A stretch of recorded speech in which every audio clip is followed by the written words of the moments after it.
It was well past the midway point of 1944, when Charlie Matters clambered over the piled-up debris that littered much of London, while doing his best to fade into the lingering edges of the nighttime. Charlie would be 14 on his next birthday, and years had passed since his parents had been alive.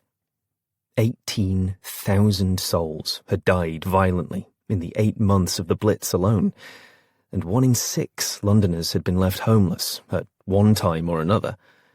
Sometimes there seemed to be more fallen buildings than ones left standing. A person could easily become desensitized to such profound loss. Yet, while the war years had tried their best to rob him of it, Charlie was still resolutely in possession of a heart. He hurried along streets, lit mostly by hazy moonlight. The blackouts were still in full effect, and the electricity that was permitted was reliably unreliable. It was the same for the bluish plumes of gas, while plump fists of contraband coal were but a distant memory for most, especially folks like Charlie. They were all still steeped in the hostilities that had engulfed the world, and struck particularly fiercely at the city of Charlie's birth. Yet he didn't mind the darkness. It was actually an aid to him right now. He continued to skitter over bricks, heaved up like stilled waves, and weaved around the stark warning signs of possible unexploded ordnance. Charlie had seen a defused bomb once. The crude lettering on the device was written in a language he couldn't actually read, but he still knew exactly what it said. Gott verdammt die English. Well, God would choose which people to damn, and it certainly wouldn't be the English, he believed. Things were actually appearing far more hopeful than a year ago, at least according to the snippets coming through on the wireless, and conversations Charlie overheard on the streets, and the bits of newspaper headlines he managed to glimpse. He tugged up the waistband of his tattered pants with the cuffs turned up 3 times. Until last week they had resided in a bin shop that gave out worn cast-offs for a few shillings in return. The queue had flowed out the door and snaked down the pavement as desperate EastEnders sought to augment their meagre piles of necessaries. His grandmother, her ration book allotment for clothing nearly exhausted, had dutifully waited for hours on tiring pavement to get her grandson a proper pair of trousers that he could at least grow into over the next year or so. At the bottoms of Charlie's long, knock-kneed legs were shoes that were too small and caused him to step gingerly, even in haste, which was often how he was compelled to move. As the wailing wind, which darted through wide, ominous gaps where buildings had once stood, quieted for a few moments, Charlie heard the sputtering belch of a motorcar approaching. He quickly scooted behind a dustbin, filled with the bombed-out wreckage of the building it fronted. When Charlie saw who was coming, he was glad he had hidden. The pair of bleary-eyed constables puttered by in their rickety Morris. They were looking for people like Charlie, people up to no good, with the West End's accusatory finger pointed doggedly toward the likes of Bethnal Green, Stepney, and Eastham. I am up to no good. But for a very good reason, thought Charlie. The poor cherished their possessions, because they could invariably see all of them at the same time. The rich did not miss that for which they had 4 spares. Thus, Charlie had no compunction relieving from affluent folks a bit of their surplus. The Morris receded into the night as Charlie stepped clear of the dustbin. He passed by one bombed shop with no windows and no door, and eyed the sign out front, which read, "More open than usual." Charlie's goal tonight was straightforward. Shoes. Footwear for boys his age were in unusually short supply in London, but for those with enough money, they could be had. Well, he didn't have the money, so Charlie's process was a smidge different, though on a legal scale it was rather more significant than that. St. Saviour's, a prominent school, was his destination. The majority of the students were enrolled there because of the influence of money and peerage. The remaining few had gained access based on actual merit. Charlie lacked the money, the peerage, and the merit. He wasn't travelling to this school for a privileged education or for future glory, but simply for reasonable footwear. He would have preferred a steady job to outright theft, yet he was apparently too young, too uneducated, too common-looking, a term he'd heard more than once, for gainful employment, as, say, an assistant shop clerk or a butcher's boy. And even with the odd job he occasionally found, it seemed that when it came time to pay the wage, folks conjured all sorts of reasons why they couldn't part with their shillings. The rain fell and embellished what appeared to be shiny layers of frost lying everywhere. It was actually powdered glass from windows shattered and then fused by the heat of the bombs. In a heavy drizzle, this coating gleamed like the metal wreckage of a plane, something Charlie had also seen. Aircraft had been in abundance in the skies over London, and not all had remained there. Night after night, Charlie, his gas mask on, had huddled with his body clenched like a fist, while steel, explosives and detonators collided with laid brick, mortared stone, and, more than occasionally, fragile flesh. One never knew when something dropped from above would strike, and that would be the end of you. So far, he had survived all that. He licked his thin lips and took a deep breath. I'm not a boy. I'm a man. Act like it, Charlie. This had been his mantra for a while now. It might be so for the rest of his life, however long or short that actually turned out to be. St. Saviour's School. As the rain picked up, Charlie felt drops of it creep inside his threadbare coat, which was missing half the material and associated warmth it had started out with. He passed by a building where the facade was gone, revealing a twisting staircase leading to an upper floor that was no longer there. He glanced at a sodden newspaper lying on the street. There was a blurry photo of a stocky, balding man with burned bits of coal for eyes and a pugnacious jaw. He was holding a fat cigar, his waistcoat fronted by a stout timepiece on a chain. Charlie knew that this man was the Prime Minister. He had told his people to be strong and calm and patient, while the world fell apart all around them. And they had, for years, mostly done just as he asked.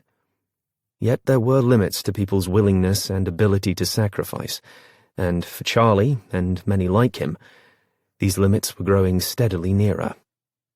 For tonight's task, Charlie had reliable information that St. Saviour's rear door had a lock that could be defeated with the right tool and skill, both of which Charlie possessed.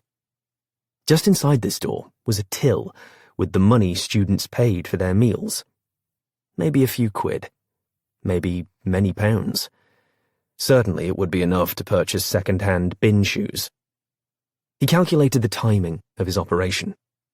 His grandmother would not be up until 5.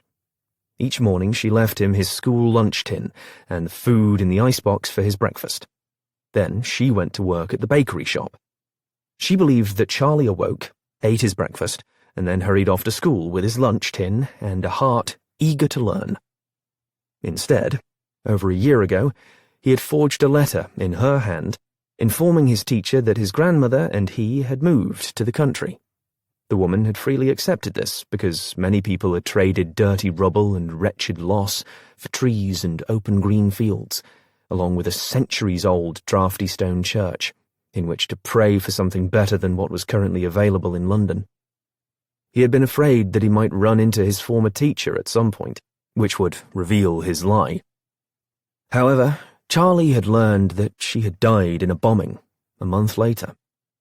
It was emblematic of the world they lived in now that Charlie had not been devastated by the woman's violent passing. There were simply too many people dying all around him, from bombs and even more from sickness, to dwell long on any one of them. Yet it was not the same experience for everyone. Rich people's shelters weren't in coal cellars, tube stations, an anti-bomb shelter, or under-the-stairs cupboards. They went to the Ritz, or the Dorchester, or the Savoy for pampering and full English breakfasts before being whisked off to country estates in chauffeured motorcars. At least that was what Charlie had often heard, including from his Gran, and therefore fully believed. He nimbly clambered over the school's low gate and dropped quietly inside the darkened grounds. St. Saviour's was 2 stories tall and built of only the finest forged brick and quarried stone. For some inexplicable reason, as with St. Paul's, no bomb had ever scored its hardened, noble hide. Imperious white columns fronted the entrance. Dramatic mouldings soared horizontally overhead. An elegant fanlight topped the pair of imposing solid oak front doors. A statue of a solemn-looking gent, clad in a frock coat and gripping a walking stick and a book, stood as weathered guard outside. Whether this chap was St. Saviour, Charlie didn't know. He did manage a smile at the thought of a hallowed saint in a ridiculous coat, destined to stand in the rain and muck for all of eternity. Charlie would not be going in the front door. For East End blokes like him, the tradesman's entrance would be the expected one for all their natural lives. Unfortunately, he found the rear portal had 2 locks fronting it, stacked one on top of the other. This was an unexpected dilemma. Charlie took out a sturdy piece of metal with a precise bend at the end and a protruding bit of blackened iron on its top side, shaped in the form of a rectangle. He had been given the tool by his mate, Eddie Gray. Eddie said his father had claimed it could defeat 90% of the locks in all of England. One like it had passed to Eddie when, years before, his father had died during a botched armed robbery. Eddie, who was good at making things, had fashioned a second lockpick and given it to Charlie. Eddie had also patiently instructed him on how to overcome a lock with it. Charlie worked away intently, twisting the metal this way and that, while feeling through his fingers the guts of the lock moving around. It would be easier and simpler to pinch things from the open stalls of Brick or Petticoat Lanes back in the East End. Yet, he didn't like stealing from his own kind, and they had no spare boots there anyway. He finally heard a soft click. Charlie turned the knob, and it rotated freely. However, when he tried his instrument and skill on the top lock, Charlie could make no progress. After a few minutes of concentrated effort, he withdrew the pick in despair. This must be one of the 10% of the locks his tool couldn't conquer. Bloody well figures. The high-set windows on the sides of the building were iron-barred. There was no iron left in the East End. It had all been stripped and melted down for the war effort. But this wasn't the East End. One ventured up to the West End, but down to the East End, and those terms were literal in all possible senses. He had been told by one constable that in Charlie's world you had your costermongers, fish curers, and thieves, with the latter adding up to about 9 in 10 of the population, the bobby reckoned. And he had included Charlie in that criminal group, although the lack of hard evidence at the time had sent Charlie on his way with only a stiff caution, instead of the derbies put on with a swift ride to the clink to follow. Charlie clutched the bars, hoisting himself up and peering through the glass. Looking in instead of out was his lot in life, it seemed. Then he let go, and fell to the damp earth. He'd been lied to. There was probably no money in the till here. There was probably no till. The 2 boys who had told him about this opportunity didn't have parents and had stayed with a hodgepodge of distant relatives, friends, fosters, and childminders. Recently, they had been sent to an orphanage just outside of London, but had broken out. They had informed Charlie, after telling him how awful it had been. "You ain't even got a name in there, Charlie, just a number," said Lonzo Rossi. "I was bloody T207 or some such, but I always just been Lonzo." Eddie Gray, Lonzo's best mate, had said nothing, but had looked off into the distance, with an expression that spoke to Charlie of traumatic experience. Charlie jogged back to the east, and soon found himself in the heart of Covent Garden. A minute later, the rain was bucketing down so hard that he could barely see. His sore feet felt encased in stone. And he still had a 4-mile trek ahead of him to Bethnal Green. He stumbled along until he saw a bit of light coming from an alley. He peered down its mouth, conscious of the silence all around him, except for the drum of the falling rain. In the drench, he saw a glimmer of light from a shop. At this hour, that was truly remarkable, and it drew Charlie like metal to a magnet. A sly pot of gold. Charlie crept down the alley until he reached the soft glow of feeble light. Darting under the green awning and out of the rain, he looked at the neat, gilt-lettered sign on the dirt-streaked plate glass window. The Bookkeep. I, Oliver. Proprietress. Below that were adverts that looked hand-stenciled. A book a day keeps the bombs away, and reading books is far better than burning them. Scrim tape had been applied to sections of the window to prevent the glass from shattering and becoming a weapon itself during a bombing. Triple-layered black curtains fairly covered most light from inside. However, the owner hadn't pulled them all the way closed. There was a gap through which Charlie could see into the space. If an air warden came by, the shop's owner might be given a tongue-lashing, and even a caution. Yet Charlie also knew folks had gotten lax about such things. When he peered through the gap, the first things Charlie saw were books. He had been in a library before, most recently to get out of the rain and avoid the accompanying chill and pneumonia that often followed. There, every single volume had been properly shouldered next to its neighbour. Charlie had actually resented the clean, regimented lines of these books. Nothing in the world should be that uncluttered, he had thought. It simply did not seem right when the world itself was all 6s and 7s. Yet here, teetering book stacks were haphazardly placed on the floor. In crevices and corners, balls of dust rode alongside feathery cobwebs. A rickety ladder with brass rollers ran along a slender, cylindrical tube attached to shelves which bulged and flinched under the weight of leather tomes that were stitched to their wooden-framed hides. Wordy ships yawing in storms on dry land. The overhead naked bulbs popped and wavered and seemed indifferent to their intended purpose. It was then that Charlie saw the two men, who were a study in remarkable contrasts.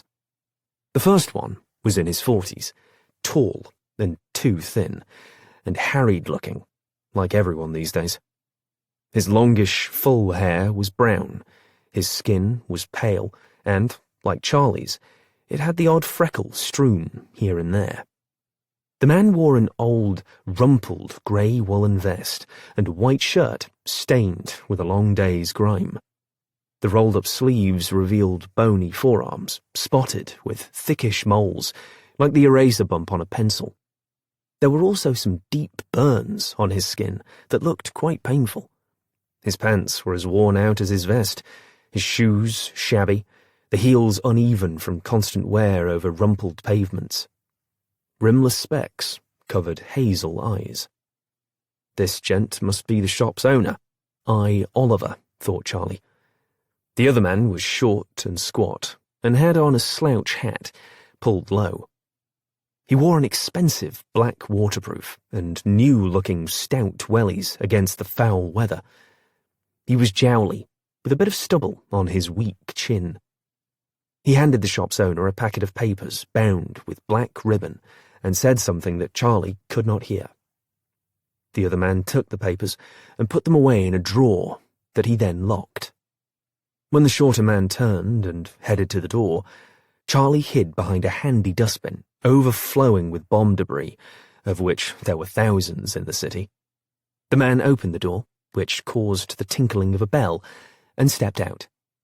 He gave a searching look, right and left, making Charlie shrink down farther. Then the gent turned up his waterproof's collar and hurried off. Charlie waited a few moments to make certain the squat man was not coming back. He stole up to the window once more to see the shop owner bent over a fat ledger behind the counter and right next to the till. His long finger moved down the columned page as he made small ticks on the paper with a pencil. After a minute or so, he put the pencil down and drank from a chipped porcelain cup set next to his elbow. Beside that rested a plate holding a few slender biscuits. Charlie eyed the biscuits as his empty belly commenced speaking to him in the form of bold protest. Next, the man picked up a curious, cylindrical-looking device. Parts of the contraption seemed to rotate because he was moving things around on it. He continued manipulating it for a few moments before returning to his pencil and ledger. A minute later, the man lifted up a box labelled Simpkin and Marshall, Book Wholesalers, and disappeared through a curtain into a back room. Charlie instantly seized the doorknob. Fortunately, it was unlocked. Unfortunately, the little bell tinkled when Charlie wrenched open the door. He had forgotten about that. He quieted the bell, scurried behind a tower of books in one corner, and waited. Momentarily, the man appeared and looked around, his eyebrows touching in confusion, his spectacled gaze bouncing around the small space. He rushed over to the drawer where he had placed the packet of papers and unlocked it. He took out the sheaf of documents and examined them. Satisfied, he locked them back up, used the lift gate on the counter to pass through, strode across the floor, turned the door latch, and then retreated the same way, disappearing back through the curtain. Quick as a ferret, Charlie came out of hiding, grabbed the biscuits, and thrust them into his pocket. He examined the odd device that lay on the counter. The thing was wood and metal, with little rotating discs on which letters were imprinted. Setting it down, he rushed over to the ancient till. He pushed one of the metal-dipped keys, pulled back the large lever, and the wooden door popped open like a cuckoo from a clock. Paper and coins disappeared into one of his other pockets. He also grabbed a book off the counter, figuring it might be worth something. Charlie thought his escape had been unseen. However, as he looked back, he saw the man bracketed in the curtained doorway, his mouth open, perhaps in disbelief or dismay, or both. The next instant, Charlie had unlocked and flung open the door and was sprinting down the rain-slickened alley. He had just turned wretched defeat into splendid triumph. It was about time. Down to the East End. Charlie followed the curbs, trees and lampposts that had been painted white to help folks navigate the city at night. There were no exterior lights permitted on buildings, and vehicle lights had to be concealed, except for a small crack in the covering. The traffic lights were also shrouded, again, save for a small slit so drivers could view the necessary colours. All streets other than the main thoroughfares were dark, and these roadways only possessed a small starlight filtering downward, so as to give no aid to the Luftwaffe above. The buses had signs that read, "Look out" in the blackout. Yet even with these aids, people were still regularly struck and killed by cars, taxis, lorries, and double-decker buses lurching out of the darkness at them, like leaping predators on the prowl. Charlie had had more than his share of close calls. Thousands of others had not been so fortunate, and currently lay 6 feet under the earth for their effrontery at taking a walk in the city. The blackout had been difficult for many Londoners, who had been used to a city brilliantly lighted at night. Charlie could still recall when the blackout had been instituted. He had watched with his grandfather from atop a building as, sector by sector, including the mighty Big Ben, the great city went dark. And with the absence of light came a deluge of fear for many, because everyone knew that terrible things always tended to happen in the dark. Along the way home, the sore-footed Charlie was still nimble enough to latch on to the rear end of a full bus that was shepherding folks engaged in the round-the-clock war efforts to either their homes or places of work. He had been taught how to expertly perch on the outside of buses by Lonzo. It required strong fingers and exceptional balance, with the bottoms of your feet pressed against the vehicle's metal hide, as well as the ability and courage to safely jump off a moving bus if the ticket conductor spied you and angrily came for the freeloader with his club.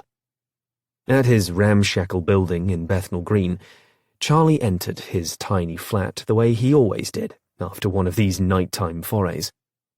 The overturned dustbin in the alley led to the bottom of the frayed rope, attached to the lowest rung of the fire escape ladder. A tug on the rope brought the ladder down. After a quick clamber up the steps to the landing above and resetting the ladder, he was in through the window that, unlike the back door to St. Saviour's School, had never latched properly.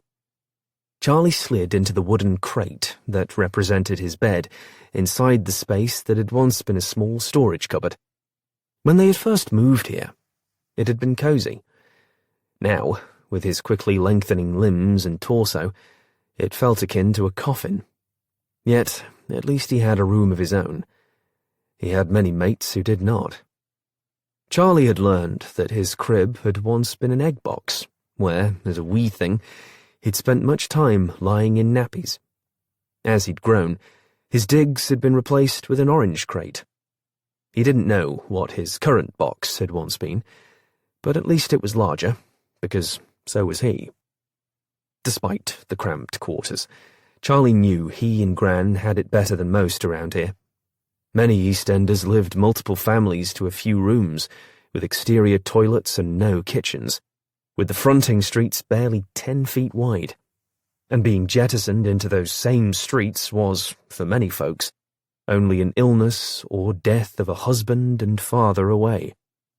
His grandmother had once told him in front of a meagre fire and lukewarm tea, "There was a workhouse in Whitechapel, Charlie." She had shivered at the memory. "Bloody awful place. Nearly 1,000 helpless souls. And the whole family had to go and share in the shame of being destitute. Shaved your head to keep off the lice. Fed you. But not really with what I would call food. And they separated husbands and wives, and their children too.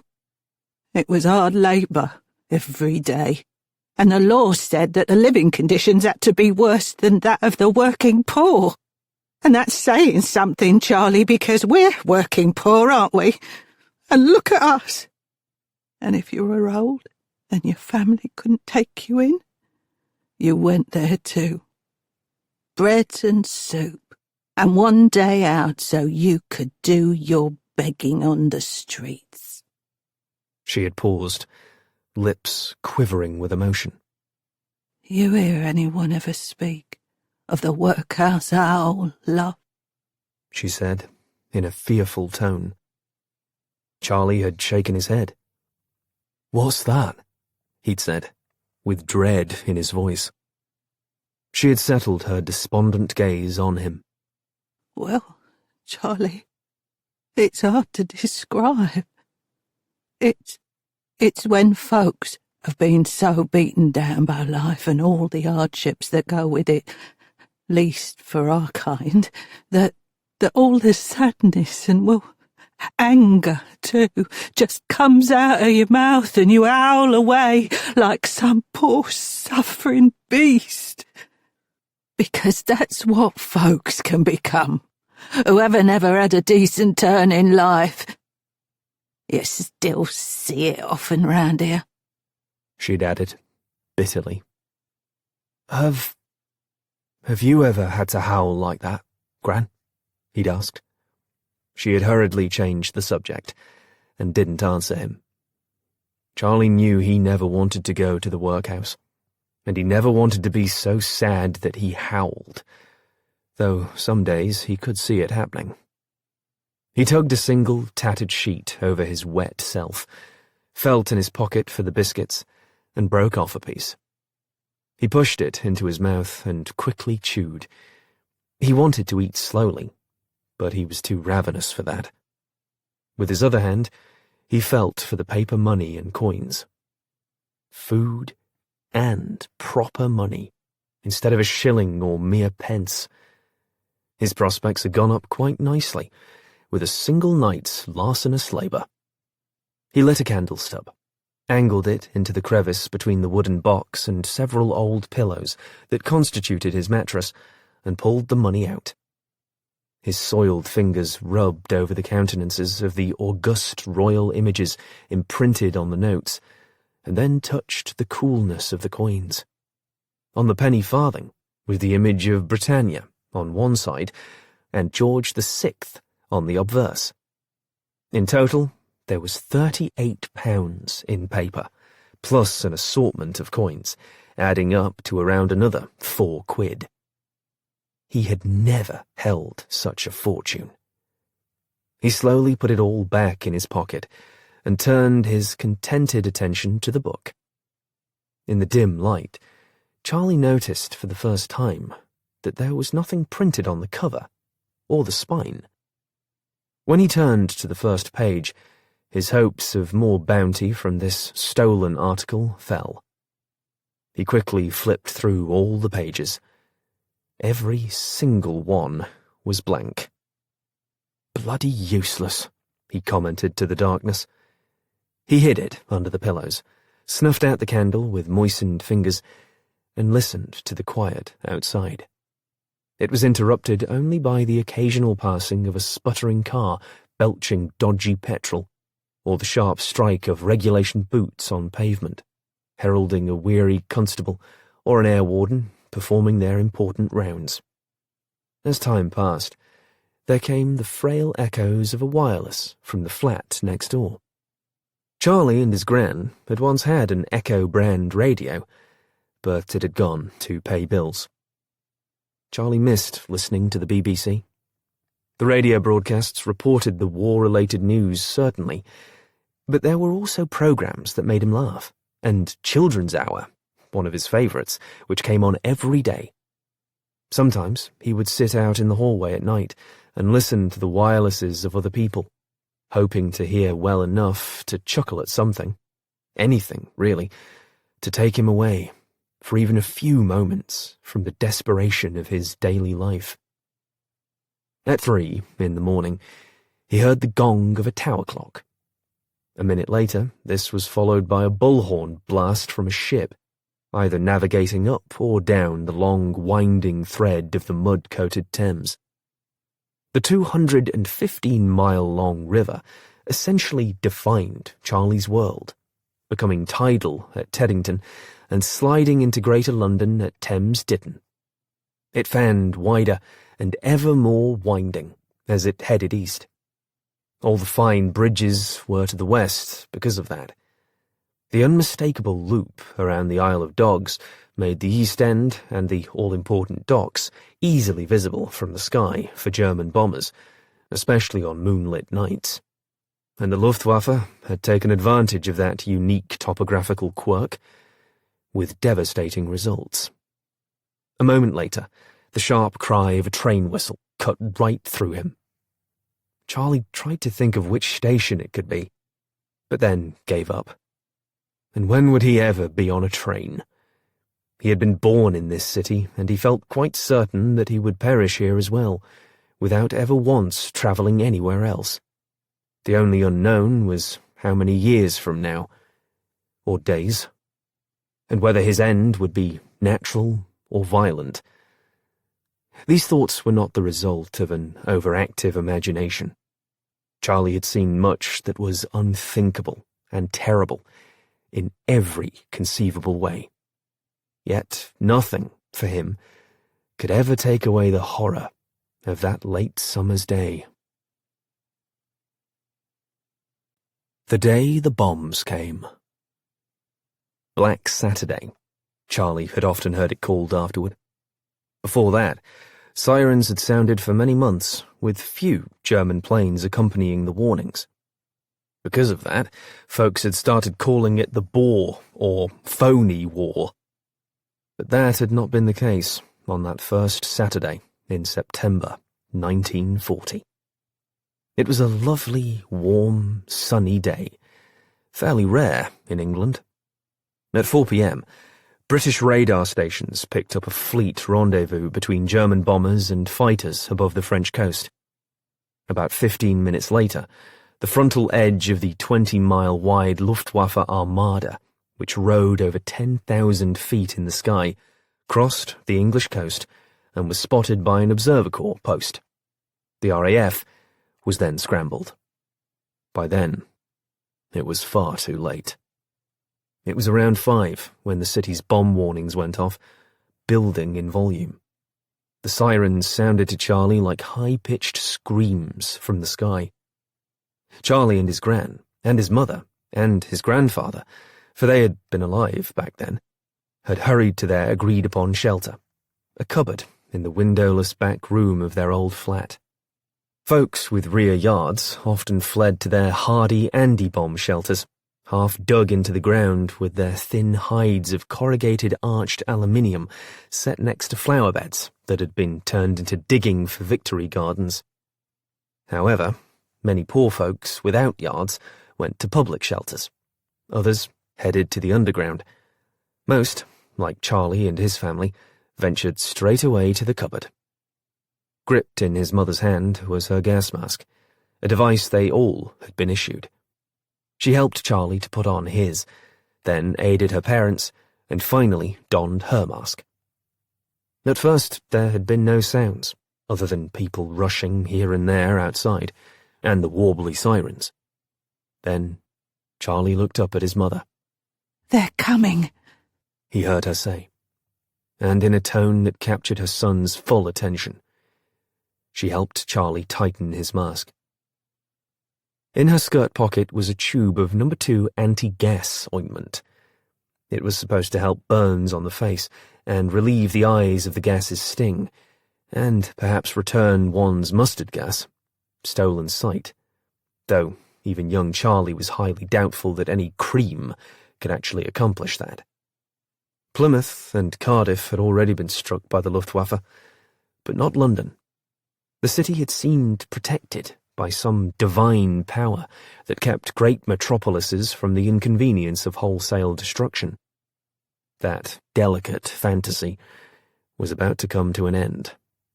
First came the unnerving drone of plane engines as they neared Dagenham, Rainham, and Barking. Charlie would learn later there were 350 Junkers, Heinkels, and Dorniers massed in this particular Luftwaffe fleet, escorted by 600 fighter planes. Next came the scream of bombs, high-pitched walls of wails that brought a terror to Charlie far greater than any nightmare he'd ever endured. The target was the East End, around the U-shaped bend in the Thames.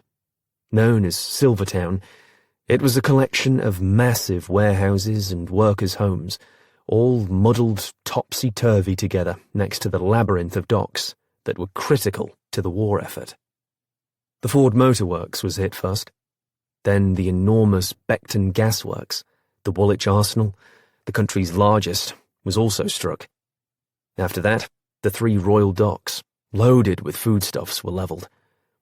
The stench of incinerated fruits and cheeses would linger for months. Barge tethers burned away, sending the freed boats gliding down the Thames, only to return later with the tide. Barrage balloons, designed to entangle German planes, instead simply burst from the ensuing heat of detonations and soaring fires. As the bombs went off, the very foundations of the city seemed to vibrate as explosion after explosion produced a tsunami of terrifying sound. Disrupted dust settled over Charlie and his family. Windows cracked, roof trusses groaned, floorboards quivered, and each subsequent blast of concussive force seemed more powerful than its predecessors. They never heard the big ack-ack guns fire back, and had no idea it was because British gunners on the ground feared they would strike their own planes in the air. The Germans returned that night and dropped still more bombs, using the fires caused by the first attack as handy illumination for the second.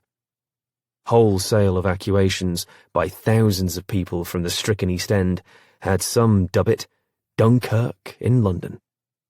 After the all-clear siren sounded around 4:30 on Sunday morning, one elongated note to distinguish it from its counterpart of short, separate blasts, nearly 450 Londoners had perished.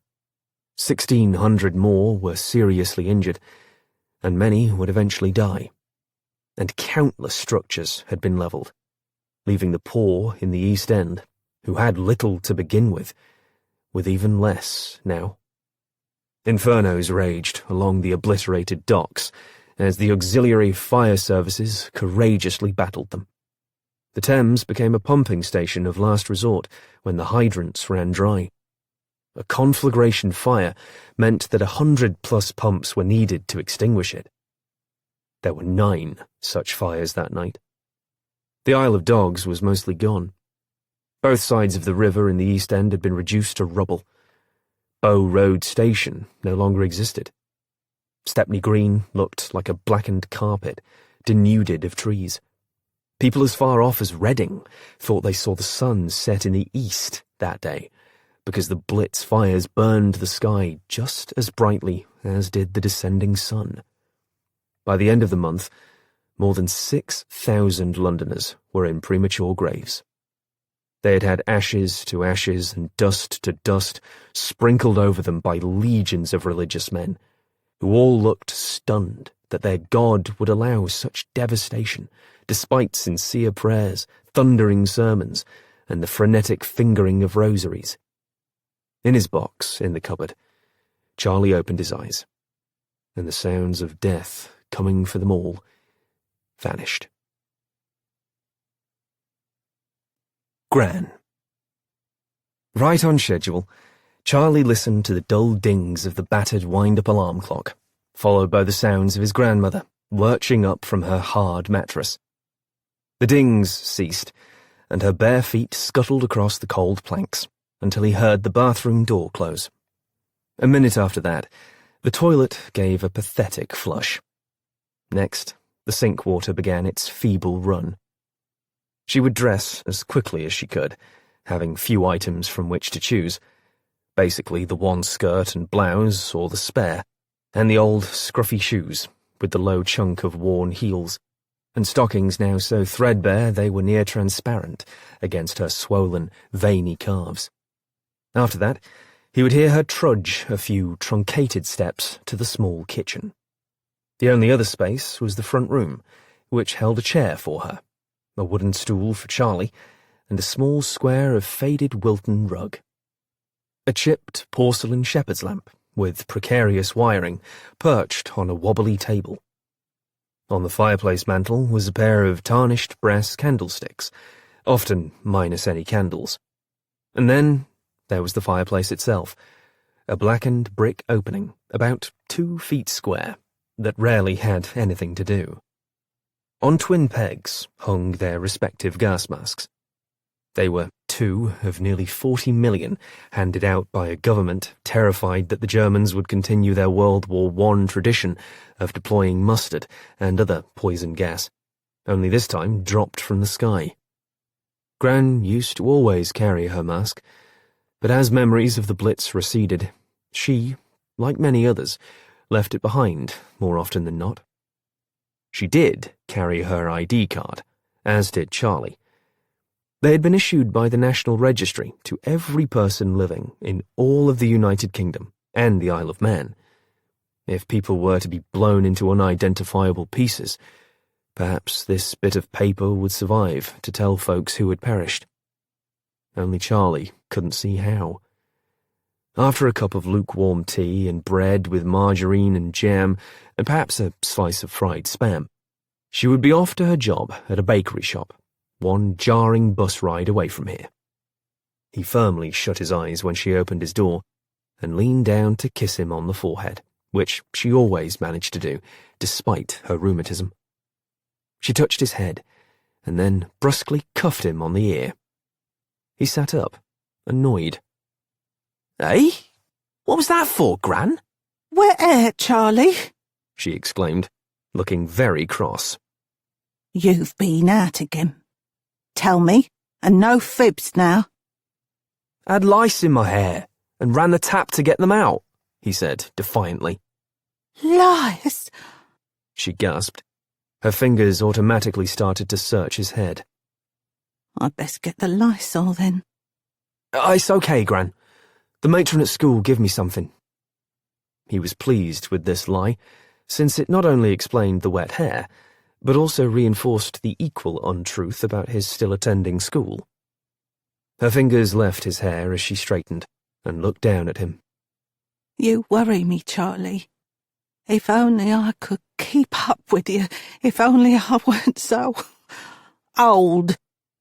"You ain't so very old, Gran," he replied kindly. Even if we do win this bloody war, there's so much out there that can hurt you. "I'm strong, Gran." He made a muscle with his arm. If you were fed proper, you'd be stronger still. "We'll get by, Gran. We always do." She rubbed absently at her mouth, where he knew she'd recently had a tooth out. She didn't have the shillings necessary for the gas or cocaine used by the dentist to dull the pain.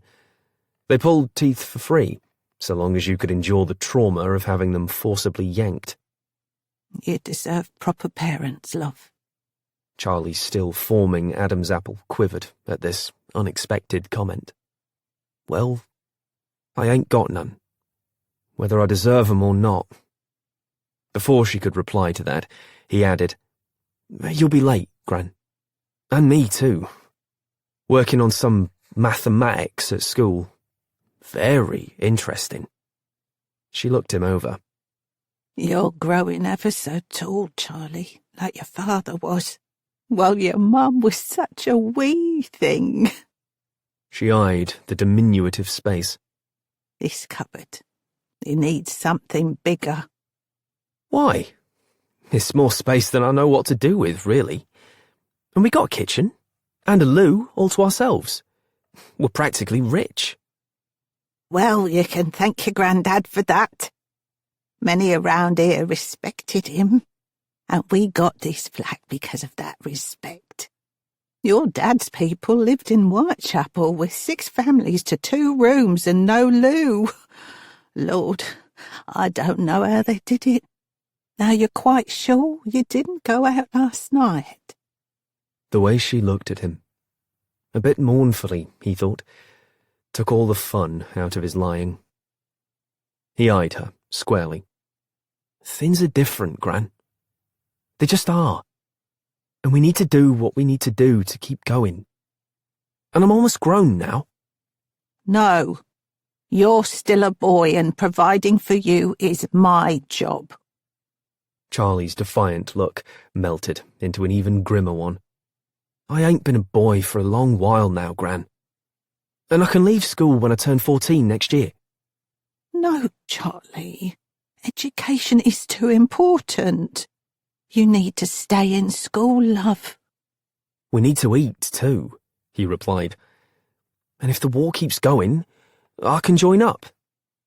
They can't conscript till you're 18. She countered, her expression full of dread. "They didn't have to make Dad go, did they?" retorted Charlie, making Gran's lips quiver. "And I hear boys are faking their ages. They carry the rifle at 17, maybe 16. Bet we're still fighting the Germans when I'm 16. No, Charlie. Pray to God the war's over long before then. There'll be nothing left of us. And you're all I do have left." His expression softened, and he touched her hand. "See here, Gran. The Yanks have got the Jerrys on the run, ain't they?"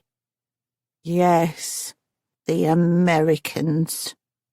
Her look did not seem to hold the same positive view of their chief ally as Charlie clearly did. Well, Your packed lunch is in the tin in the box because I know they don't feed you enough at that school, though they say they do. But you're getting the third of a pint of milk every day, aren't you, Charlie? They're supposed to give you that. Absolutely, Gran. It's quite delicious. Good, good. Now, there's some dried fruit and a bit of margarine bread for your breakfast, and a cup of cereal with the powdered milk. And there's a little of the tinned sausage meat. Use the salt so it doesn't taste so foul. Yes, Gran. Our new ration books just came in, and the pink books coupons look very nice indeed. They're things we can sell or trade off to folks. That's good. She frowned.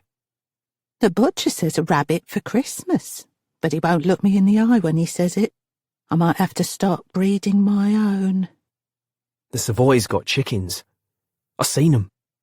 I heard they had a farm outside London where they keep their fowl, but I didn't know they kept them at the hotel too. She shot him a sudden, suspicious look. Hey, what were you doing at the Savoy? You've no business in the West End. Like, crossing a border is not a good place for our kind. Charlie didn't miss a beat. We took a school trip there. Her doubting look deepened. Is that where those extra eggs came from? You said I miscounted. He stared resolutely back at her. Well, that would be nicking, Gran. Her expression changed. Do you know, they dance at the Savoy while the bombs drop. Got some kind of reinforced basement or whatnot. She suddenly smiled proudly. But EastEnders went there for lunch once, and then opened their coats and showed off their ration the rich shirts. Now that's the proper spirit. Boo-hoo to those money-bag blokes. Churchill goes there right regular, I've read, so, of course, they get all they want. And movie stars stay there too. John Wayne, Frank Sinatra, and Clark Gable. Ooh, what I would give to meet Clark Gable. She tittered, turning a bit pink, before focusing back on her grandson. If only I could have a proper garden, Charlie. We'd have cabbages and runner beans and peas. You could pop cherry tomatoes right in your mouth. Sweet and filling they are. Had 'em once when I went out to the country on a visit with your granddad. Here we just got the allotments and they're always taken. You'll die of old age before you get one, much less me. Tell me about before the war. Sometimes I forget, Gran. This was a little ritual of theirs, and Charlie reckoned it did as much good for Gran remembering as it did for him hearing it. She smiled warmly. Shops full and vendors in between with their wheeled carts with lemonade. And sandwiches, Charlie. And the muffin man with the tray on his head. And the Indian toffee fella. And the okey-pokey gent with ice cream in the summer and chestnuts in the winter. And the pie and mash shops, you could smell the scent of fish and chips from here clear down to the Thames. Charlie's belly gave such a rumble that Gran looked guilty. Well, no need to speak of what we don't have. The past is past. But our lot gets the dregs. You know what dregs are? He shook his head. Well, they're nothing much, I can tell you that. No, I would imagine there are those who manage to get whatever they want in this city. I don't begrudge the likes of Churchill anything because the man needs to be at his best. She added, huffily. Although Winnie did tell us that the German bombs would never reach London, didn't he? Her features softened. Well, he was no doubt trying to build up our stiff upper lips, eh? But they say rationing is equal. Don't you believe it? Got to register our ration books at just a few shops limits what we can get, doesn't it? but others drive their fancy motors and eat at the Dorchester and go to the country for weekends, like there's no bloody war going on. I hope they feel some guilt in their hearts, though I don't hold out much hope for that. Now, you have a good day, love, and fill up that head with knowledge at school, and no more lies. She kissed him again and lumbered from the flat to catch her bus. Memories on the wall. Charlie lay in his box, staring at the small patch of mildewed ceiling. Part of him felt bad for lying to his grandmother. The other part believed that she knew he was lying, so somehow that eased the deception. His Gran had grown up poor in the East End, which made Charlie think that she had indeed been familiar with the workhouse howl. But she was exceptionally bright, and had read many books and educated herself, Charlie's mum had told him. She should have been a teacher or nurse, she had told her son. How come she weren't then? He'd asked his mother once. Sometimes it has nothing to do with you and what you can do, and everything to do with where you're from, Charlie. Well, that ain't fair. No, son, it's not. She had tousled his hair and added, And maybe the likes of you can change that one day. Charlie had since learned that the sorts of jobs for women, like his Gran and mother, were few in number, and usually involved getting on your knees and scrubbing floors and hearths, cooking and sewing for others, or working in a bakery, greengrocer, or fish shop. Gran had helped teach Charlie things outside of his schooling, just as she had Charlie's mother. Helped me with my elocution, he thought, with a sudden grin. She had managed, after much work, to resettle his Cockney-subtracted H's to where they needed to be. But he still had some difficulty corralling his G's. His speech had gotten so polished that his East End mates had taken to asking him why he was talking so funny. So what would he buy with his newfound wealth? He needed shoes, of course, but that would not cost anywhere near what he had. His coat was nearly done in, and the cold was coming, but he didn't want to spend the money just on things he needed. He wanted to buy something he actually wanted. He lay there, half dozing for another few minutes, and then rose, washed his face at the tap, pressed down his helter-skelter hair, and stepped into the kitchen.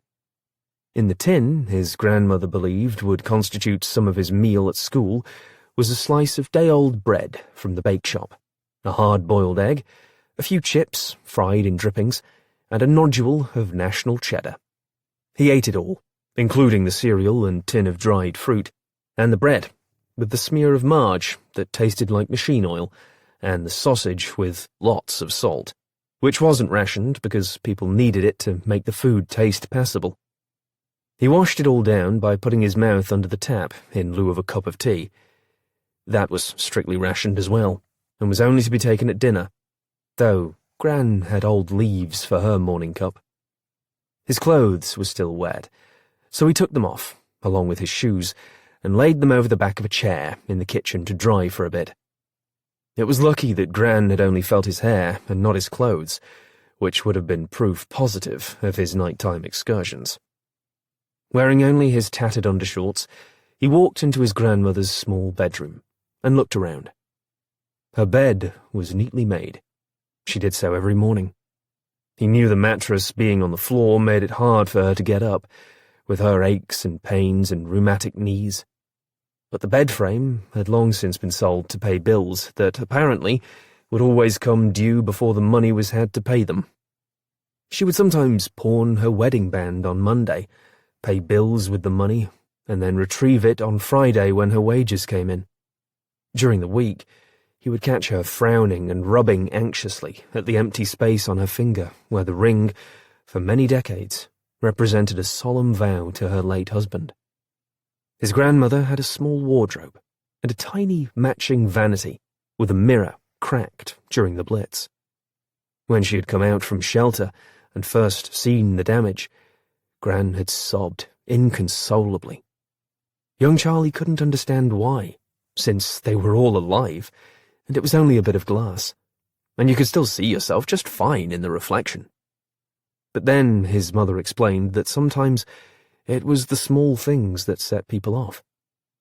Charlie's mother had soon made things right, telling her mother that the crack gave the mirror character, and that she would be able to tell everyone later that it had proved superior to the worst the Nazis could chuck at it. His mother had always come up with sayings like that, to make folks feel better. He looked at the single window and saw black, because even a fraction of light constituted a target for the Germans. In their old flat, Gran had sewn blackout curtains, but it had been bombed and later demolished because the structure was no longer stable. They had survived in their cupboard that night, but it had been a close thing. Now, a neighbour had just applied tar over the windows in their current building. It was effective, but smelled quite awful. Like his mother had said, it was the small things that seemed to bother folks the most, and not being able to look out a window was one of them for Charlie. He studied the lone picture hanging on the wall and containing the images of two people. His father was a fading memory for Charlie. Robert Matters had been tall and lanky, with a long, perpetually sad face, restless eyes, and a trim moustache. Charlie could imagine his father tipping back a pint or two on a pub stool in the snug and thinking of what he wanted from life. Robert Matters had worked long hours at a physically demanding job at the docks in return for slim wages. It had always seemed to Charlie that those sorts of jobs were the only ones available to blokes from the East End. At home, his father usually fell into an exhausted sleep. But he had been kind to his son, kicking a ball with him in the street, showing him how to ride a bike that he'd borrowed from a mate with a son Charlie's age, or taking him for long walks in Vicky Park. Charlie's small hand in his father's large, calloused one. His father would tell him stories of his life as a kid growing up in Whitechapel, and they would sit on a bench and watch the world go by and point out funny images that the clouds made. His father had also taken him to work on Saturdays and driven him around on a dray horse-drawn cart. He'd even shown Charlie how to manage the reins and care for the horse after its work was done. Charlie had been gobsmacked at the size of the beast as he scrubbed it down, but also at how gentle it was. His father had said the horse's name was Puff because the equine walked with its big chest puffed out. He would even ride Puff bareback around the docks. His father had told Charlie that he was a natural with horses, and he might want to think along those lines when he grew to be a man. Charlie had loved those times with both his father and Puff. Then the war had started, and his father was gone, along with millions of other men, many of whom never managed to make it back to British soil. And the dock where Puff had laboured was no longer there, and neither was the horse. The Germans had seen to that. Charlie hoped they had given his father a proper Christian burial at Dunkirk. He sometimes wondered about how his father had died. Bullet, or bomb, or knife. But when he dwelled too long on this question, his insides became as squirmy as worms after a hard rain. He next cast a furtive, anxious glance at his mother's image in the photo. Charlie had ventured out with his mother one day, and only he had eventually returned home. And though it had been more recent than his father's passing, precise recollections of her were unnervingly remote in his mind. That may have had nothing to do with memory, and everything to do with sorrow. I don't want to forget her, but it hurts so bad in remembering Mum, 'cause I know what I lost when she died. I lost everything. Charlie had lived with both his grandparents after his mother was killed. Then his grandfather had died during a tragic incident at the Bethnal Green Underground station. There had been a stampede on the stairs, and bodies had fallen like 10 pins, and over 170 people had been crushed to death, including his grandfather. The loss of his grandfather had been traumatizing to Charlie, because he had become a surrogate father to his grandson, and Charlie knew that his grandfather also took good care of his wife. Now, Charlie tried not to think about what would happen to him when Gran died. Whenever she got the cough, or wheezed too often, or moved creakily, he would watch her closely and do his best to nurse her back right. He was terrified that the sun would rise one day and his Gran would not. Yet he worried the same about himself. Charlie turned away from the photograph and went to check on his clothes. He pronounced them reasonably dry, as were his too tight shoes. He dressed, and, noting that the rain had passed, he stepped briskly out into the narrow street fronting his building.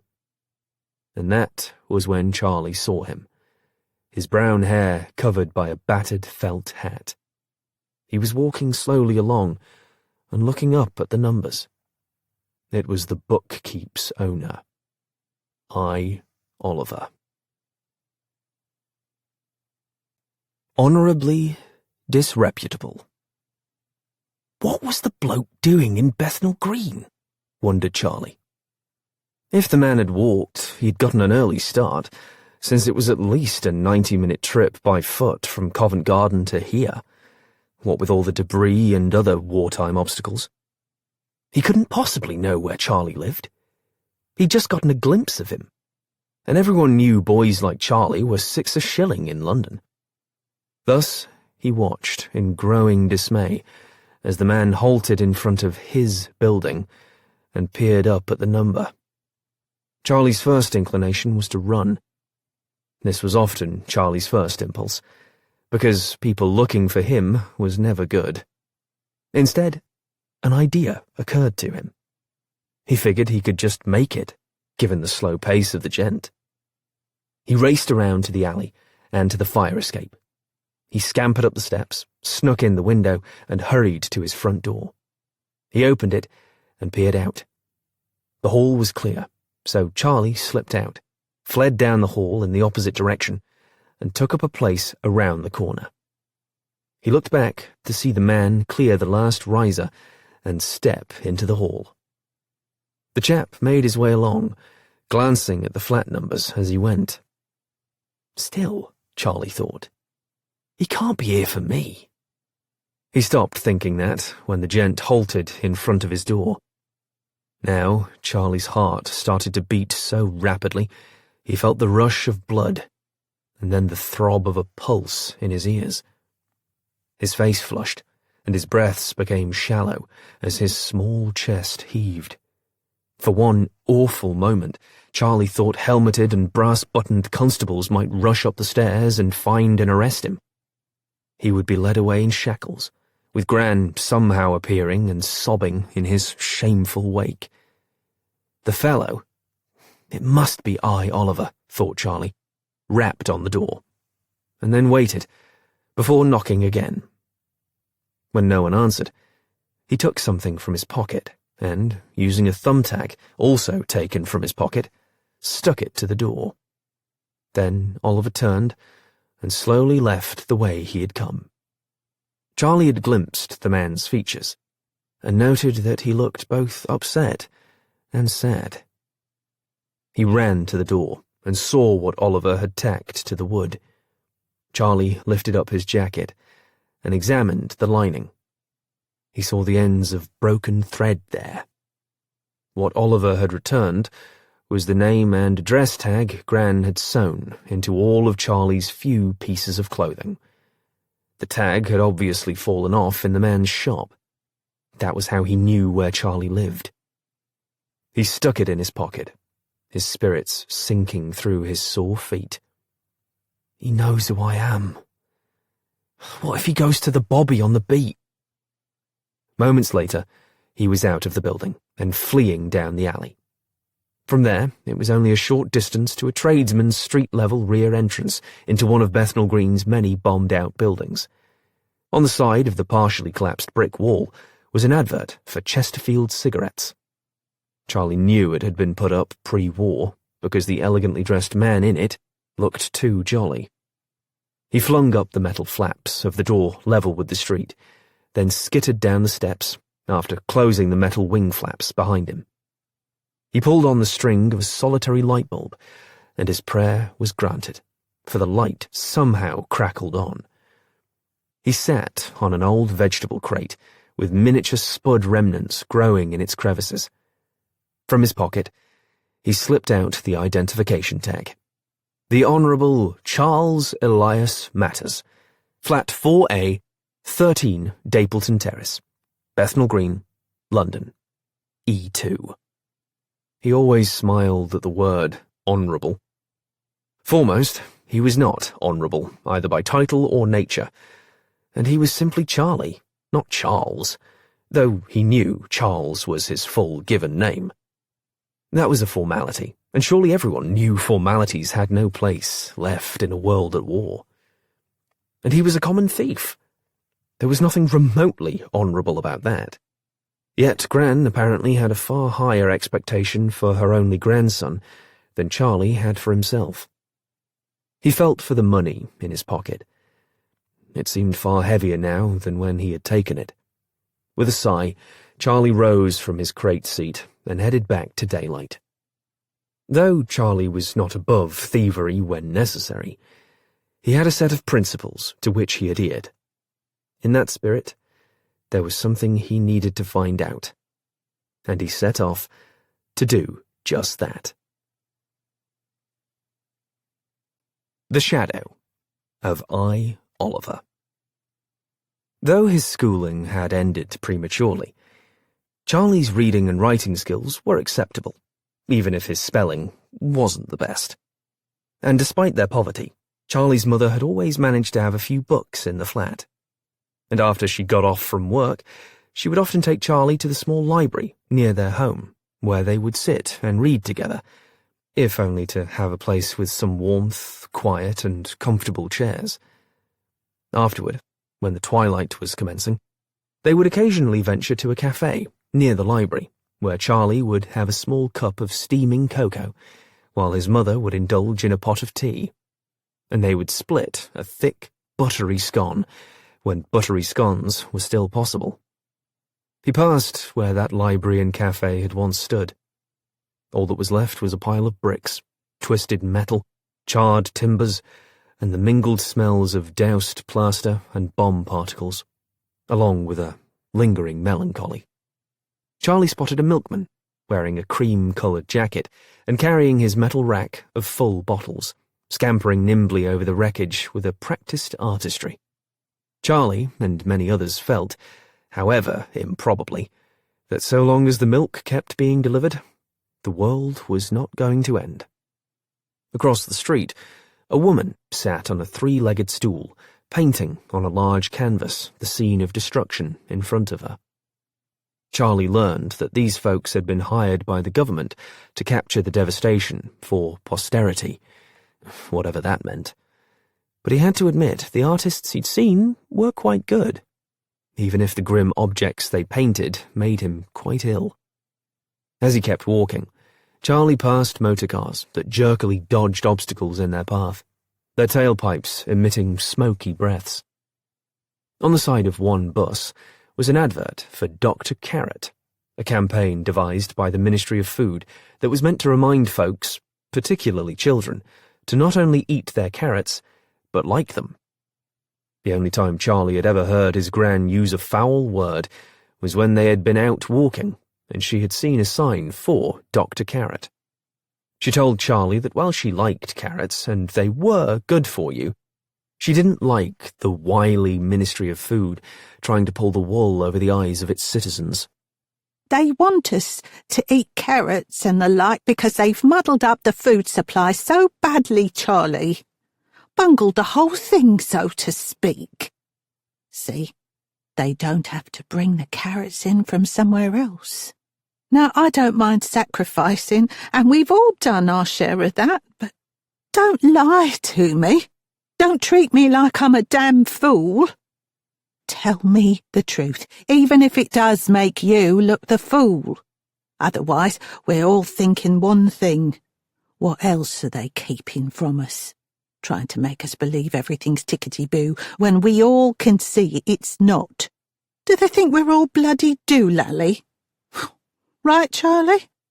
Right, Gran, he had said back, as he always did after one of her little tirades against the government, particularly the Ministry of Food, a popular target of hers. Even short journeys in the city involved detours, traffic blocks, rubble piles, and cratered streets. The walkers bested the motors pretty much every time. Up ahead, he saw Oliver gliding along the pavement as he passed a soldier guarding the personal inventory of a bombed building that had been piled on the street. Charlie fell in behind Oliver and followed the man down one street, and then another on the long walk back to Covent Garden. When Oliver turned into a narrow lane, Charlie became puzzled, because this was taking the man in a different direction from the bookkeep. Perhaps he was just combining another errand with his visit to Charlie's digs. Oliver stopped at a ragged doorway, rapped on the wood, and was admitted.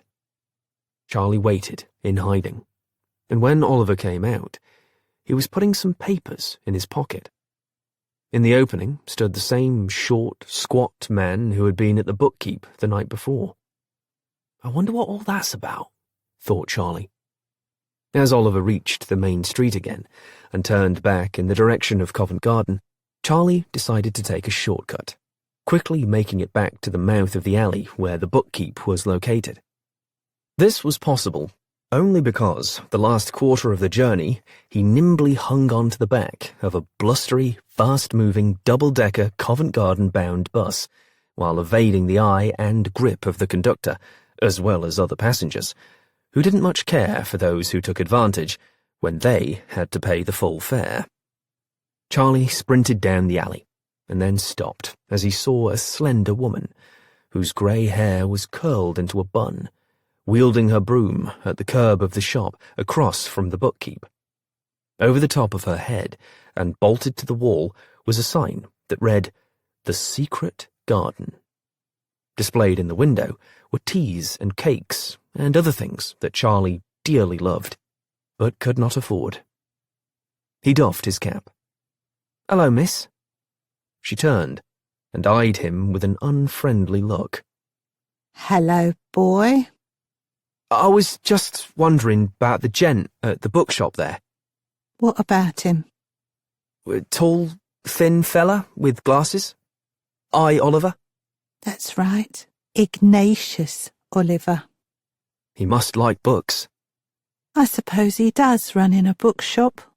she said, condescendingly. "Has he been here long?" She straightened and held the broom in a defensive posture. Why? What's it to you? She ran her gaze over him. Wait a mo. Where are you from? "London, Don't be daft. I mean, what part? east of here." She gave him a knowing look. I thought so, though you don't exactly talk like your kind. This ruffled Charlie. "Right, miss. East End. Part that got bombed." We all got bombed, Mr. Cheeky, thank you very much. But she shivered a bit. My younger brother worked at the docks. He was killed in the Blitz. "Sorry to hear that," said Charlie, quite sincerely. She shivered again and looked at the slice of sky visible in the alley. Let's hope we never see the likes of that again. "So, is Mr. Oliver nice, then? See, I was thinking about asking him for a job." She squinted at him. A job? You're still in school, aren't you? "I'm all done. Have to make my own way now." Then you can go work in a factory or on a farm. No farms round London, at least that I've seen. So, is he a nice bloke? Nice enough. I mean, he's not what you would call outgoing, but I've seen him smile now and then. Today, that counts as downright loquacious. When Charlie looked at her funny, she added, Means talks a lot. He's also one of them air raid wardens. Goes out in his tin hat with his torch and cape all glowing and looks out for planes and bombs and helps folks what needs it. Takes them to the bomb shelters and like. Knows everybody's name hereabouts. Has to, so he can keep track of who's in the shelters and who's not. Tries to roust me every time. But I usually stay in my basement when the sirens go off. He's quite brave. Won the George Medal. Pulled some folks from a bombed building that caught fire. He's still got the burns from that. Then he managed to turn off the gas before it took the whole block out. How come he's not in the army? He a conchi? Asked Charlie, referring to a conscientious objector. He's too old. She pointed to her face. And his eyes aren't so good. Where's the specs? But the war keeps going. They'll come for the likes of him, blind or not, I imagine. Won't be no men left here, young or old. Bloody Hitler.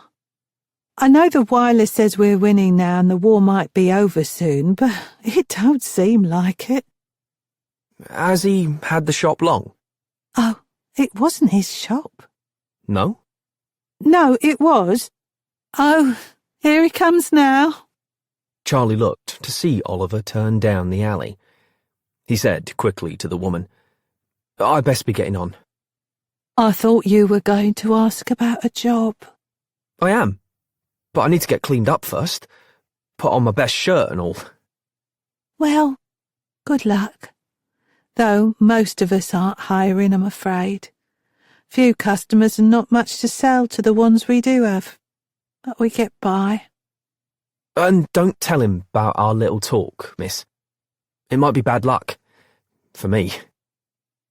She watched curiously as Charlie flitted down the alley. The bookkeep. Ignatius Oliver waved to the tea shop owner. "Hello, Desdemona," he said. Morning, Ignatius. Said Desdemona Macklin. Where have you been off to? Oh, I took a walk over to Bethnal Green. Had an errand to run. Bethnal Green. Well, you were up and out early then. It's not half 8 yet. Yes, it was quite early. How are the teas and cakes selling? Oh, it's bloody wonderful. She said, her voice liberally doused with sarcasm. Why? If I knew it was so good for business, I'd wish we were at war all the time. Well, we must do our part. That was a bad bit of bombing the other night. You look like you made it through all right. He rapped his knuckles against the wooden door. For luck, he said. So you had a late-night visitor the other night? He turned to the woman. You did? Yes, I did. Sharp eyes you have, he said, unsmiling. Isn't that what the government tells us? Lots of dodgy things going on in wartime. Yes, I suppose there are. Funny time for a bloke to be wanting a book, considering it was after midnight. Little stout bloke. Saw you open the door for him before I nipped off to bed. She waited for him to respond. Yes, well, he's a collector of sorts who came into town late from the north. He was leaving very early this morning, and last night was the only time he could meet. So he was after a book then?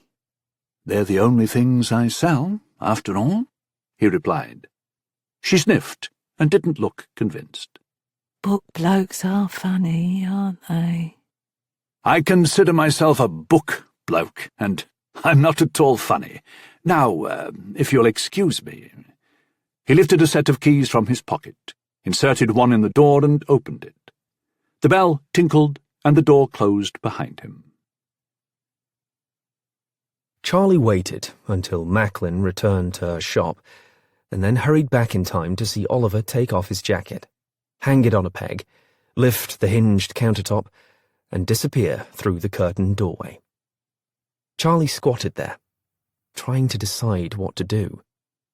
He could leave here and purchase himself shoes and a coat, and Gran a hat, because hers was disintegrating on her head, and fresh spectacles, because she told Charlie she had the cataracts.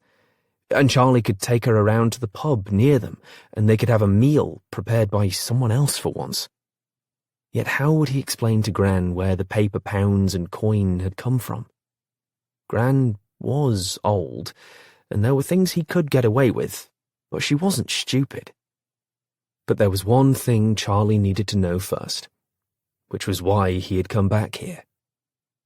He slid over to the door, and, wary of the tinkling bell, slowly opened it just enough to slide his nimble fingers through and stifle the ringing before it could commence. He ventured near the till. Next to it was a framed photo he hadn't noticed the previous night. The woman pictured was quite pretty, with large, intelligent brown eyes, full lips, and an angular face, which all promised goodness and abundance, if features could actually manage that. The clothes she wore were like what Charlie's mother had worn. Oliver's wife, maybe? There was a black, gauzy material wrapped around the frame. He gingerly touched it. The correct term came to him from some distant part of his brain. Funeral crepe. This person had died. He eased by the framed picture and noted the coat hanging on the peg. It was as threadbare as his. The old felt hat next to it was stained and carried several tears and holes. Charlie felt a thickening lump form in his throat.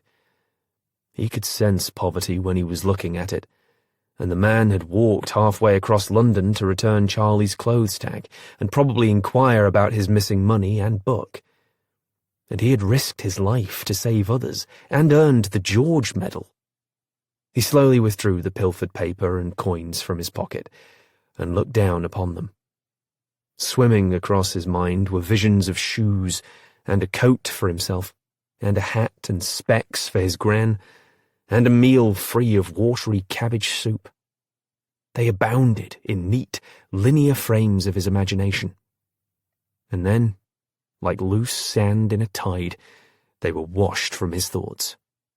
Even thieves, at least those like Charlie, had principles. And empathy for others also badly off. He only took from those who had spares. This man clearly did not.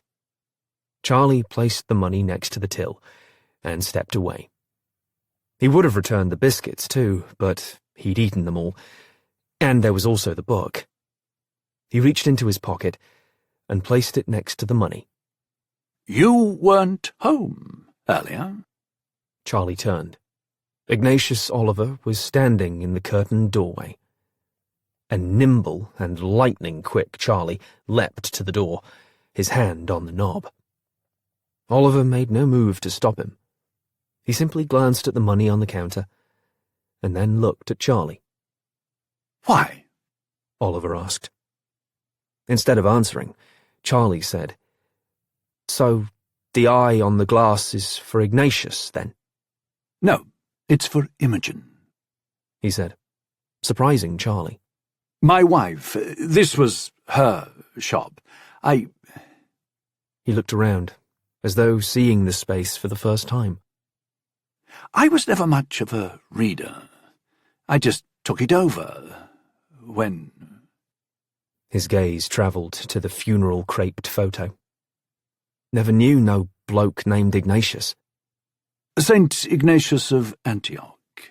I was named for him." "What did he do to be a saint?" asked Charlie, with genuine curiosity.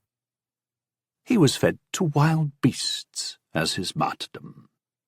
Wild beasts? Who would have done that? "People who did not agree with him. It happens, you know. Awful things occur all the time. This war is a prime example. Do you go by Charles?" No, just Charlie. You sell lots of books, do you? "Not many, no. If folks have spare shillings, it probably won't be going for books. I have sold the number of book tokens as part of a national scheme, so that helps. Rather good idea, actually. Yet not that many have been redeemed. I think people are rather tired, but maybe that will turn around as the war continues to move in a positive direction. I guess your wife liked books. Yes, indeed. She said they were a wonderful way to get through troubling times, though my sales of late do not necessarily support that conclusion. Perhaps it's the location. This alleyway can be rather hard to find. I found it, said Charlie. Indeed you did. He paused and glanced at the pile of paper and coins on the counter. You must have dropped it out on the street, explained Charlie. I just found it and brought it back. Clumsy of me, but I can be clumsy. Charlie looked in the direction of the drawer where Oliver had placed the packet of papers from the night before. When he looked up, Oliver was studying him closely. Charlie said, "Heard you got the George Medal. That you're brave." Many people are brave. Why I got the medal over others, I'm not sure. For not selling many books, that's a lot of quid. That was for many months' worth of sales, I'm afraid, replied Oliver. So, not so very much. He eyed the book next to the money. Ah, yes. I thought that was missing as well. It ain't got no words in it, said Charlie. Well, it's like a diary or a journal. My wife filled up many of them with her thoughts. Charlie spied the odd device he had seen before, lying on the counter. Hey, what's that thing? He asked, pointing. Oliver picked it up. It's a replica of Alberti's disc. Have you heard of it? Charlie shook his head. Alberti was an Italian polymath from the 15th century. A poly what? It means he was quite accomplished at a great many things. Poetry, languages, art, architecture, and cryptography, of which this is an example. He held it up. It has 2 concentric rings. The outer ring is imprinted with a standard alphabet, and the inner one the same, but with the letters out of normal order. When you rotate the inner ring and line it up with letters from the outer, you can create an encrypted or secret message. Why would you want to do that? Oliver set the device down. Oh, just for a bit of fun. I gotta go now, said Charlie. They stood there, staring at each other for a moment. Charlie, why don't you keep the book? What? Take the journal and, well, you can write things down in it, like my wife used to do. What things? Imogen would describe things that she saw. A man walking, a bird on a tree branch, a pile of rubble that used to be a home, a woman bringing food to people who needed it, and then she would write down what she thought about all that. Charlie used his sleeve to wipe his runny nose. Is that really something folks do with their time? At least certain people, yes. You strike me as observant and curious, so you might find it worthwhile, I guess is the word I'm looking for. Ironic that a bookshop owner has difficulty finding the right words. Bet you know a lot more words than me. I dare say you'll catch up and pass me, but please take the book. I have so many others, as you can see for yourself. He picked up the book and held it out to him.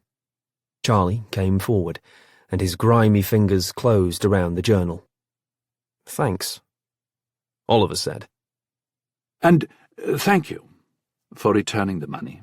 It's very fortunate you found it. In fact, I would imagine a finder's fee is in order. Charlie stared at the money, but then he held up the book. You give me this? And thanks for fetching my tag back. Must have dropped it round here. Exactly where I found it. Around here. saw a short, fat bloke here. Was he buying books? He was a friend with a manuscript for me to read. I'm afraid it's not very good. Well, goodbye, said Charlie, wondering if the same man had given Oliver another manuscript, whatever that was, earlier that morning. Goodbye, said Oliver, not looking pleased. The bell tinkled freely as Charlie left Ignatius Oliver and his shop. A moment later, he slid his head back inside the door. And I ain't bloody honourable. Well, you were today, Charlie. A girl called Molly. Molly Wakefield walked out of Liverpool Street Station and gazed around at a city she had not seen since 1939. All these years later, London was in an unrecognisable state, shocked by war and perhaps stunned at its own resilience. You never really knew what you were capable of, Molly believed, until the moment came to be capable of it. Since leaving London, Molly had had a great deal of experience along those very lines. She had gotten up especially early this morning to begin her long journey back. There were 3 rail stops in between the coastal village where she had been sent to live at the start of the war and her hometown of London. She should have been exhausted, but was far too excited to succumb to weariness from the long trip. Molly had travelled to the country after the war had broken out, in a scheme set up by the Ministry of Health, and given the unofficial name Operation Pied Piper. Well over 1 million people, more than half of them children, had been evacuated to the countryside during this process, though most had returned long ago, she knew. Molly, who would turn 16 the following year, had not seen her family during the whole of this time. She had been smiling until the train slowed, and started winding its way through the outlying suburban areas, and then into London proper. All she could see were jagged remains of toppled buildings that looked like shorn and blackened fingers reaching skyward. Stacks of rubble, grimy and litter-strewn streets, few cars, and anxious men and women walking with singular, if cautious, purpose. A twisted double-decker bus was wound around the remains of a structure whose roof was gone, its insides open to the bleak, overcast skies. There were no cabs in line outside the train station, so she carried her cloth satchel with her as she walked down the street, hopefully in the right direction. She saw a church with its front all gashed open, the pulpit visible from the street. Despite that, a wedding was taking place inside. Molly stopped to watch the ceremony happening amid all the chaos of war. The sight brought a hopeful smile to her face. She then left and continued her journey home. On a side street, a family of 4 sat on a pile of smouldering bricks. The little girl was staring at a partially crushed and singed dollhouse, which had obviously been pulled from the wreckage. Molly stopped and asked if they were all right. They looked back at her blankly and didn't respond. Molly could not know that a squadron of German Junkers and Dorniers had stolen into London during the night and reduced homes on this street into drifts of shattered building materials, perched at odd angles. When she saw the smoke rising from the wreckage, Molly realized that the residual heat from the exploded bombs was the only thing keeping the now homeless family warm. She hurried on, using various familiar landmarks as her guide. While London was the city of her birth, this was not an area in which she was all that accustomed to being, and the interceding years of devastation had severely altered how the city looked, at least to her. A group of ragged children was gathered around a brazier, in which a small fire was burning, warming themselves. They looked curiously at the primly attired Molly as she marched along, as though she were a ghost from the distant past, when the world was at peace. Sandbags were stacked all over, and it seemed every substantial building had a sign out, proclaiming it as a designated public air raid shelter. The windows were uniformly painted black, with scrim tape crisscrossed over the glass. The pubs were open, and doing a brisk business, mostly old men, or younger ones missing limbs and displaying medals and ribbons pinned to coats, spilled into the cratered streets with their pints and pipes, gossip and grousing. Molly saw a troop of perspiring soldiers working hard clearing debris from the streets, their smart tunics draped over a low wall. She passed several storefronts that had business as usual cards taped on window frames that no longer had any glass in them. One blackened, gutted structure, which she remembered as being a well-known emporium, had a sign out front saying it was reopening in a week's time, Nazis or no Nazis. There were lines of housewives in queues outside the butcher and bakery shops, with their open baskets, pinched, impatient features, and short lists. In her village, Molly had been told little of what had occurred here, but she had glimpsed snippets of wartime events in London in local newspapers. She had also heard things on the wireless in the home where she lived with her hosts, the Coopers. The BBC's news programmes also gave updates on the war. For years, the prognosis for Great Britain's survival had been bleak. However, lately, the tide had seemed to turn. The Coopers had received 8 shillings and 6pence each week from her father as a billeting allowance while she stayed with them. Her father had also sent at yearly intervals fresh sets of clothing for his daughter as she had grown. The Cooper children had watched in envy as Molly had opened elaborate packages from Harrods and Selfridges filled with costly outfits Herbert Wakefield had selected for her. In turn, Molly had given her old clothes to the younger Cooper girls. The family had treated her very well, even providing her a modest birthday party each year. Mrs. Cooper was a schoolteacher, and a most capable one. Molly had been precocious from an early age, with her mother and her nanny reading with her regularly, and she had attended a private girls' school before leaving for the country. Mrs. Cooper had followed that up with a rigorous education over the course of Molly's time there, in addition to her regular schoolwork. A great many books were read, extra lessons learned, and boxes of stubby pencils used up putting both thoughts and mathematical calculations to paper. Mr. Cooper was a vicar, and quite scholarly, with a well-stocked library, and he had delighted in expanding Molly's academic horizons. Being naturally bright and curious, Molly had flourished in such an environment. The vicar's spinster sister, Eleanor Cooper, was a highly trained senior nurse. Transport ships carrying men injured in the war routinely docked at the coast 2 miles from Leiston, the largest town very near Molly's village. Wounded soldiers were then transported overland to the hospital facilities set up in Leiston. Eleanor had gone to one of the hospitals each day to help care for the wounded. Then, when Molly turned 14, she began taking the girl with her.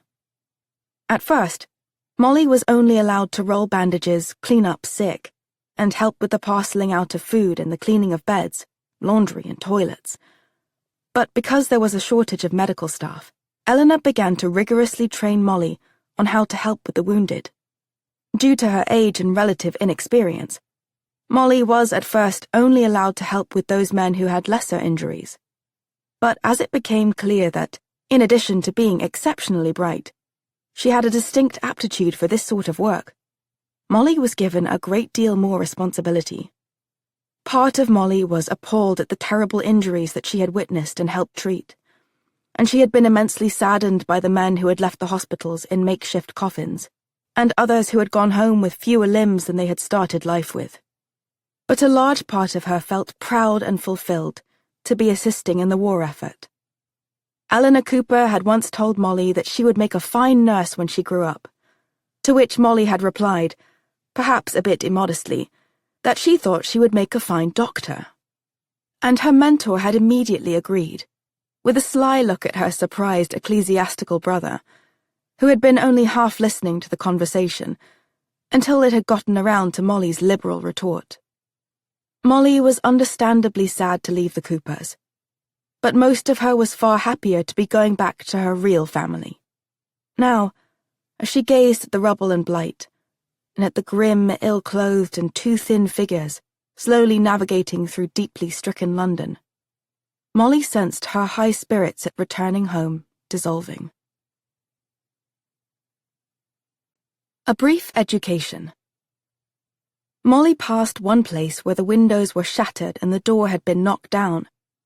The inside looked gutted, with tables and chairs overturned and broken up, although there was no sign of an actual bombs having exploded there.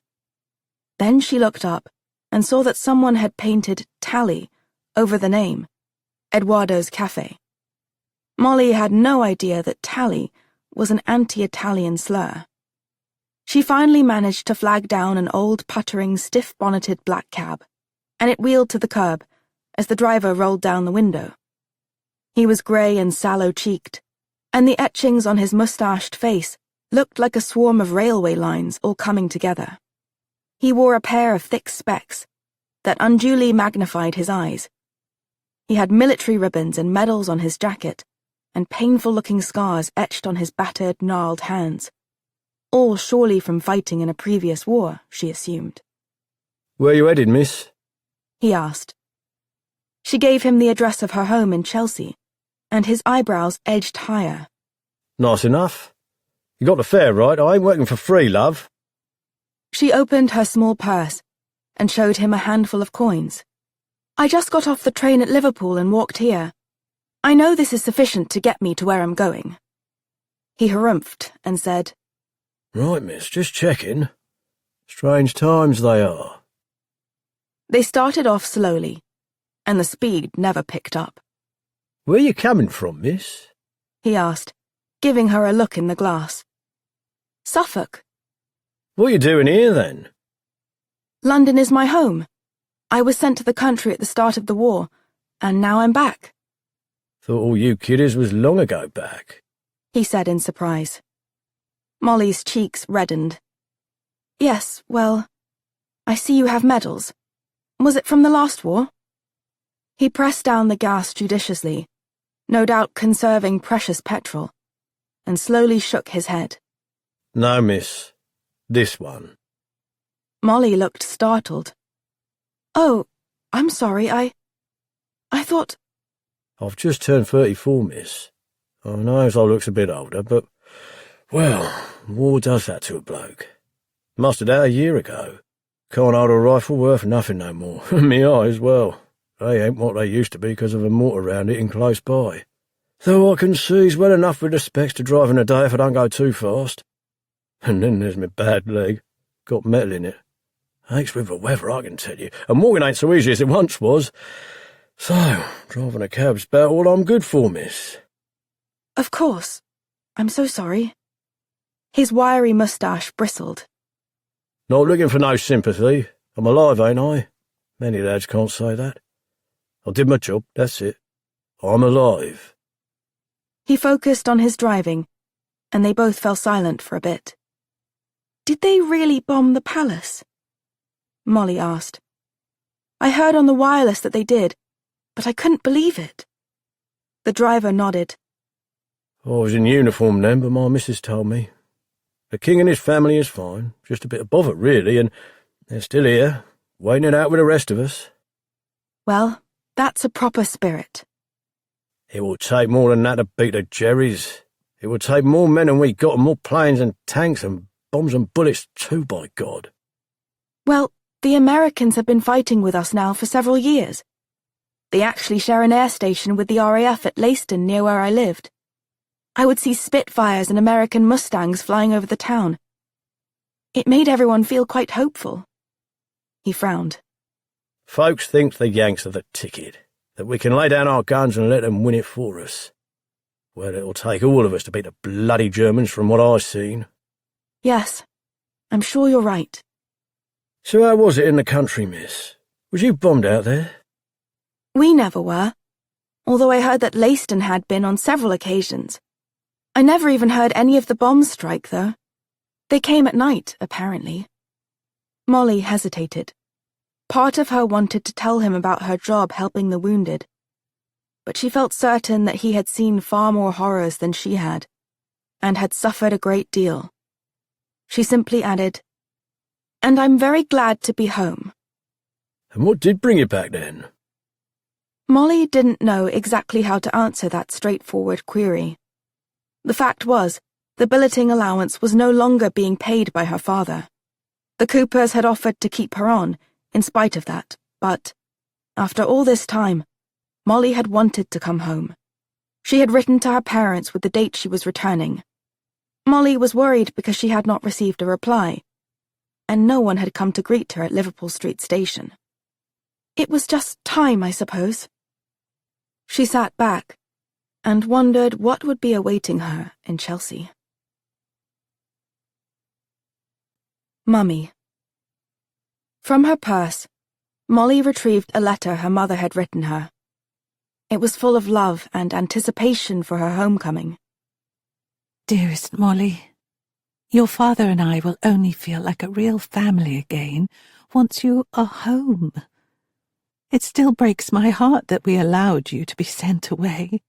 You know we didn't want to do it, Molly dear, but your father said it was for the best, and he's very nearly always right. Still, I can only count each minute until you arrive back safe and sound into your mummy's arms. My mind can venture to think of nothing else until I hold you once more and cover your sweet face with kisses. All my love, Mummy.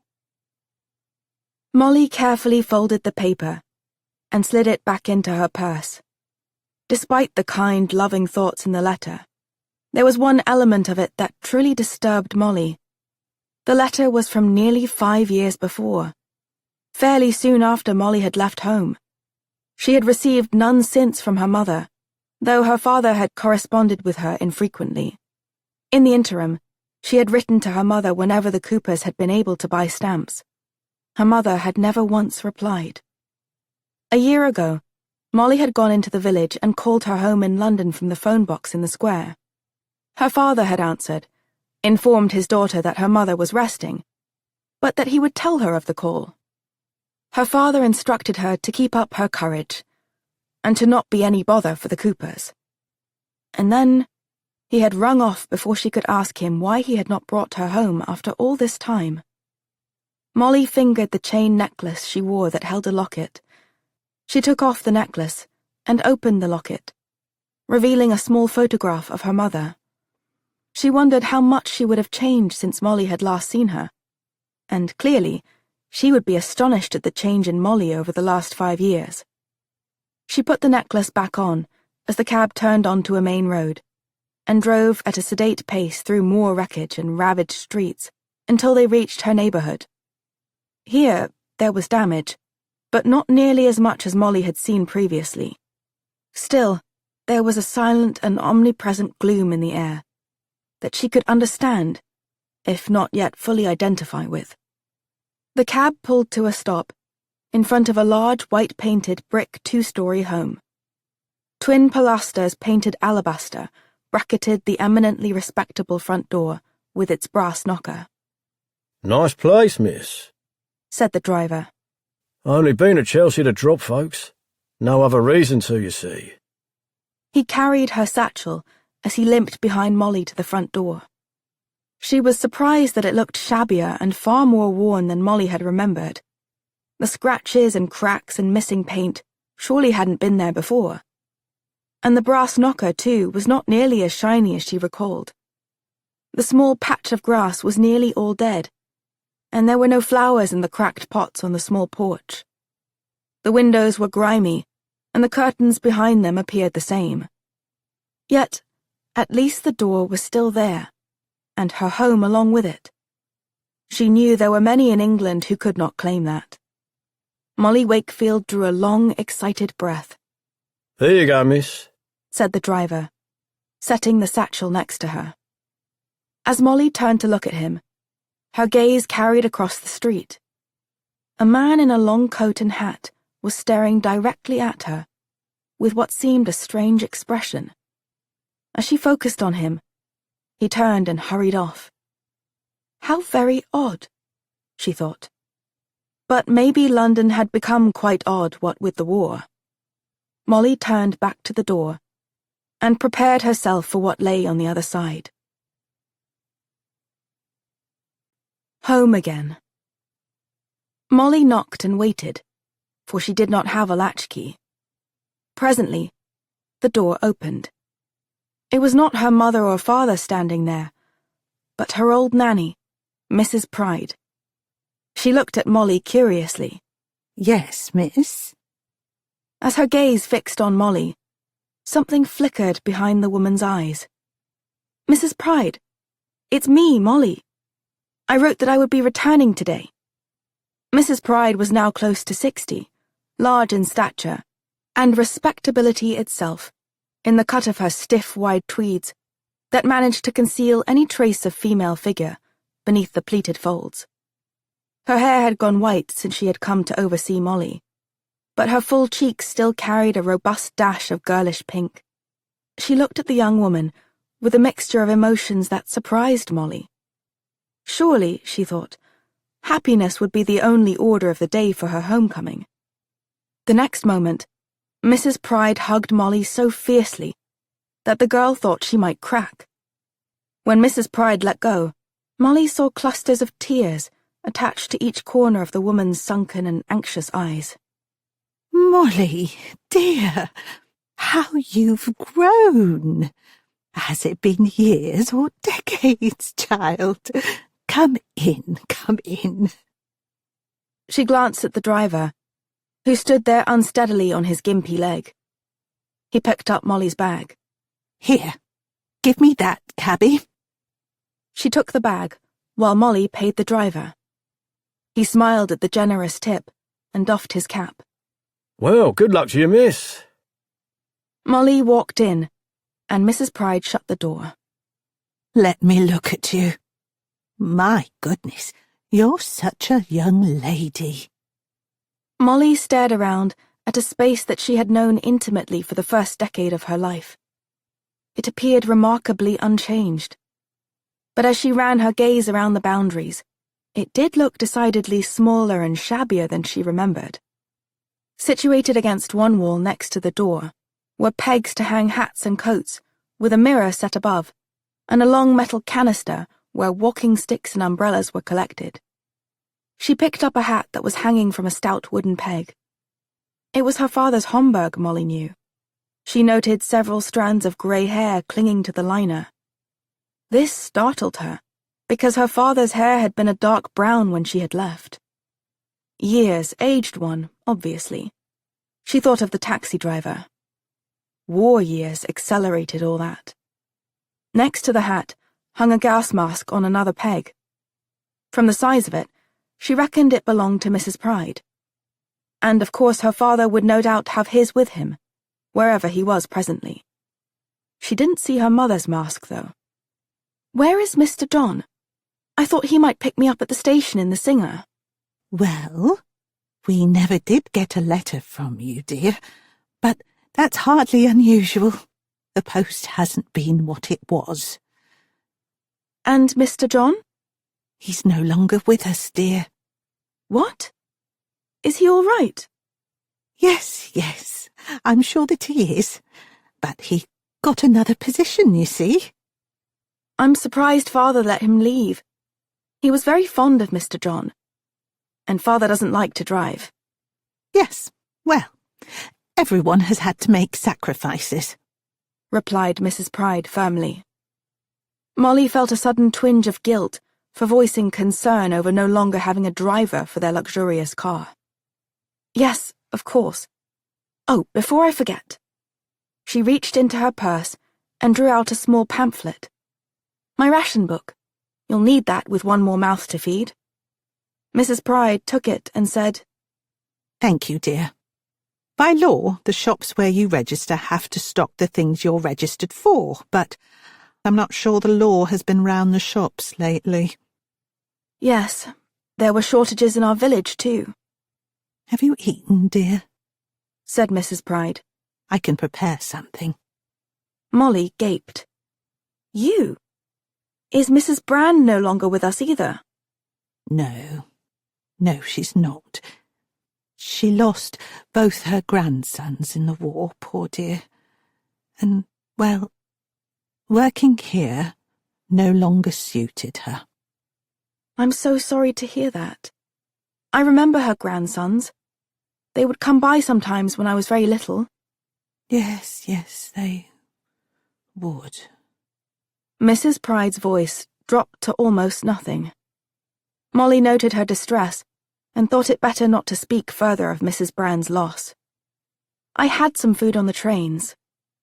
Then perhaps a cup of tea? Yes, thank you. Molly looked around. And Mother and Father? It took a considerable length of time for Mrs. Pride to answer this simple query. Your father, bless him, is at work.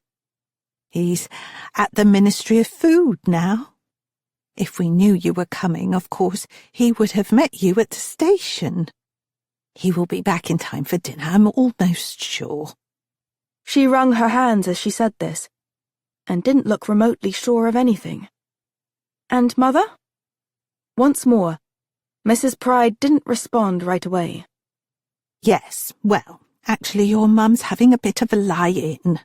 Now, you can have your tea, and then we'll see what's what, shall we? Mrs. Pride took Molly's coat and hat and hung them up, then flitted out of the room. Molly started to follow her. Mrs. Pride turned back and said, I'll make the tea, dear. If you want to go to your room and put your things away, I'll be up directly with your cup. Molly carried her bag up the stairs. Her room was on the right at the end of the hall. Her parents' room was on the left, just at the head of the stairs. She eyed their door, and then leaned over the stair railing. She heard the kettle clattering against the stovetop, and imagined she could hear the sharp strike of the match and the whoosh of ignition as Mrs. Pride heated the water. Molly went over to her parents' door and listened at the wood. Hearing nothing, she eased the door open and peered in, expecting to see her mother asleep. However, the bed was made, and there was no one there. She looked around.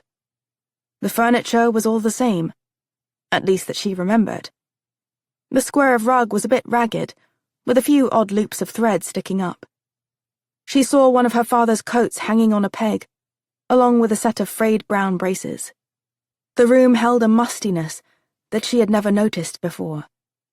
The light coming through the windows was weak and diffused, throwing all she saw into shadowy relief, which somehow seemed ominous to Molly. Surely Mrs. Pride had said that her mother was having a lie-in, and where would she be doing that, other than in her own bed? Molly continued to her room, opened the door, and stood there for a few moments taking it all in. Her room was exactly as she had left it, as though time had ceased passing. Lying in the center of her bed was one of her old dolls, and it had something in its hands. She hurried forward and saw that it was a letter. She eagerly unfolded the crisp paper. It was on the official letterhead of the Ministry of Food. Dear Molly, I wish I could have been here to see you when you arrived back from the country. I have been quite busy as of late. I will be home as soon as I can. With affection, your father. Molly recalled that her father had worked in a position that required frequent trips to the continent. Now he had apparently taken a job with the Ministry of Food, as Mrs. Pride had said. Yet there had been one puzzling omission in his letter. There had been no mention of her mother. And Mrs. Pride had said they hadn't received her letter. So how would her father have even known that she was coming home today? Her head full of disquieting thoughts, Molly put the paper in her pocket as she heard the whistle of the kettle. She was still putting away the clothes from her bag when the door opened and Mrs. Pride bustled in with her tea, a small jug of milk, and a plate with 2 thin and cracked biscuits and a spoon. Here you are, dear, she said, setting the cup and plate of biscuits down on the table next to her bed, and pouring the milk into the tea and spooning it around. I can't tell you how pleased I am to have you back home, Molly. So very, very pleased. I mean, I can scarcely believe my eyes. She handed the cup to her. Molly smiled and took a sip of her tea. I, found the note from Father. Mrs. Pride's features tensed. Oh, yes, I suppose you did. I checked Mummy's room, but no one was there. You said she was having a lie-in? Well, I should have told you that while she was having a lie-in, it wasn't here. Molly very carefully set her cup down, and, with panic rising in her, said, "Not here." Mrs. Pride's hand flew to her mouth, and worried at it a bit with her index finger. The truth is, dear Molly, that your mother has not been well as of late. She has left here to convalesce at another place. Place? What place? A sanatorium, she replied, her gaze now averted from the girls. Molly gasped. A sanatorium? Mrs. Pride dropped her hand. It's a place where people with unsettling troubles travel to get some peace. It's in Cornwall. Cornwall? Are there no sanatoriums in London? Well, London has been right hard hit, and though they don't come every night like they used to, the Germans do still come. There was an odd bombing or two last night, in fact. Molly felt her throat tighten. I want to see my mummy straight away. Yes, I suspected you would want to do that. The fact is, Molly, your father should be the one talking to you about this. Is she all right, Mrs. Pride? Please tell me. The woman finally met her gaze. The war has been hard on all, Molly, from the king on down. But it has been far harder on some, and unfortunately, your mother is one of them. And on that rather ominous note, Mrs. Pride fled the room. A glimpse during uneasy quiet. Molly heard Mrs. Pride take to her bed later that night. Her nanny's steady tread was still recognizable to her, even after all this time away. Molly lay in her nightclothes, with the bedcovers pulled up to her neck. The fireplace yawned empty of coal or wood. And though she listened for it intently, she never once heard the latchkey followed by the creak of the front door, announcing the return of her father from his official duties at the Ministry of Food.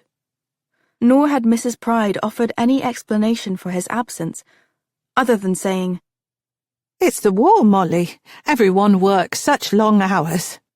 Not to worry. This was certainly not the joyful homecoming Molly had anticipated. The long journey and accompanying fatigue finally overcame her anxiety, and Molly fell asleep. Later, she awoke with a start and looked to the window. She had heard something out there, or at least, she thought she had. She rose, parted the heavy blackout curtains, and looked out. A glowing light emerged from across the street. As Molly continued to watch and her focus sharpened, she saw that it was a man with a cigarette. She kept observing, expecting to see him walk off, but he never did. He just stood there. Was he watching their house? Of course not, she concluded. You're imagining things, Molly. You're tired and confused, and is it any wonder after the day you've had? A moment later, she sensed movement to her right. When she looked that way, a lanky boy a couple of years younger than Molly appeared and secreted himself behind a small row of hedges on the Wakefield's tiny patch of dirt. Molly next turned her head to the left and saw a police motor car pass by. The boy waited until it was gone before stepping into the open. Then he glanced upward, and Molly saw his face. She drew back a bit because he seemed to be looking right at her. The next moment, he was running off in the direction opposite of the police vehicle. She thought, he looks quite thin. As she peered at the dark sky, filled with barrage balloons, a few clouds and the luminous moon. Molly reflected on having never heard the roar, whine and screech as explosive-laden metal fell to earth with a gravity-fueled fist. As she had told the cab driver earlier, she had never even heard a bomb explode. She wondered if the boy had experienced those things. He looked as though he might have. She went back to bed, but could not sleep. She was used to complete quiet in the country, but no matter how late the hour, the great city, with some of its teeming millions scurrying on their way at odd hours, could never truly be silenced. Molly finally sat up and made a decision. She dressed and, after checking to make sure her father was not in his bed, ventured downstairs. She carefully opened the front door and closed it just as quietly behind her. She found the spare latchkey where it had always been kept, under the statue of a mournful cocker spaniel with a cracked right paw that sat at indifferent attention on the top step. She had not thought to use this key when she had come home, but rather had wanted to knock on the door and see the happy faces of her mother and father when they appeared. At least, that had been her plan. A dashed one now. After locking the front door, Molly looked around and wondered how she would get to where she needed to go. She had no idea where the Ministry of Food even was. She of course knew where the nearby Downing Street was, but that was where the Prime Minister worked. Then there was Whitehall. That might be a possibility, since lots of government types laboured there. She knew London well, at least certain parts. Before she'd been sent to the country, Molly had gone on a great many picnics with her parents. They had either walked with their basket or else been driven by Mr. John in the well-appointed Singer. They had gone to Regent's Park, and also to nearby St. James's, Green and Hyde Parks. She especially loved the Serpentine in Hyde Park, the upside-down tree, and all the beautiful statuary. Then there had been boat rides on the Thames, visits to the British Museum, plays in the West End, concerts at the Royal Albert Hall, and chocolates and teas at Fortnum and Mason in Piccadilly. And, of course, there was Harrods, where one could purchase positively anything. Much to her poor mother's horror, Molly had become lost for a time in the labyrinth of the store, when she just topped 5 years old, and had thought it quite the best adventure of her young life.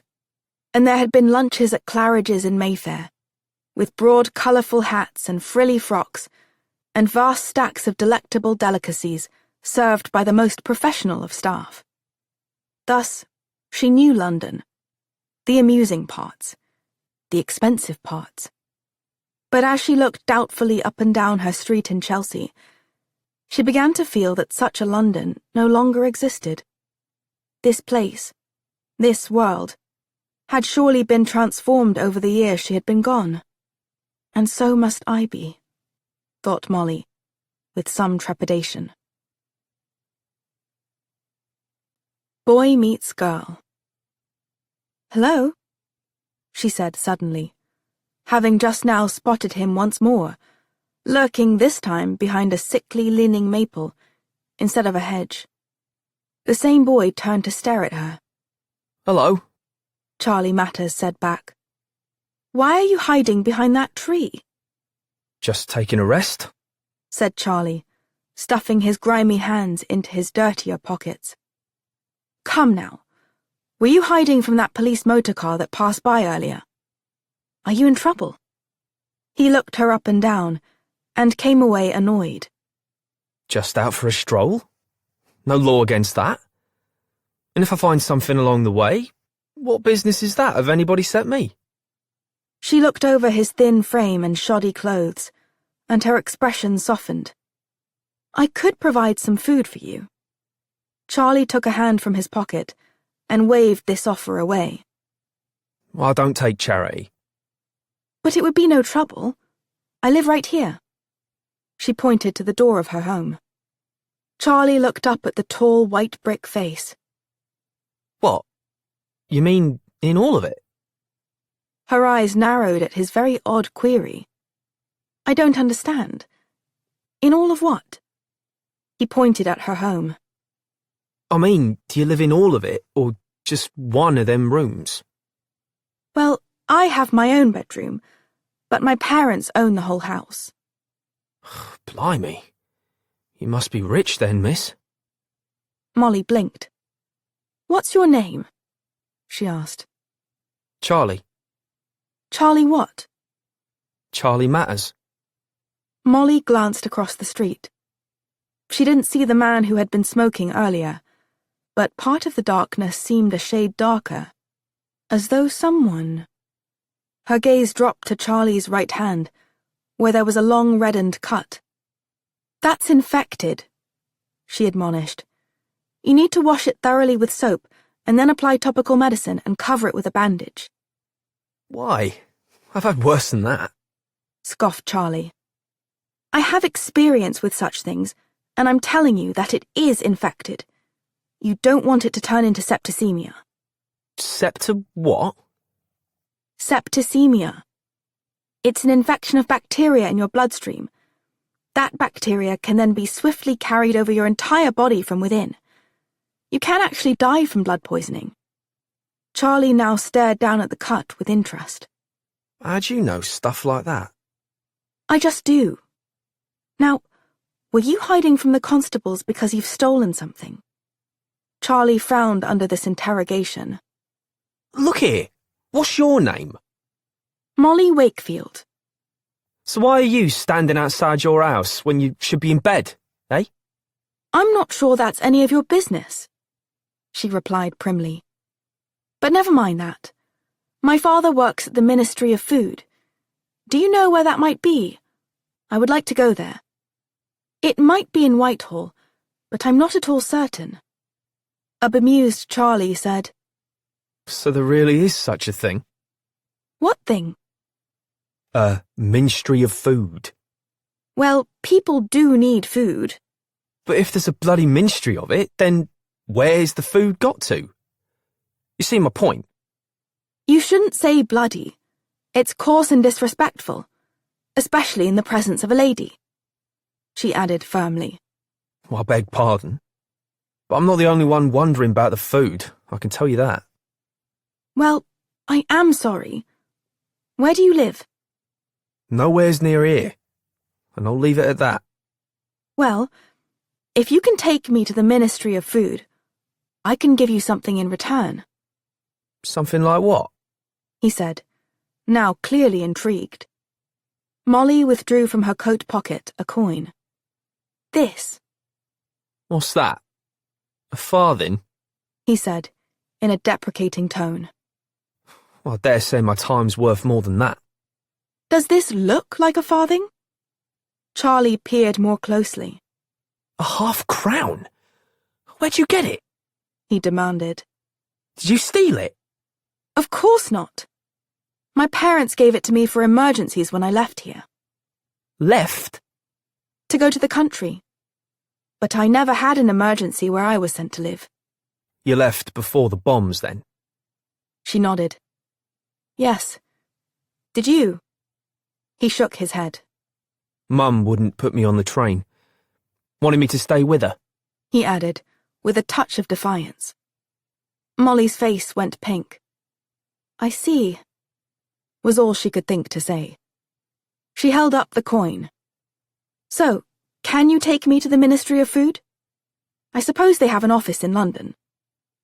Well, surely you know where it is if your father works there. Molly started to shake her head, but then something occurred to her. She took out the letter her father had left. The address was right there, at the top of the stationery. She silently chided herself for not thinking of this before. She held it out for him to see. Charlie read off the address under the illumination of the moonlight. Do you know where it is? She asked. He nodded. But it's quite a ways off, miss. You needn't call me miss.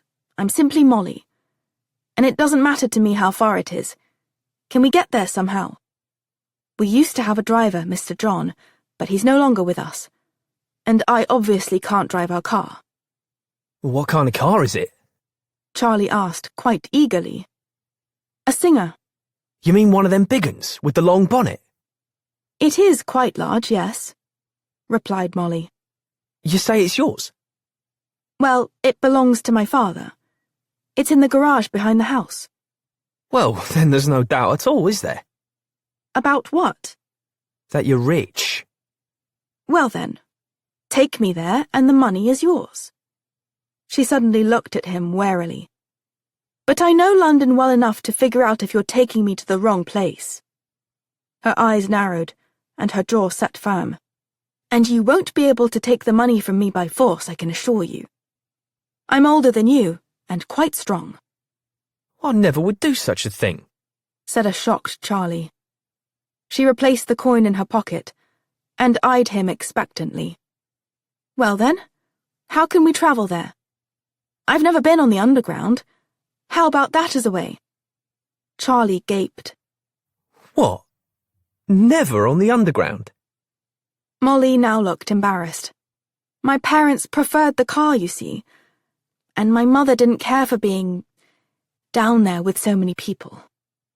Fact is, most stations close after about 9 or so. Last trains leave and folks settle in for the night, in case the Germans come. But there's a bus stop, not too far off, that goes near where your dad works. It's a shilling each. Molly pulled from her other pocket 2 coins. You got money in all them pockets? Said Charlie. Shall we? Replied Molly. A trip taken. As they paid their fare and received their tickets and boarded the double-decker bus, the grey-whiskered, uniformed conductor looked suspiciously at the pair. Here now, what you two be doing out at this hour? Should be home in your beds, eh? Where your parents, eh? You think I'm daft and ain't noticed, eh? Molly seemed frozen by his aggressive attention. Charlie, though, was not at a loss. Our mum's charring at the Ministry of Food office. We're going to help her. Got a dinner in me pocket. He added, with a sly glance at Molly. 'Cause they ain't got no food at the Ministry of Food, eh? The conductor snorted at this comment as he poured out a cup of tea from a dented metal thermos. He gazed at the unkempt Charlie and then eyed the properly attired Molly. He said to Charlie, Now you look you've got a charm, but not her. Think you're having me on, boy? You sure you two even got the same ma? Ain't think we don't know our own mum? said a seemingly outraged Charlie. Oi, which one of you's older then? Tell me that, you young scamp. We're ruddy twins, replied Charlie. Who got the coins to ride this here bus, right? This was directed at the young female driver, who nodded and told her colleague to stand down. The beaten conductor turned away, took his seat near the front, and quietly sipped his tea as the bus pulled off. Charlie and Molly sat side by side, while tired-looking people sat all around them. However, one young man in a sailor's uniform, and what was likely his girlfriend, were energetically kissing. Molly primly looked away. How long a ride is it? She asked. A bit, replied Charlie, scratching his cheek. Make sure you don't lose that coin now. I've got it right here in my pocket, she replied firmly. So why didn't your dad come home? He works very long hours. His job is very important. As you know, it deals with getting food to people who need it. Bloke needs to work harder then, said Charlie, as he tipped his cap lower over his eyes. The bus bumped slowly along, and it seemed to Molly that they could have travelled far more swiftly on foot. They passed through several stops where people got on or got off, and never once did Charlie stir. Finally, he lifted his cap and said, This is our stop. As they alighted onto the pavement, Molly said, Are you sure? I'll be very cross if this isn't the right place. This way, said Charlie confidently. They walked down one street, made a diagonal through another intersection, and wandered over to a broad thoroughfare that was dimly lighted. I think we're lost, said an angry Molly, coming to a stop because Charlie had halted. Look at the street name on that building, he instructed. When she did so, Molly knew that he was right. Oh, I see. Now we just have to look at numbers, of course, It's that one. said Charlie, pointing at a flat-faced, sad-looking building with dark windows. They walked over to it. You're very quick to spot things, said Molly. Blokes like me got to. Do you ride the bus a lot? I thought that would be expensive. Well, it is if you pays for it. The building's dark. You sure your dad's here? She knocked on the door 3 separate times, but no one came. Molly frowned. It might be that my father has already headed home. We might have passed him, do you see? Charlie scratched his chin and nodded half-heartedly. Suppose. He said. She took out the coin and held it up. But you still earned your wage, she said. Charlie looked at the half-crown, and his fingers rubbed together in anticipation of seizing it. But his hand stayed by his side. Well, take it, urged Molly. It's yours now. How do you figure to get back? He asked. The bus, of course, she said. I have more coins. We just reverse course. Well, I do. I've no idea where you might be going. He shook his head and pointed at another clock tower. Don't think so. Seeing as how we were on the last bus to come through here tonight. Molly whirled around to look. Then what do I do?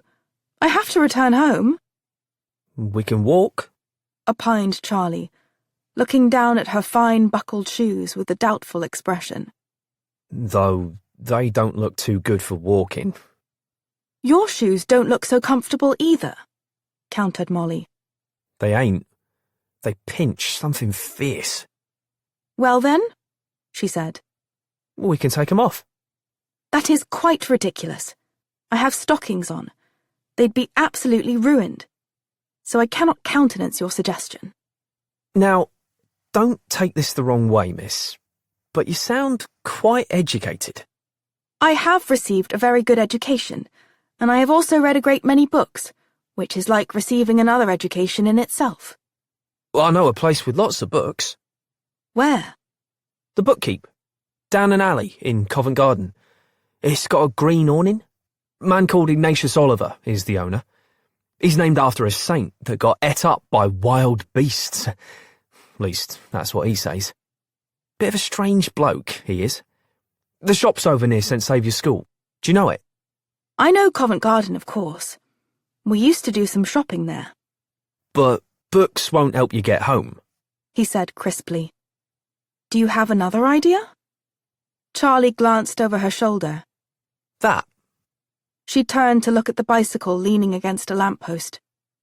What about it? It's the way you get back home. But it doesn't belong to me. Oh, we'd just be borrowing it. We'll ride it to your place, see? And then I'll come back here with it, all in a jiffy. But then how will you get home after that? In answer, he pointed at his feet. With these? Only a few miles. I've walked a lot farther than that. But the bicycle, isn't that stealing? She said apprehensively. It's stealing, only if you don't bring it back. And I figure whoever left it there done it so's if another fella comes along and needed a ride somewhere, he'd have one. See how it's not even locked up or nothing? She looked at the bike and back at him. But how can we both ride it? It only has one seat. Me on the pedals and you on the handlebars. The handlebars, said a shocked Molly. I'm wearing a dress. Well, okay. You can do the pedals and me on the bars. No, we'd crash. You see, I never learned to ride a bicycle. Father didn't think it important, and the family I stayed with didn't have one. Then better me on the pedals and you on the bars. They set off, and Charlie kept to the middle of the road and tried his best to avoid the numerous holes so as not to jostle Molly too much. In what felt like a fairly short period of time, they pulled to a stop in front of Molly's home. His feet planted firmly on the pavement, Charlie clutched the handrail of her front steps and held the bike steady so Molly could safely dismount. She turned to him, and once more held out the coin. He eyed it again, his top row of teeth clenching over his bottom lip. Better you hang on to it, he said at last. Why? It might come in handy, even for rich folk like you. Before she could say anything, he had whipped his wheels around and was pedalling furiously down the cobbles. What a very unusual boy, she said to herself. Molly used her latchkey to enter the house. She quickly saw that they had not passed her father after all. His coat and hat were not where they should have been, and when she peeked into his room, he was not in his bed.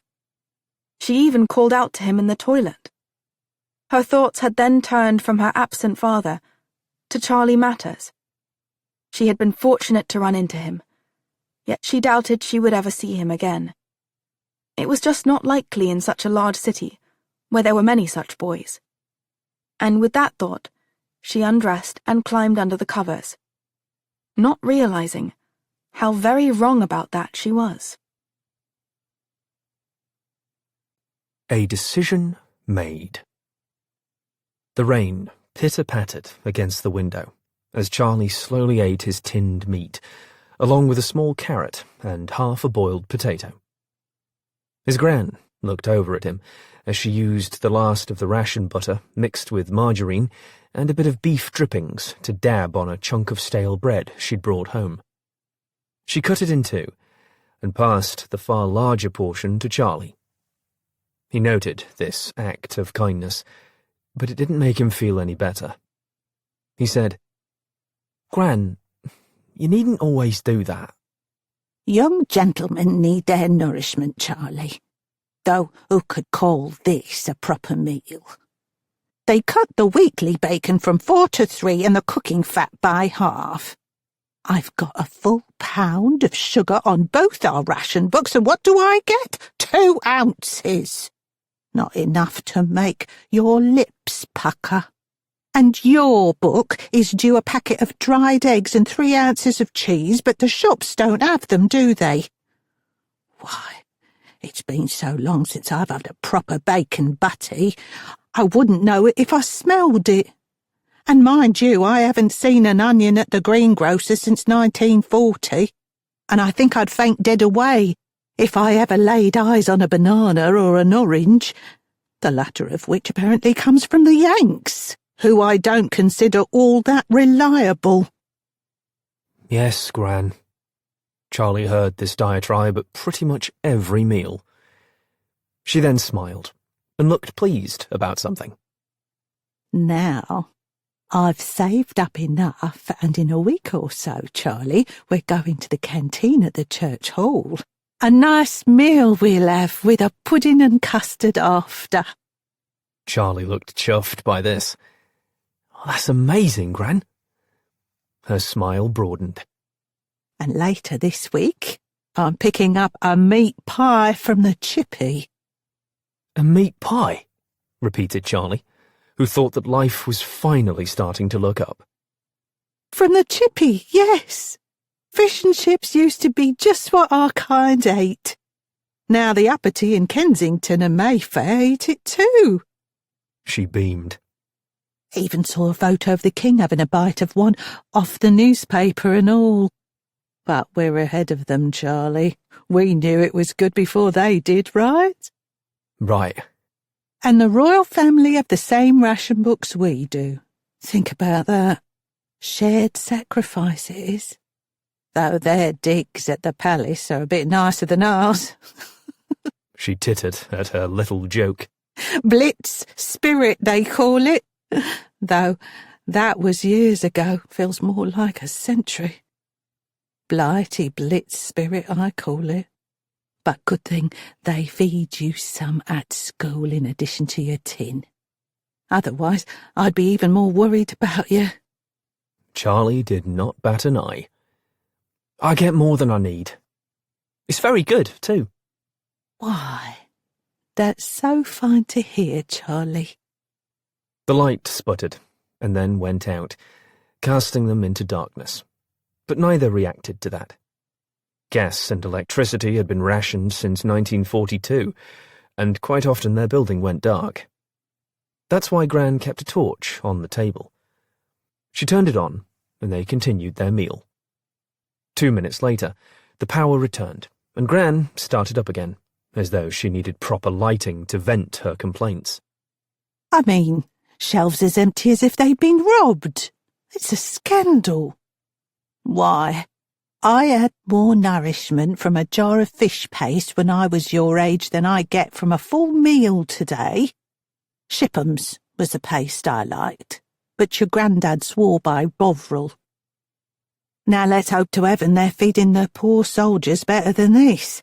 We're all doing our bit to fight the Huns, mind you, but for the love of God, can't we have something that tastes good? And if Lord Walton of the high and mighty Ministry of Food lectures us one more time about how we should be delighted with nibbling carrots like rabbits, well, I might forget I'm a lady and tell that man a thing or two. A right old bust-up we'd have.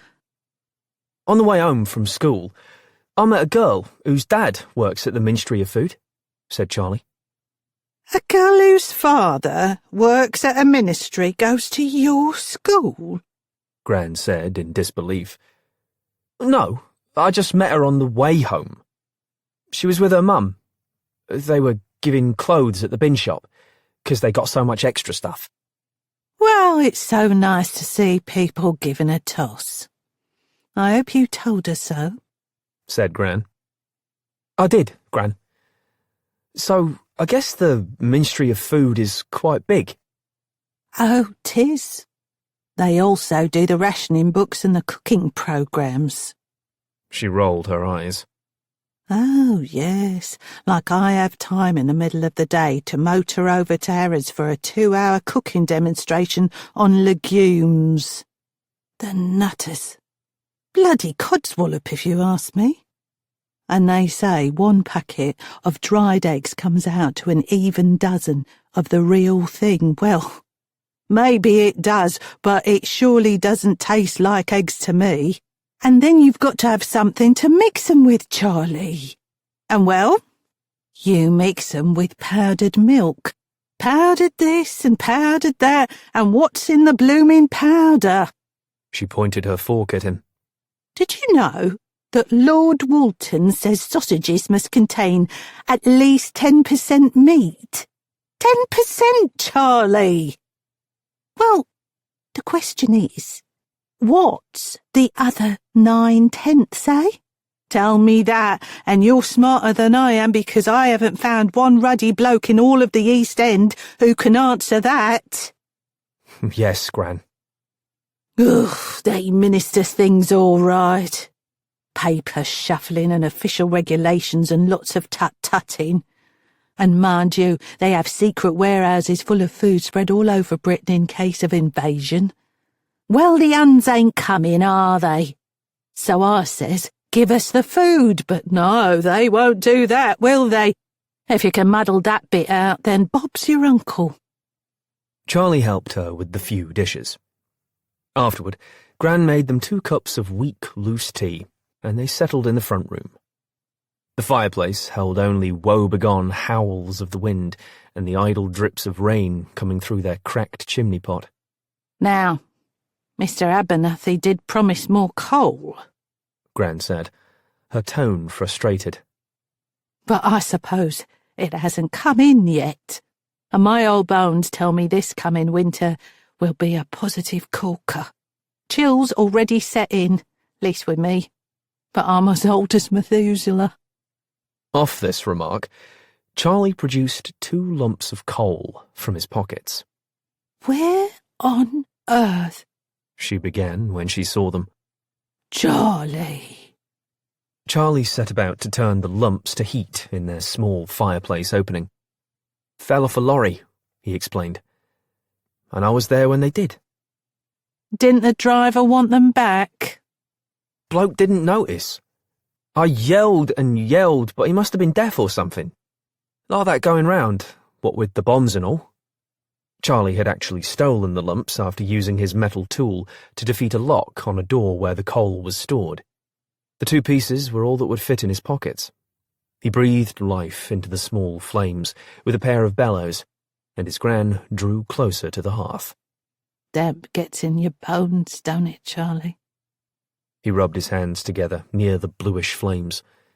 Their chimney flue had never worked properly, but he didn't mind the smoke collecting around the room and settling over him, though it did make him hungry.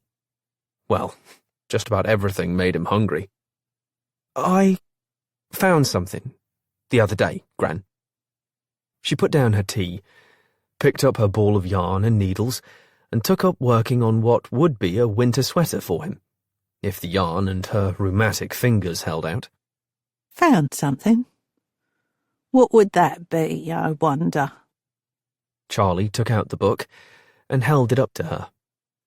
The pages are empty, he said. She laid aside her clacking needles and took up the book. You said you found it.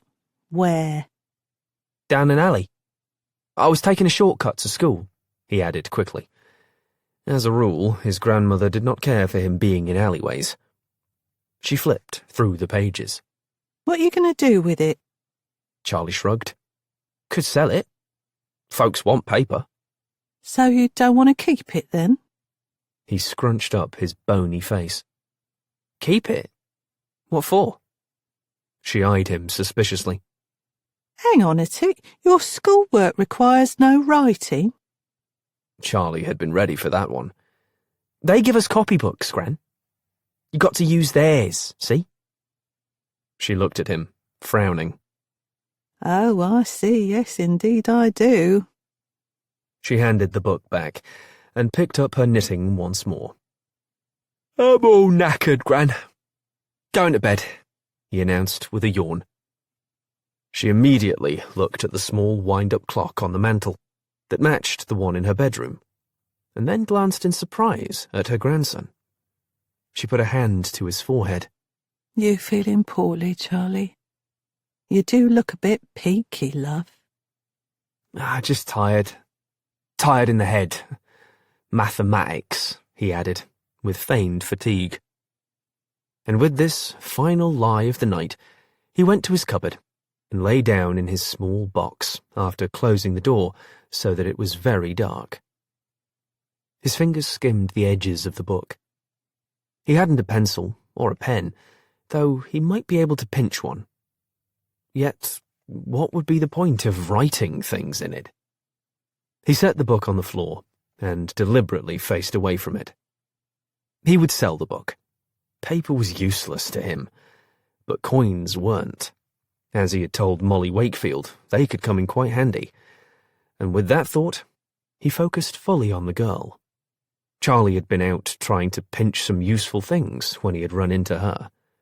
Like a hunter who expanded his range when game became scarce, one had to go to the part of the city that crowned kings and queens to get the good stuff. Chelsea was a long trip for him from Bethnal Green, but he had perched on the back of a late-night lorry, hopping off when it slowed, to make a turn when he neared his destination. That had led him to Molly's Street, and yet he had ultimately come home mostly empty-handed. A lock had been too difficult, a window a bit too high, a pair of suspicious eyes a tad too watchful. As he drifted off to sleep, the rain started to bucket down. In the receding mists of consciousness, he thought that at least the Germans wouldn't bomb them in such poor weather. Charlie always prayed for the worst possible inclemency. Nothing terrified him and the rest of London more than a clear, windless night. Lonzo and Eddie. The kiss on his forehead told Charlie that Gran was off to work. A couple hours later, he blinked himself awake and slowly sat up. As usual, he had slept in his clothes for the added warmth. He rose, washed his face at the tap, tamped down his hair, and ate his breakfast, and the contents of his lunch tin for his first meal, with no idea or prospects for his second. Later, he set off with the book tucked into his coat pocket. He had no more reached the next street over when he heard the gleeful voice. Why, 'tis Charlie Matters, ain't it? Charlie turned to see the two boys heading his way. Lonzo Rossi was a half-foot taller than Charlie and nearly 3 years older. His face was long and narrow, but his nose was wide and short and held a pair of aggressive nostrils. It was Lonzo who had spoken. He was always the first to speak of the pair. Eddie Gray was shorter than the lanky Charlie, though he was much the same age as Lonzo. Charlie suspected that Eddie was tougher than his larger friend by half again. Eddie also had the more interesting face. Thick eyebrows and long upturned lashes, deep-set brooding eyes, and a grim mouth. Eddie never said much, but one tended to listen when he did venture to speak. Charlie got along fine with Eddie. No one really got along with Lonzo. Haven't seen you since you went looking for shoes, continued a smiling Lonzo as the pair came to a stop in front of Charlie. Both were dressed as he was, hand-me-down pants, shirt, coat, cap, and shoes that were always too small. Yet while his Gran kept Charlie reasonably clean, she required that he take a hot bath each Saturday night and regularly clipped his fingernails. No one in Lonzo's or Eddie's lives had ever seemed to do the same for them. They, too, had been orphaned. Lonzo had eventually been heaved from his third family, and Eddie his fourth. It wasn't necessarily anything they did, Charlie knew. It was called war nerve. As boys got older and ate more and required fresh clothing as arms and legs grew, it got to be beyond the pocketbooks of most. They were then chucked out in favour of the legal offspring. Both boys now lived in a burned-out shell of a building, hunting and scraping for what they needed to survive. And while doing so, they had to stay one delicate step ahead of both the bobbies on the beat and the orphanage folks. The latter would dearly love to catch the pair, both for the government pence and also for the perceived good deed of taking hooligans off the streets. Lonzo gazed down at Charlie's small slipshod shoes, his wide grin displaying nearly all of his irregularly placed and yellowed teeth. Well, said Lonzo, as Eddie hovered next to him, his intense eyes threatening to swallow Charlie whole. see you got them same shoes on your feet. So what gives, eh? I got the money, said Charlie. Liar, bellowed Lonzo. We know that door was double locked and them windows barred, right, Eddie? See, Eddie already tried his pick on the second lock and it ain't budged. And Eddie's way better at picking locks than you are. Right, Eddie? Smiling, he nudged Eddie's arm, but his partner just kept peering at Charlie. I got the money, said Charlie stubbornly, and bought this with it. He held up the journal. You spent shillings on that? Lonzo barked. Are you daft, or... Eddie interrupted. What's it a book of? Lonzo snatched it from Charlie's grasp and flipped through the blank pages before tossing it back. Why, there ain't a single word in it, he added spitefully. You're barking, you are. Does your gran know you're wasting money on nothing, you prat? Charlie put the book in his pocket and started to walk on until Lonzo halted him with a hand on his shoulder. Where you think you're going? I got business to tend to. Lonzo snorted. What business you got? I'm going to sell the book, that's what, Charlie replied. Lonzo looked at him incredulously. Who would pay for a book with nothing in it? He said derisively. Eddie answered. For the paper. People need paper. Charlie nodded, while Lonzo suddenly looked interested.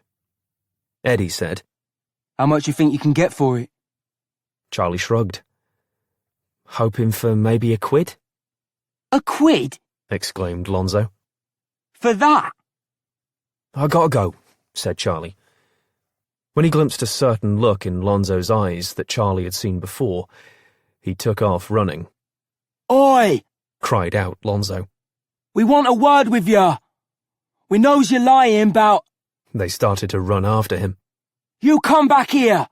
Screamed Lonzo. We knows what you really done that night. Charlie heard nothing else, because with his long legs he was exceptionally fast, even in bad shoes, and he had turned a corner and fled down the pavement. He entered an alley that was a shortcut to the next street and looked back, but they had given up the chase. Okay, now to business. Satan dwellers. As Charlie walked down the street, the city slowly awoke.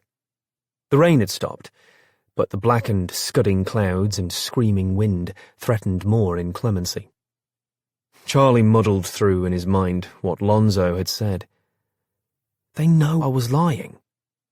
They know what I really did that night. He had no idea what Lonzo meant by that.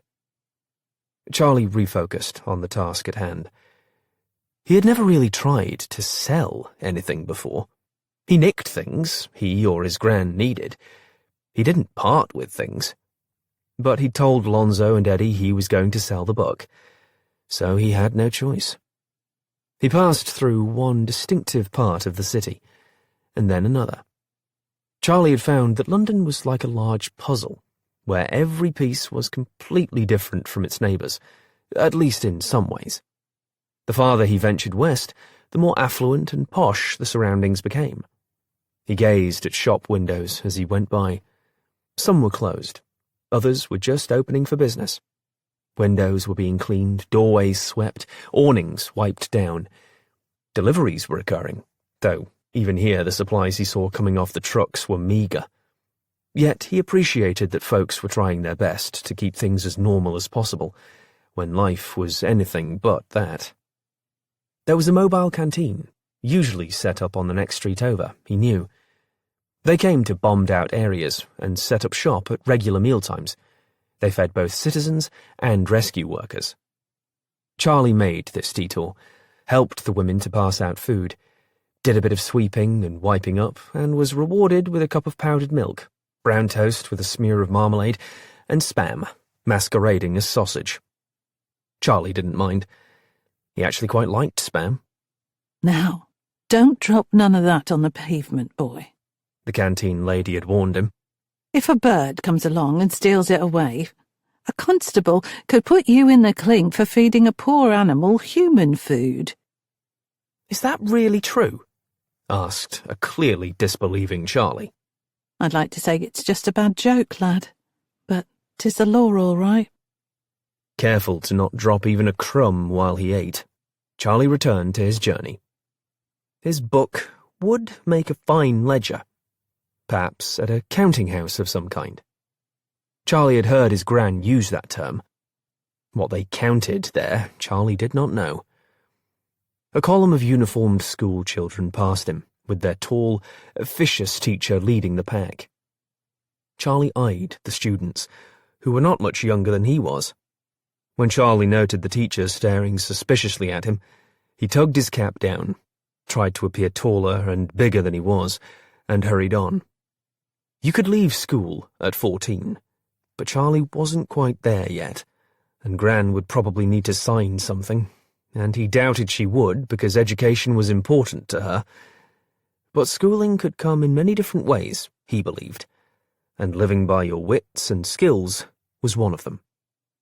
At Trafalgar Square, in the centre of London, he passed a monument on a long pillar of stone with a man in archaic garb at the very top, and 4 huge lion statues at the bottom. The stone chap was an old war hero in His Majesty's Navy, or some such, Charlie recalled hearing. Like St. Saviour's and St. Paul's. How the bombs had missed him, Charlie didn't know. As he stepped gingerly over and around rubble that lay in piles throughout the city, Charlie heard the clang of a fire engine bell and the accompanying screech of tyres. It was coming closer, its sound painfully loud. It would have been terrifying had Charlie not heard it so many times before. Indeed, he was sometimes startled when he didn't hear it. At least the air raid sirens weren't bellowing. Those still scared him. He came to an abrupt stop as a tall, burly constable stepped in his way, arms spread wide, blocking Charlie and several people behind him from proceeding on the pavement. What's the trouble, constable? asked a man in a wrinkled suit and bowler hat and carrying a battered leather satchel. Just stay where you are till I says otherwise, replied the officer dutifully, his helmet strap wedged under his pointy chin. Charlie peered past the bobby to see the fire engine navigate the corner just up ahead. He turned to go back the other way and had gone about 20 paces when he heard it. It's probably another of them UXBs. Charlie looked down to see a bedraggled man sitting on the pavement against a crumbling wall of brick. In front of him was a small glass cup of matchsticks set next to a tin cup with a few coins in it. He was wild-eyed and bushy-haired, with a long, unruly beard. Charlie knew that the man was a person of the pavements. There were many of them, and Charlie also knew he was perilously close to becoming one himself. "A what?" said Charlie. UXBs, boy. An unexploded bomb, said the creature in a hoarse whisper. Charlie nodded. There were many of those around here, he knew, half sunk in the streets or in the sides of buildings, or, even more dangerous, hidden entirely from view. You know how far down Satan dwells, lad? He said. Charlie blinked, shook his head, and slowly edged away from the man. 64 feet 6 inches. How's that? Said a startled Charlie. Jerry bomb named Satan, 13.5 feet long, 'tis. Damn thing burrows down 64 feet 6 inches. Makes a crater big enough to fit 2 bloody double-decker buses, it does. We got it out, though, yes we did. You did? The creature looked past Charlie, perhaps all the way back to the Blitz. In a calmer voice, he said, Was with the Royal Engineers back then. Bomb disposal. Tricky business. Delayed fuses, photoelectric cells, booby traps. Most bombs go in at an 80-degree angle. Burrows down only 12 feet or so, but not a Satan. It goes down over 5 times deeper. Then you dig. That's the hardest part, 'cause digging can make vibrations, and that can make the bomb go off. Can't think about it too much. Dead before you knows it anyway, so what's the bother? The Jerrys, they were cunning, give 'em that. But we outsmarted 'em. He paused and patted his upper thighs. Charlie could then see that there were no legs below them. He next noted the square board and detached wheels the man was sitting on. Till the bomb hit East Ham but didn't go off, the man continued, in a more subdued tone. Sent us in to defuse it, but it blew up while we was working on it. Jerry got 3 of us that day, and half of me. Only reason I'm still here is I went to get some water for my mates. Blew when I was coming back. Charlie mumbled. I'm sorry. But the man waved this off. No rules to war, though they lie and say there is. He looked Charlie up and down. I bet your dad is fighting, eh, lad? Dunkirk, was all Charlie said. The man's expression dimmed with this response. Aye. He looked at the journal in Charlie's hand. Is that a proper book, with words in it and all? He said in wonder. Charlie shook his head. He opened it so the man could see. I'm looking to sell it, he said, eyeing the few coins in the cup. The man stroked his filthy beard. Got no use for it, then? Got more use for money, replied Charlie, still staring at the coins in the cup. Don't we all? Said the man. But don't look at my cup of coins, got none to spare. But they use quite a lot of paper. Who does? The man pointed across the street. Them. Charlie looked that way. It was a brick building, stained dark with time and war. There was one wooden front door, painted the red of the telephone boxes. Next to it were windows with black shutters. There was a brass plate set on the brick next to the door. Charlie couldn't make it out from here. King and Chauncey Solicitors, said the pavement man, helpfully. What's a solicitor? Asked Charlie. For His Majesty's fine court of law, said the man. Barristers do the talking in court, but the solicitors, well, they write all legal things up, see? Wills and deeds and the like. Paper, lad! Loads of it they need. You go there to sell your book at a fine price you should name, too. Pen and paper over bombs and bullets. Charlie thanked the man and rushed across the street, dodging a motor car, a jerky bus, and finally a dray horse pulling a cart of milk cans, along with a sleepy driver. King and Chauncey. Charlie buttoned his patched coat, removed his cap, and smoothed down his hair, used spit to clean the dirt off his face, wiped his hands on his trousers, and knocked smartly on the wood. He leapt back when the door was instantly wrenched open by a tall, thin, severe-looking woman, dressed in starched collars and cuffs that looked as stiff as she did. A monocle was inserted into one eye, the red ribbon attached to it, pinned to her milky white blouse. Yes, she said, quite aggressively, eyeing him with disdain. We do not encourage visitors without an appointment, young man. The way she looked at him clearly said that it would be impossible for Charlie to have an appointment at King and Chauncey Solicitors. Charlie held up the book. Got this to sell, miss. Paper. Blank paper.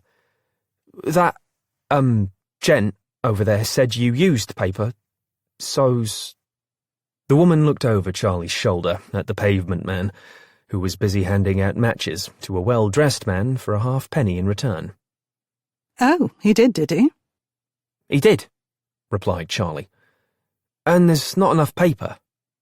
Rationing. Quite awful, 'tis.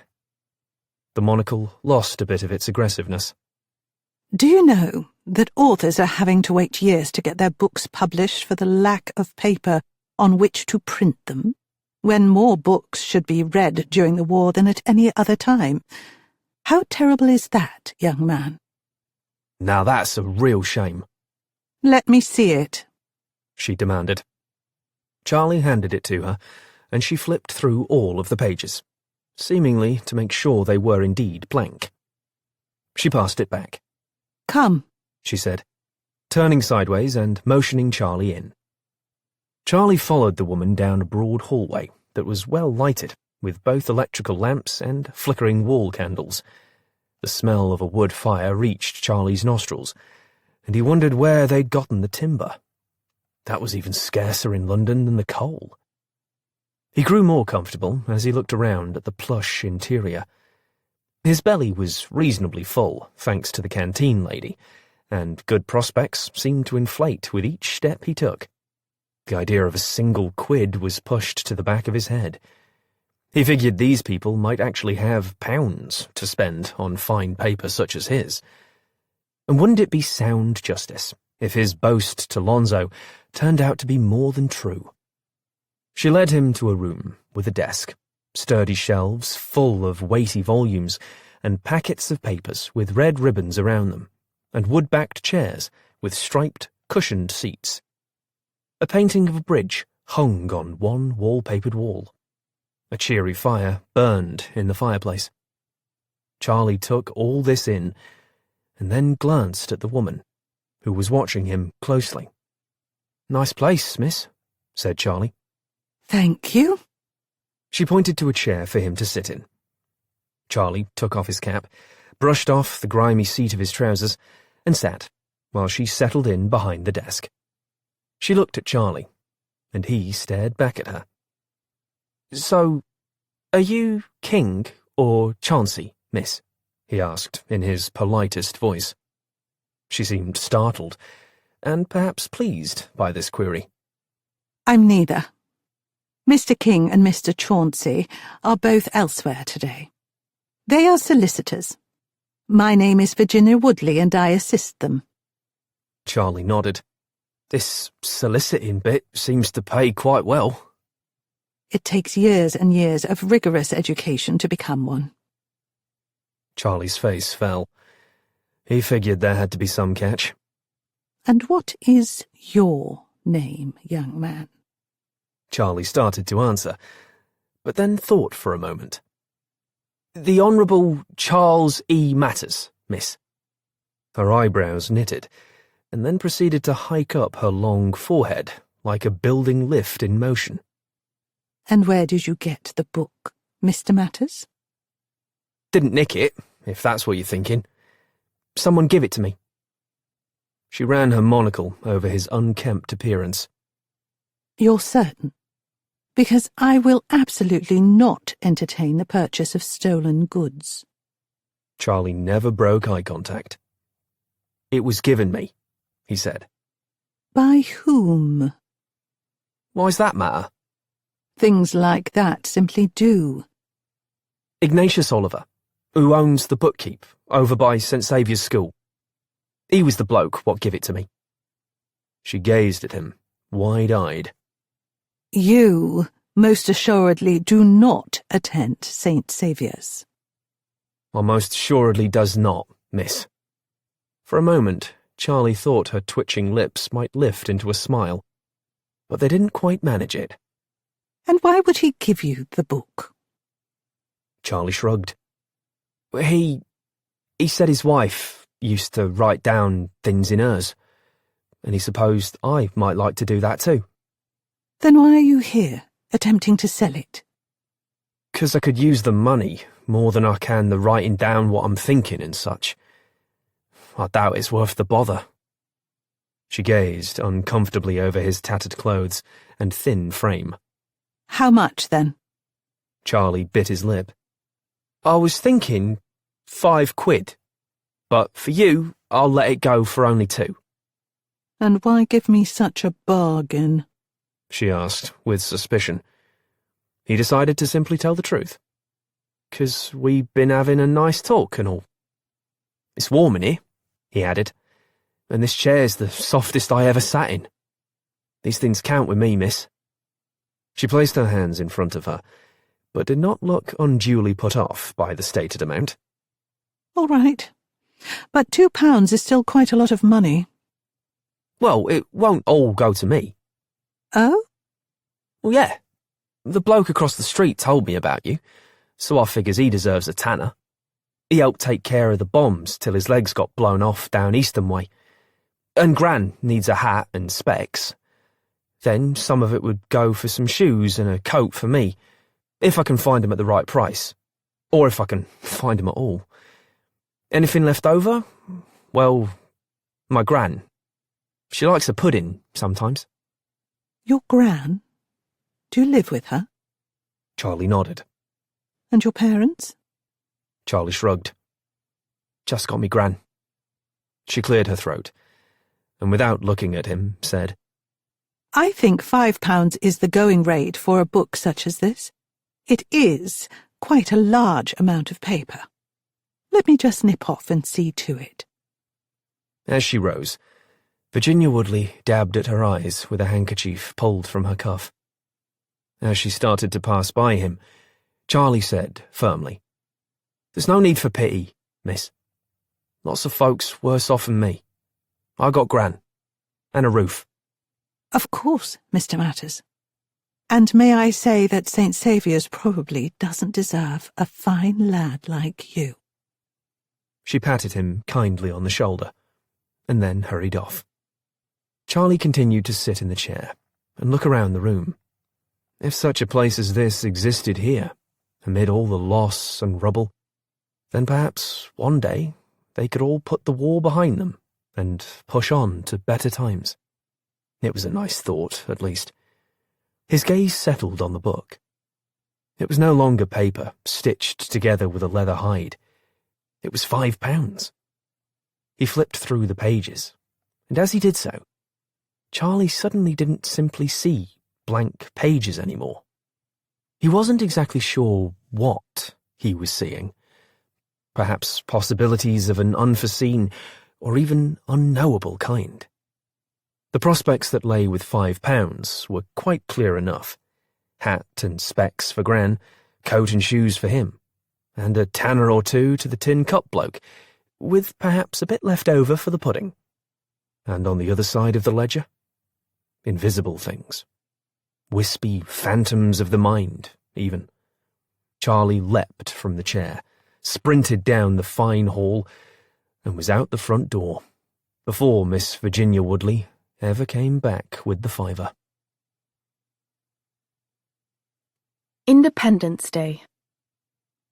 I can't think what happened, said Mrs. Pride. Perhaps your father had to travel out of town, and he obviously doesn't know that you're home, or else I'm sure he would have written or phoned, and I don't know how to reach him. Molly stared at Mrs. Pride, as though she were deliberately speaking in a foreign tongue. They were in the kitchen, and Mrs. Pride had just set down a plate of breakfast and a cup of powdered milk in front of Molly. And by the woman's helpless expression, it seemed to Molly that her nanny knew this farce had to end sooner rather than later. She added nervously, perhaps reacting to the stony look on Molly's face. Now, I know you must be disappointed and frustrated. I would be if I were you. But the war has changed so much. Granted, but I've been home now for well over a week, and I still haven't seen him once. I'm beginning to believe that, like Mother, he no longer lives here. This is his home, Molly. Mrs. Pride retorted indignantly. Then you would think he would actually make use of it. She snapped back. As I said, the war has changed many things. Where does he work? Mrs. Pride smiled anxiously. I told you that, Molly. Yes, I know, the Ministry of Food. But where exactly? Oh, I'm not sure. Many different offices and the like, I suppose. That's why I have no way to contact him. It's quite large. I would imagine all the ministries are enormous. Look at the Exchequer, or the Ministry of Pensions. She added in a huff. Though I doubt there's many about any more with pensions. Hold on to one's wages with both hands, I say. But what about Mummy? I want to see her. Today. I expect you do. But she's in Cornwall, and we can't just nip off to Cornwall, can we? Now, eat your breakfast before it gets cold. There are many hereabouts who don't bother to sit at the table because there's nothing to eat once they get there. A clearly flustered Mrs. Pride bustled off before Molly could ask another question. Molly looked at her plate of food. There was one powdered egg, a single slice of brown toast with a dollop of margarine, a tiny slice of some sort of meat, and a morsel of cheddar. She buttered the toast, ate it, and the egg and meat and cheese, and drank her powdered milk, which tasted nothing like actual milk. Once she was done, she felt something she never had experienced before coming home. Hunger. This also made her think of Charlie Matters. He might be one that didn't sit at the table because there was nothing to eat, as Mrs. Pride had said. The coin that still rested in her pocket, he really had earned it, and perhaps he could use it to buy some food. But she had no idea where he lived, or whom he lived with. Maybe no one. The war had turned many children into orphans. And at least right now, I apparently have no mother and father either. She took out the half-crown and fingered it. Then she put on her hat, coat, and gloves, and told Mrs. Pride that she was going for a walk. Do you think that wise? Her old nanny said. I think it wiser than waiting here for my father not to show up. Molly, dear, I really must protest. Yes, Mrs. Pride. I imagine you must. Goodbye. Molly closed the door behind her, gave a sweeping look around, and got her bearings. She was heading to Covent Garden. It wasn't that far, and it was a lovely morning with no bombs falling. And, she mused, during a world war. Why waste such a glorious opportunity for some adventure? A first lie. On her way, Molly passed the enormous Hyde Park on her left and the much smaller Green Park on her right, with the palace to the southeast. The quite fashionable areas of Mayfair and Soho were ahead of her along Piccadilly. Covent Garden was in the Strand, to the east of Soho. As she walked along, the city was coming fully awake. The sky was clear, and the rising sun was already lending warmth to the chilly air. Along the way, she stopped and asked people if they had heard of the bookkeep in Covent Garden. No one had. Perhaps there was no such bookshop. Charlie Matters might be far too glib than was good for him. And that glibness might cost him £0.50, she thought. When in the country, she had walked miles at a time, but doing so here, she had to admit, was different. There were more people to dodge, as well as rubble to bypass or climb over. And there were motor cars, bicycles, buses, and the occasional horse-drawn cart to look out for, as they occasionally left the roadway and invaded the pavement. As she widened her search and trekked toward the Thames, Molly stopped at one corner near the Savoy, where she had taken tea, and also had a dress fitted at a shop on the short drive into the hotel. Now it looked gloomy and barren, though there was a suited doorman in front, and a few cabs were idling at the hotel entrance. A large wall had been erected that blocked the view to the river, and there were sandbags stacked everywhere. She supposed it must have to do with protecting the hotel against bombs. Molly didn't know that directly below the hotel was an air raid shelter exclusively for the Savoy's guests that was quite luxurious, and unlike any shelter most Londoners would flee to when the bombs came calling. As she turned back around, she noticed a two-door Riley with a pair of men inside parked across the street. There was nothing unusual in that. But what was odd was that Molly was certain she had seen the same car with the same two men across the street from her house as she had stepped out that morning. Either I'm quite going mad, or I'm being followed. When the car abruptly pulled off, she decided, as before, that she was simply unsettled by her current plight and was thinking nonsense. She refocused on her mission, determined to see it through to a successful conclusion, as she had tried to do with all her endeavours. Molly had always been an exemplary student. Her mother had told her that she could grow up to be anything she wanted.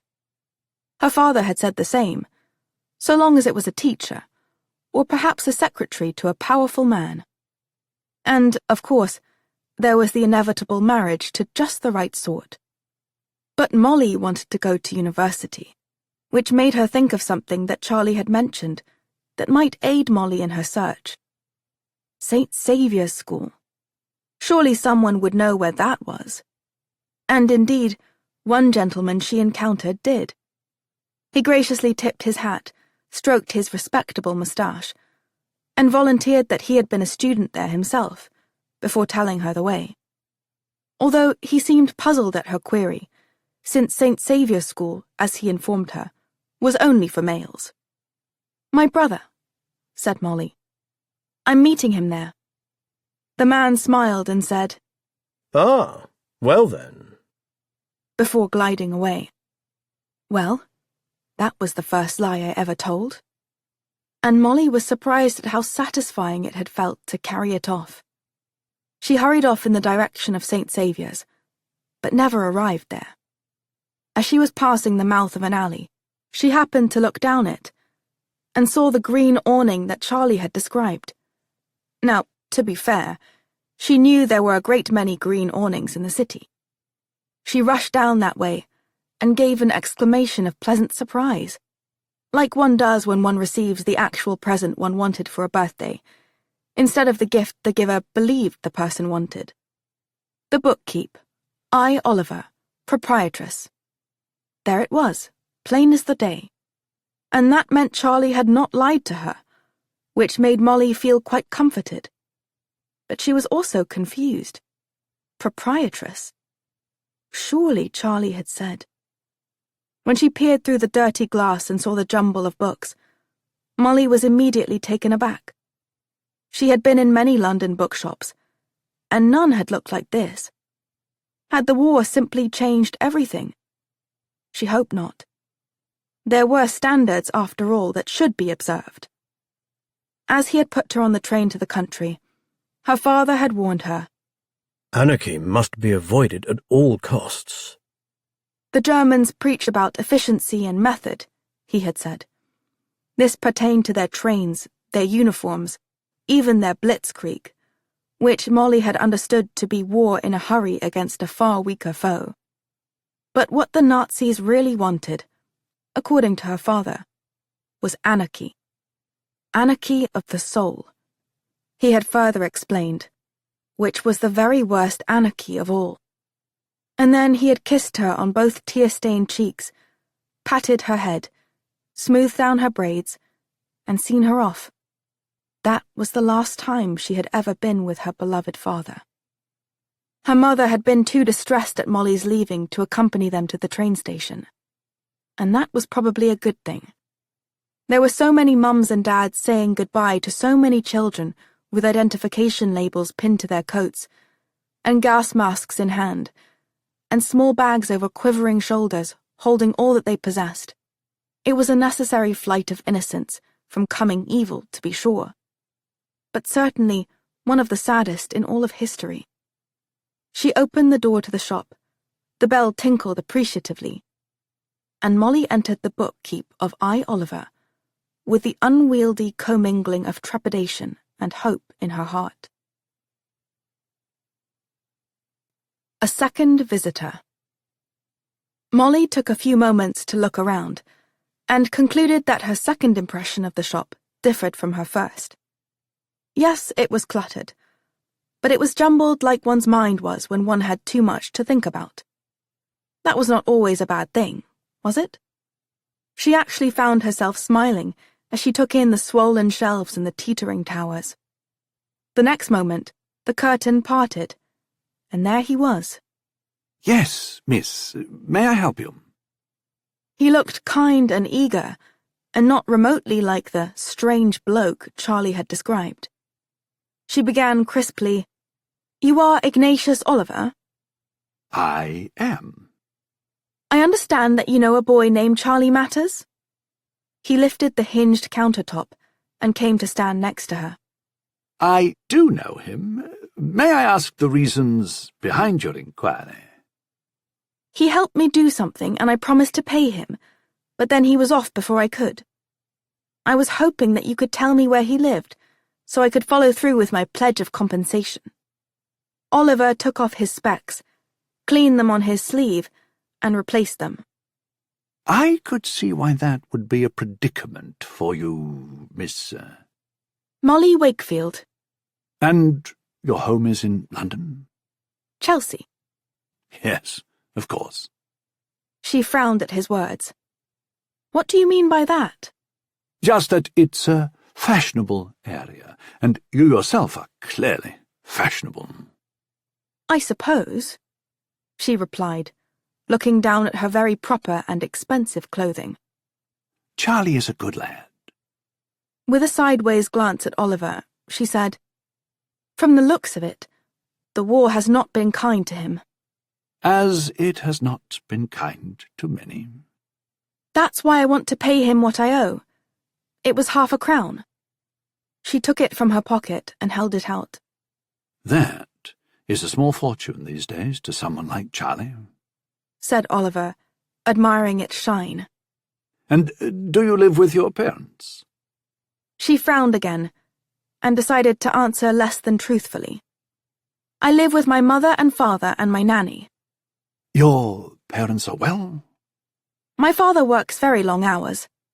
The Ministry of Food, she added, as though that would explain all.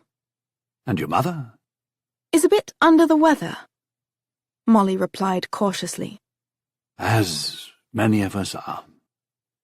Is it just you here, then? She asked, deciding to learn some things about the man. Yes. Molly glanced around and saw the photo of the woman with the funeral crepe. Is that?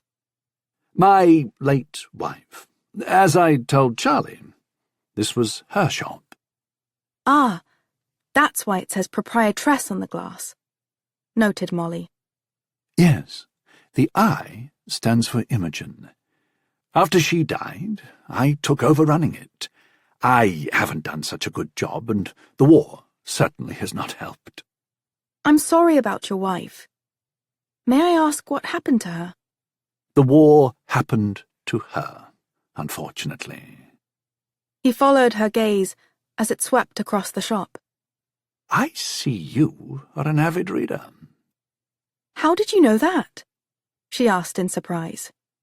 The eyes of a bibliophile are competent guides. They essentially sparkle when they alight upon books, as do a gourmand's when he samples a chef's fine creations, or those of a wine connoisseur when he is presented with a row of dusty Bordeaux bottles. Do you read a great many books? Imogen read positively everything, and she would tell me about all that she read in the greatest detail. She would also read aloud to me in the most vivid voices. So, through her, I guess I am remarkably well read, yes. I do love to read books, and you evidently have a great many here. With little organization, I'm afraid. This was Imogen's doing. I like to be a bit more orderly. But do you know what she once said? He added eagerly. Tell me. If you know where everything is, there is never a sense of surprise or discovery, which she believed were the most delightful sensations. Hence the jumble here. It allows people to be freed from their areas of comfort, I suppose. He eyed her nervously. Am I rambling on? No, not at all. I agree with getting out of one's comfortable surroundings and discovering new things. I mean, isn't that what life is for? Undoubtedly. Getting back to Charlie, do you have his address? He took up a fat pen and wrote something down on a slip of paper and handed it to her. Molly gazed down at the writing. The Honourable Charles Elias Matters, Flat 4A, 13 Dapleton Terrace, Bethnal Green, London E2. I understand that Bethnal Green has been badly damaged by the bombings. Yes. The whole of the East End was heavily targeted during the Blitz, noted Oliver. At least the bombing is not so bad as it was. I heard that on the wireless. But the planes do still come, and people still lose loved ones. And along with them, perhaps they lose hope as well. Charlie seems to have hope, said Molly. I think Charlie has more hope than anyone. Do you know him well, then?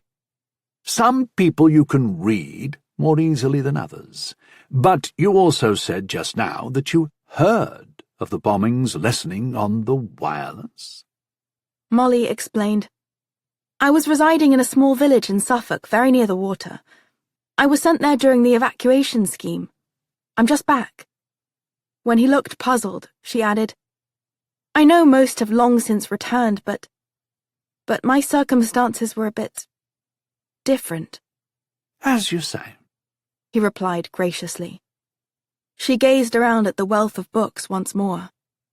He said, Please, set forth and discover. Imogen always said that there can never be too much reading of books. It's like saying that too much bracing air to breathe is a problem. I will take a look around. Thank you. And now, would you like a cup of tea and a piece of toast with golden shred? I had just put the kettle on. I know tea in the morning is not condoned by the Ministry of Food, but I have quite a lot of it. We purchased it before rationing, he quickly added. So I don't believe I am breaking any laws, at least in spirit.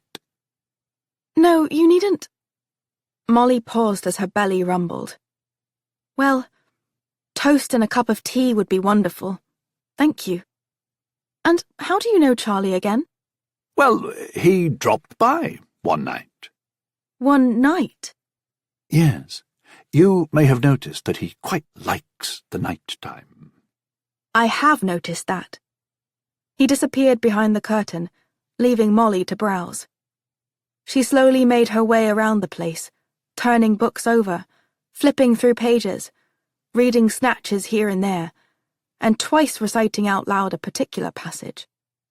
She eyed a stout wooden door down a short flight of steps. She went to it and turned the knob, but it was locked. She ventured back to the main floor of the shop and recommenced her wanderings. A book finally seized her attention. When Oliver came back in with the tea and toast, she said, "I'll take this one." She held it up. "How much is it?" My gift to you, Miss Wakefield. "No, really, that isn't necessary." Oh, but you came here with good intentions for another. So, please, it would make me quite happy. "Well, thank you." She pointed to the locked door. "What's in there?" A special room. For special moments in time. "So you have books in there and such?" And such. "It's a Jane Austen," she said, holding up the book once more. He handed her the tea and plate of toast, then squinted at the cover. Ah, Mansfield Park. She nodded. "I've read several of her others. I think she's quite good."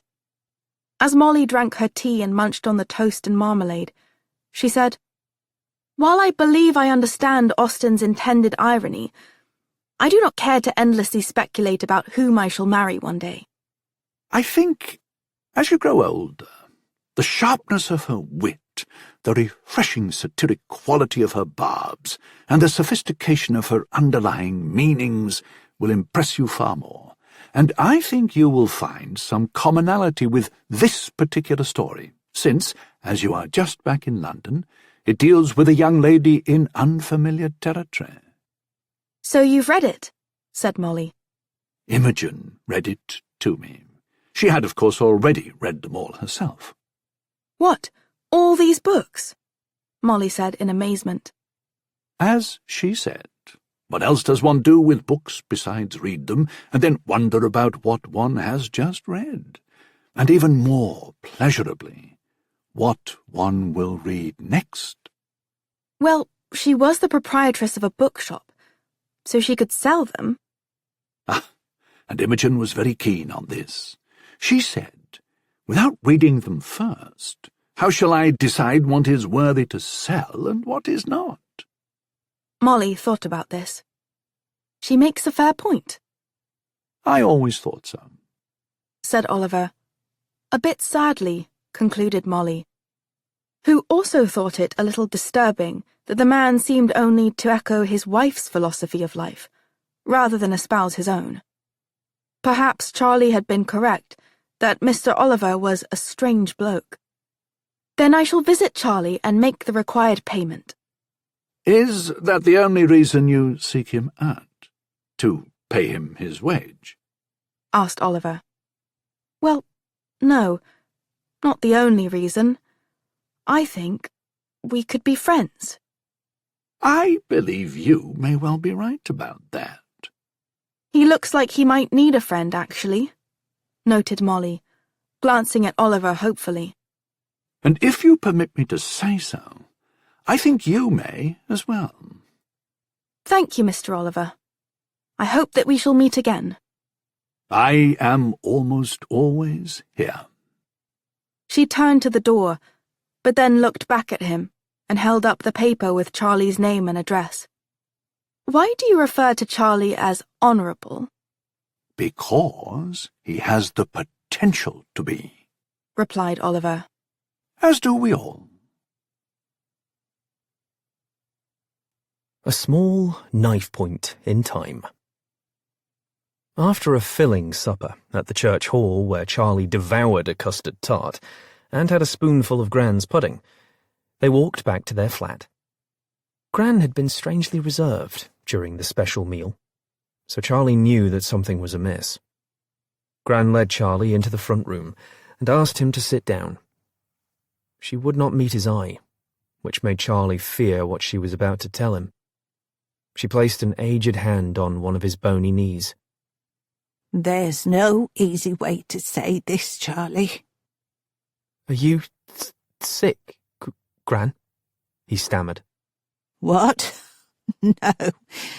Charlie, no, I'm fine, love. But there is some bad news. The thing is, the bake shop hasn't been doing at all well. Can't get enough to sell, and when we do, folks don't have the money to pay for it.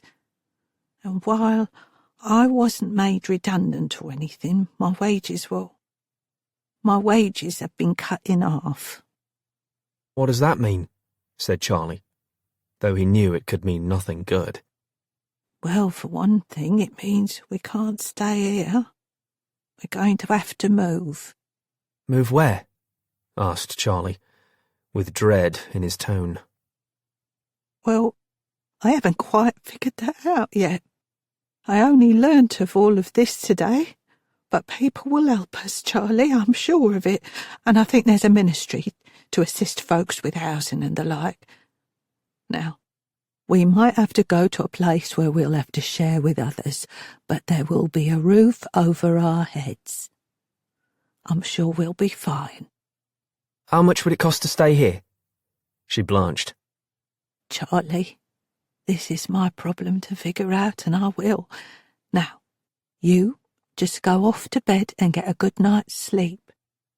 Things will look better in the morning. Gran rose and lumbered to her room while he hurried to his cupboard and lay in his box, thinking all of this through and settling on a plan. He didn't even wait until Gran was asleep. He rose, exited quietly out the window, and skittered down the alley. He needed to get some money, and do so quickly. His plan was to go to Molly's house and see if she could give him the £5. That was bound to help Gran. He hoped it wasn't too late for him to visit her. When he turned the corner, he stopped when he saw Lonzo and Eddie standing there. Lonzo had the butt of a cigarette in his mouth. Thin wisps of smoke rose off it to join the fog that clustered around them, blurring their images. A few moments later, Lonzo ground the finished cigarette into the pavement with the heel of his third-hand boot. His hands in his pockets, he stared at Charlie. We heard about your Gran. Got a wages cut. What are you going to do? I'm going to get some money. How? This came from Eddie. Dunno yet, Charlie lied. He didn't want Lonzo anywhere near Molly Wakefield. Lonzo stepped forward. Thing is, we seen you go to that bookshop because we followed you to the school. He poked a finger into Charlie's slender chest. We tried telling you that the other day, but you run off, didn't you? And then we followed you the next morning and seen you give back the quid to that bloke. Are you balmy or what? A thin line of sweat broke over Charlie's forehead, despite the chill. It was a lot of money, Charlie, added Eddie. Enough to help your Gran. And help us, mate, said Lonzo, with a malicious grin. Charlie backed away and shook his head. Lonzo took out something from his pocket. Charlie saw that it was Lonzo's flick knife. He opened it to reveal a small, lethal blade.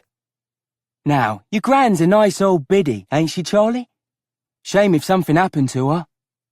A furious Charlie leapt forward to attack Lonzo, but Eddie grabbed him and held him tightly, while Lonzo edged the blade against Charlie's quivering neck. So we're all going to get the money you took back to that bloke. Then we splits it. 3 ways. All fair. Like we always done. 'Cause you ain't one to let the side down, are you, Charlie? Charlie struggled against Eddie's grip, but the older boy's strength was greater than Charlie's. Don't be daft, Charlie, urged Eddie breathlessly. He won't even miss it. He will, exclaimed Charlie. He don't got much, Lonzo said. Well, he's got more'n we got. So let's go. Charlie finally burst free from Eddie's grasp. I won't help you do it, Okay? said Lonzo, folding up his blade. We'll go and you get nothing. But if the bloke tries and stops us, well, he's gonna get cut, ain't he? Thinking quickly, a desperate Charlie said, Okay, I'll go with you. We can get in and out without him even knowing. Lonzo grabbed Charlie's arm. Let's go. The Parting of Death. After hitching a ride on a lorry, making deliveries, and helping the driver unload boxes of produce at a warehouse near Covent Garden, they reached the alley, and Charlie saw the green awning. He prayed that the door would be locked. When they got there, the light was off, and the door was indeed secured, and the blackout curtains drawn. However, Eddie pulled his lockpick from his pocket and began to work away on this problem, while Lonzo kept a tight grip on Charlie's arm. He bent low and whispered, When Eddie gets that door open, you go in, all quiet like. Get the quid and bring it here. You got that? No tricks. Lonzo held up his knife. Charlie nodded. However, when the door would not yield, Lonzo barked.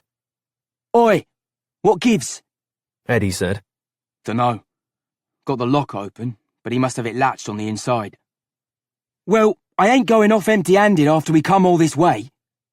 Lonzo shoved Eddie aside and put his shoulder against the door, once, and then twice, and then a third time. The wood cracked, and the door popped free. Oi!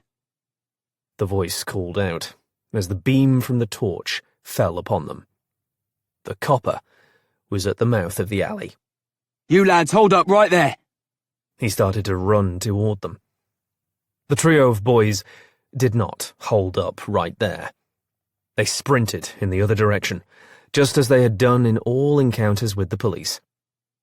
When the constable passed by the bookkeep's window, the light inside came on, and Oliver appeared in his robe and pyjamas from behind the curtain.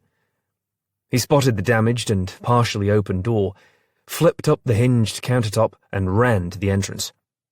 He looked down the darkened alley in time to see the backs of the constable and the three boys in full flight. Stop! Called out the officer. You boys stop! We'll go hard with you. They burst from the alley, with the swift-footed Charlie in the lead, Lonzo right behind, and the shorter-legged Eddie bringing up the rear. When they reached the street, Charlie shot across it, and Lonzo did so a moment later. They both looked back when they heard the squeal of wheels, the gnashing of brakes, the blaring of a horn, and, more distressing, the impact of flesh against metal. And, most horrifying of all, the screams. The lorry had slammed into the constable, right as he reached Eddie, hurling his body a good 10 feet in the air. He landed with a sickening thud. Eddie had seen the truck coming and had ducked down. The lorry's wheel rolled over his head. Charlie had stopped so fast that Lonzo ran into him. They went down in a tangle of arms and legs. Charlie saw that the constable and Eddie were lying in the street, a good many feet apart. Both were motionless, their blood staining the road. The driver of the lorry climbed out and looked at the bodies with a dazed expression. Charlie got to his feet and cried out, "Eddie!" He was about to go back when Lonzo violently grabbed his arm. No, Charlie, we gotta run for it. "We gotta go back," protested Charlie. We go back there, they'll put us in prison for sure. "But—" Lonzo pulled his knife. I'll gut you right here, and then I'll do your Gran. Now move. Oi, you there! You come back here! The lorry driver, a bearded, beefy man, called out when he spotted them. Charlie turned and sprinted away, with Lonzo right behind. They ran for what seemed miles through much of sleeping London. Finally, they stopped, bent low, and gasped for breath. When Lonzo straightened, he said haltingly, You reckon Eddie? Charlie said breathlessly. I don't think it's good. I think he's... Shit. Tough Lonzo looked to Charlie, like he might start to weep. Charlie understood this. Eddie was all Lonzo had. Lonzo looked angrily at Charlie. This is your damn fault. It was your idea to go there, Lonzo. But if you hadn't been so stupid as to bring the quid back... He snarled in his misery. And a copper done for on top it. That's a bloody hanging job. Charlie had not considered this. They won't hang us, Lonzo. We ain't old enough. You stupid git. We're just a pair of East End blokes, not worth nothing. He grabbed Charlie's arm. You keep your mouth shut, you hear me? You say one bleeding word of this, I'll cut you up and your Gran too. I swear it on my mum's grave. I ain't saying nothing, Lonzo. I don't want to hang. You better not. He let go, turned, and disappeared into the night. Charlie, his limbs all still quivering, swiftly made his way back to Bethnal Green. When he returned to his flat, he opened Gran's door and stood there, staring at her lying on her mattress for the longest time. An image flashed through his mind of Lonzo breaking into their home, his knife raised, Gran screaming, and the blade coming down. Trembling with fear and shock, he fled to his cupboard. He lay there, fully dressed, his mind full of a darkness far blacker than the tar on the windows. Eddie was dead. And a copper, too. A hanging job. What they had done tonight was a hanging job, thought Charlie. His eyes were still open when Gran rose in the morning and kissed him goodbye. He leapt up and followed her, making sure she got to her bus all right, and that Lonzo was nowhere around. When Charlie got back to his bed, he finally fell into an exhausted sleep, until the knock came hours later. He rose, thinking it must be the coppers, and he would have to flee out the window, until he heard her voice. A fleeting meeting. Hello, Charlie Matters, She said. He stared at her through the width of his shabby doorway. Molly looked triumphantly back at him. She had on a light green dress with a white hat and beige coat. Her shoes were also beige. In one hand was a purse, and in the other a very proper wicker picnic hamper with a lid. "How do you know where I live?" he said darkly. I had a nice chat with Mr. Oliver. He gave me your address. She looked over his shoulder. Aren't you going to invite me in? "Don't see why I should." It would be rude if you didn't. I've come all this way, haven't I? "How'd you get here, anyways?" I walked part of the way, and then I took a cab. It's a nice day. She noted his disconsolate expression. Is anything wrong?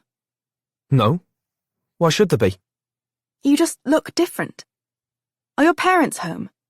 Though it's Saturday, I suppose your father might be off to work. Charlie hesitated, and then said, "He's in the army, miss." Yes, of course. How very stupid of me. So does your mother work then? He didn't answer right away, his mind moving swiftly. He didn't really know Molly, and what business was it of hers about his parents? "Yeah, she does the cleaning at some buildings and such, like I told that bloke on the bus." You mean at night? "Yeah, she's asleep. Just got home a bit ago." Molly set down the basket, opened her small purse, and took out a bottle of ointment and a bandage. Let me see your hand. "What?" The cut there. Charlie slowly held out his hand. Have you cleaned it like I told you to?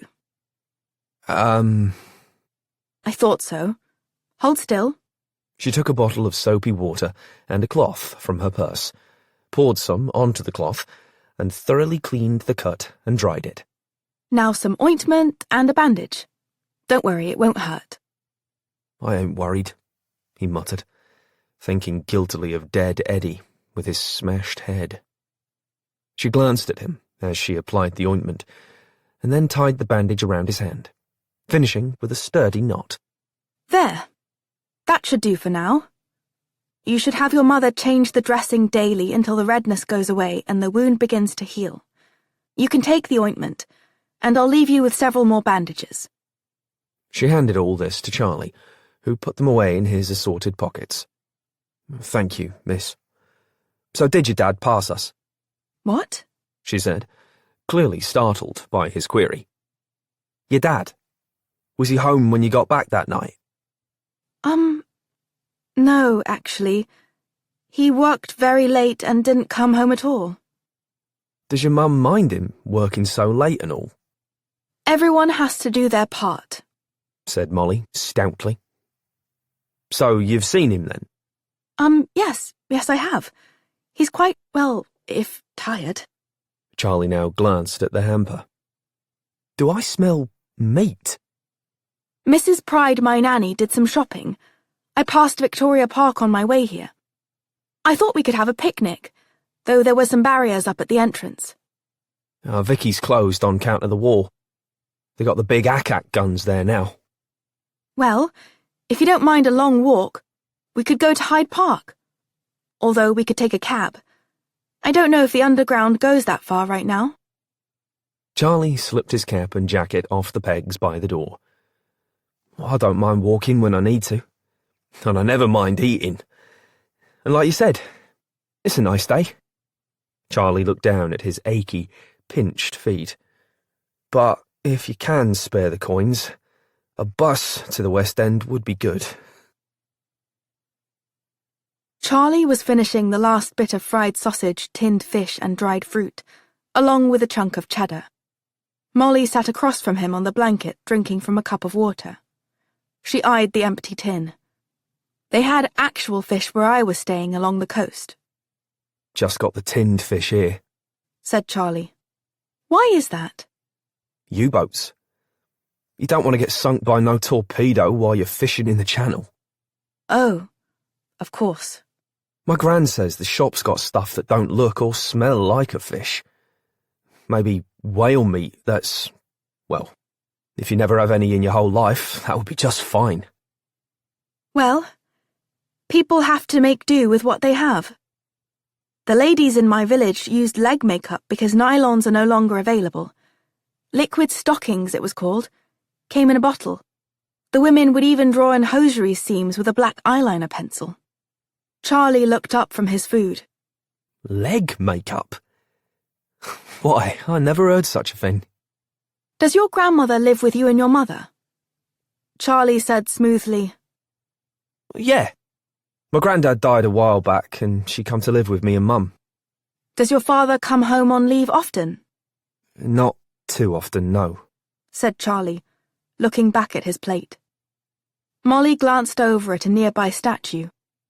I remember seeing that when I was much younger, she said. Do you like it? Charlie turned to see a naked boy atop a large sea creature. He frowned and shook his head. Looks like he's hurting, whatever that is. It's a dolphin. I read all about it. It was sculpted by Alexander Monroe. He was a friend of Lewis Carroll's, who wrote Alice in Wonderland. Although Lewis Carroll was his nom de plume. His real name was Charles Dodgson. And do you really think he's hurting it? How would you like someone's knee on your back? Replied Charlie heatedly. And look how he's twisting its tail and pushing down on its head. You don't have to get so upset by a statue, Charlie. Well, I'm not upset, he said irritably. He looked back at the statue. But I don't like it when people hurt things that ain't done nothing to them. Yes, of course, said Molly, taken aback by his retort. I wouldn't either. She glanced over at several large anti-aircraft guns with camouflage draping nestled in the middle of what had once been a pristine flower bed. She could see at least a dozen other guns like those, some stationary and fixed, and others on wheeled carriages. Soldiers with cigarettes in hand lingered here and there, ever at the ready if the sirens sounded and the German planes appeared. The nearly 16-foot-long gun barrels were aimed at the sky like enormous metal fingers, pointing at something of interest there. Molly had read that these weapons could heave 28-pound shells 8 miles into the sky, although the guns were not very accurate. The hope was that in skies crowded with German aircraft, they would at least hit something, or drive the Luftwaffe fleets to ever higher altitudes, where their bombing accuracy would be sharply diminished. Molly looked over at the paved walkways and remembered when vendors would be there, selling every flavorful delicacy one wanted, like plump muffins and moist tea cakes and ice lollies. And back then there were comfortable sling chairs set around the park, where one could putter away the afternoon sunning one's face, or napping in serene contentment. Now, there were ugly holes in the earth, and battered fountains and felled trees, and large guns instead of flowers. Molly was startled when a man across the section of lawn pointed a camera at her and took a picture, the camera bulb heating up and then cooling down within the length of a breath. She rose. "Excuse me, what are you doing?" Charlie turned to look at the man. What's wrong? "He took my picture." As Molly headed over to him, the man hurried off and soon disappeared among a crowd of folks walking along. Charlie said, Maybe he was taking a photo of that statue. "Maybe, but—" But what? "Oh, I don't know. It will probably sound quite mad to you, but I think someone is following me, watching my house, that sort of thing. And now this man with the camera." But why would they do that? "That's just it, Charlie. I don't know why." Molly shook her head. "Well, there's nothing I can do about it now." She glanced up and said, "It looks like it might rain." Charlie played with a corner of the picnic blanket. So, you went to see Mr. Oliver? "Yes. I needed your address." Why? She took out the half-crown. "Because I mean to give you this." Before last night, Charlie would have taken the coin, but now the sight of the money made him think of the dead copper, and Eddie, the large truck rolling over his small head, Lonzo's threats. He made no move to take the offered payment. She said, "I promised this to you in return for services rendered. You performed those services. Hence, you deserve to be paid. It's only fair." I don't deserve nothing, said Charlie, his eyes starting to tear up. "Charlie, what is it? What's wrong?" He wiped his eyes dry. We best get on. You can get a taxi over there. "I can walk. It's not so very far from here. And I can nip into Harrods on the way. I haven't been there since I went to the country." But not with the rain coming. And a taxi's better, what with your basket and all. "But what about you?" He shrugged. I'm wet more than I'm dry, and I don't mind walking long ways. I do it every day. "Is your school that far from your home?" No, it's not that far. But I walk other places after school. They picked up their things and put them back in the hamper. At the taxi stand next to the park, Molly said, "I would like to meet your mum." Okay, and I'd like to meet yours, he shot back. Molly turned a bit pink. She's not been well." Your dad, then? "Right. Well, we'll have to see, won't we?" As they were waiting in the queue, Molly glanced down at a newspaper that had been left on a bench. "Oh, how awful." She picked it up and showed Charlie the front page. There was a picture of a lorry with 2 bodies under sheets in front of it. Molly read, "A constable and a boy were killed in a tragic accident. The constable has been identified as Ambrose Tapper, age 31. He was married and had 2 young children. The name of the boy is as yet unknown. The driver of the lorry reported to police that the constable was chasing 3 youths when the accident occurred." She glanced at Charlie. "Isn't that terrible?" Charlie was staring at the bodies under the sheets and did not answer. Molly continued to read. The driver has given descriptions of the other boys to the authorities, and they are looking into reports of crime in the area, under the belief that the 3 lads had been engaged in some illegal act. The constable had been doing his duty in chasing them down when he met his sad end. She looked at Charlie. Some people simply have no respect for the law and the lives of others. Oh, listen to this. She continued reading. They just run off, the lorry driver reported.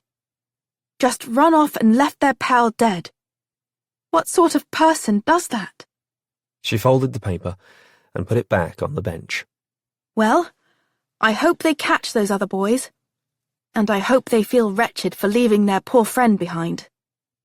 Gazing over her shoulder, the cold grip of the hangman's noose latching onto his throat, Charlie managed to say, "There's your cab, miss." She got into the taxi, and then held the coin out the window. Please, take it. Charlie said, "Thank you for the picnic. It was very nice." Then he turned and walked off. As the cab drove away, Charlie snatched up the paper and tucked it inside his jacket. He walked all the way back home in the rain, wondering how he could have left Eddie lying dead there like that. I deserve to be hanged. The Remains of Jane. The next night, Charlie ventured, as he sometimes did, to the sacred place. Several years had passed now, but the crater was still filled with rubble, and yet plants like hollyhocks, buddleia, and willow herbs, from fledgling straight on to robust, had reclaimed the land where the school had been, producing life from where once had occurred sudden, violent death. It had been Charlie's first day at the new school. They had moved to another neighbourhood after their other home had been bombed. He and his mother had walked, holding hands, down the street. However, the closer they had drawn to their destination, the more nervous Charlie had become, until he was tugging forcefully against his mother's grip, pleading with her to let them stay together and not to leave him in this strange place. His mother had squatted down in front of him, so they were eye to eye, smoothed down his hair and tidied up his clothes, and told him how the other children would welcome him as their new chum. They would read together and play together and learn so much that his head would be as full as his belly after a good meal, and how so very wonderful that would feel. And because he loved his mother more than he loved anything else, and because she had never, ever spoken to him an untruth, they had continued on. A hug in the front corridor of the school, and then they had said their final, tearful goodbyes. Neither one, at the time, could have realized that an eager, Bremen-born Luftwaffe bombardier, riding in the belly of a Dornier 17 and following the distinctive line of the Thames, was about to end his mother's life and transform her son's future in ways unimaginable. Charlie perched on a section of brick that had once been part of a wall of the school, slipped off his cap, rested his bony elbows on his slender thighs, and closed his eyes. He remembered the sirens, and then, after that, the whistle of the falling bombs. Charlie thought a boy had been doing the whistling.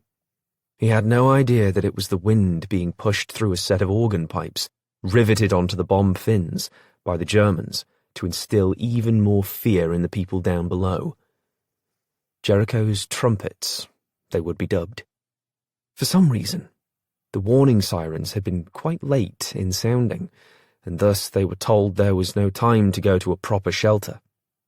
Wearing their gas masks, they had all frantically rushed back into their classroom, and the teacher had shut the door.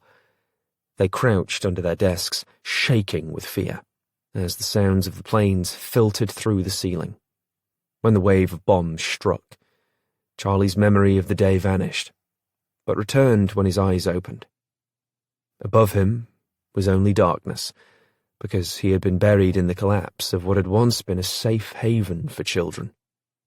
For the longest time, Charlie had thought that he was dead, and that this was what the heaven promised by the vicar looked like. He could feel neither his arms nor his legs. His small chest was compressed. His lungs were full of things they shouldn't be. His ears contained nothing but a piercing, dull hum that apparently no other sound could penetrate. The darkness was finally lifted off him when anxious hands reached down and pulled him back into the light. One searing odour hit him intently, but he didn't recognize it. Cordite, ubiquitous in all explosives. Charlie was carried on a stretcher to a bus with many other wounded because the ambulance fleet had been overwhelmed ferrying other victims to hospital. His injuries, a broken arm, a shattered collarbone, a wrenched ankle, bruises over his entire body, were relatively minor compared to those of other victims, he had been told. And his head wasn't filled with horror from the ordeal because it had happened so fast. Sustained, suffocating blackness, then a burst of light, like being born all over again. How he and some others at the school had survived was anyone's guess. A miracle, the newspapers had said, no doubt thrilled to have something positive to report amid the tragedy. Charlie forgot about everything else when two men in baggy suits came to visit him in hospital, along with his grandparents that night. Gran looked like she wanted no more part of living, while his grandfather merely stared at his shoes. Sobbing, Gran had gripped Charlie so tightly all of his injuries screamed in protest.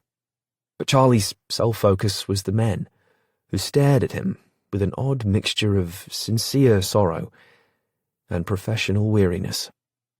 It was they who had told him that his mother had been among those killed. When the late sirens had finally started, she had ignored her personal safety and rushed to the school to retrieve her son. Right before she got there, a bomb had landed barely 10 feet from her, witnesses had said. And then she, like the building, had ceased to exist. Jane Matters had been transformed into a mere memory, simply because she had wanted her son to go to a proper school and had walked him there on his first day because she loved him so. Charlie had known his mother was dead long before he had been told, else she would have been sitting next to him all that time, holding his hand, cooling his brow, and whispering things that would matter greatly to the only child she would ever bear. And now, all this time later, the underlying shock remained such a part of him that Charlie didn't even realize it was a part of him. Just as a heart thudded in synchronicity, lungs inflated and kidneys filtered, the shock continually palpitated throughout him, as though he had grown a new organ of unceasing, debilitating anxiety. Charlie's last image of his mother was her walking away down the hall. She had turned once and smiled, managing to calm, with just her luck, the fear of her only child's being left there without her. Then she had turned back around and gone to her death. He stared across the width of the road where lay the nearest underground station, which had been miraculously undamaged by the bombing that had destroyed the school. There, Charlie and his grandparents had slept, night after night, either on the tracks or on the platforms, with hundreds of others, as explosives dropped all over the city. Incendiary devices or parachute flares had often fallen first, in large clusters called bread baskets, igniting buildings, and also lighting the way for the wave of long bombs that would do most of the damage and take most of the lives. The incendiaries were nasty things, made of magnesium that burned hot enough to melt solid steel. They crashed into buildings and caused conflagrations that were nearly impossible to put out, because magnesium was impervious to water. The ingenuity of killing via warfare was often beyond belief, Charlie sometimes thought. Lying on the tracks or suspended over them in a rude hammock made from a slit burlap bag, Charlie had closed his eyes and tried not to listen to what was going on overhead. Then came the shaking of the earth in a way that bled uncontrollable terror among all down there. Charlie would listen intently to the return fire from the ground and pray that every single British shell would find its mark. Someone had set up a piano in the station, and the crowd would engage in sing-alongs each night. The Women's Voluntary Services, or WVS, would also provide tea and sandwiches, which Charlie very much looked forward to, because it was often the most expansive meal he would have. And libraries donated books, so he would sometimes sit and try to read to keep his mind off the bombs. But it was not easy, because waiting to die like that was not natural, Charlie felt. Along their way home, after the all-clear had sounded, he and his grandparents had circumnavigated holes where something had once been, and diverted their eyes from crumpled, blasted bodies that had, not too long before, been living. It was a field of debris, spawned by the depravity of humankind, minus the human. The new school Charlie had ended up going to after his mother's death was a room in the basement of a disused and shabby government building. It contained a single chalkboard, a few chairs, and one weary teacher for 40 children. Most students sat on the floor, wearing their gas masks, which was a stark reminder to Charlie of what had happened to both him and his mother that day. Every time he drew close to the basement, his heart seemed to seize up, his muscles tensed, and his vision blurred. When he was actually inside the dank, gloomy room with his mask on, his mind shut down, and the teacher would look at Charlie, who always sat hunched over in a little ball, with pity. Then she moved on to those children who could still learn. Then, one day, Charlie had written out the letter in Gran's hand and delivered it to the basement before anyone arrived there. And that was the end of Charlie's formal education, and the commencement of his informal one. Charlie's thoughts returned to the present, and he rose from the wall and left the place where his mother had died. He spent the rest of the Sabbath cleaning out a shed by the river for 2 bob and a soft apple. The apple constituted both his breakfast and his lunch, for Gran had had next to nothing to put in the icebox for his breakfast, or for his Sunday lunch. Her reduced wages had been late in coming, and besides which, the market shelves where she could shop with her ration book and few coins were bare. After a meagre supper that night, Charlie gave Gran his shilling, and explained that on his way home from a walk, a man in a shiny hat had been inclined to be charitable. Gran said, Well, it does the heart good to know that there is still decency out there, that people do care. The rich and the poor in the fight together, eh, Charlie? Shortly after her gentle snores reached his cupboard that night, Charlie had gone down the fire escape. Oi, Charlie! He turned to see Lonzo standing there, waiting. So long. Charlie looked to see whether Lonzo was holding his knife or not. He wasn't. Lonzo came forward, while Charlie stood his ground. Eddie's dead, said Lonzo, somberly. I know.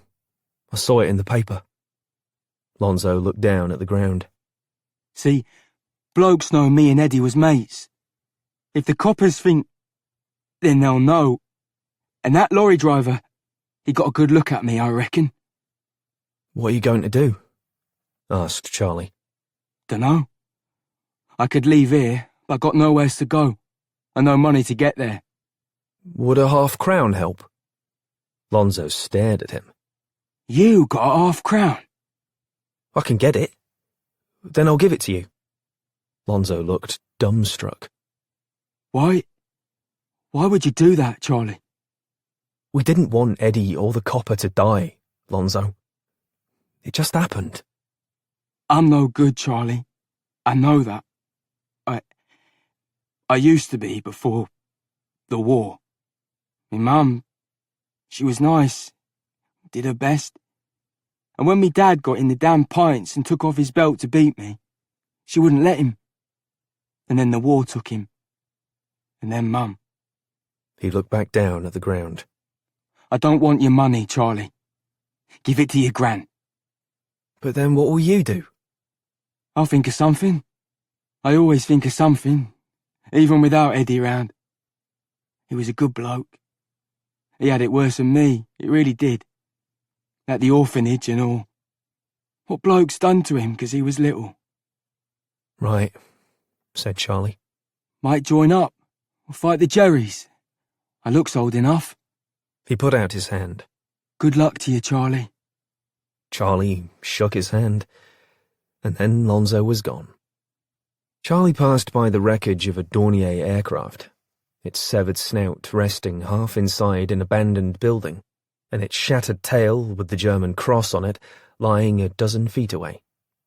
An RAF sergeant had guarded it for a bit after the plane had first come down, but once it was stripped of everything, the sergeant no longer came.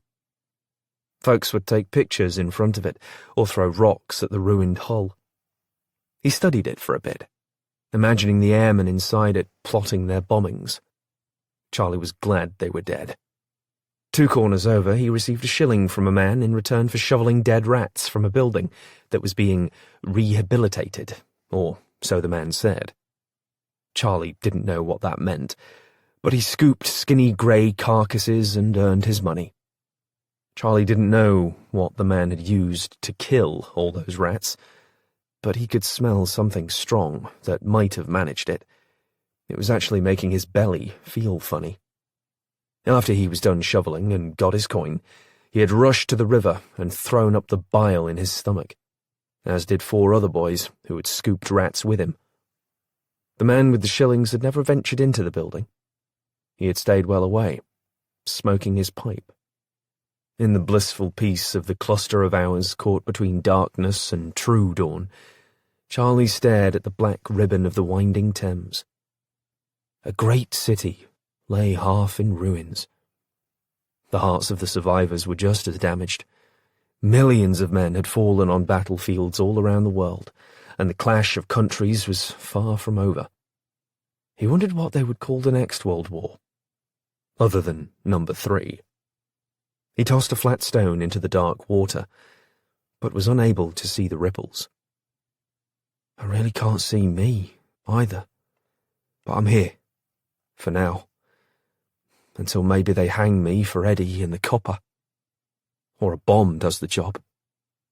He made his way along the river, heading west. He liked to keep moving. For lads like Charlie, it was always a good idea. Mother Wakefield. Mrs. Pride was still under her bedcovers when a fully dressed Molly had marched down the hall and opened the door of her parents' bedroom, without bothering first to knock. As had been the case since she had arrived home, there was no one there, and the bed was untouched. Molly had previously placed one of her gloves under the sheet, and then smoothed everything back over. If her father had slept in the bed, he would have surely noticed that and removed the glove.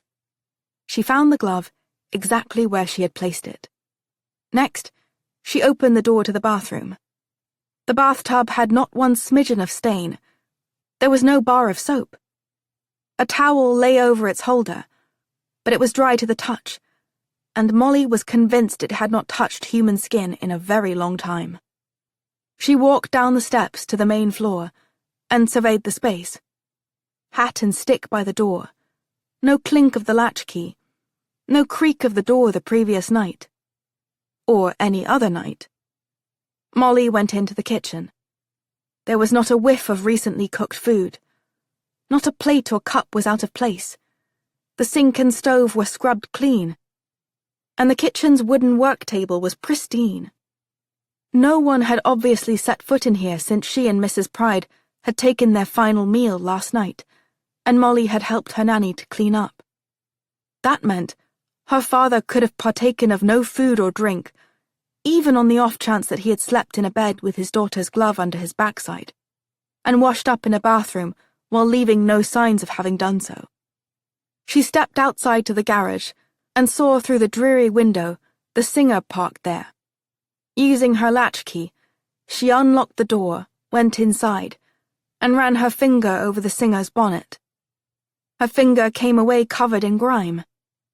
She opened the car door and was immediately hit with the musty odour of a long enclosed space.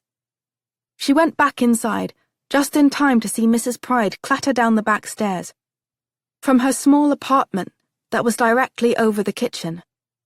Her old nanny was just securing an apron around her waist when she saw Molly and came up short. Molly, my, you're up early. Couldn't you sleep? I slept, said Molly tersely. Just not well. Mrs. Pride pushed a strand of her hair back into place. I believe that your father... He's not here, interrupted Molly. In fact, I know that he never came home last night. Well, I don't know about that, dear. I really couldn't say. I can say. His bed hasn't been slept in. Last night, after you were asleep, I also checked the laundry. None of his clothes were there, and all his clean clothes are still hanging in his closet. So, unless he has gotten into the habit of leaving the house without wearing clothes, something surely is amiss. And nothing in the kitchen has been disturbed. His bathroom looks untouched. Why would a person bother to come home if not to eat, sleep, make his toilet and dress? And the singer has clearly not been driven in a very long time. Mrs. Pride gave a tremulous smile in response to all this. Well, surely you must be mistaken, dear. I am not mistaken, and I listened for him until 3 a.m. Well, there is a simple enough explanation.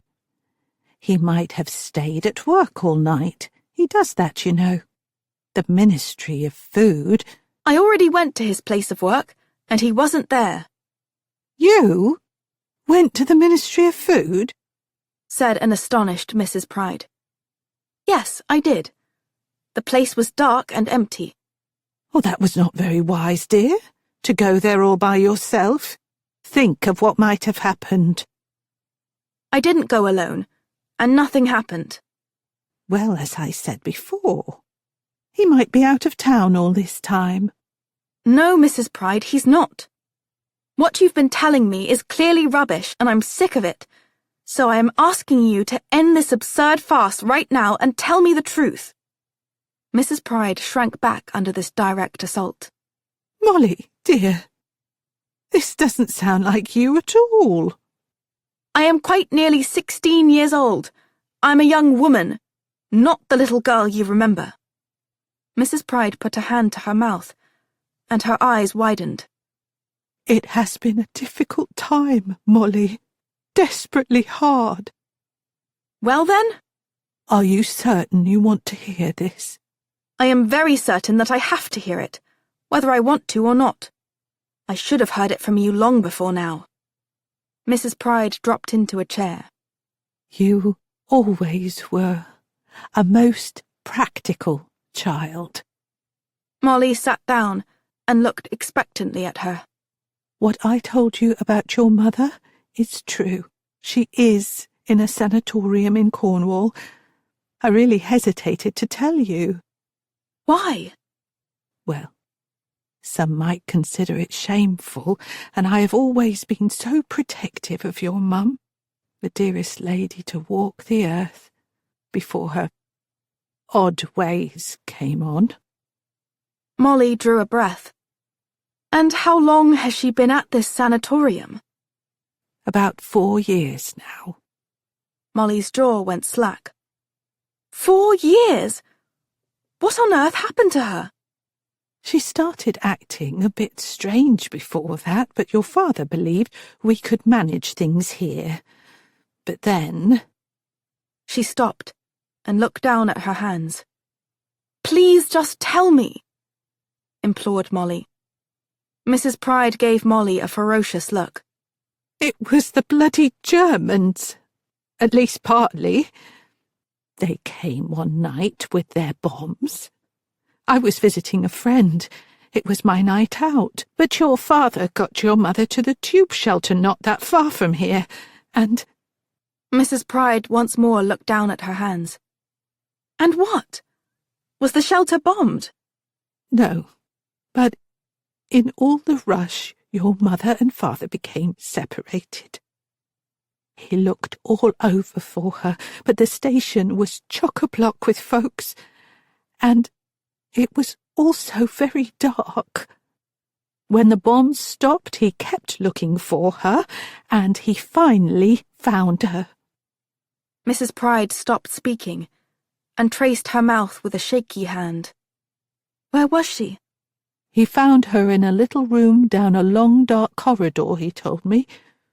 Some, excuse my language, bastards had brought her there, no doubt taking advantage of her fear and confusion.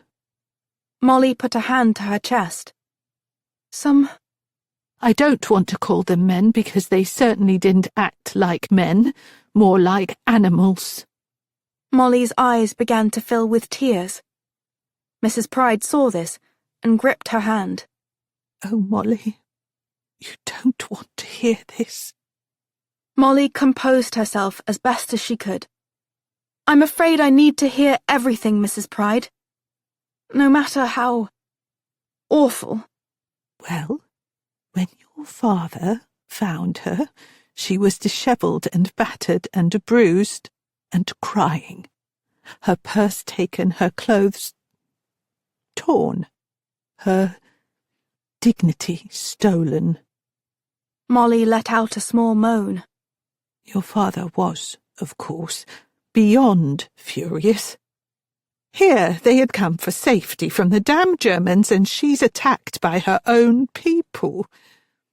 What did father do? He found a policeman is what he did, and tried to get him to take a report to go after the men who'd done it. What do you mean, tried? Your father was sitting in the chair you're in now when he told me this, while Mrs. Wakefield was upstairs wailing her head off. The constable tried to ask her some questions, but she was too distraught to answer, of course. Hysterical, really. And your father said the constable seemed more frustrated and bothered than concerned or helpful.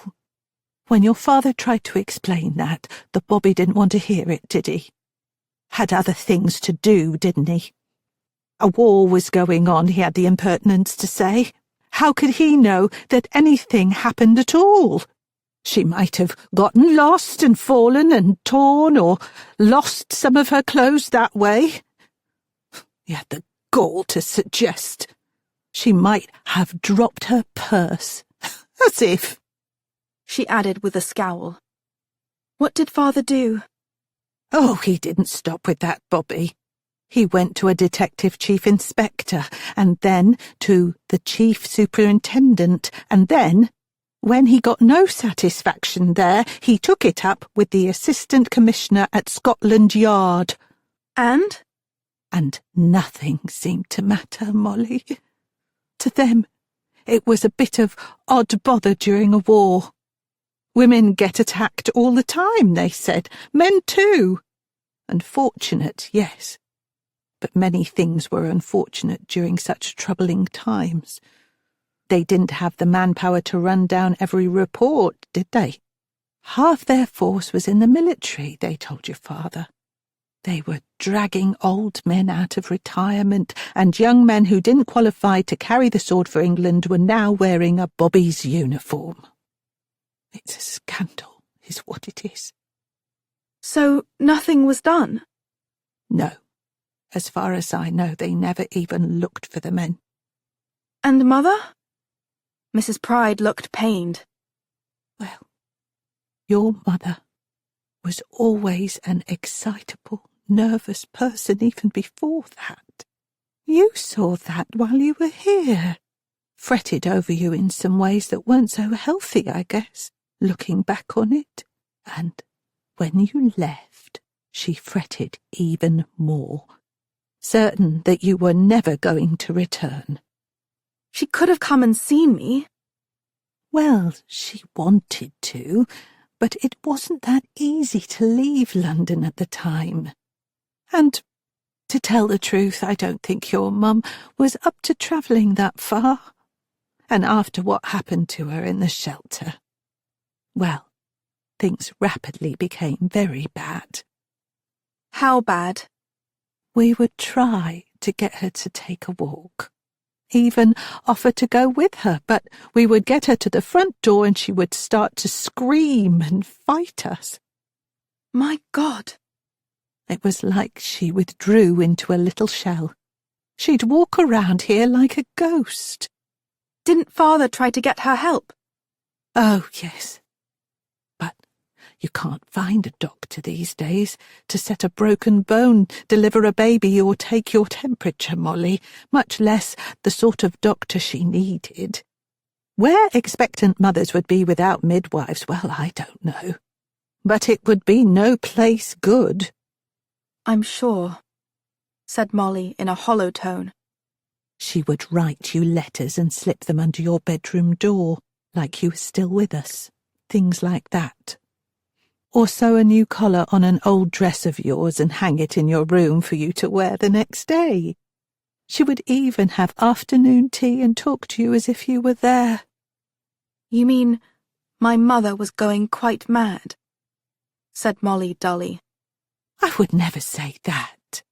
She's the gentlest, sweetest creature.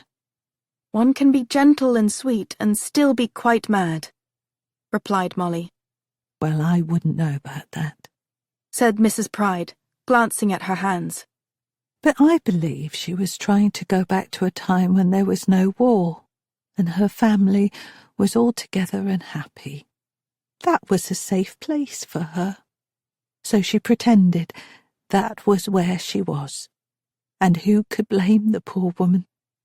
I think you may be right about that, said Molly thoughtfully. Well, I'm no head doctor or anything, but I do have common sense. So how did Mother end up in Cornwall? Mrs. Pride took a few moments to clear her throat and wipe her eyes with the tissue. One morning, she got up before any of us. She came down to the kitchen, put some cooking fat in a pan on the stove, lit the gas, and apparently forgot all about it. When she realised her error, she came in and chucked water on it to stop the smoke. Well, grease and water don't mix too well, and we nearly lost her and the kitchen. Luckily, your father heard her cry out and came down in time to stop any further damage. When she'd seen what she'd nearly done, your mother, well, she went a bit berserk, I guess one could say. Shouting and punching your father and tearing at her clothes and hair and, well, raving. My God, Mrs. Pride, said a visibly shaken Molly. That was why Mrs. Brand left. See, your mother went after her too when she came to your father's assistance. Who do you think you are, taking liberties with Mr. Wakefield, you dreadful hussy? She screamed at her. And Mrs. Brand was 60 if she was a day. Anyway, she gave her notice that very morning, and we had a devil of a time getting a replacement because your mother insisted on interviewing them. And, well, most of the ladies ran out of the house after a few minutes of being shouted at and berated by her. So then, it just fell to me. My word! Exclaimed Molly. And then poor Mr. John had several rows with her. She'd order the car, and then, while it was moving down the road, she'd climb out or try to. When Mr. John would stop and try to get her back in, she would fight him, saying he was trying to kidnap her, do terrible things to her. After the third time, he handed in his notice. Said his nerves and his knees could take it no longer. I would imagine not. Any man that came near her, the milkman, the postman, it didn't matter, she flew into a rage. She was uncontrollable. Then the decision was made to send her to the sanatorium in Cornwall, where they have a very nice place by the seaside. Your father took her by train and got her settled in. then came back here. He visited her as often as he could. And did he say how she was doing? He never spoke of it. And it didn't feel right for me to ask if he didn't want to volunteer it. And where is father now? He's gone, Molly, said Mrs. Pride apprehensively. Father Wakefield. What do you mean, gone? Is he dead? Asked Molly. I don't know. How can you not know something like that? Molly cried out. Mrs. Pride pointed toward the front of the house. I watched him one morning come down the stairs with his suitcase, put on his hat and coat, and pick up his umbrella, for it was raining like a monsoon. He turned to me and said, "Mrs. Pride, please take care of things while I'm away." Now, this surprised me, because he hadn't mentioned taking a trip, so I says, "And where might you be going, Mr. Wakefield? And when might you be back, sir?" As the housekeeper, I needed to know things like that, of course. And what did he say? Asked Molly breathlessly. He said, "Mrs. Pride, if I had the answers to that, I'm not sure I would tell you, but I don't, so that becomes an unnecessary decision." That was what he said, word for word. I'll never forget it till my dying day. So you just let him walk out? Asked Molly incredulously. What was I to do, Molly? He's the master. If he wanted to leave, what right did I have to stop him? And when did all this occur? 6 months ago, almost to the day. 6 months? But what about the letter he left me on my bed? Mrs. Pride looked deeply troubled. Please don't be upset, Molly, but it was me that put that there the morning you came back. But you said you hadn't got my letter, and thus didn't know I was coming back. Mrs. Pride looked even more ashamed, and kneaded her bony fists into her thighs. It was true that we never got your letter, but I saw you from the upstairs window when you knocked. I knew it was you straight away, though you changed so much. I got the letter and put it on your bed before I answered the door and pretended I didn't recognize you. But it was father's handwriting. He wrote that note, I'm sure of it. Indeed, he did pen that note. He handed it to me before he walked out that door.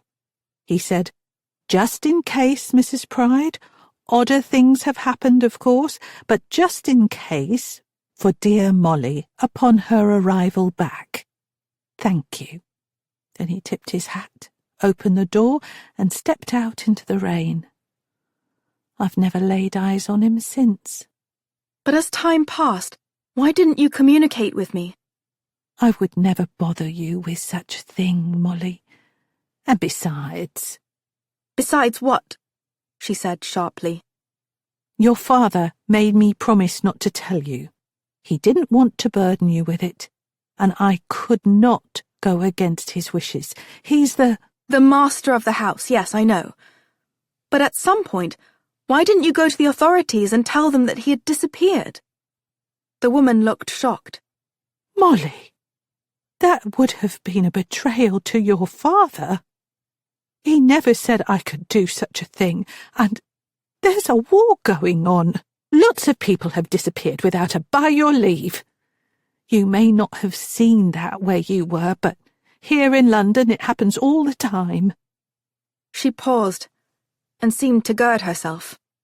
But, with that said, after 4 months went by without a word from him, I actually went down to the police station near here with the mind that I might say something about your father being gone. And what happened? There were literally hundreds of adverts up in that one station about missing people. And have you seen them and such? She grew quiet and looked down. And? And what? Mrs. Pride looked up, her face now full of tears. If I told them Mr. Wakefield was gone and the missus was in a sanatorium and you was in the country, well, what would they do with me? Would I lose my position? Would I have no roof over my head? Would I be chucked out on the street? There are too many there as it is. She started to sob into her hands, and Molly rose and perched next to her, patting her back and saying soothing things into her ear until the woman calmed.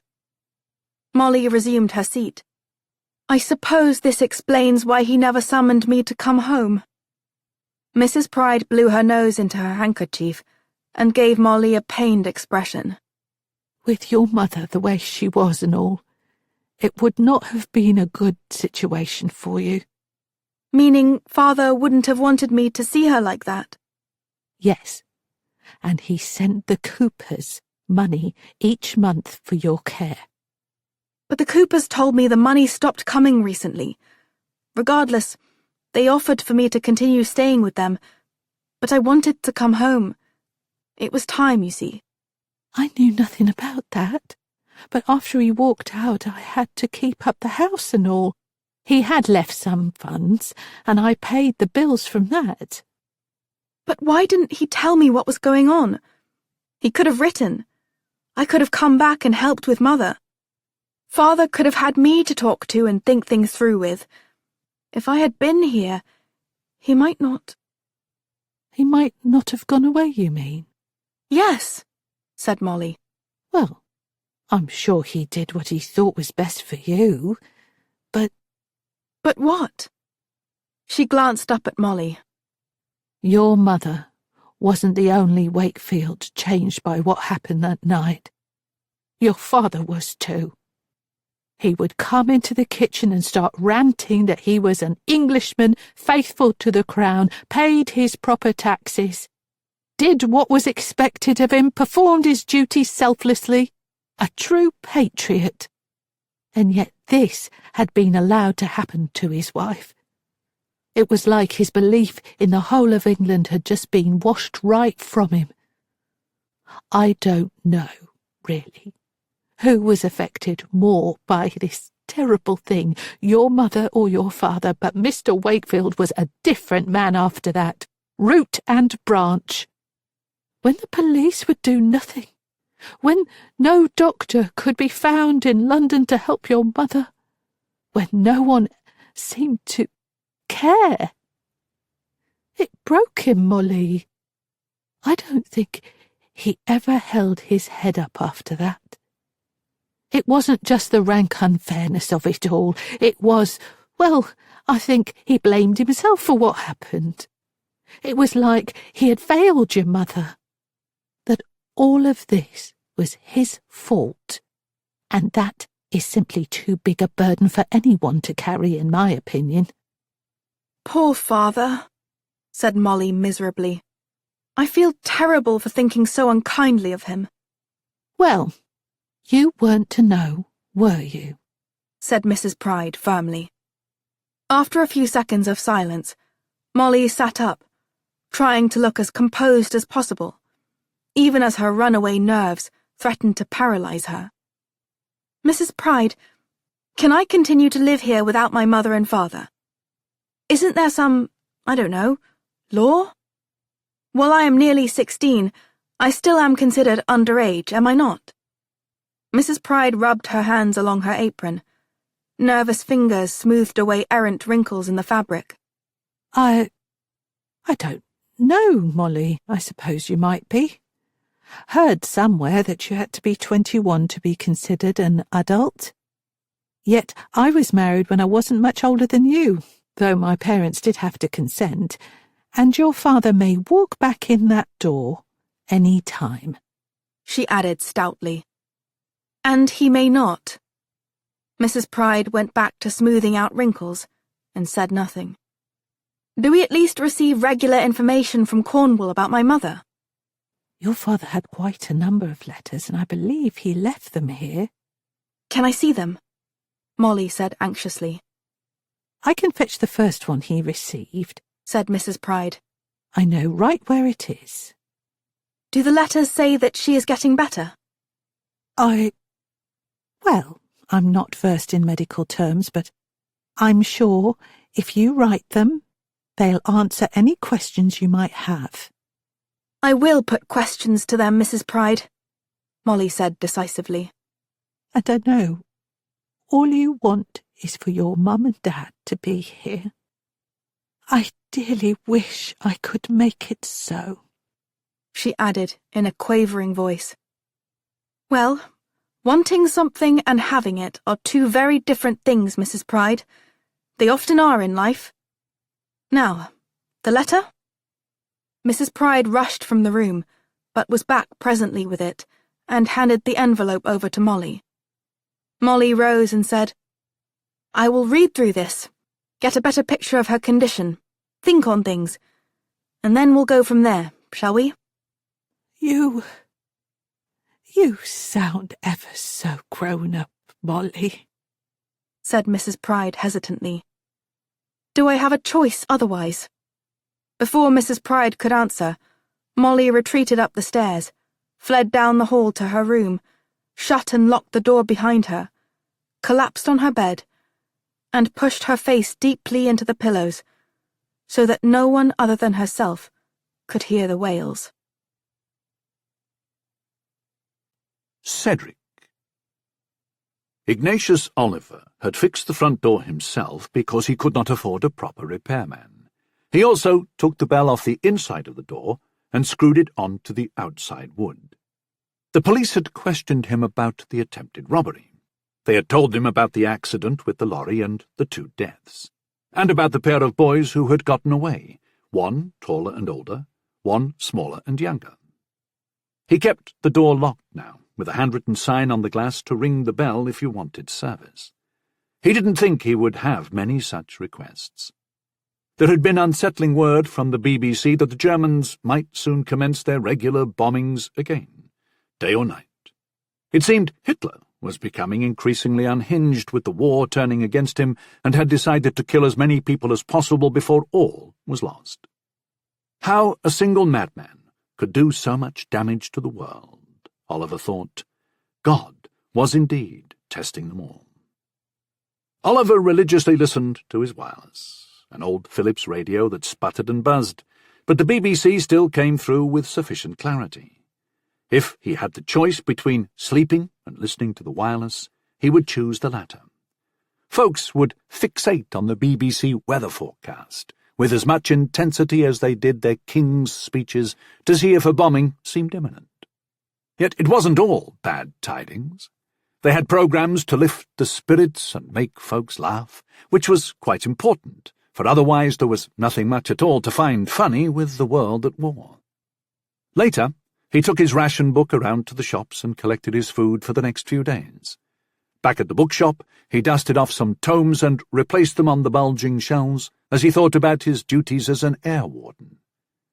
The shelters provided refuge for those terrified of the bombings, but they were often not safe places, and it had nothing to do with the Germans. The air was unhealthy with so many bodies packed together. There were also mosquitoes, lice, and rats. Scabies outbreaks were numerous, and other germs that spread in those places were sometimes more deadly than the bombs. There were also always some men who filled up on pints before going there and who often brought hostility and active fists to the congregations. Oliver had had to break up many fights in the shelters, often getting pummeled in the process.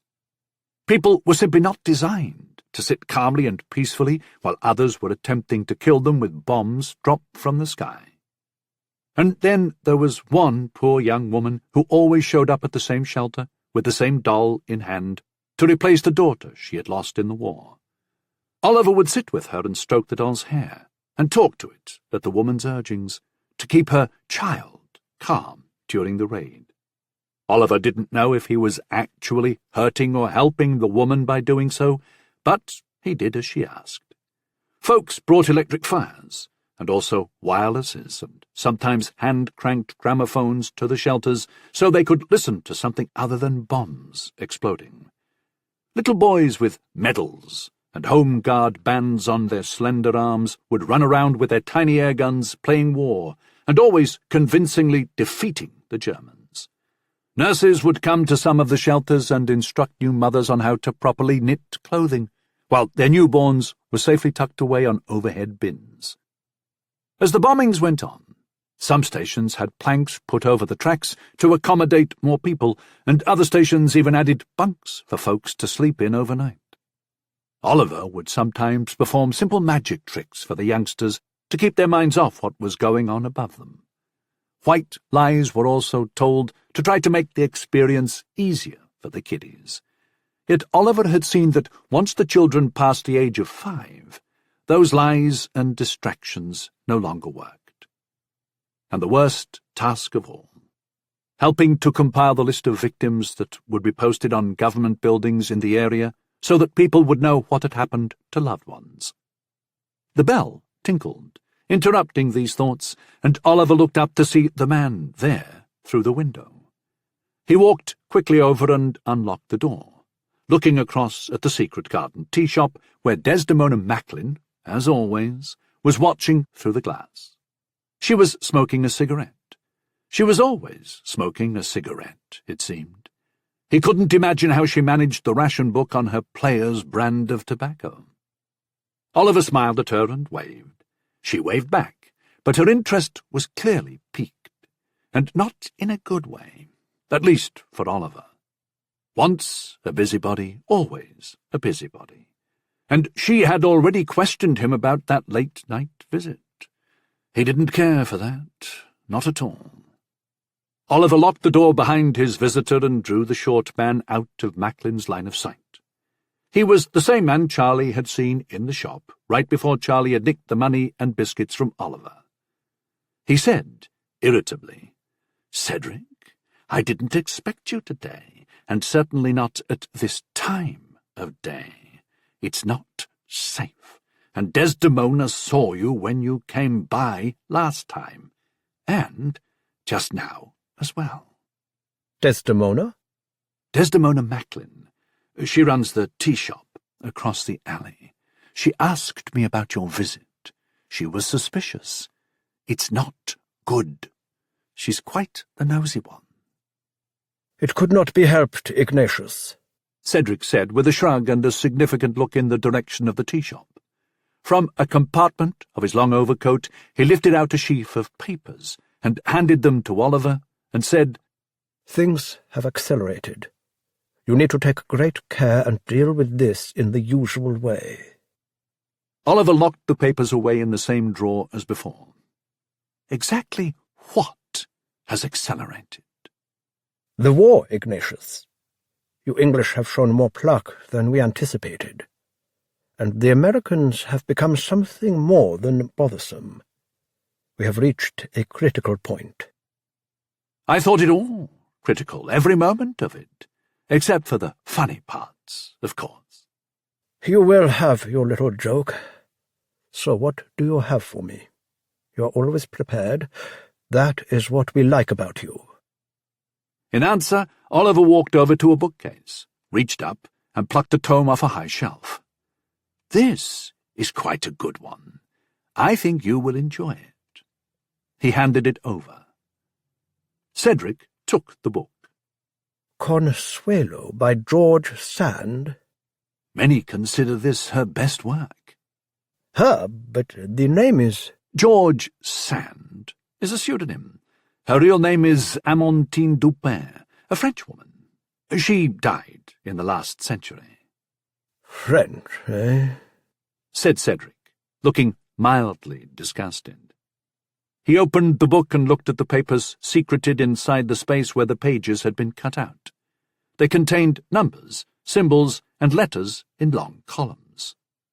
My superiors tell me that your encryption technique rivals that of Enigma in its cleverness, Ignatius.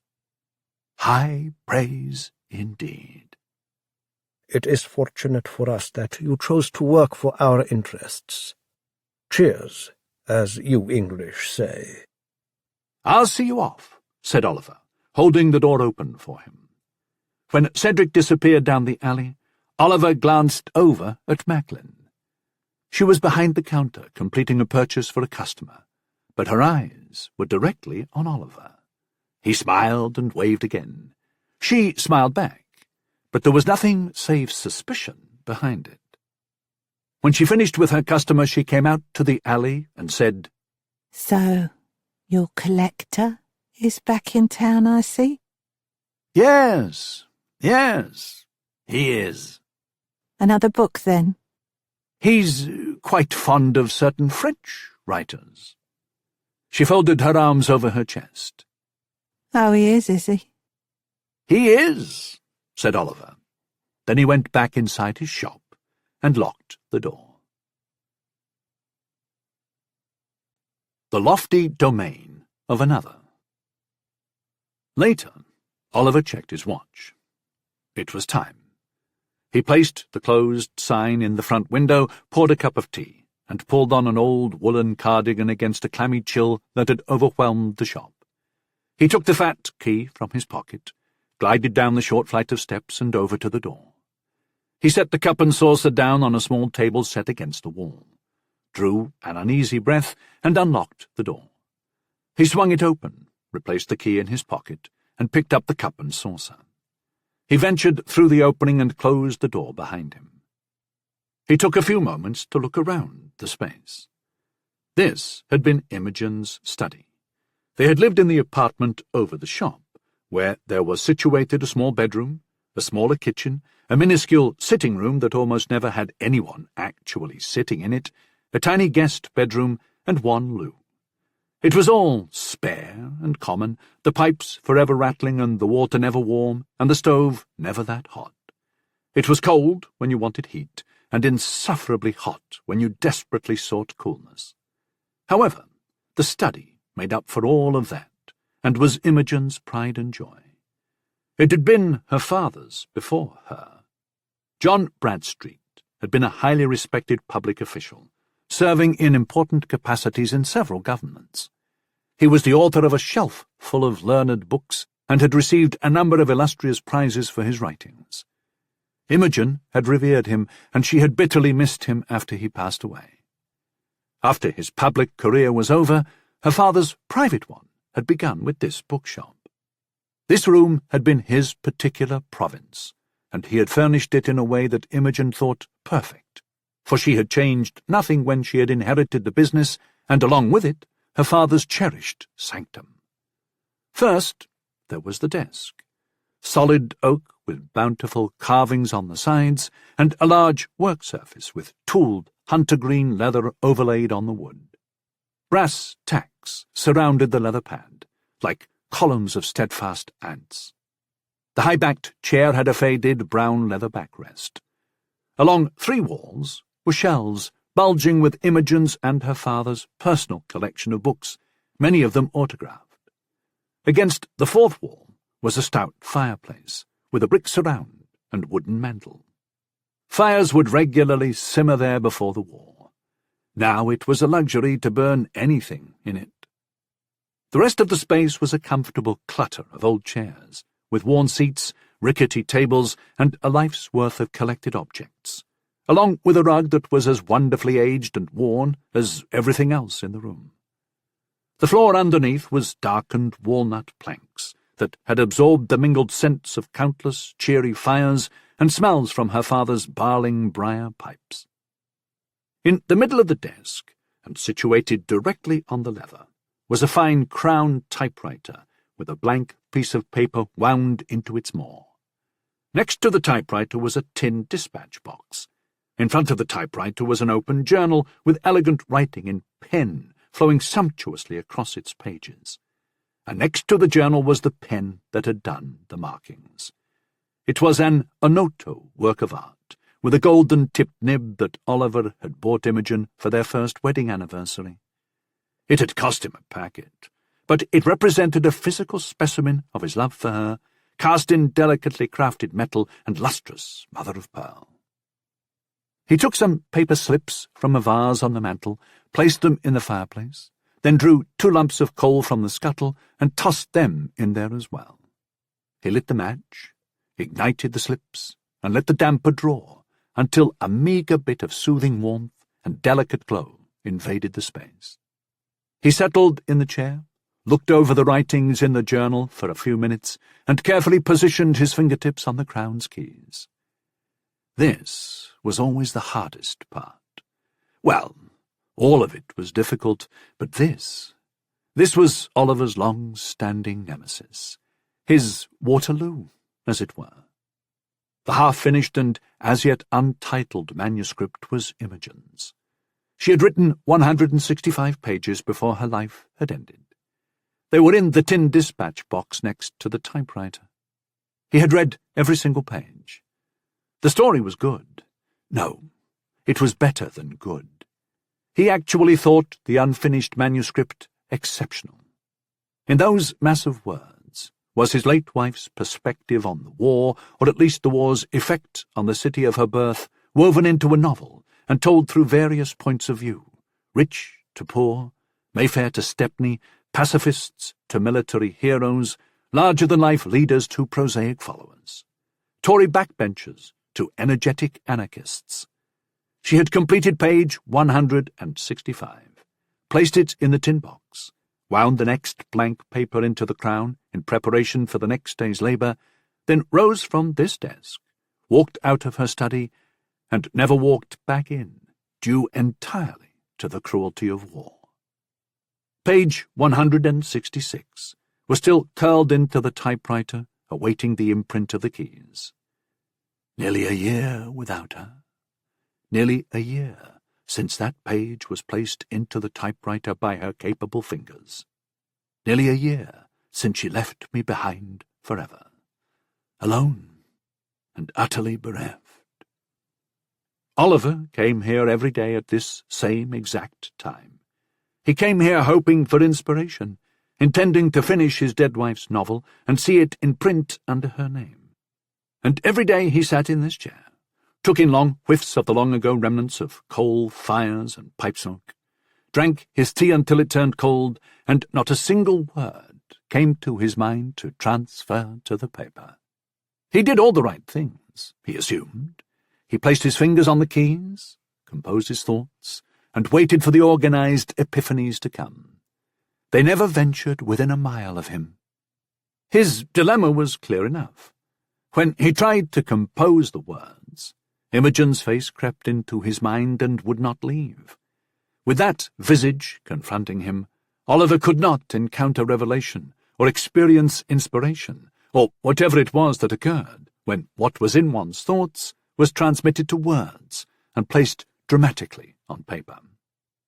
In his anxiousness, he took the Alberti's disc from his pocket and manipulated it, swiftly creating one encrypted cipher after another. He had always been far more comfortable with numbers and puzzles than he was with written tales crafted from scratch. When he had been a child, his father, a university professor of mathematics, had challenged him with figuring out encryption techniques after Oliver had shown some promise in the field. His father had said, "This is the Visionaire Square, Ignatius. To give you a bit of a hint, it is based on the Caesar shift, which I tested you with previously." Oliver knew the Caesar shift had flummoxed the brightest of minds for over 3/4 of a millennium, and it had taken 8 more centuries to find a better method of encryption. Oliver had been tasked by his father to unlock its secrets, and had done so within a very few minutes. No pressure now, but the Visionaire Square remained unbreakable for 3 centuries, Ignatius. His smiling father had told him before giving him the encrypted message. He had quickly figured out that the Visionaire encryption was based on sequences of various Caesar shifts. The cipher presented by his father had been a question about a birthday gift for his mother. Oliver had presented his own coded answer to his father that afternoon. "You have a gift, Ignatius," he had said after decoding his youngest son's response. "Do not waste it." But did I waste it? No.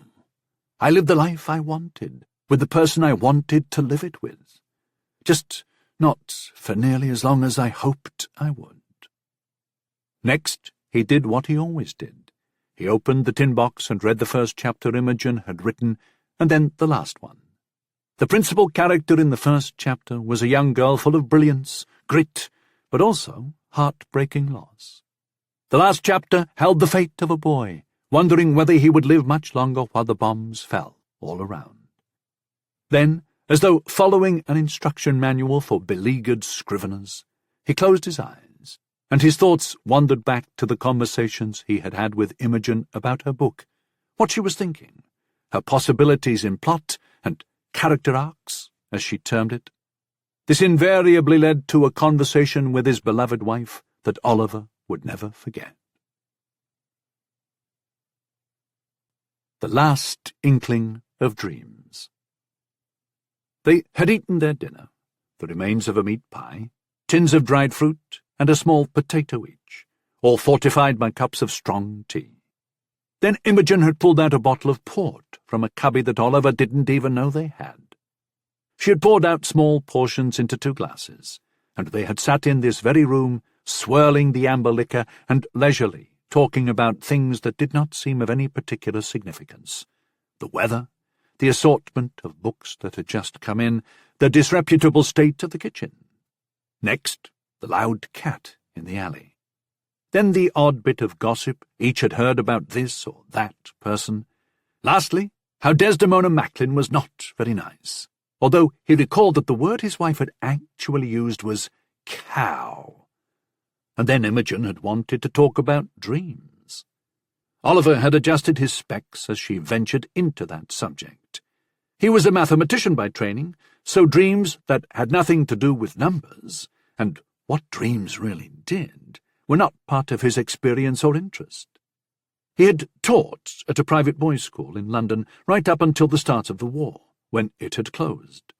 Because of his abilities with numbers, Oliver had been recruited to work for the war effort in various official capacities, before being offered a full-time position at Bletchley Park, where the English were attempting to break the German encryption system. But that would have realistically meant being away for years from Imogen, and thus he had, with some reluctance, declined the offer. He had, instead, over Imogen's protests, become an air warden. He had gone to duty at his warden's post, waiting for the sirens to erupt. Yellow alert meant the bombers were 22 minutes away, and the red alert, known colloquially as the wailing Winnies, or moaning Minnies, cut that time nearly in half. When the yellow alert came, the wardens would put down their darts and cards and rush to help folks to shelters. However, as part of their duties, and long before any sirens sounded off, wardens would also patrol their official sectors to check and see that windows and doors were covered and up to snuff, that logbooks were up to date, and that the latrines in the shelters were cleaned and water canteens in place, even ensuring that lending libraries located there were well stocked. As the husband of a bookseller, Oliver enjoyed performing that particular task. Oliver had very nearly died in the course of his warden duties, and he still felt he wasn't doing enough. However, others obviously thought he was performing up to snuff, and had even honoured him for his service to king and country. He opened the drawer of the desk, and withdrew the George medal. On the face of it was King George VI, who had originated the honour to commemorate civilians who had shown exemplary bravery during wartime.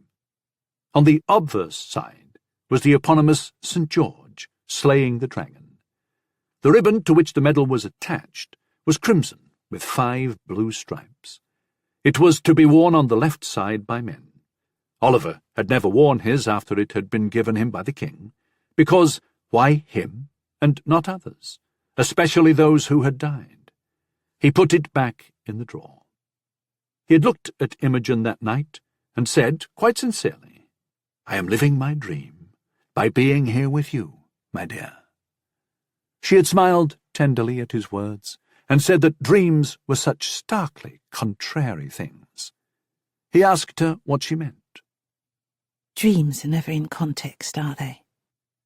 That's the point of dreams, of reaching for something so impossible, so impractical, often something so undeserved that the act of wishing for it defines more about us than the actual dream does.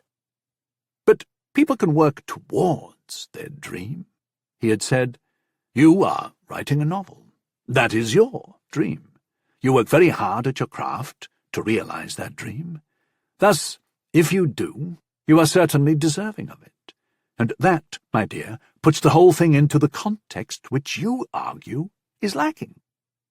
Oliver knew that his wife possessed a first-rate intellect and was a superb debater, a skill she had demonstrated when they were at university together. Thus, he well knew his argument, however sound or well-intentioned, would not carry the day. My novel may be the best writing in the world, but if someone who can manage to have my jottings published does not like what I have written, my dream will never be realized.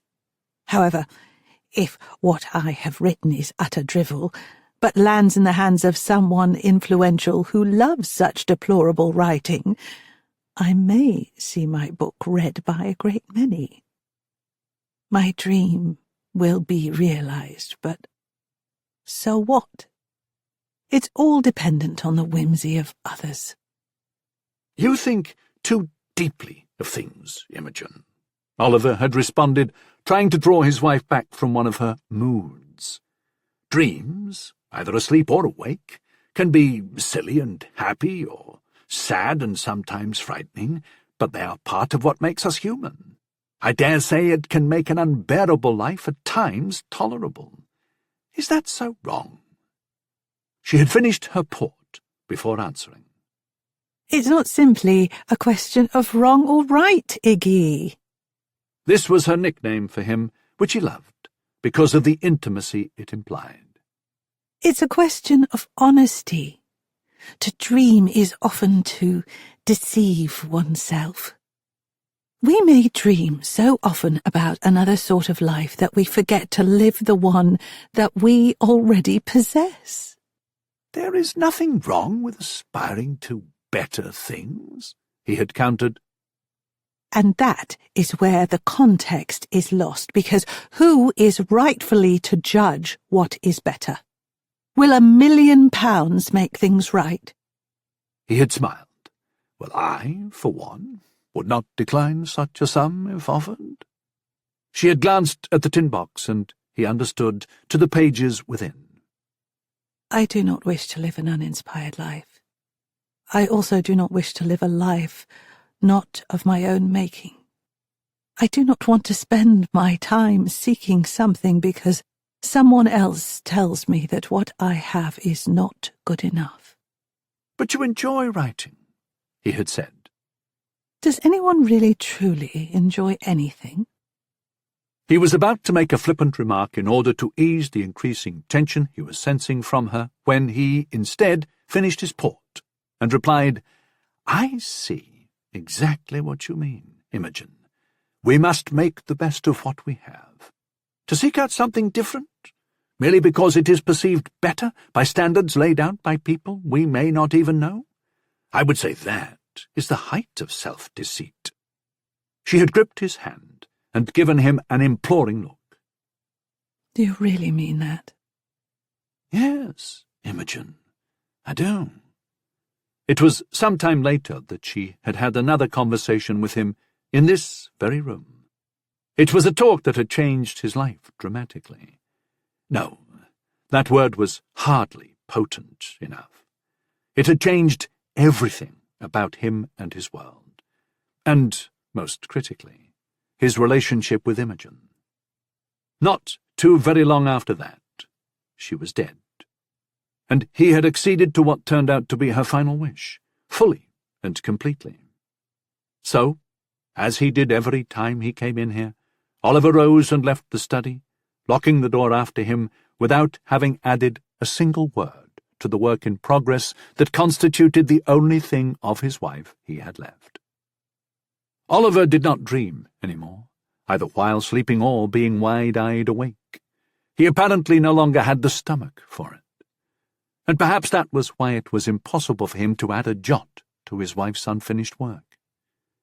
He used his Alberti's disk once more to nimbly encrypt a message that represented all that he felt, and all that he had endured every second of his life since her passing. "I will forever love you, Imogen, and that love is matched only by how deeply and terribly I miss you.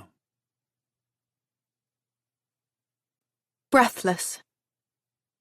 The day was nearly done when Molly finally sat up in her bed, with her cheeks stained reddish pink, her hair matted to her head, and her breathing sickeningly lopsided.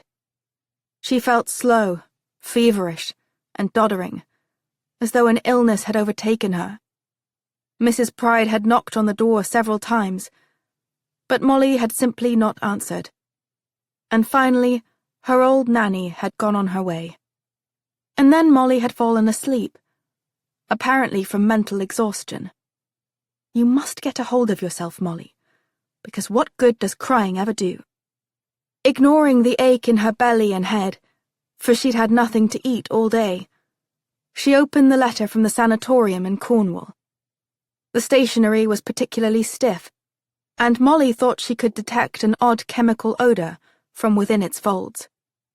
The letter was addressed to her father, Herbert James Wakefield.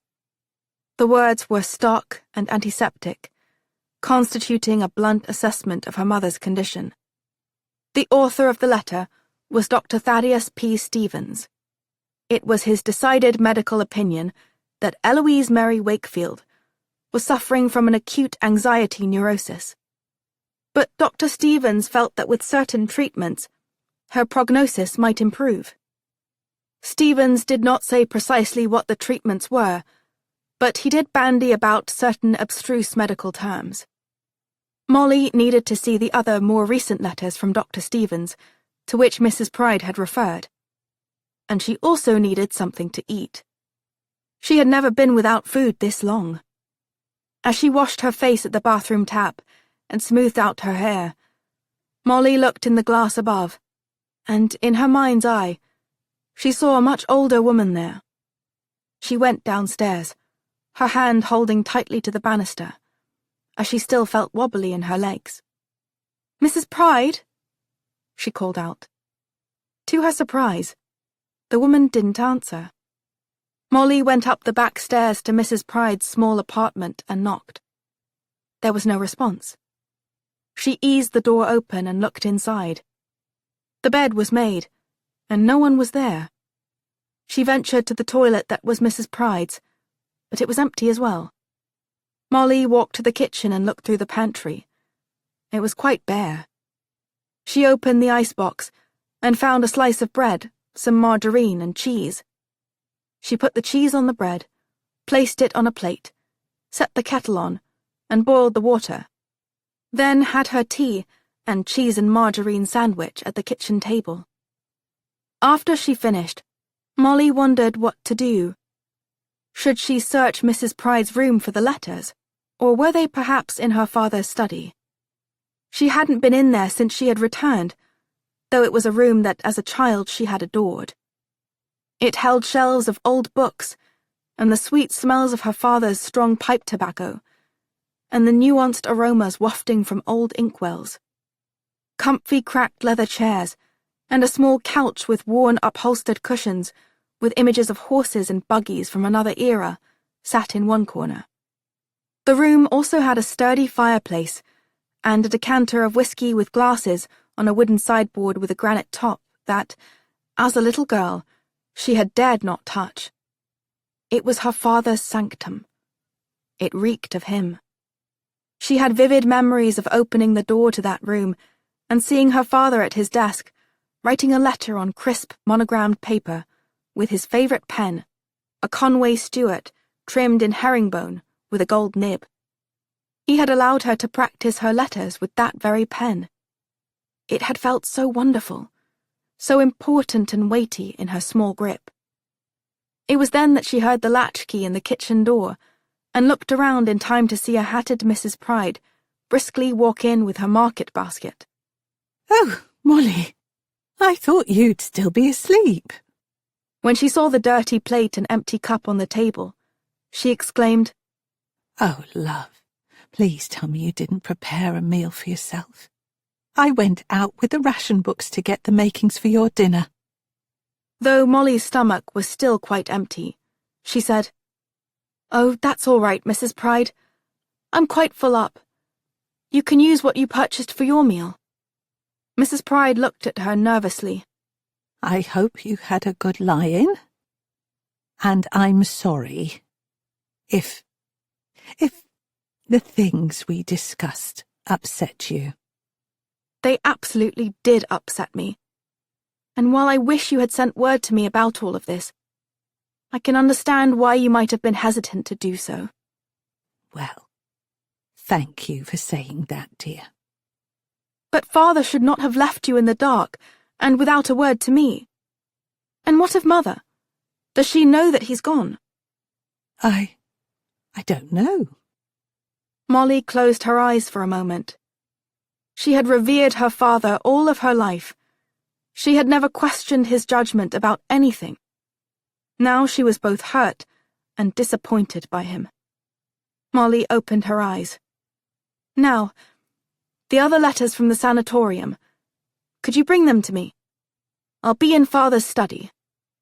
It seemed to Molly that she had adopted the tone of the mistress of the house, and she supposed she was now. But for how much longer? The sanctum of sanctums.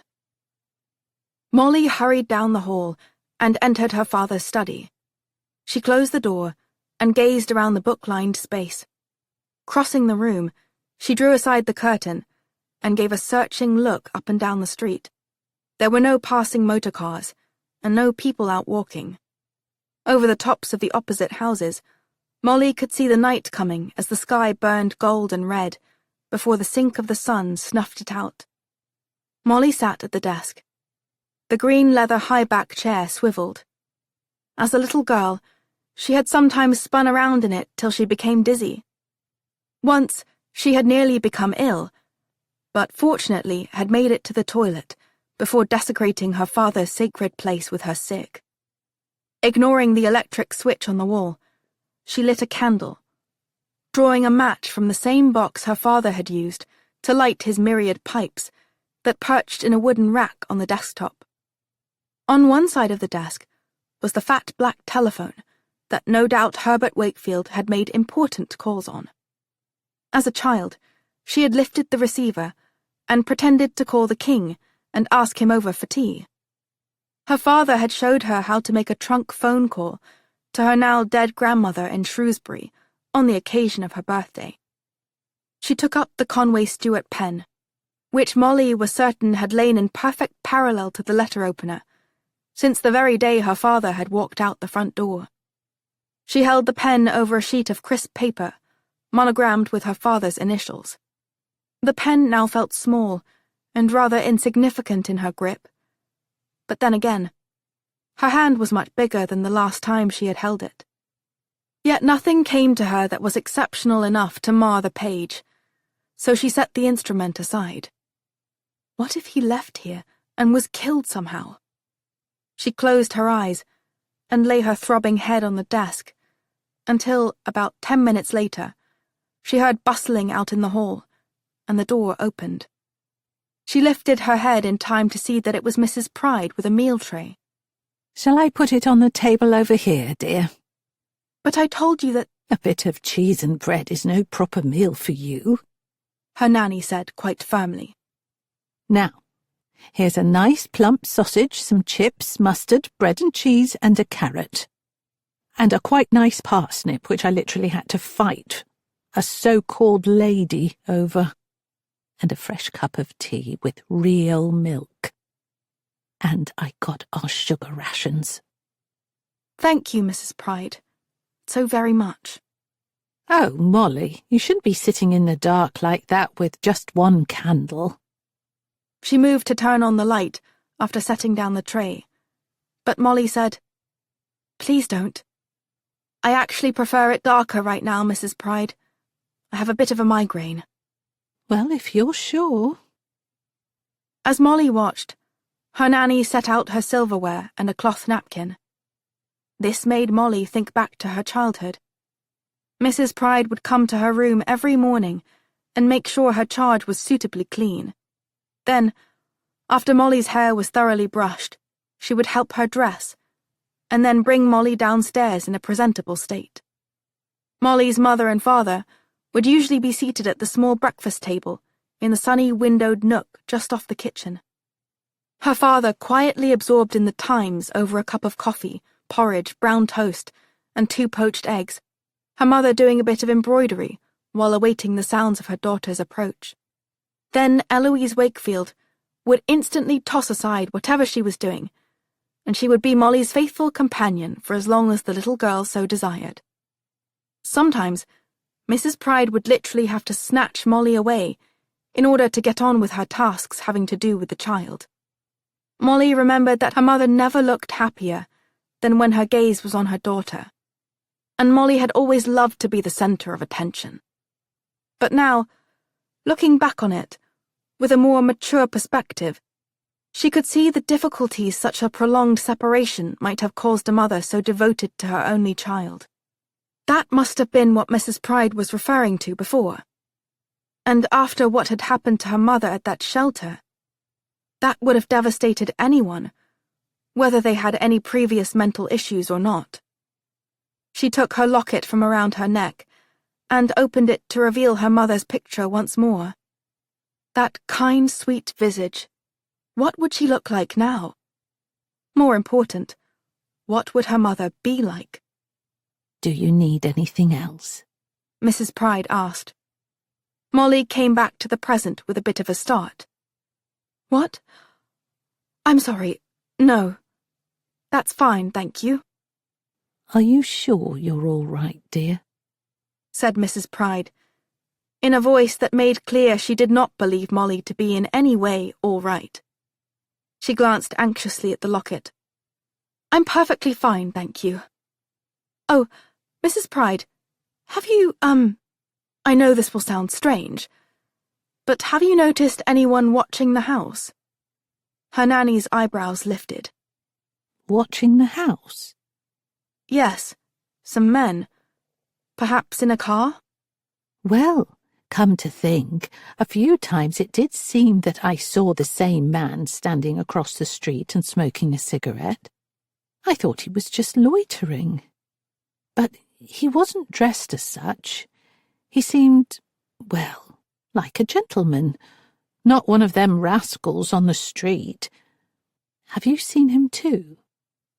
I think I have. Do you think we should tell the constable? I think we should, yes. It might be nothing, but, well, one never knows, particularly nowadays. All right, Molly. I'll tell the Bobby next time I see him. He's a young lad, quite conscientious. Now, nothing else you need? Oh, I would like the other letters from the doctor in Cornwall.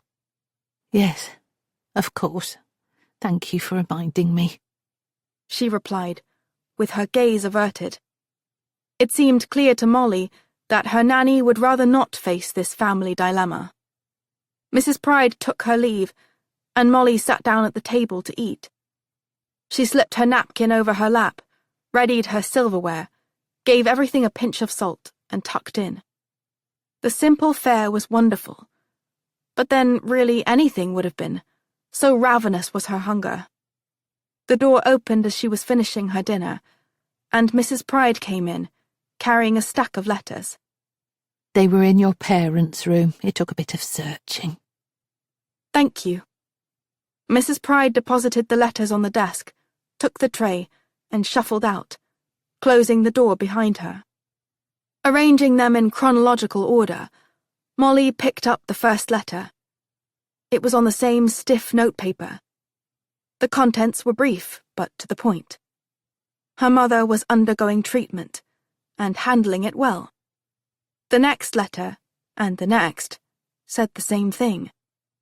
Then, in subsequent communications from Dr. Stevens, the wording changed slightly, but Molly was still able to grasp the meaning behind the fancy medical terms. There were certain challenges in her mother's diagnosis, proclaimed Dr. Stevens. Another letter cautioned that extreme mood swings were to be expected. Then, in another letter dated 14 months ago, came an ominous warning that her condition had deteriorated, only to be revived in the next letter to a better state of prognosis. Still more letters carried this theme through, with more ups and downs. The last missive simply said that Mrs. Wakefield was responding to certain treatments, and that Dr. Stevens was cautiously optimistic that they had hit upon the correct course this time. As she laid aside the last letter, Molly was well aware that the correspondence from Dr. Stevens had ended just about the time that her father had walked out the door. She wasn't sure if the two events were connected, but they certainly could have been. She had an idea and lifted the fat telephone receiver. She dialed for the operator, and a voice came on and asked what she needed. Molly gave her the phone number for the Beneficial Institute that was imprinted on the letterhead. "It's in Cornwall," she added. "Oh, please, you'll need a trunk operator to ring that." There was silence for the longest time. Then another operator came on the line. "I'm sorry. The number is not answering. The lines may be down. Please try again later." Molly sighed, returned the phone to its cradle, and watched the candle on the desk burn down to a mass of wax. It was quite dark outside now, what with the gas street lamps no longer being lit. She obviously could not travel to Cornwall tonight. And she had no idea where her father had gone, or if he was even alive. Molly needed someone to talk to, and perhaps she knew just the person. Parallel conditions. A faraway clock tower struck the hour. Charlie looked up at the murky sky as he turned down the familiar alley. He had made up his mind to tell Ignatius Oliver that he was one of the lads who had left Eddie and the policeman dead. He didn't know if Oliver would call the constables on him or not. He hoped not. But he could not keep this inside himself any longer. And he couldn't tell his Gran. He didn't want to see the crushing disappointment on her face. Charlie wasn't sure he could survive that. He stopped as soon as he saw her. Miss? Molly turned to look at him as she stood by the bookkeep's dirty window. "Charlie, what are you doing here?" "I wanted to ask Mr. Oliver something. What are you doing here?" "I have some letters I want him to read." "How'd you get here?" he asked. "I took a taxi." "You shouldn't be out alone at night." "And you should," she retorted. He waved this off. "I can take care of myself. But you're quite different." "Because I'm a girl." "No, because you don't know the ways of the city no more." "Well, as you can see, I made it here just fine," she said, with spirit. Then she put her hand in her pocket and held up the half-crown. "You're going to take this." "No, miss." "If you don't, I'll throw it in the gutter drain over there." "You wouldn't do that," said a shocked Charlie. "Watch me." Charlie slowly reached out, took the coin, and put it in his pocket. Then he tried the doorknob, but it was locked. "What happened to the door?" asked Molly, suddenly noticing the repaired damage. "Dunno," lied Charlie. "Only put the bell on the outside." "It says to ring it for service. Even though the close sign is out, the lights are on, so let's do so." Charlie tinkled the bell and waited. Presently, through a crack in the drawn curtains, they saw Oliver come out from behind the counter. He walked quickly over and unlocked the door. "Molly! Charlie! What an unexpected pleasure. Please, come in." They did so. "It's quite late. Is anything wrong?" They shook their heads. "Would you like some tea?" They both shook their heads once more. Oliver looked at his front window and said, "Here I am, an air warden, and I haven't pulled my blackout curtains all the way. I should give myself a notice of light showing card." He pulled them fully shut before turning back to the pair. "Now, what can I do for you?" Molly looked at Charlie. "Would you like to go first?" "No, You go on ahead, he replied in haste. Molly took out the letters and explained to Oliver what they were, and her mother's being in a sanatorium in Cornwall. She glanced nervously at Charlie as she did so, her cheeks turning slightly red with this admission. Perhaps you could read them and provide some advice, suggested Molly. If I can be of assistance, but I'm certainly no doctor. He put on his specs, took out the letters, arranged them, and read the missives from first to last, while Charlie and Molly looked on. Finished, he put the correspondence back in their respective envelopes and passed them over to Molly. He took off his specs and wiped them on his sleeve. It does seem serious, Molly. Again, while I'm not a doctor, my brother is. Thus, I have heard the terms social phobia and neurosis. They can be quite difficult to overcome, and with any illness of the mind, it's not as simple as taking a teaspoon of castor oil or wrapping one's hand with a bandage. but she could get better. Oh, certainly. I don't know exactly what sorts of treatment they are referring to, but I'm sure they are taking her best interests into account. Now, what does your father think of all this? Molly glanced at Charlie to see him staring earnestly at her. She looked back at Oliver and said, slowly, He is very concerned as well. He has been in constant contact with Dr. Stevens, as you saw from the letters. He went out to Cornwall to take my mother there, and has visited her often. Then I'm not sure exactly what it is you want me to help you with. He's in a far better position to answer all of your questions or take any needed action. The fact is, my father is consumed with work at the Ministry of Food. He sometimes doesn't come home at night. I felt that if I could relieve him of that burden, then it would make things better. Oliver frowned and shook his head. You're quite young to be relieving your father of such a responsibility, Molly. For instance, no doctor would take direction from you with regard to your mother's treatment. I'm not sure they would even discuss the case with you. I am her daughter, Molly replied heatedly. and I'm not a child. I'm quite nearly 16. And if it were up to me, I would tell you everything about her condition. But, unfortunately, it is not up to me. And if my elder brother is any indication, members of the medical profession can be quite patronizing to members of the fairer sex. Molly's spirits dipped. But do you think it's possible that I could visit her? I'm sure if there is a way to do so, your father will arrange it and go with you. Molly said, slowly. The thing is, he is very busy. Days go by when I don't see my father at all. I don't think that it's possible that he will be able to get away. Perhaps you can ring them? Suggested Oliver. I tried, but the line was not working.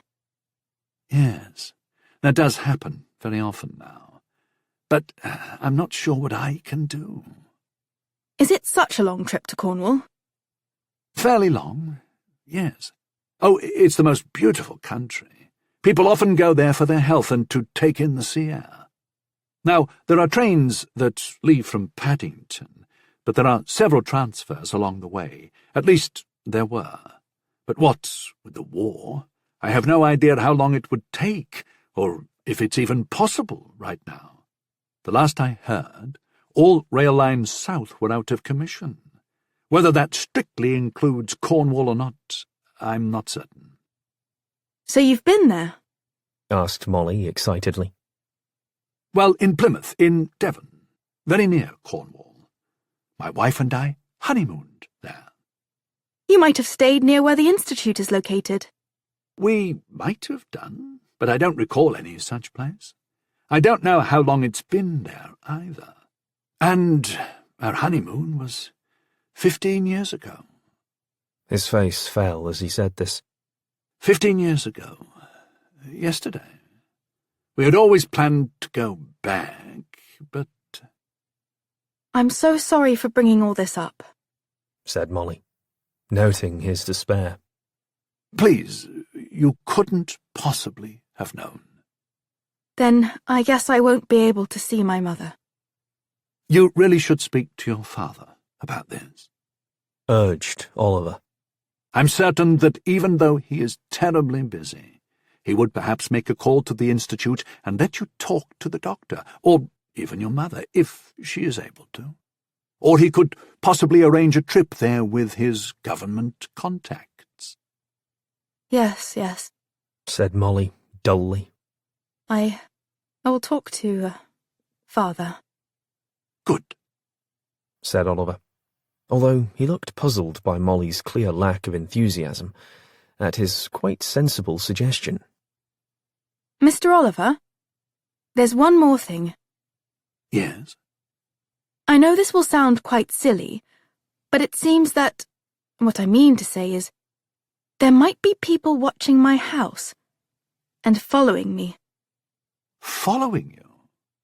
Yes, when I first came here to see you, 2 men in a car followed me. I'm sure of it. And I've seen another man watching my house.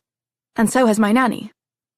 And don't forget about the bloke that took your picture at the park and then run off, interjected Charlie. Took your picture? Parroted Oliver. Well, at least I think he did. Have you told your father about this? No. But I suppose I should. Yes, Molly, you absolutely must. It might be nothing, but then again, one can never be too careful, particularly these days. Of course, yes. I will tell him straight away. Good. He turned to Charlie. And how are you, Charlie? I'm fine, Gov. And what brings you here? I saw your door was all banged up. Yes. It seems that someone tried to break in. I didn't see who. It was a group of boys, I think.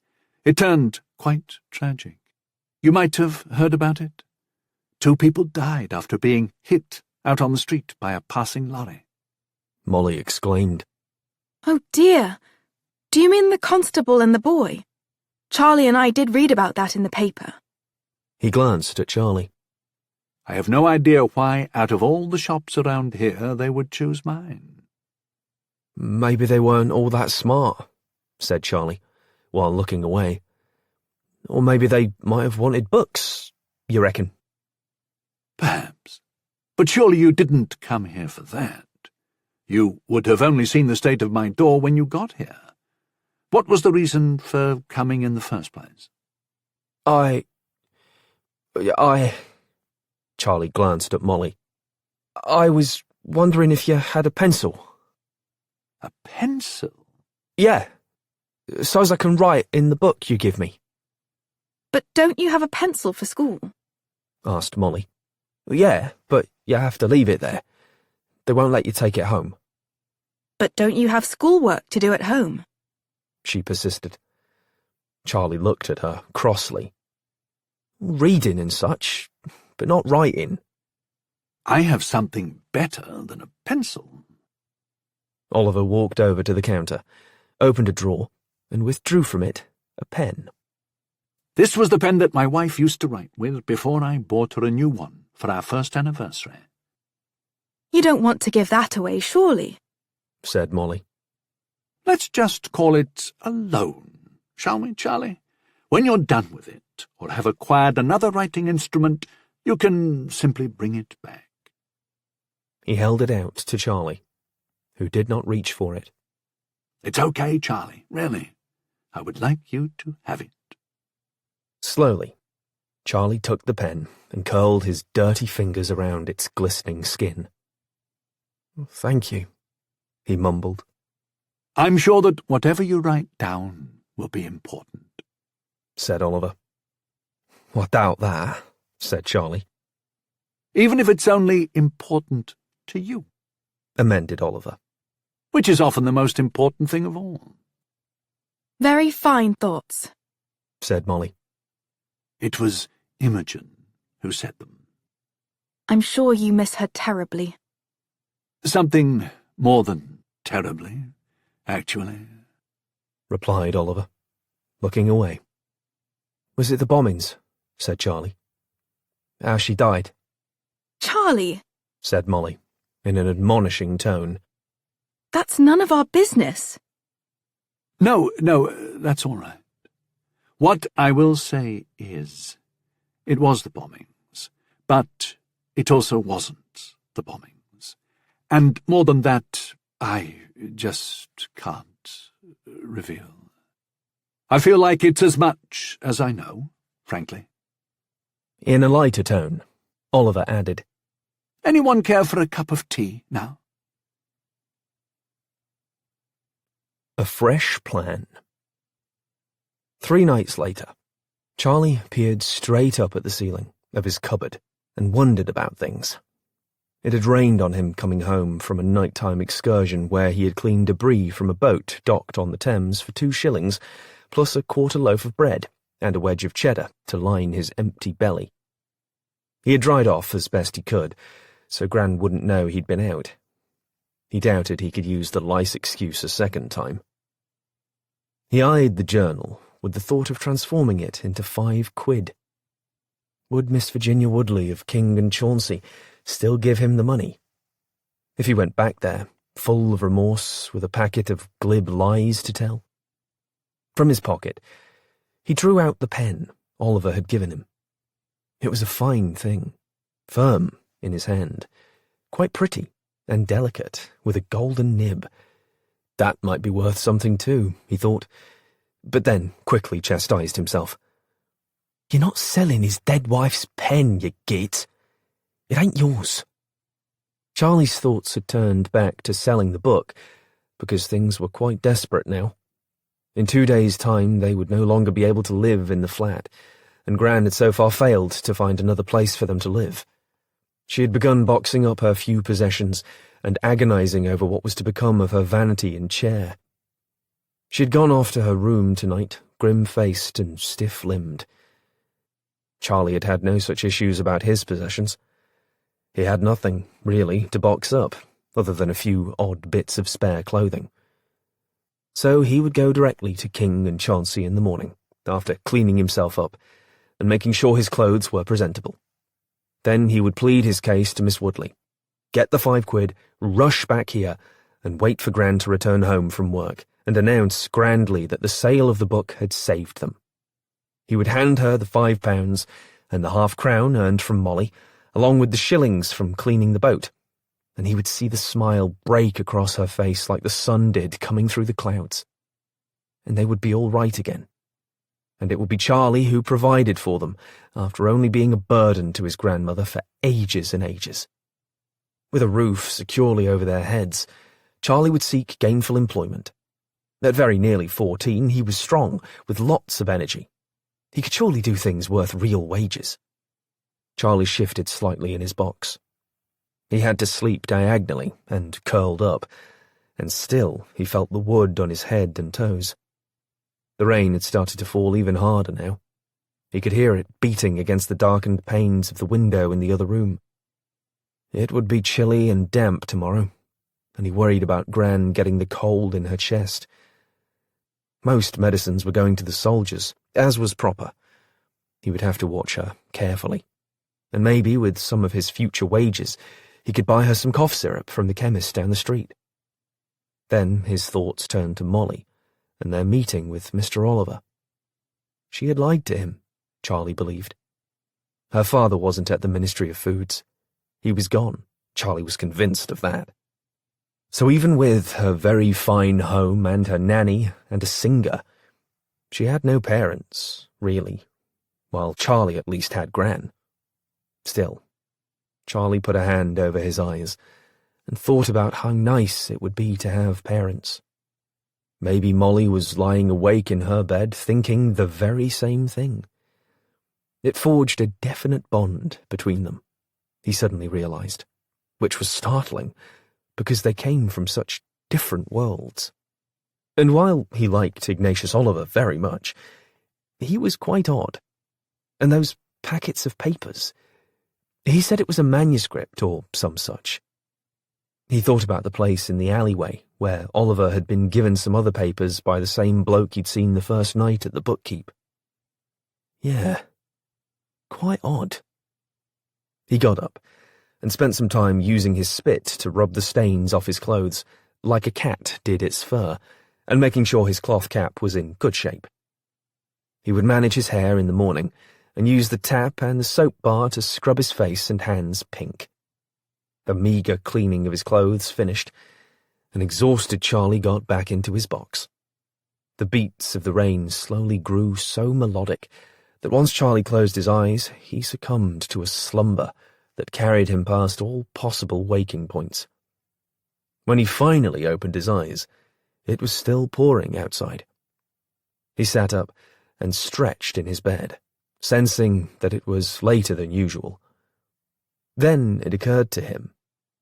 He had not heard the footsteps, or the shuffle to the lav, or the activity in the kitchen as Gran prepared to leave for work at half wages, and he had not felt the kiss on his forehead. I must have been sleeping hard. Suddenly alone. Gran? He rose from his bed. Gran? He went in search of her. Her bedroom was empty. The bathroom was not. Charlie stood in the doorway, looking down at the floor. There was only one eye showing because of how she was lying there. It was open and seemed to stare back at him a bare inch above the cold floor. The pupils seemed dulled and unusually large. He took one cautious step inside the room. Gran? She might have fallen, he thought, and then passed out. One of her slippers was off, and he could see the full extent of her swollen calf, the blue veins prominent like ink marks of a meandering river enshrined on a cartographer's survey. What if she had cried out for help and he had slept through it? He inched closer. Gran, do you need help to get up? The eye did not blink. The bare foot did not move, not even a tremor. He knelt down beside her, reached out, and touched her shoulder. She still had on her nightdress. Her white hair fell around her shoulders. It was longer than he imagined it would be. She always wore it tied up.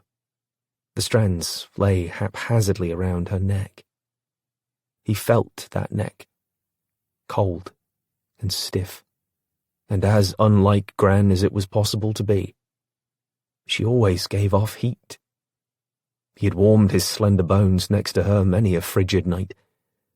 He sat down next to her, his knobby knees touching, his hand resting protectively on her cheek, which was chilled too, as though she had been outside in weather and had just come in seeking warmth before taking a serious fall. Gran, are you okay? Are you hurt? As the rain fell outside, Charlie felt a fragile part of himself rise to the ceiling, and then looked down at the pair of them, there on the scuffed bathroom floor. The beating rain took on the elements of a mournful tune, like the organ in church produced. His floating self merged with what was left on the floor, and a familiar refrain abruptly assembled in his head. I'm not a boy. I'm a man. Act like it, Charlie. He managed to roll Gran over on her back and put his ear to her chest, his finger to her neck. He had seen the ambulance men do this to the bloodied people on the streets after the dropping of bombs. Heart beating, lungs swelling. Gran had neither. He put his finger over her lips, trying to detect breath. He felt her cheek. She was even colder now. He sat back and looked at her as she lay there, helpless. No, dead, he had to admit. The body limp, the mouth sagging, the eyes unblinking. He tried to close her eyelids, but they refused to fall. He needed to tell someone of this, but his mind wouldn't inform him as to whom that might be. Then he finally had a spark of decision. There was a neighbour upstairs, a man who worked at the butcher shop 2 squares over. He had been kind to Gran, occasionally giving her a bone to drop in the soup pot, finding meaty scraps here and there for them when he could. Always a cheery hello when passing by, checking on them when the Jerrys had finished their business in the skies for the night. Charlie opened the front door and hurried up 1 flight of stairs. He kept knocking until he heard the man say, All right, hang on, I'm coming." Charlie said just enough to fully engage the man. The fellow's bare feet raced down the stairs, and Charlie followed slowly. He knew what awaited him in the bathroom, and was in no hurry to embrace it once again. Later, a constable came along with a dark-suited, bowler-hatted gent carrying a black bag, who spent a little time in the bathroom with Gran still on the floor. He pulled out a stiff-backed, official-looking booklet, filled out something on one of its pages, signed it, neatly tore out the sheet, and handed it to the policeman. Charlie thought he heard the man say something about Gran's heart. The bobby had asked Charlie where his parents were. He said, almost automatically, that his father was in the army and his mother was at work. The bobby had nodded and told Charlie to give his mother his condolences. Then the 2 men left. The neighbour man had asked Charlie if there was someone to contact, somewhere for Charlie to go. A fearful Charlie told him there was, though he couldn't think of who or where that was right now. A while later, a long, black motorcar came with men in respectably sombre suits and tall hats, and holding umbrellas against the inclemency. One of the dark-suited men told Charlie that the doctor who had declared his grandmother dead had alerted them as to the need for their mortuary services. Charlie had dully nodded and shown them where Gran was. As they carried her body down the stairs on a stretcher, a sheet placed over her, Charlie thought of the address for some reason. Flat 4A, 13 Dapleton Terrace, Bethnal Green, London.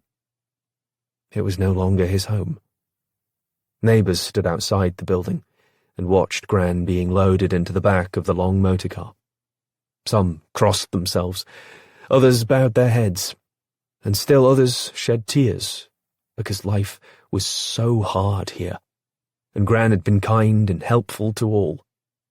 Knitting a cap or gloves for a neighbour's child, bringing up a bowl of hot soup, freely giving away hunks of crusty bread from her shop throwaways, producing a plaster for a wheezy chest, or simply offering another pair of sturdy, loving hands and a soothing voice to help a weary mum with her newborn.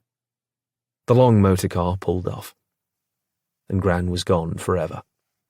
A bewhiskered man in a high hat had given Charlie a card with the name and address of where they were taking her. He had told Charlie to have his parents come around the next day. He had not asked for payment. He had not asked for anything. He had not asked if Charlie even had parents, or where they might be right now.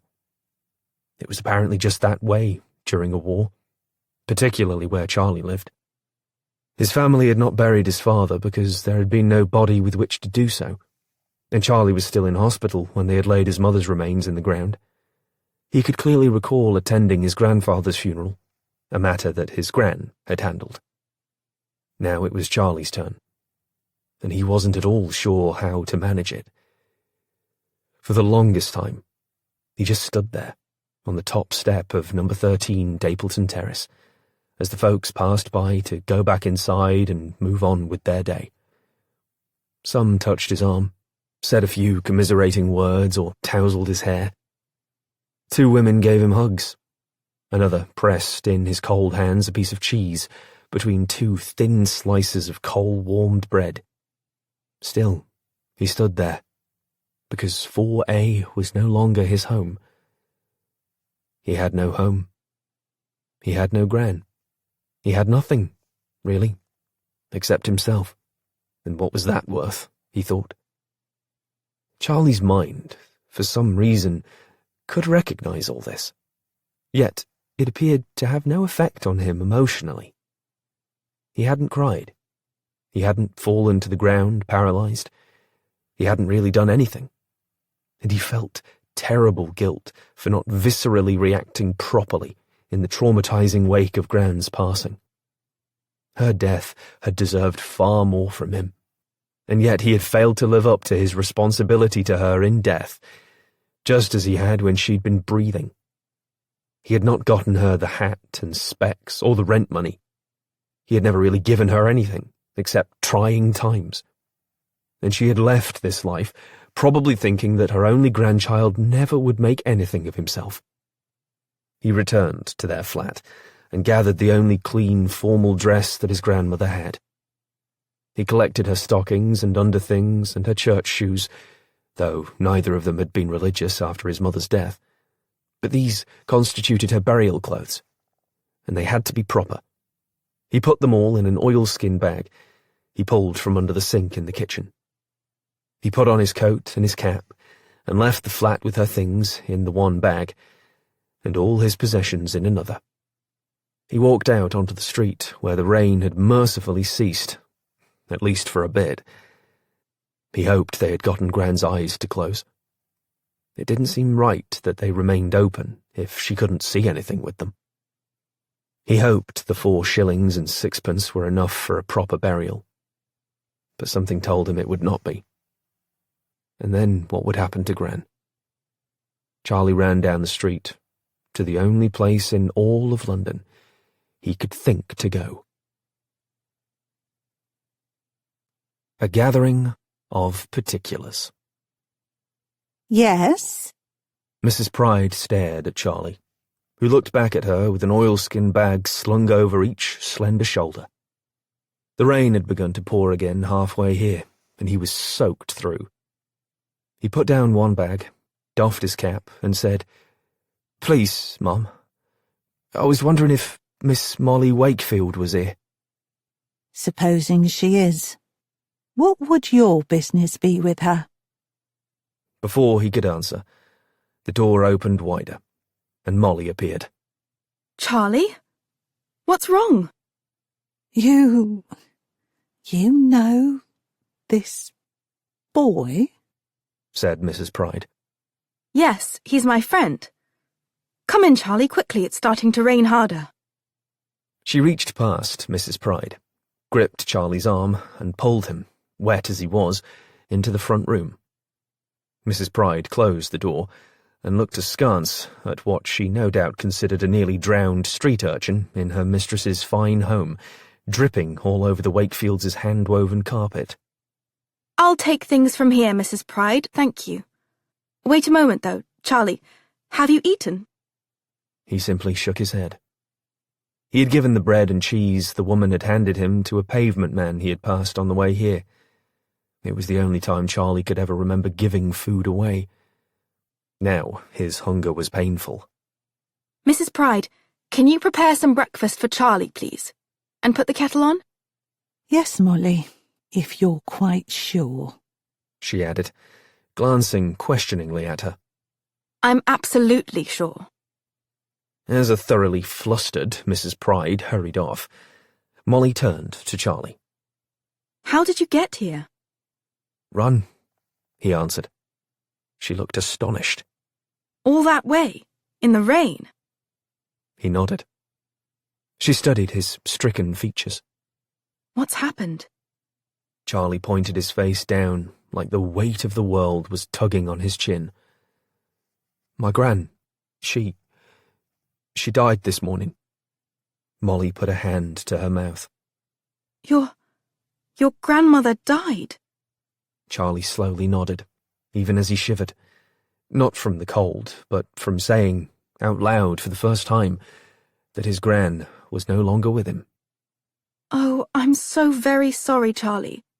Please come and sit down over here, and let me bring you a blanket. She did so, and wrapped it securely around his shoulders before sitting beside him. What happened to her? Was she ill?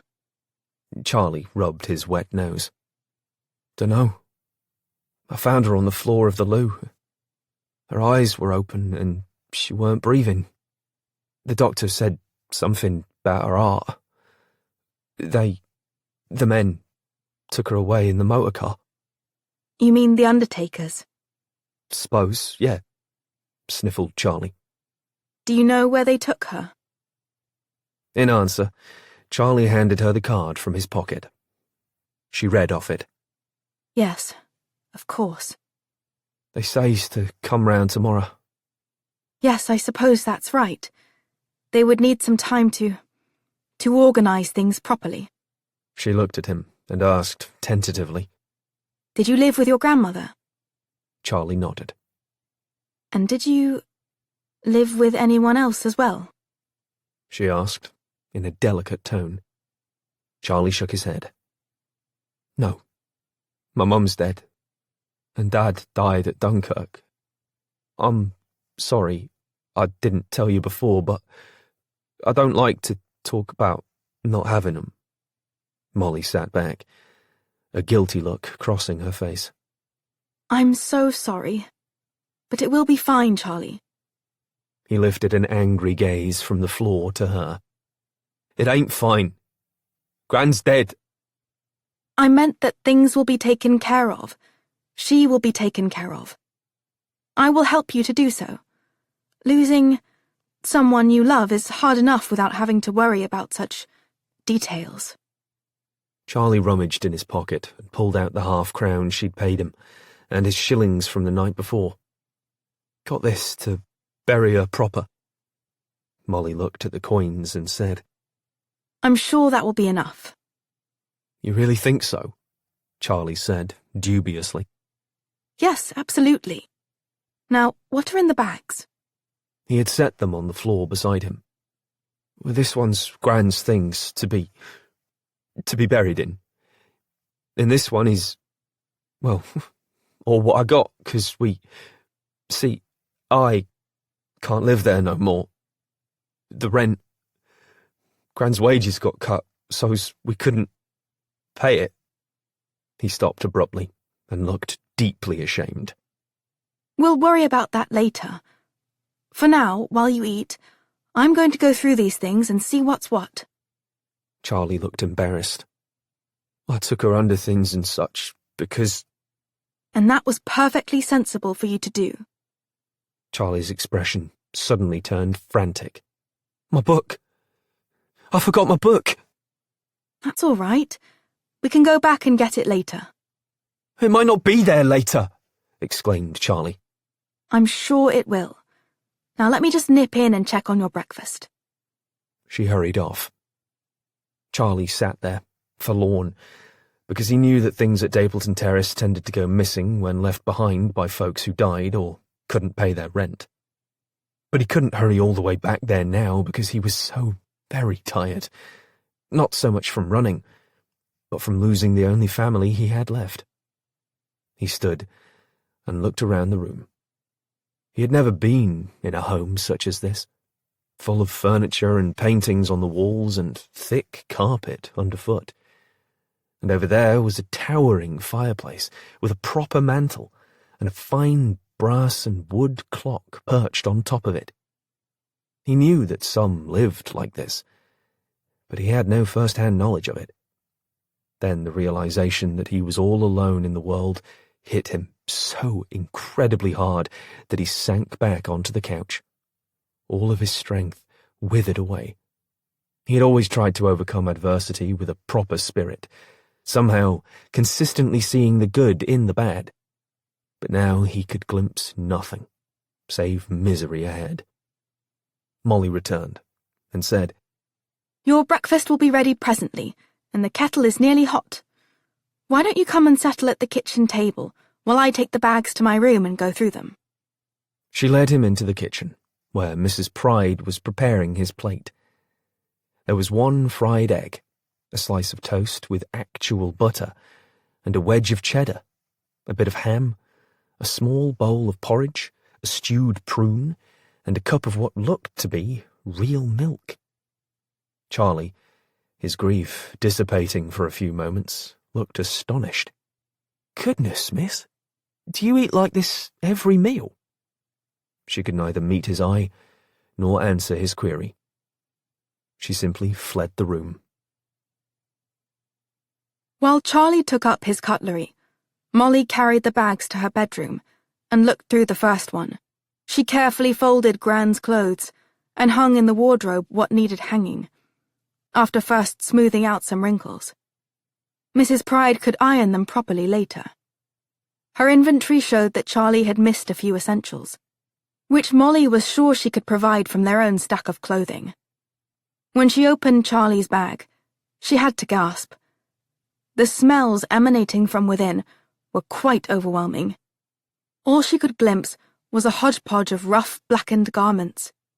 She took nothing out, but hastily carried the bag at arm's length down the back stairs, found Mrs. Pride, and instructed her to have it all thoroughly laundered.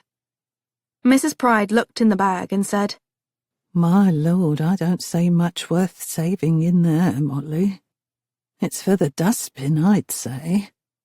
When we go to get his book, I can stop and purchase a few essentials for him. At least that'll do for now. Where do you keep the household funds? I used to keep them in the cabinet in the small sitting room at the back of the house. But now I just keep them in a box in a cupboard under the stairs. She showed Molly the box. When Molly saw what was there, she said, This really is all we have? I should have told you this earlier, but I didn't want to worry you. Tell me what? Asked Molly, looking curiously at her nanny. I went to the bank last week to get out some more pounds. I hadn't had to do that since your father left, but with you back and all, anyway, the account he set up, well... Well, what? The bank manager himself came out, took me to his office, and told me that the funds were no longer available. Molly looked perplexed. Did he say why? No, but he was quite rude about it. Why, he looked at me quite suspiciously. What in the world? Said a bewildered Molly. And then he called in another man who asked me, bold as brass, where was Mr. Wakefield? And why didn't he come in to inquire as to his account? This is all so confusing, said Molly. Mrs. Pride gave her a side-eye look. It was almost like he was suggesting that your father had committed some act of, I don't know, theft or larceny or whatever they call it. Father would never, replied Molly fiercely. Oh, I know that.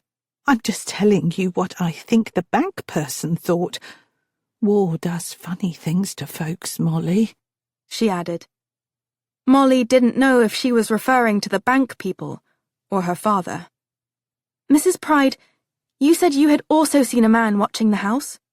Yes, and I told the bobby on the beat about it. He wrote it down and promised to keep an eye out for him.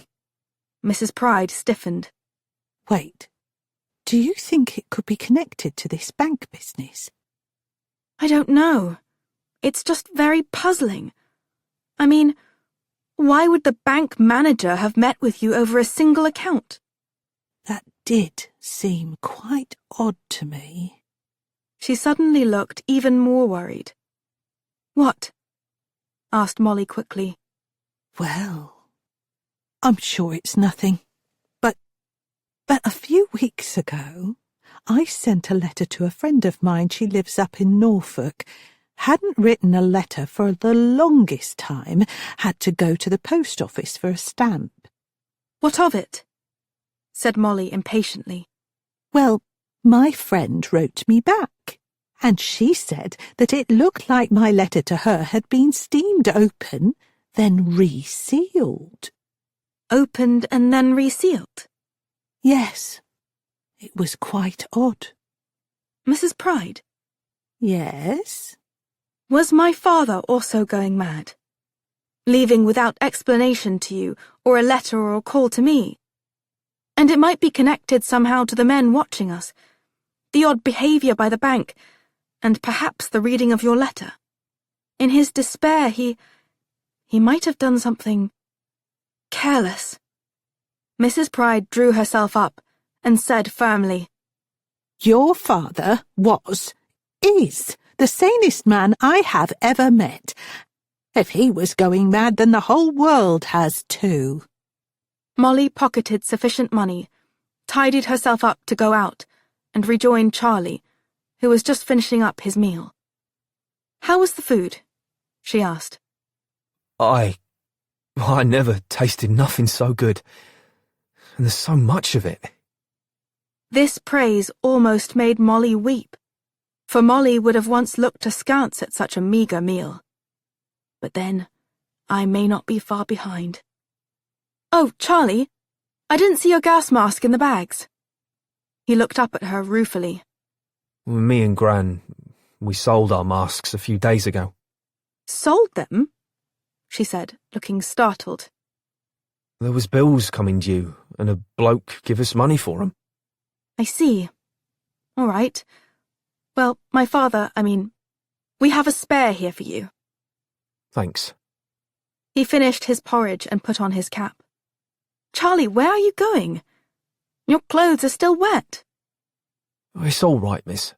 The book's more important. It's £5. Too late. Molly insisted that they take a taxi to 13 Dapleton Terrace. When they arrived, Charlie ran up the steps, tugged open the front door, and they clattered up the stairs to Charlie's floor. They hadn't yet reached the door to his flat when Charlie cried out, I closed the door when I left. I swear I did. And now it's open. Well, maybe someone came in after just to check on things. Maybe, said a wary Charlie. Once inside, Charlie immediately ran to his cupboard, and Molly hurried after him. You slept in here? She asked, looking down at the bedding in the box. She could have reached out and touched both sides of the space at the same time. He didn't answer.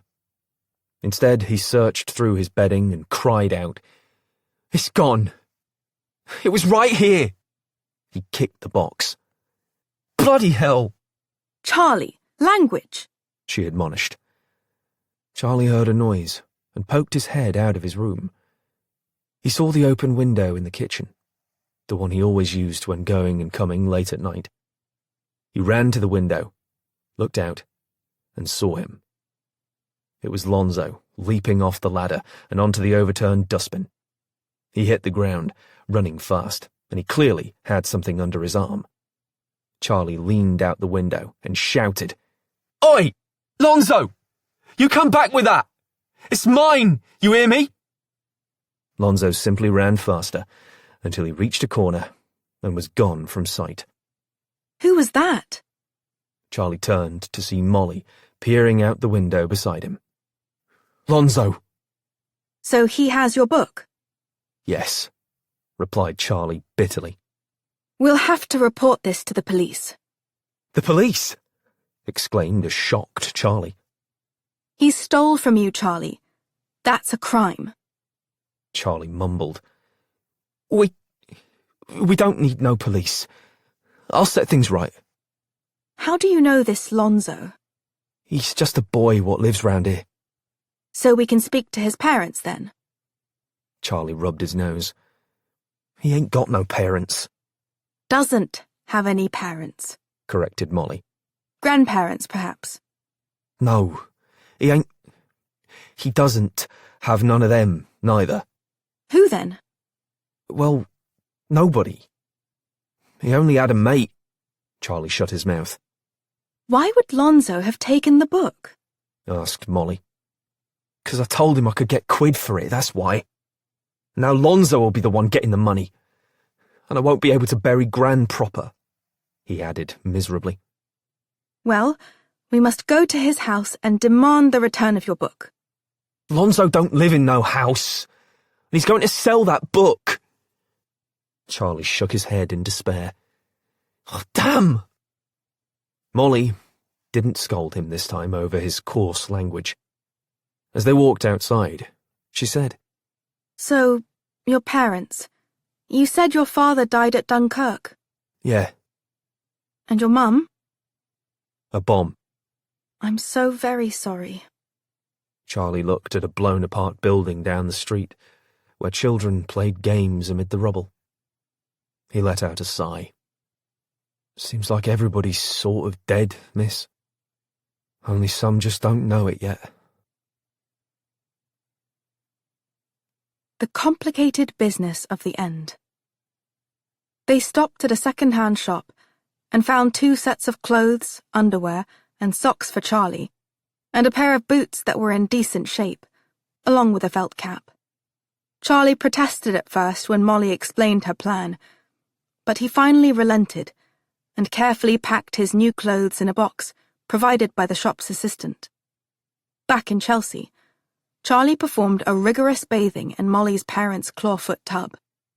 He came out of it scrubbed pink.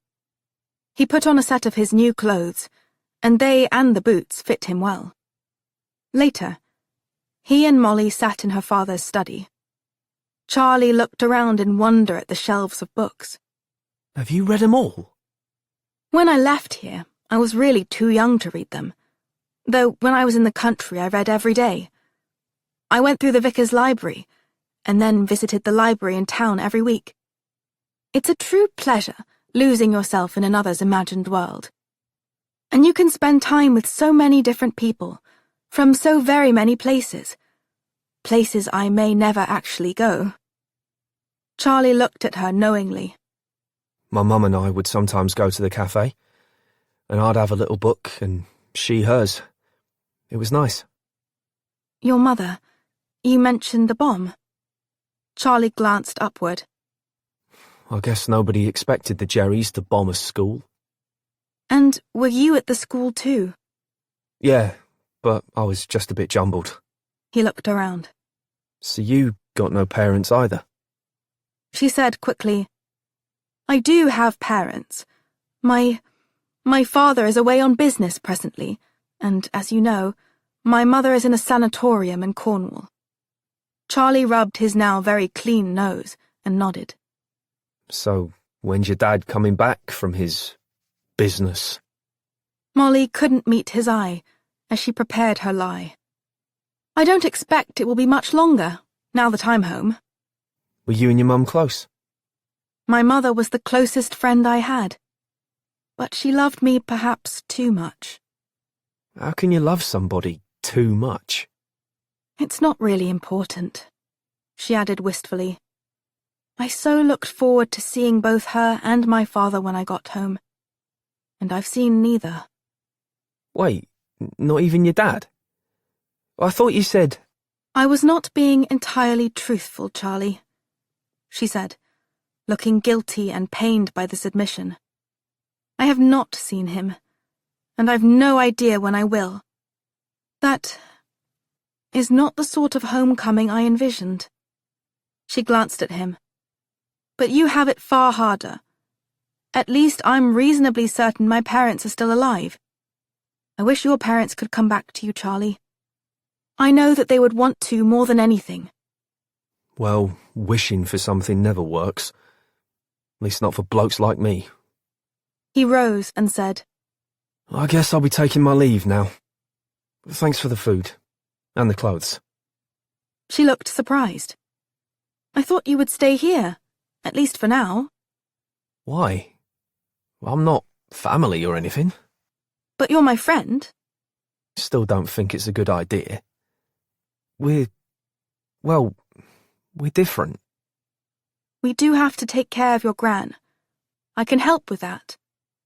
Charlie gave her a searching look. Why? Well, I mean, I ain't done nothing for you. You led me to the Ministry of Food. And you paid me a £0.5 for that. He replied. Which you wouldn't accept at first. Why was that? Charlie shrugged. I was going that way, so why get paid for going somewheres I was already going? I think you should stay here, at least for a bit. We'll make the arrangements for your Gran. Do you know where for the burial? Same place we buried my mum and granddad, I guess. Where is that? At a church near where we used to live over in Stepney. We'd go there regular when my mum was alive. Got a little graveyard behind it. It would be nice for her to be with family. Do you reckon them undertakers can help with that? People do die all the time, and they are taken care of with proper dignity and respect. This is England, after all. In her mind's eye, Molly glimpsed rows of coffins containing the remains of soldiers, lined up outside the hospital near Leiston. Charlie said, You would have liked my Gran. Now, she said her mind when she wanted to, but she took good care of me. Molly shook her head clear of coffins. I'm sure she did, and I'm certain I would have very much enjoyed knowing her. The next morning, they took a taxi to Wilkinson and Dunn, undertakers, which wasn't that far from Charlie's old flat. It was a dour, sooty brick building, with 2 front doors painted black, and a tall, round chimney with thick smoke belching from it. Since a sign posted outside said the building also housed a crematorium, Molly kept her eyes averted from the stream of smoke escaping into the sky. They met with the gentleman who had given Charlie his card. He was Wilkinson II, son of the now dead principal founder of the firm, he explained. When Charlie mentioned the church graveyard where his mother and grandfather were buried, Wilkinson stroked his whiskers, nodded, and said that could be arranged. He asked no questions about Charlie's parents or even Charlie's age. With tens of thousands perishing in London from the bombings, many more having been left homeless, and untold numbers having succumbed to sickness, it apparently wasn't unduly critical whether one was left alone or not, because so many had been. They gave Wilkinson the bag with Gran's burial clothes. When the man started to discuss his fees, Molly frantically looked through her pockets, and then said that she believed she had dropped one of her gloves outside. She asked Charlie to go and fetch it for her. When he returned with the glove that Molly had indeed dropped near the front door of the building, Wilkinson told him that the sum total for the burial would be 4 and 6, which was the exact amount that Charlie had collectively earned from Molly and the gent with the boat, and he would make the arrangements with the church Charlie had mentioned for Gran's plot near her husband and daughter. Charlie duly paid over the money, and the matter was left at that. The burial would take place 2 days hence, they were told. Wilkinson rose, thumbed the fat silver watch that fronted his vest, and said, Would you like to see your grandmother now, young man? We have not yet prepared her for burial. It's right down this hall. Charlie stared up at him, his eyes frozen in their hollows. See, Gran? Yes, or you can wait until the day of burial. I'll wait, said Charlie quickly. On the journey back, Charlie glanced at Molly and said, Surprised you ain't noticed you dropped your glove. I'm terribly fuzzy about things like that. She shot him a look. You needn't have a look at your Gran if you don't want to. He gave her an appraising glance. You seen someone in the box, too? One of the sons of the family I stayed with. It was very sad. He was only 9 when he died. He looked very peaceful, just like he was sleeping, and he was no longer sick. I tried to focus on that, but I still cried. It's perfectly acceptable to cry. I guess, said Charlie. Though I tries not to, if I can help it. Why is that? 'Cause once you start, you might never stop. Charlie thought of his mum and his Gran, and his cheeks trembled. Leastways, I won't. Confessions. The morning of the burial emerged cold, with fringes of dreary moistened clouds, wrapping the city like clingy wisps of gossamer. The long hearse sat at the curb. Wilkinson and Dunn had supplied the men necessary to carry the coffin. The graveyard was a small parcel of dead grass, coated with leaning, aged, lichen-coated tombstones, of varying degrees of embellishment. A rusted wrought-iron gate, attached to a tilting stone column, constituted the sole entrance. The short parade of people made its way to a rectangular hole, already dug to the requisite depth. Wilkinson II was in front, wearing formal tails and top hat, commensurate with the sombre occasion. Behind him were Molly in a black dress, and Charlie dressed in the other set of clothes that Molly had purchased for him. And behind them were the two columns of men, their broad shoulders holding aloft the coffin with Gran's remains inside. Earlier, Charlie had viewed Gran in her coffin back at the undertaker's. Molly had stood resolutely with him, gripping his hand. She had been right, Charlie had told her. Gran looked quite peaceful, like she was merely sleeping. Her eyes were closed, her small hands resting one on top of the other at her chest. Her dress looked very fine. Her skin was paler than Charlie thought possible, and her face and body seemed compressed, as though the firm of Wilkinson and Dunn had released something buoyant from within the woman. As he continued to stare at her, Charlie's face screwed up, and the tears slid freely down his cold cheeks. Molly said nothing, but she squeezed his hand and kept her gaze respectfully downcast as tears trickled down her face.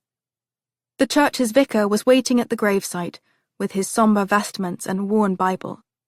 He read from the scriptures and said some spirited words over the dead that no doubt he'd said many other times, especially with a war going on. And then he tossed a handful of dirt into the hole, where it landed on the coffin. The man of God nodded at Molly, gripped Charlie firmly by the shoulder, whispered some words clearly meant to be helpful and healing, then took his leave, perhaps scurrying off to preside over another interment, without even asking Charlie where the rest of his family might be. Wilkinson doffed his hat, gave them both a curt, officious nod, and left with his men in tow and his fee fully paid. This left Charlie and Molly alone, other than a big, rough-looking, bearded fellow with huge, calloused hands, sitting on the ground with his back against an ancient tombstone, 3 over from Gran's grave, with a dented shovel resting next to him. He took a swig of something from a flask, closed his eyes, and dozed off before it came time to place the English earth over the old woman. Charlie's attention was not on the freshly dug hole, but on a pair of grave markers. He pointed at one, a small affair where the engraving was still reasonably clear. That's my grandfather. Molly leaned in and read, Elias Jacob Wilson. That's a very fine name. My second name comes from him. He told me he got a bullet in the arm fighting the Jerrys the last time, and he had one eye not work proper because of the gas they used. That's terrible. He nudged the other marker with his boot. And this here is my mum. Molly looked at the inscription. Jane Alice Matters, cherished mother and daughter. She glanced at Charlie. I'm sure you miss her so very much. Charlie slipped off his cap and stared down at the sunken dirt, and his face screwed up once more. I was still in hospital when they buried her, but then I come here and told her I'd never leave her, 'cause I can't leave my mum. I don't want her to be alone. Not ever. Wouldn't be right after all she'd done for me. Molly drew a breath and looked at the grave marker. In her mind, she scrubbed clean what was there and replaced it with Eloise Mary Wakefield, devoted wife and mother. A tear formed in the corner of her right eye, and she suddenly felt light-headed as her thoughts swirled on a southwesterly route all the way to Cornwall and the Beneficial Institute.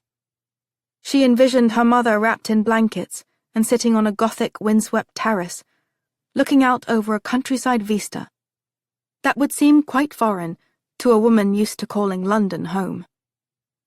You okay? Molly broke from these thoughts and looked at Charlie, who was staring curiously at her. You can leave from here and still never ever leave her, Charlie.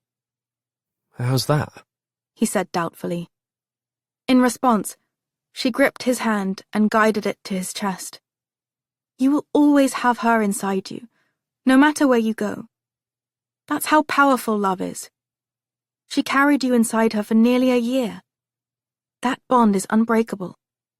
Wherever you go, she will be there with you. It's like a law. No, a covenant, that's the word. It's forever. She let go of his hand. You really think so? I know it is so. Do you believe me? Charlie thought about this for a moment. Yeah, I do. I have something to tell you. A confession, really. What? My father is not away on business. He left home months ago, and no one has seen him since. What? And you've no idea where he went? None. So, like you, I do not have parents right now. Well, I'm glad you told me, miss. It's not good to keep too much in your head. I do that sometimes, and, well, it ain't good. I came back to the city expecting to see both my parents. And now... But like you said, your mum and dad may come back. Do you really think that's possible? I believe lots of things are possible. Replied Charlie eagerly. It's not just believing that they can happen. It's more understanding there's no good reason they can't happen. But right now, I really don't have anyone, said Molly. Well, you got me. Molly turned to look at him. And you have me, Charlie. So we have each other. That means an awful lot, doesn't it? She said, as though to buck up her own spirits. It's loads better than being all by yourself. Having someone to talk to and all. We will survive this. I know that we will. Don't you feel the same? I'm starting to, said Charlie quite truthfully. The next moment, their hands reached out and held firm, as they both turned back to stare solemnly at the resting places of the dead. The wind picked up and rattled the aged trees that ran along one side of the graveyard. The fragile leaves, preparing to end their existence shortly, rippled as slender, weighted branches flexed and bent. Dozens of birds on these shaken limbs lifted off as one and raced headlong into the face of the breeze, clinging to invisible thermals, seemingly unconcerned with where they might next locate a perch. It was a case of sudden independence, and truly something to behold on that drearily cold morning, with both recent and aged death all around. Behind one of these trees, a willowy maple with pointed, dangling leaves, stood Ignatius Oliver. His old coat covered his lanky frame. His battered and stained hat rode on his head. He took a moment to wipe clear his specks on the sleeve of his coat. As he settled the glasses back on the bridge of his nose, he looked to the sky, where the birds still soared, looped and dipped, living kites free of gravity's harness. He had gone to Charlie's flat to check on him and learned of his Gran's passing. He had next gone to the firm of Wilkinson and Dunn because a neighbour of Charlie's had seen that name on the hearse.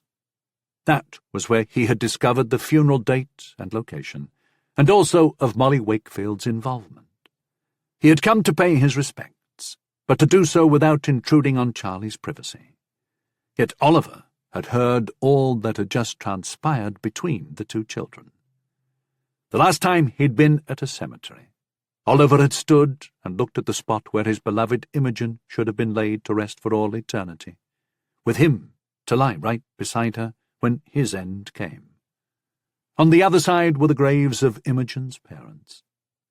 While the birds artfully rambled above, Oliver walked slowly away. He had learned something else today. Molly Wakefield was indeed being followed, because Oliver had seen the two men lurking behind some trees on the other side of the small cemetery. They were clearly there to observe the girl, and it made Oliver wonder why.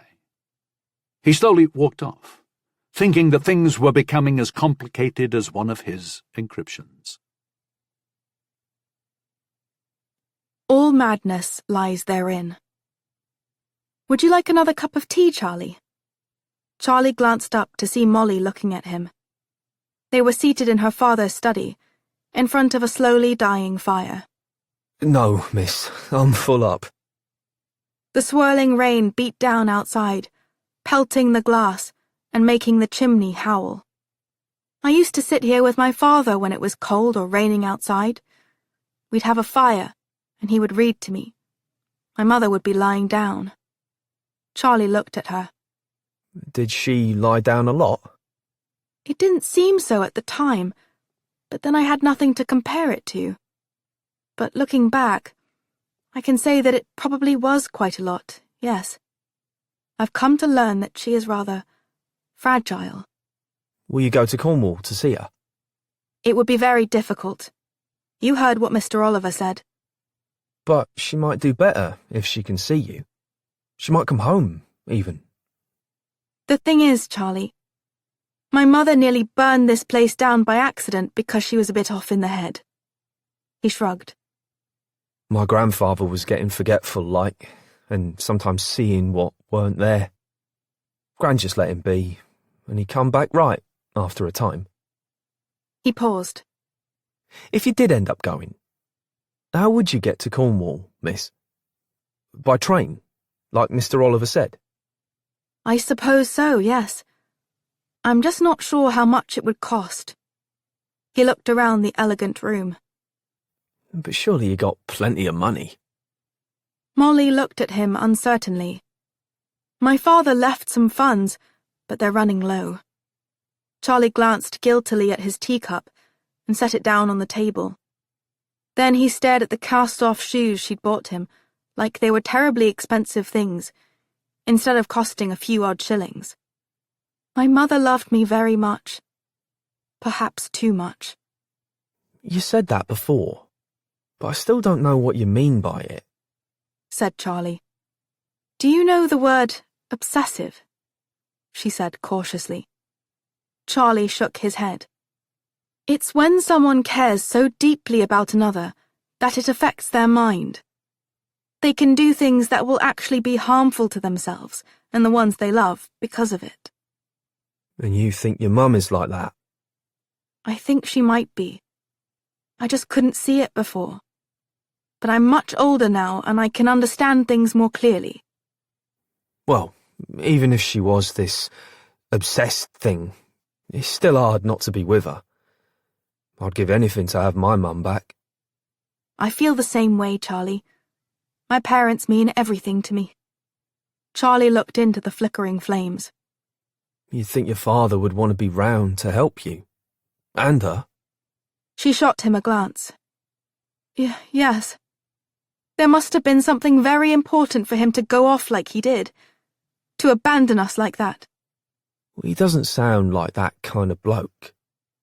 Molly said in a strained voice. But he just walked out, Charlie. Without a word to me. I don't want to say it, Molly, but... He looked at her warily. I know he might be dead. But he wasn't dead when he left home, obviously. He could have communicated with me, but he chose not to. That was not right. What if he don't come back? Things will become complicated. Even more so than they are now. They fell silent and listened to the rain as the wind continued to hurl the drops against the glass. Molly turned her head slightly to gaze at Charlie.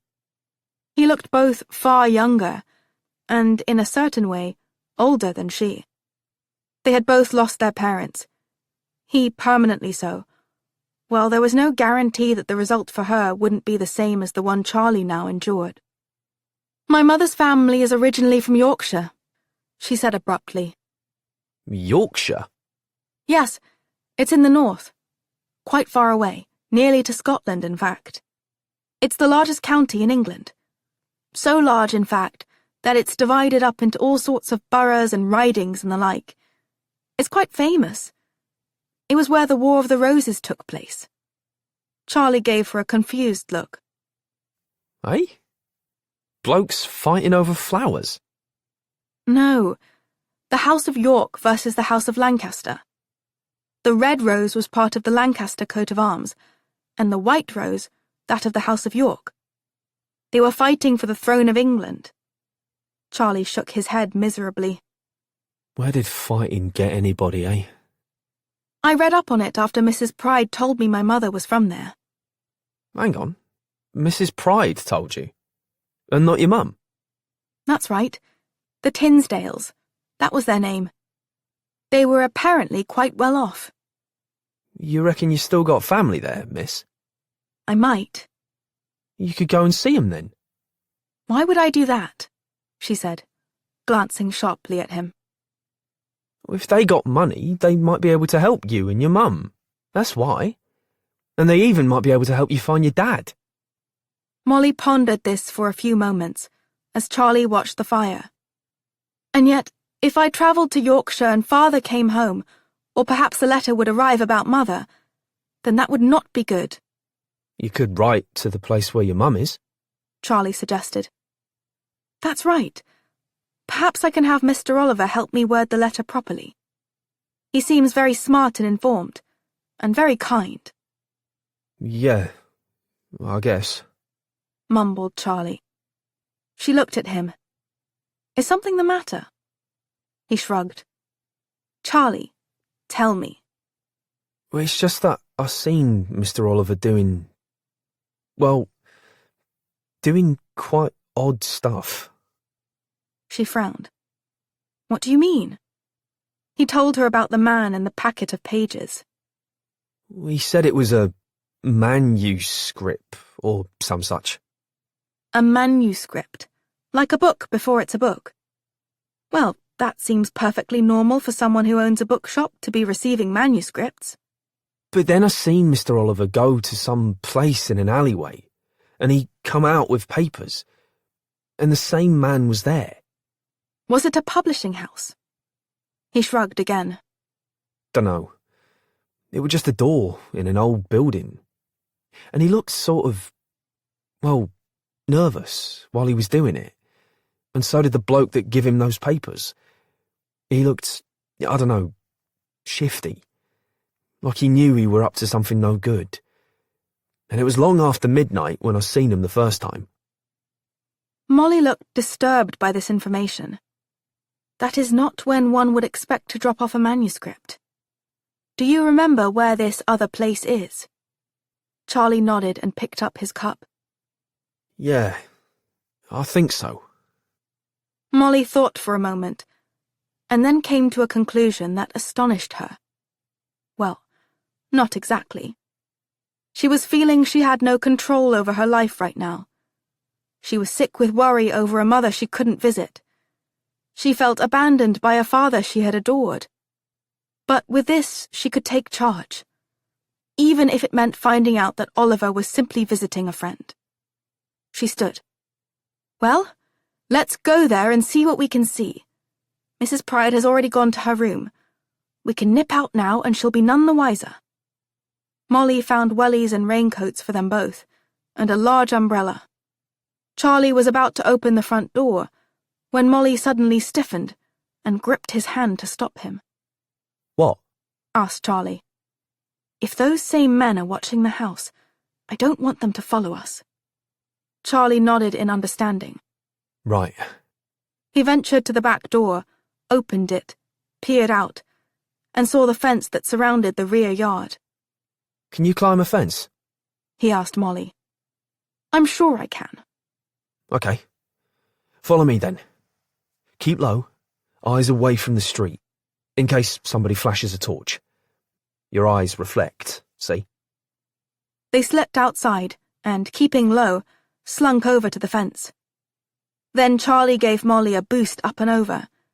He tossed her the umbrella, clambered over the fence, and dropped gracefully to the ground on the other side.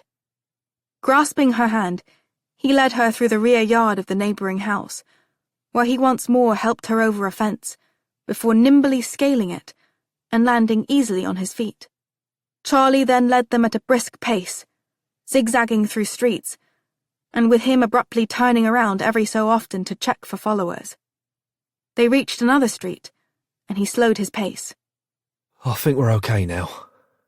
Molly said breathlessly, You're quite practised at this, skullduggery business. Don't know what that word is, miss. But if you mean I don't like blokes following me, well, where I'm from, you sort of have to be that way. A delivery in darkness. They hurried over to the next corner and caught a bus that Charlie said would take them very near to where they were headed. How do you know the city so well? Molly asked as they took their seats on the bus. Just guess about. Now, I don't take many buses, except when I rides on the back of them. Molly looked startled. Wait, do you mean on the outside? Yeah. Well, I can teach you, if you like. Just got to have strong fingers and get your weight and balance just so, and keep your head down and be ready to jump if need be. Saves you a lot of coin. I would never do such a thing. It's not legal. Well, I don't know about that, he retorted. It's illegal, Charlie. It's why they sell tickets. He stared out the window at the storm and didn't respond. After 20 minutes of rumbling through London, Charlie pulled the cord and led Molly off the bus when it stopped at an intersection. Under cover of the umbrella, they walked for a few minutes in the rain, though it was easing a bit. Down this way, he said. They turned into an alley and took up position behind an old crate across from a battered door squatting in the middle of sad and grimy brick. That's the place, he said in a low voice, cupping his hand against Molly's right ear, though with the wind he could have shouted and still been in no danger of being overheard. They waited a full hour and were about to leave when Charlie said, "Someone's coming." He had noticed the tiny bit of light at the opposite end of the alley. They ducked down lower, behind the crate. The air warden appeared, wearing a glow cape and a slickened waterproof under it, and gas-resistant clothes below that. A small torch with a shield was in one hand. As the man walked by, he stopped at the door in question and gazed around. Then he reached into his pocket, pulled out an envelope, and slipped it through the door's letterbox. As he passed them by, they both saw that it was Ignatius Oliver. Molly started to call out to him, but Charlie put a hand on her shoulder and shook his head. When Oliver was out of sight, Molly said, Why did you stop me? Something ain't right about this, Molly. He might simply be delivering a letter, Charlie, that's all. This late at night? He's making his rounds as an air warden. You saw his uniform. And the man you saw here was the same one you saw at the bookshop. They're obviously friends. He might just be saving the price of a stamp. Molly led them out of the alley, while a worried Charlie looked back at the door through which the envelope had gone. A risk taken. It had been several days since Molly and Charlie had seen Oliver slipping the envelope through the letterbox. They once more sat in Molly's father's study, staring at a poor fire that flickered and provided scant warmth. Both of them had rugs over their laps and legs. While it was still cold, at least the rain had passed. The skies were clear, and the wind was calmer. We need to see about your school, Charlie. Is it back in Bethnal Green? He said, I'm 14, miss. I'm done with school. But when Mr. Oliver gave you that pen, you said you were still in school. Right. But I turned 14 the next week and left, he lied. Law says I can. And I learnt all I needed. Now it's time for me to work. Well, hopefully next year I'll sit my exams to see if I qualify for university. Is that what you want? He asked, looking surprised. I want to be a doctor, actually. Can girls do that sort of thing? Of course they can, she replied irritably. Speaking of, have you done the letter to that doctor in Cornwall yet? Asked Charlie. Molly glanced at him and shook her head. No. As I said, I was hoping that Mr. Oliver would help me with it. Then you should go ask him. I plan to. But now, I need to go and see about lunch. I'm famished. She left him there, and Charlie stood and walked around the room, admiring all the books and furniture and fine implements. He gazed at the door for a moment, then sat down behind the desk and drew out the pen Oliver had given him. He pretended to write something with it on a crisp piece of stationery that was imprinted with the name Herbert James Wakefield with this Chelsea address. He was still upset to have lost his book to Lonzo. It had meant £5. But now that he had given it some more thought, Charlie had concluded that he could have written things in it, as Oliver had first suggested, and read them to Mum, like she used to read to me. Molly had said I can leave here and still never leave my mum. Maybe I can read to her wherever I am. And if I start fighting the Jerrys, I won't be able to stay here. But I'll be doing my bit, like Mum would have wanted. As he looked at the pen, he thought about what a nice gesture it had been for Mr. Oliver to loan it to him, and then Charlie felt guilty, because he had never told the man the truth that night, that he was one of the boys who had been trying to break into his shop. You're no good, Charlie. Here the man helps you, and what do you do for him? Try to steal his money, that's what. And now you're thinking bad stuff about Mr. Oliver when all he's done is be a friend to you. He was called to lunch, and when he finished his food, he was still quite hungry. He could tell the same for Molly, though she had given him larger portions than hers, just as his Gran had. But he had something to do now, because he had made up his mind. Charlie put on his hat and coat. Where are you going? Molly asked. Just for a walk. Do you want company? Charlie said. That's all right, she said kindly. Sometimes I like to be alone too. Charlie set off at a brisk pace. He hadn't wanted to tell Molly where he was headed because he thought she might disapprove. He liked and trusted Mr. Oliver, but he didn't at all like the man he had seen at the bookshop that night. There was just something sneaky about him, he thought. Charlie had been around enough criminal elements to know one when he saw one.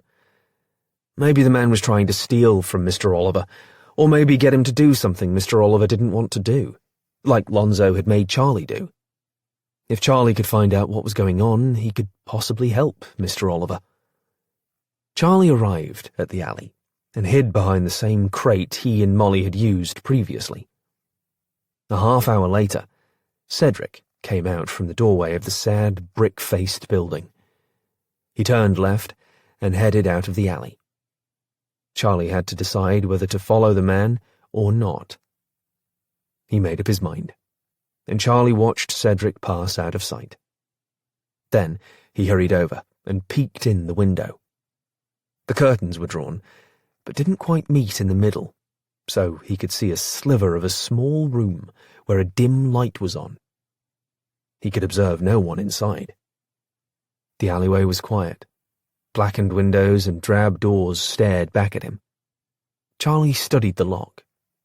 Then he slipped his tool from his pocket, inserted it, and listened intently as the metal scraped and slithered over the guts of the gear and tumbler obstacle confronting him. He finally heard a click, and he gripped the knob and turned it ever so gently. Bucking up his courage with the notion that he was helping a friend, he opened the door and peered inside. The room was dark, and, fortunately, empty. He slipped inside, ready to run in an instant if anyone appeared. The room held a chair and a desk with a cabinet above. The square rug was dirty and thin. There was only a single lamp on a table. The only other light was from the slight gap in the blackout curtains. There was also a small bed and pegs on the wall from which a few pieces of clothing hung. A pair of worn shoes was on the floor next to the bed. There was only the one room, with no kitchen or loo. He opened the desk. Inside were blank paper and a pen, and some envelopes and stamps. He used his tool to unlock the cabinet door above the desk. Blimey. Inside the cabinet was a locked wooden box. When Charlie used his tool to open it, revealed was something that looked like a typewriter he had once seen in a shop window. However, this one was quite odd in appearance. There was a set of letter keys below, but there was an identical set of letters above it. But they weren't keys to push. They looked like pieces of glass, with the letters showing under them. There were also things sticking out that looked like small gears, and a toggle switch that Charlie had seen on the dashboard of an automobile. And there were wires running through the inside top of the box. And between the lower keyboard and the inside wall of the box was a column of black cylinders jointed into the machine. Most strange of all, there was no place to wind the paper in. He looked more closely and saw a bit of white along one edge of the machine and the inner side of the box. He dipped his hand in there and managed to retrieve the single sheet of paper. Charlie could not read or speak German, but he had seen words that he knew were German, and these were German words. He was sure of that. He put the paper back and placed the box back on the shelf. That was when he noticed the book that was set next to it. He plucked it off and looked at the cover. Consuelo, he said slowly, reading off the title. He opened the book and gasped. Only the outer rims of the pages remained, leaving a large hole in the centre. He looked at the inside flap of the book and gaped. Stamped there was The Bookkeep, Covent Garden. He slowly closed the novel and put it back next to the funny machine. Then he locked up the cabinet and left, after checking from the window to make sure it was all clear to do so. What is Mr. Oliver involved in? Revelations. Back at Molly's house, Charlie told her everything he had found. She looked mortified. That was so dangerous, Charlie. What if the man had come back? I know, miss, but I thought the bloke was trying to hurt Mr. Oliver or make him do something he didn't want to do. But now, I don't know what's going on. Molly looked thoughtful. A funny-looking typewriter. And the insides of a book that has been cut out.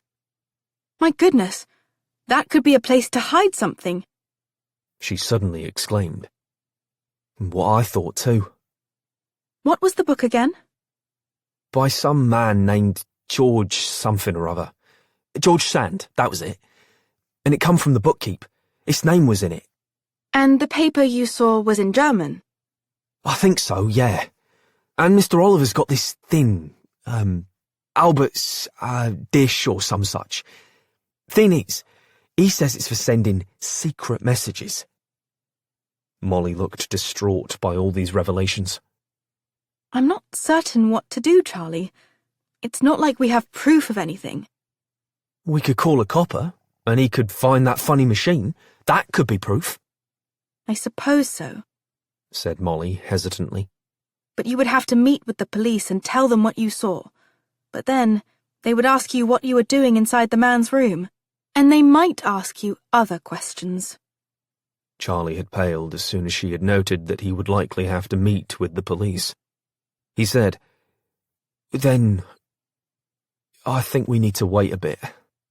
There could be a perfectly innocent explanation for all of this, Molly said slowly, though it didn't appear she believed her own words. Right, said Charlie absently. He was distracted by envisioning himself being led to the gallows. That evening, they were huddled in the study, listening to a program on the wireless, when the door opened and Mrs. Pride poked her head in. Molly, there's a gentleman at the front door asking for you. Molly looked surprised. Excuse me? A gentleman? Mrs. Pride held out a card. He gave me this. I don't like letting strangers in the house.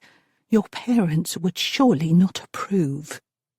She stared piercingly at Charlie, as though to place an exclamation point on this opinion.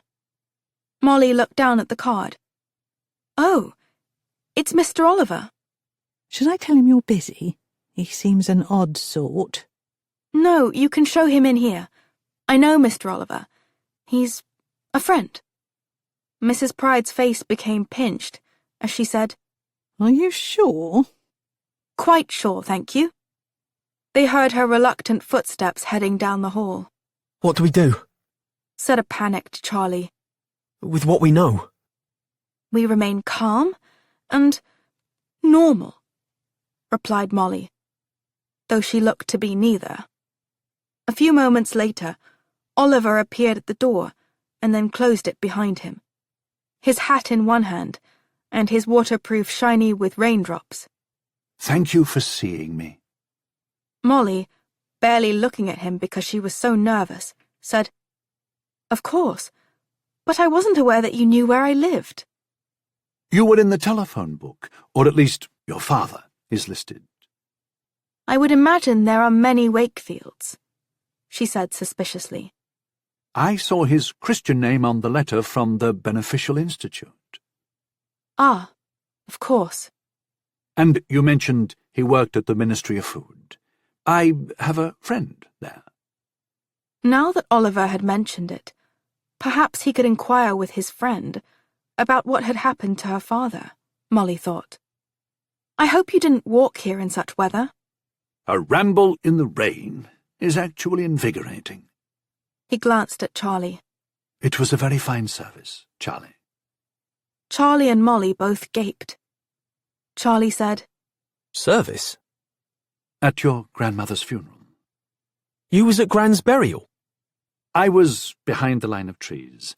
I would never have dreamt of intruding on such a private affair, but I nonetheless wanted to come and offer my respects. But how did you know she had passed away? Asked Molly. I went by to see Charlie at his flat. A neighbour told me what had happened. I didn't know he had come to stay with you, though. Molly nodded. So you came to see me, then, since you didn't know Charlie was here?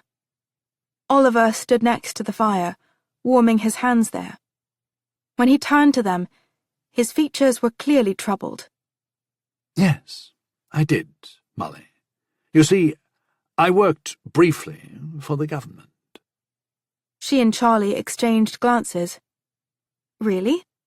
What did you do there? Things I'm afraid I cannot tell you. There is a law, you see, the Official Secrets Act. Molly and Charlie exchanged another startled look, before resettling their gazes on Oliver. Yes, I know that I don't seem the type, but I guess that's sort of the point. He gave her a troubled look. When I was at the graveyard, I saw two men watching you, Molly. So you were quite right about that. Molly glanced sharply at Charlie for a moment. Do you know who they were? Oliver said, If I had to speculate, I would say government types, security people. Have you ever heard of MI5, also known as the Security Service? They both shook their heads. Its existence is not a secret. Basically, its job is to protect England against its enemies, spies and such. Were you part of this MI5 then? Asked Molly.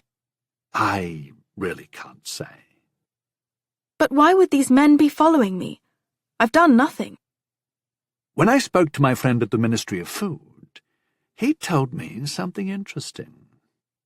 Does he know what has become of my father? She said eagerly. Become of him? You said he was just working long hours. Well, that was not entirely correct. He actually went away and has not returned. I'm sorry I didn't tell you before.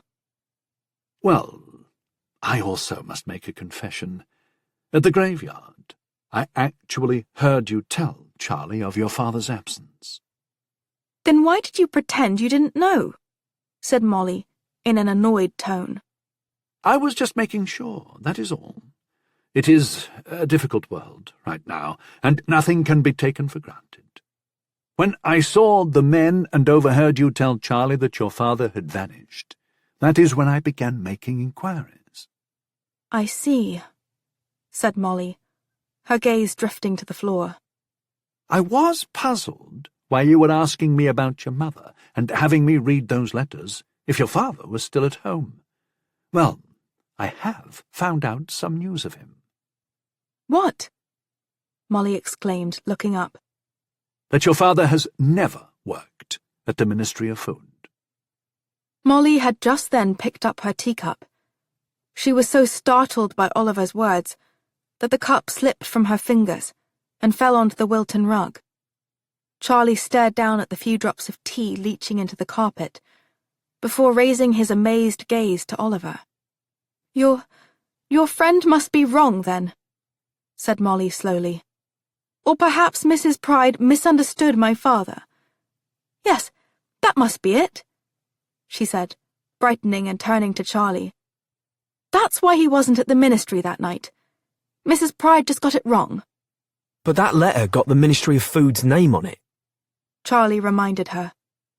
"That's right, it did," said Molly, looking confused once more. "So what else do you know about my father, Mr. Oliver?" Before he could respond, Oliver's gaze lifted to the ceiling. Charlie's eyes darted to the window. Molly said, "What is it?" Air raid siren, said Oliver. I'm off duty tonight and don't even have my gas mask. Very stupid of me. "You can use my father's, and I have mine, and Charlie can use my mother's." Oliver took charge. Follow me. A tube station is the nearest best shelter. Quickly, we haven't much time before the next siren sounds, and it's a bit of a walk. They hurried to the front door and grabbed the masks off the pegs, along with umbrellas. Molly said, "Wait, where is Mrs. Pride?" They quickly searched the house, but couldn't find her. She must have gone out, said Oliver. She might already be at the shelter. The warbly sirens were growing louder and louder. Oliver's expression turned grim as he listened to the sirens. Hurry, children, hurry! All fall down. As they joined streams of people rushing along, Molly looked up to see if the German planes were really coming. This was an entirely new experience for her, and the anxiousness she felt echoed that reality. Oliver caught her look and said, They're not here yet, Molly. Another siren will sound, and then we'll have around 10 minutes or so before, well... They passed a demolished street shelter, which had been mass-erected early in the war and designed to hold 50 people, protecting them from bomb splinters. However, they had a serious design flaw, namely that a bomb blast would suck out the walls, leaving the 9-inch-thick concrete roof to fall on the unfortunate inhabitants. 10 minutes later, they raced down the steps of the tube station, along with many other worried-looking people.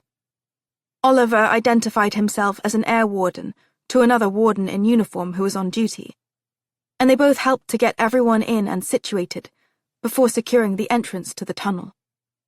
When he was done with this, Oliver settled next to Charlie and Molly on the station's platform and waited. Do you think they're really coming? Charlie asked Oliver. While it is cloudy and raining, the wind is calm, so there is a possibility.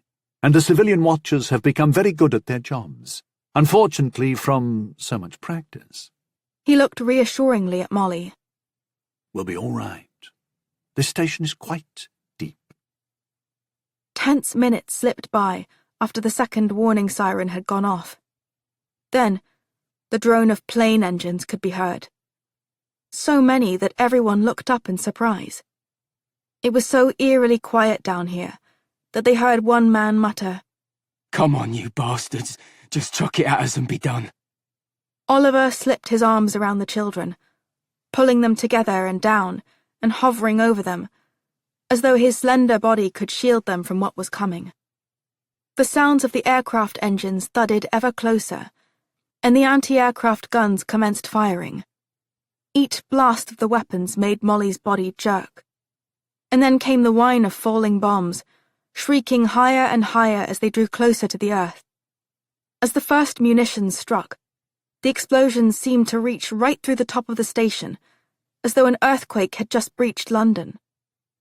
Oliver bent lower over the children and grunted in pain as a falling piece of ceiling tile hit him on the shoulder.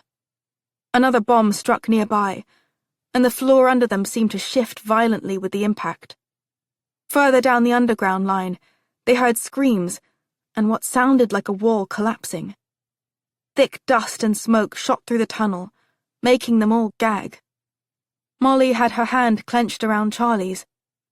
She had never been this frightened in her life. She wondered at how Charlie and Mr. Oliver could have endured something like this on an almost nightly basis for months on end during the Blitz.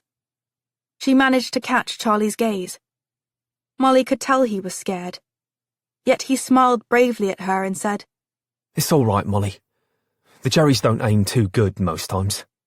She nodded, and managed a weak smile in return, but, in truth, she felt nauseous, and her pulse was throbbing in her ears.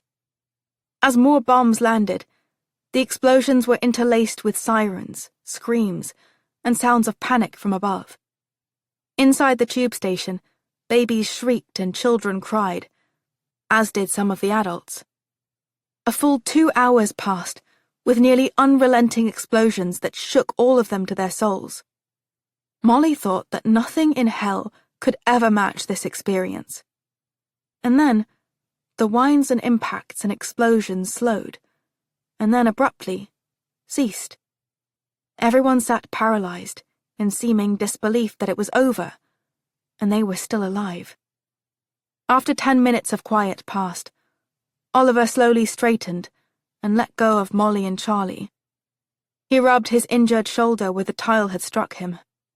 Okay, we should hear the all clear soon.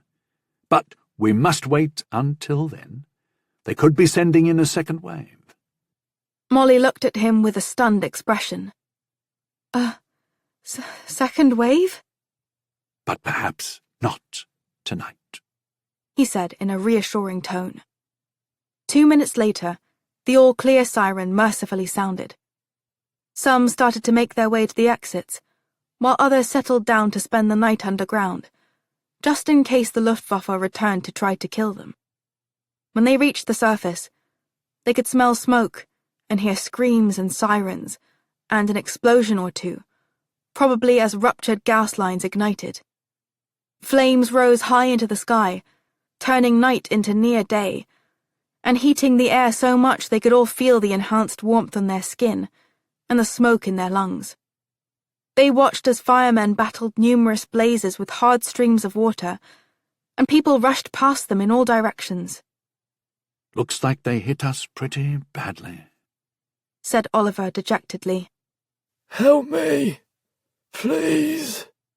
Someone nearby cried out. They rushed toward the sounds and found a man lying amid some heated, smoky rubble. He was bleeding, and his face was ashen.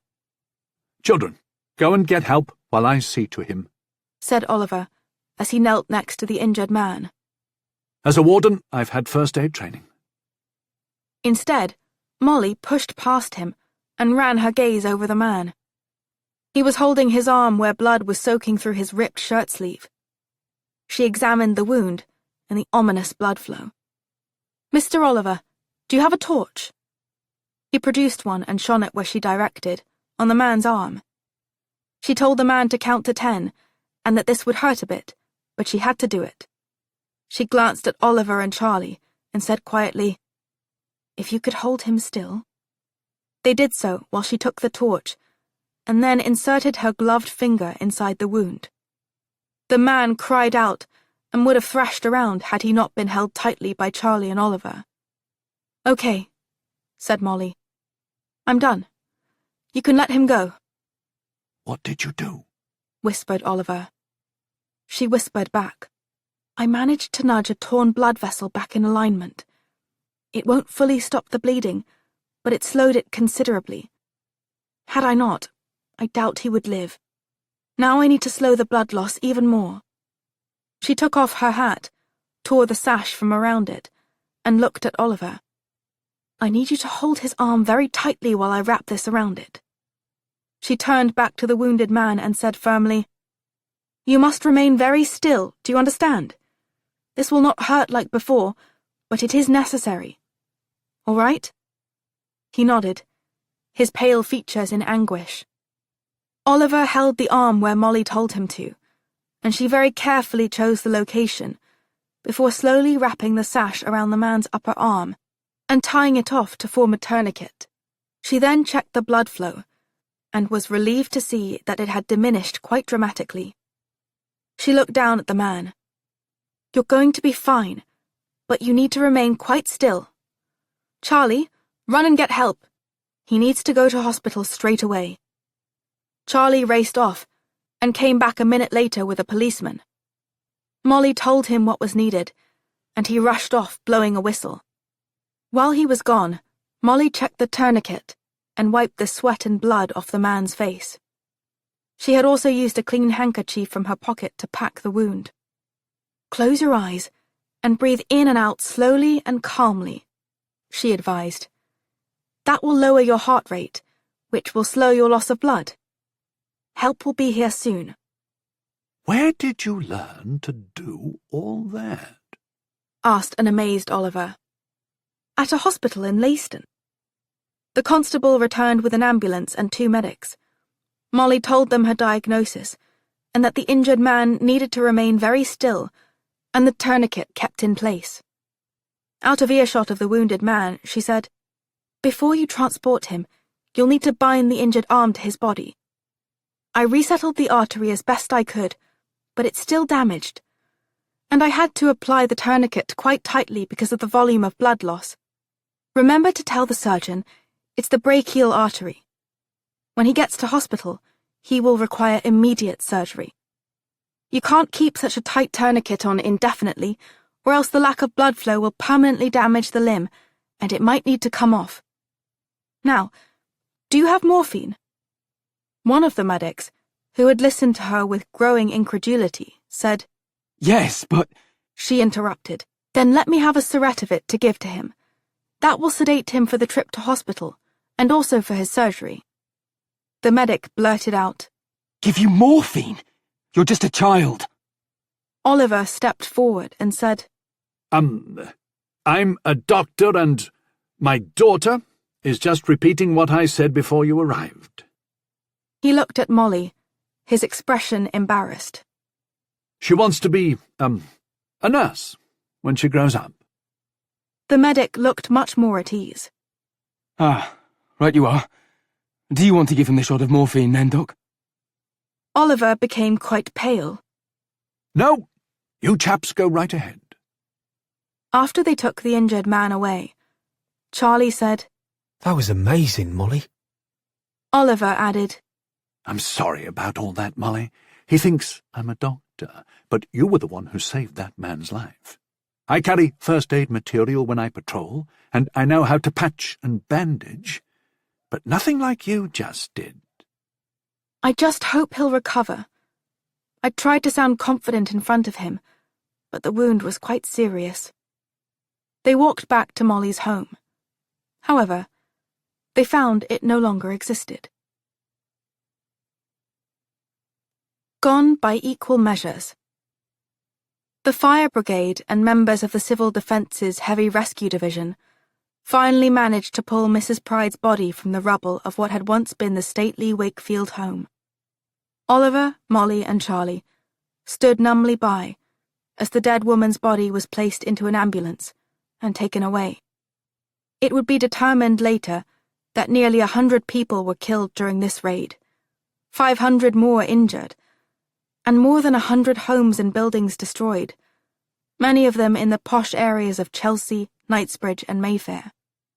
"But she wasn't in there when we left," said Molly, still in shock at losing her nanny, her home, and all her possessions in a few hours' time.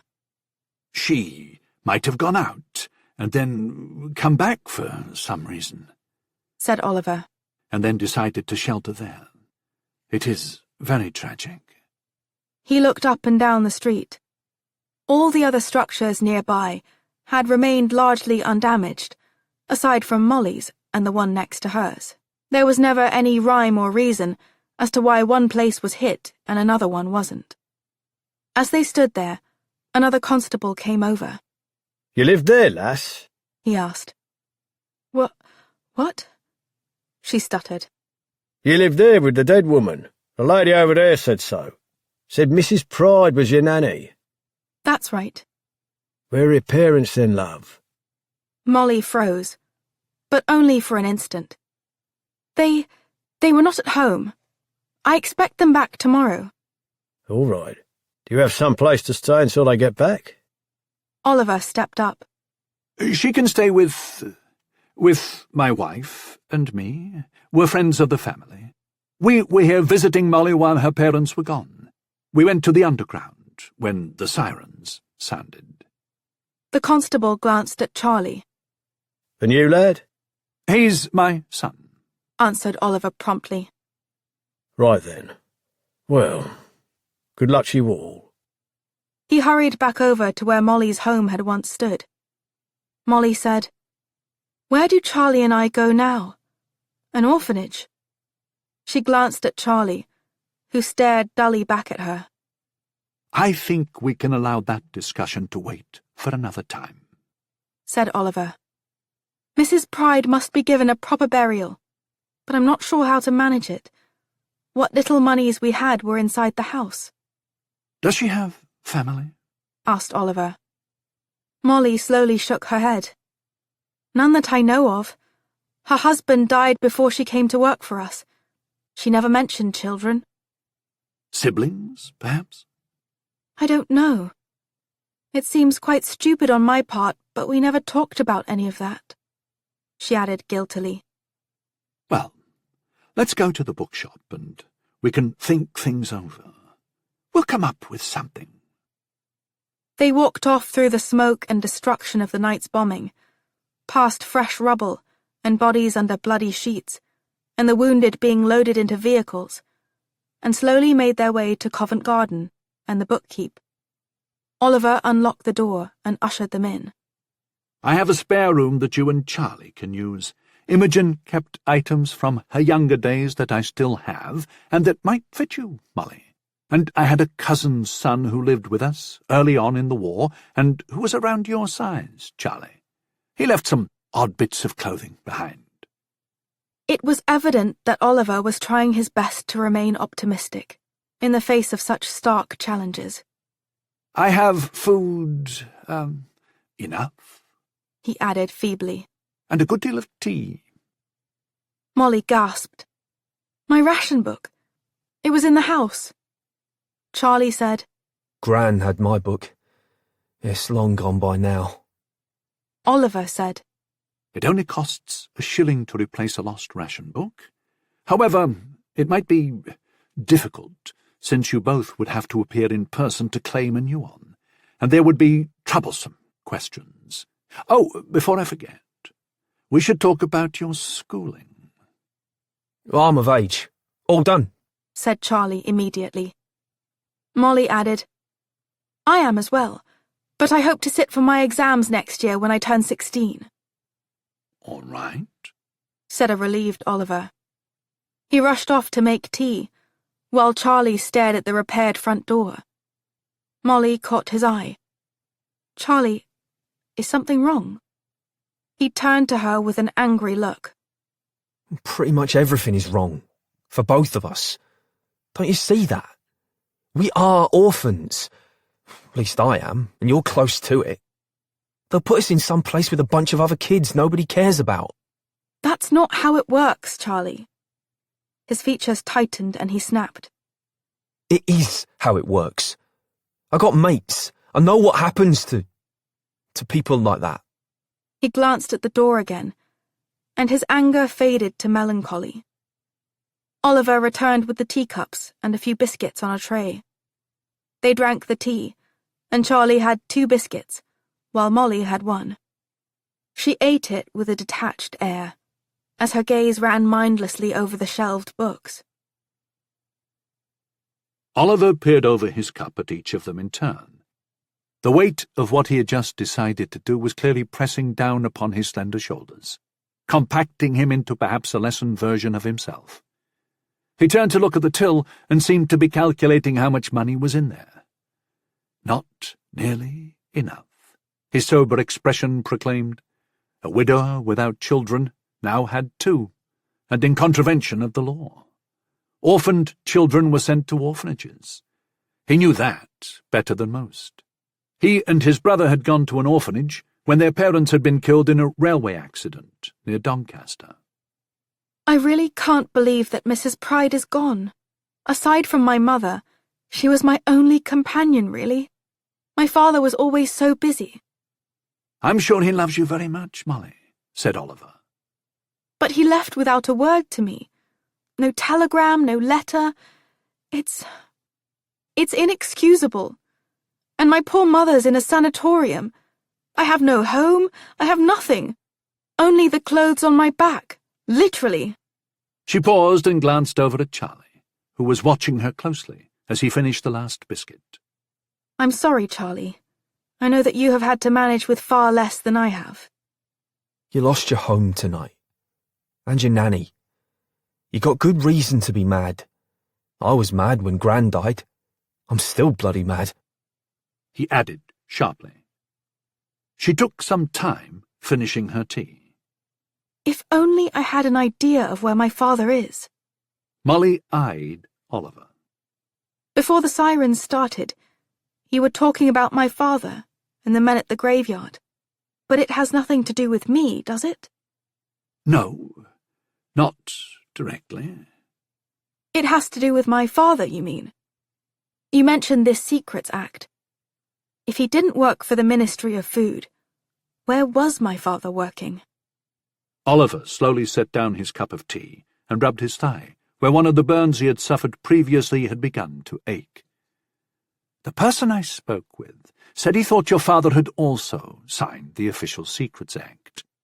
And why would he do that? There are many reasons. If he was involved in the war effort and was privy to confidential information, would be one of them. Could it be he was, I don't know, a spy working against the Germans? She glanced sharply at Charlie, who was watching Oliver closely. I know he travelled to the continent quite often before the war, but I was never told why. Oliver said, uncertainly, "It's possible, Molly." Has he been captured by the Germans, then? Has he been killed? I really have no idea, said Oliver. I'm sorry. She persisted. But can you find out more, considering what you used to do? And the men watching me, maybe they would know something. Oliver looked at her uneasily. I can try. I would appreciate that very much. Thank you. Oliver cleared his throat and said, I did look up the Beneficial Institute. It's on the coast near Falmouth, in Cornwall. Molly said eagerly, Is there a way to get there? There is no bus service right now. The GWR has train service to Falmouth, but with wartime restrictions, it takes about 10 hours, and the trains do not run regularly. The military takes precedence and all that, and the Germans routinely bomb the train tracks, so there is that impediment as well. But can I still make the journey? I really need to see my mother, and she may know where my father is. There is the question of the price of the tickets, said Oliver slowly, once more glancing at the till. And you'll need food and clothing and money for lodging and other essentials. I can earn money. I can work in your shop. Yes, you could, though sometimes days go by without a customer coming in. Well, I could tidy up the place. Absolutely. Yes, you can. She looked at Charlie, who was intently watching the nervous expression on Oliver's face. Unlike Molly, who was so focused on finding the means to reach her mother, he could evidently sense the man's misgivings on the subject of paying wages for tidying up. And Charlie could work here too, said Molly brightly. For room and board, said Charlie. But I'll work someplace else for pocket money. Molly looked confused by this, and Oliver said, Charlie, There's really no need. I'm sure I can find the means with which to pay you both." Charlie shook his head. You should only pay us, Mr. Oliver, if you need us to work for you. Otherwise it's just charity. And Gran never liked to take charity, and she taught me the same. And you only got the one ration book for the three of us. Gran had both of ours, and it still weren't enough food. Molly looked crestfallen. I can find work elsewhere too, I'm sure. "But you're just children," protested Oliver. Molly said briskly, I'm no longer a child, Mr. Oliver. And there's a chemist's shop down the street. I did a great many prescription fillings at the hospital in Leyston. I can see if they need an assistant. "There are age requirements, surely, Molly," pointed out Oliver. Her voice rose to a tremulous level. I just saved a man's life tonight, for God's sake. And I can make inquiries, can't I? "Of course you can," conceded Oliver, "but for now, I think a good night's rest is required after all the shocks you've endured. Things will look better in the morning." Neither Molly nor Charlie looked like they thought that was remotely possible, and neither, really, did Ignatius Oliver. The true beginnings of something. It was dawn, and Oliver had barely slept. Wearing a tattered robe, he moved through the shop, touching this book and straightening that one. He removed a bit of dust from a shelf, and a finger mark from the front window with his sleeve. He then looked down and saw water coming in under the door as the poorly draining cobblestones flooded from all the rain, and then sought a pathway into his shop. He hurried to the toilet, seized an old towel, and stuffed it against this gap. He next walked down the flight of steps, moved over to the doorway, took out the key, unlocked his wife's study, and went inside. Some writers preferred early mornings to work their craft. Others were inspired with the lateness of night. Still other ambitious scriveners wrote all the time. Imogen had preferred the late afternoon or early evening to work on her novel, when a day's other labour had been completed, and the events during that time and her corresponding thoughts commingled into a stream of inventiveness that would make the prose resonate, the characters compel, and the story spark. This did not always happen, she had told him. Indeed, it often didn't, but that did not defeat the logic of her approach. Writing is often drudgery, she had told him, and no matter how long you did it, the process never became easier. It simply became more bewildering, as though you knew there was a secret to it all, and you'd come close to finding it at times, but right when you thought you had it, the bloody thing just skittered away into the dark recesses of your mind, like the remnants of a slippery dream. But, she had said, in that perplexity and frustration one could sometimes see growth, improvement, and a desire to keep going, which was more than ample reward.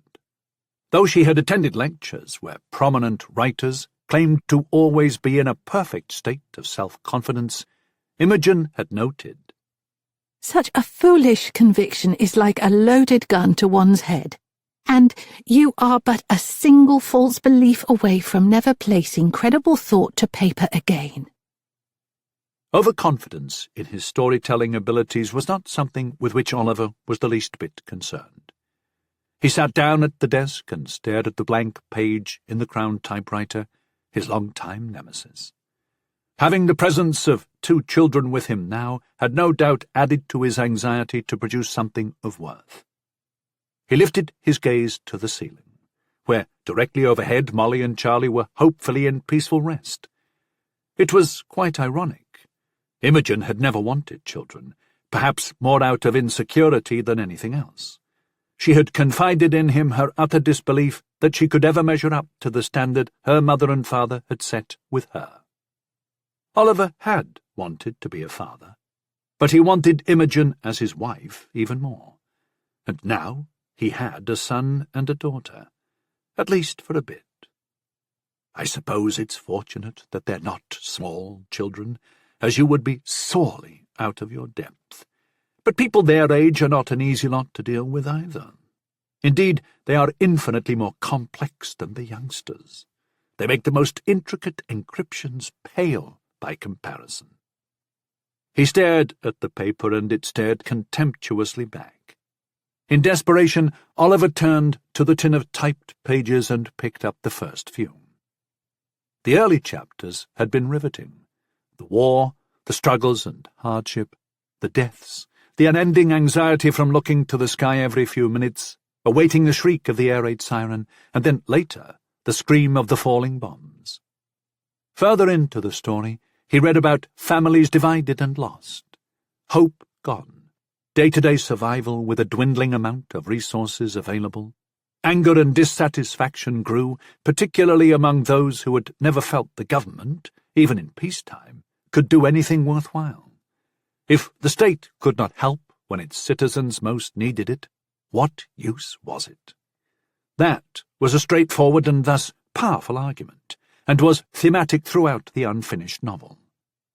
Imogen had taken on that issue deeply and sensitively, and ultimately pushed back against the notion that anarchy or dictatorship was better than a government made up of the will of the people. They had both heard the talk at the shops, pubs, church, and in myriad other places where one listened and learned about what was on people's minds. There were more than a few here who grudgingly admired the brutal efficiency of the German war machine, the superficial advantage of having one strong man dictate everything for all, in lieu of the unwieldy ebb and flow of compromise required in a democracy. But for Oliver, as even a casual observer of history could say with complete confidence, such one-man governing structures never ended well for anyone, not even the strong man. Humans make poor gods. We're just not up to it. Imogen had written that as the opening lines in Chapter 8. It was one of his favourite epigrams. But then both of their lives had been transformed in ways Oliver would never have imagined. And maybe that was why Imogen had never finished her book. Yes, that clearly was the reason she had not. And it was also the reason she had died. He put the pages on top of the tin box and sat back in the old, worn and uncomfortable chair. This was intentionally so. Imogen did not like to write in comfort. She wanted to feel on the edge of pain as she wrote, so that she could authentically transfer that emotion to the story. Pain was a universal connection. Everyone felt it at some point in their lives, physically, mentally, and/or emotionally. No one, rich or poor, young or old, was exempt from its claws. However, the resulting ache in his back from the unyielding chair prompted no grand ideas from Oliver. His fingers did not even reach for the typewriter keys. He felt inadequate and overwhelmed. Distracted and dismayed, he looked up at the doorway to see Molly and Charlie staring at him, their faces puffy from disturbed sleep. He clumsily rose as they entered Imogen's old sanctum. Looking around, before settling her gaze on the crowned typewriter and the stack of pages, Molly said, "Are you a writer?" Oliver came around to the front of the desk and perched on the edge, blocking their view of both the machine and the pages. For several reasons he felt deeply invaded, a long-kept secret, abruptly lost. My wife was. A very good one, in fact. Are any of her books here? I'd love to read them. She was writing her first when she died. Oh, said Molly. I didn't think you'd be up this early, said Oliver. The rain woke us, said Charlie. Really? I found the sound quite relaxing, said Oliver, though he was, of course, wide awake. I mean, the water was dripping on my head, explained Charlie. He and Molly were sharing the small spare bedroom that held twin cots. Ah, yes, I've been meaning to fix that leak for ages. this is a very nice room, said Molly, timidly, as though she sensed they had disrupted a treasured privacy. But then she stared at the typewriter, and her expression changed. She edged forward. Yes, I like to come in here. Usually not this early, but— Have you been trying to finish the book for your wife? Molly drew still closer to the desk, saw that it was indeed a typewriter with a blank page wound in, and her features relaxed. What? No, he fibbed. With far more candour, he added, "I have neither the talent nor the discipline to do so. I'm much more comfortable with numbers. They are what they are, and they always add up the same way. I prefer that sort of consistency. I do not like unpredictability in the least. Yet that seems to be all there is anymore, which is why the world is so bewildering to me presently." He stopped abruptly, as though chastened by the fact that he had revealed so much of a personal nature. Could I read what she has written? Molly asked. He put a hand protectively on top of the pages. That wouldn't be fair to Imogen. I mean, a story only half finished. He led them from the room, closed the door, and locked it. "Now, would you like some breakfast? I have 2 eggs, a strip of bacon and a slice of ham, and some bread and margarine, and golden shred. I'll need to go to the shops today with my ration book for more provisions. While you're eating, I can take a look at that ceiling. I think a well-placed cloth or 2 will suffice. Or perhaps moving the cot?" He went off to the small kitchen to prepare their meals. When Mr. Oliver left the room, Molly said, I'm not sure he was being truthful, but that was a typewriter. "But that don't mean he's not doing something bad." But he just doesn't strike me as the type. And he said he worked for the government. He knows about this Secrets Act thing. "I can't figure it out," admitted Charlie. Do you think we should go to the police? I don't want to believe that Mr. Oliver is doing anything illegal, but we do have a duty as British citizens. When she had mentioned the word police, Charlie had involuntarily glanced at the door, where the towel was now soaked through. Molly followed his gaze. I wish you'd tell me what's bothering you. He shot her a look, and his face reddened. "Right now, everything's bothering me. We got no parents. We got nothing." But we're here. He pointed to the door. "There's a lady over there what runs that tea shop. She'll find out quick enough that we're living here, and then what do you think she'll do? What? Call the coppers. She knows Mr. Oliver ain't got no children. They'll put us in an orphanage." You can't possibly know that. "I do bleeding know that," Well, maybe an orphanage wouldn't be so very bad. she retorted. "They are too. I got mates what got sent to them." What mates? "Never you mind about that. Just mates." And now one of them's dead, thought Charlie. And he had no idea where Lonzo had gotten to. Maybe he had joined the army as Lonzo had suggested at their last meeting. Charlie couldn't know that Lonzo would try to do so.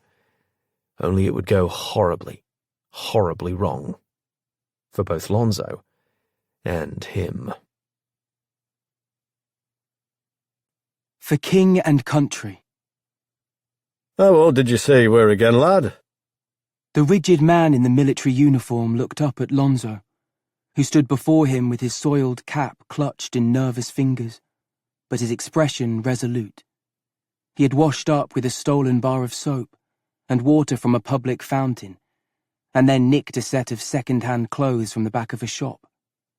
His worn-out brogues had been replaced by a pair of shoes he'd found after the most recent bombing.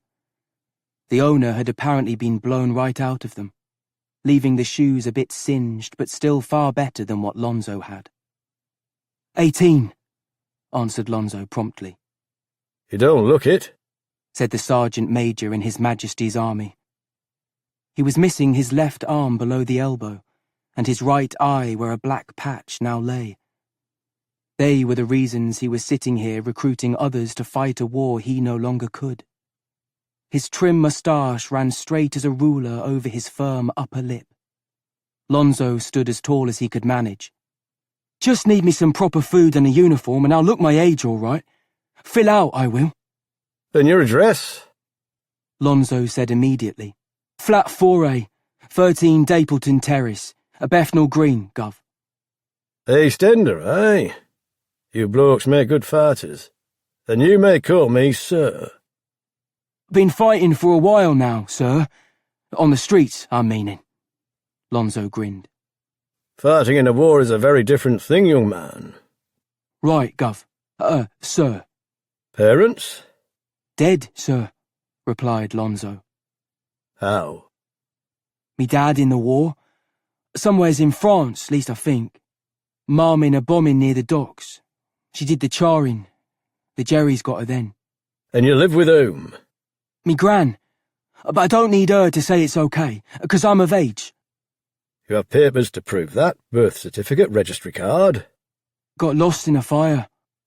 He wiped his runny nose and wouldn't look at the sergeant major. But it was a B card, sir. A 262 was my number, I swear it.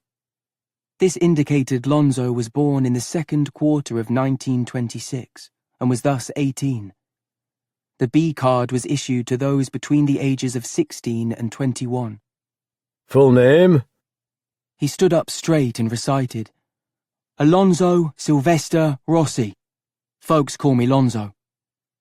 The moustache dipped a bit. Rossi? You foreign? Me dad was from Italy, and me mum got some Spanish blood in her.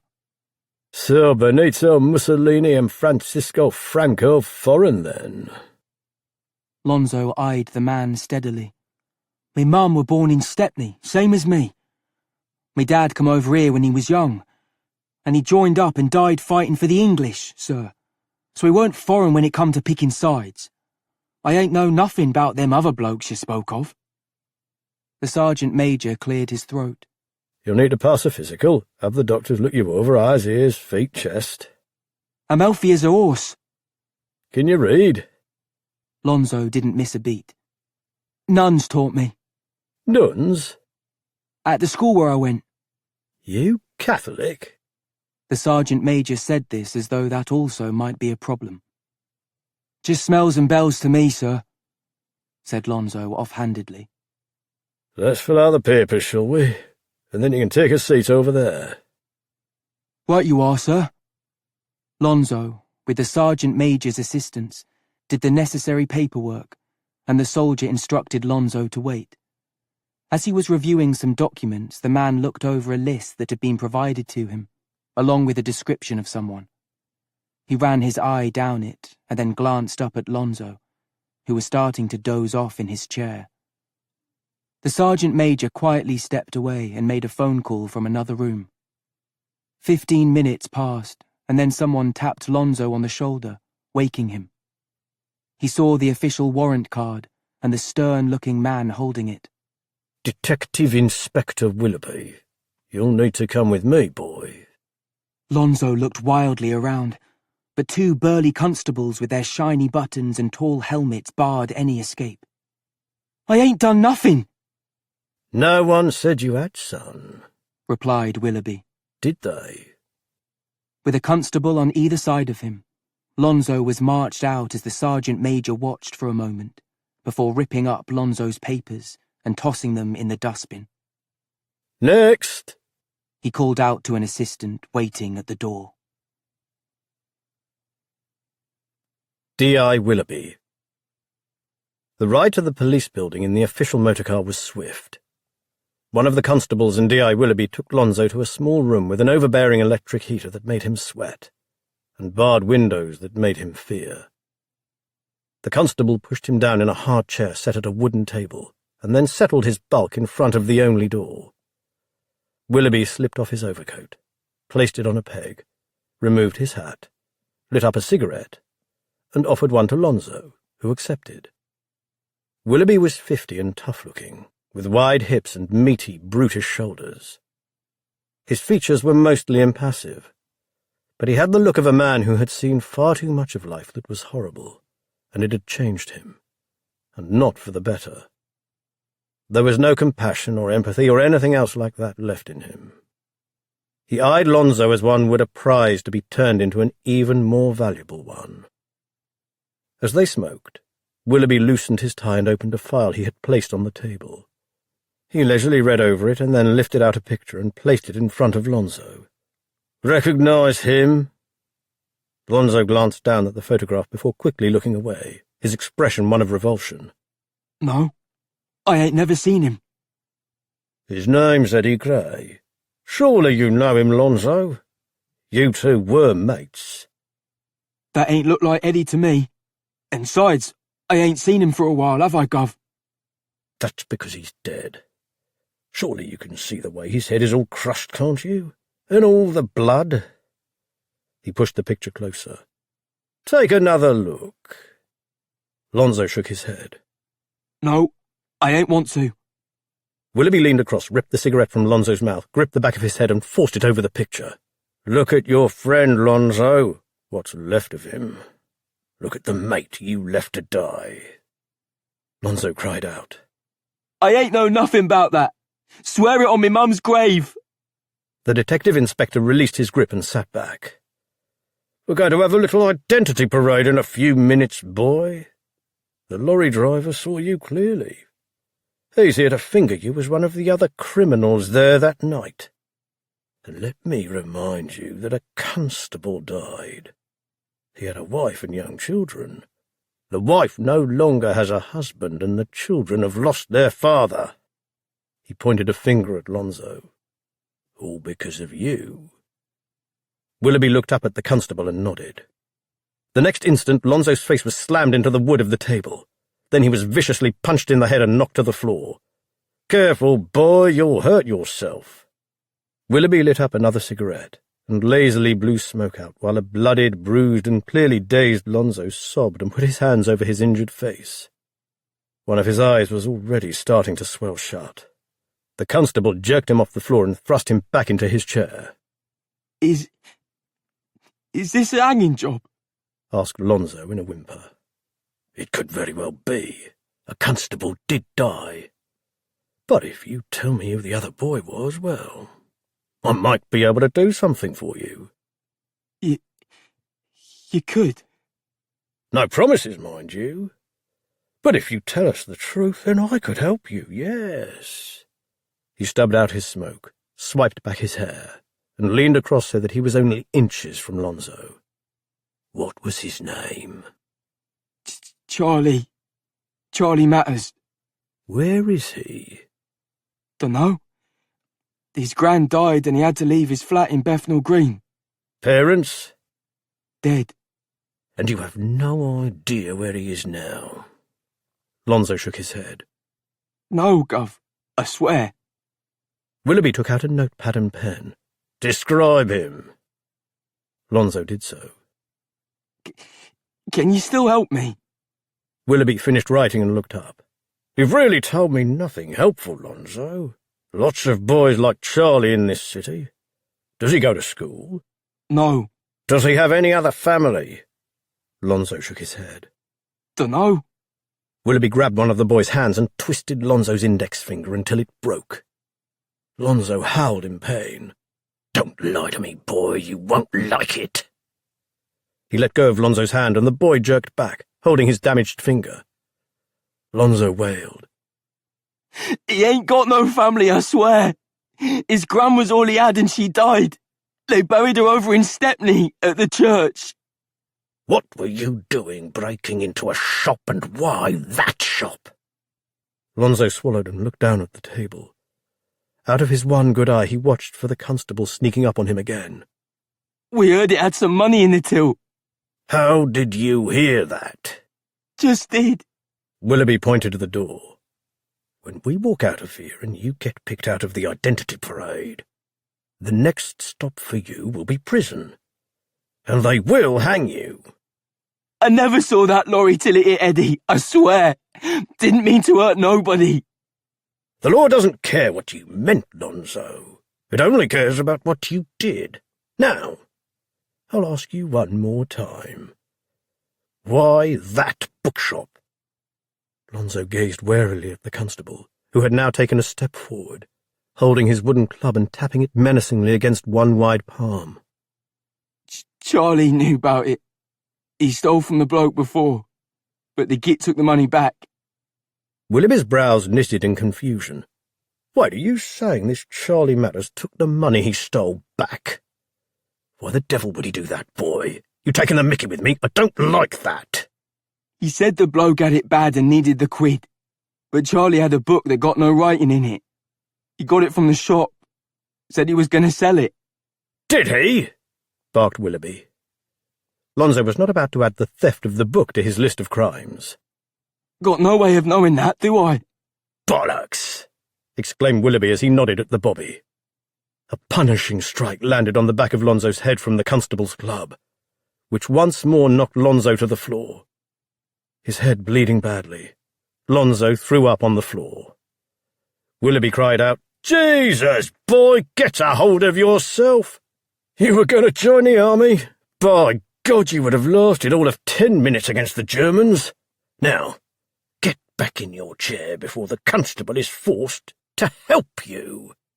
Willoughby drummed his fingers against the table and waited while Lonzo picked himself up off the floor and sobbed quietly into the wood of the table. "You said he got the book from the shop. Did he steal it?" He said he bought it with the shillings he stole from the shop, but that were a lie because he gave the money back.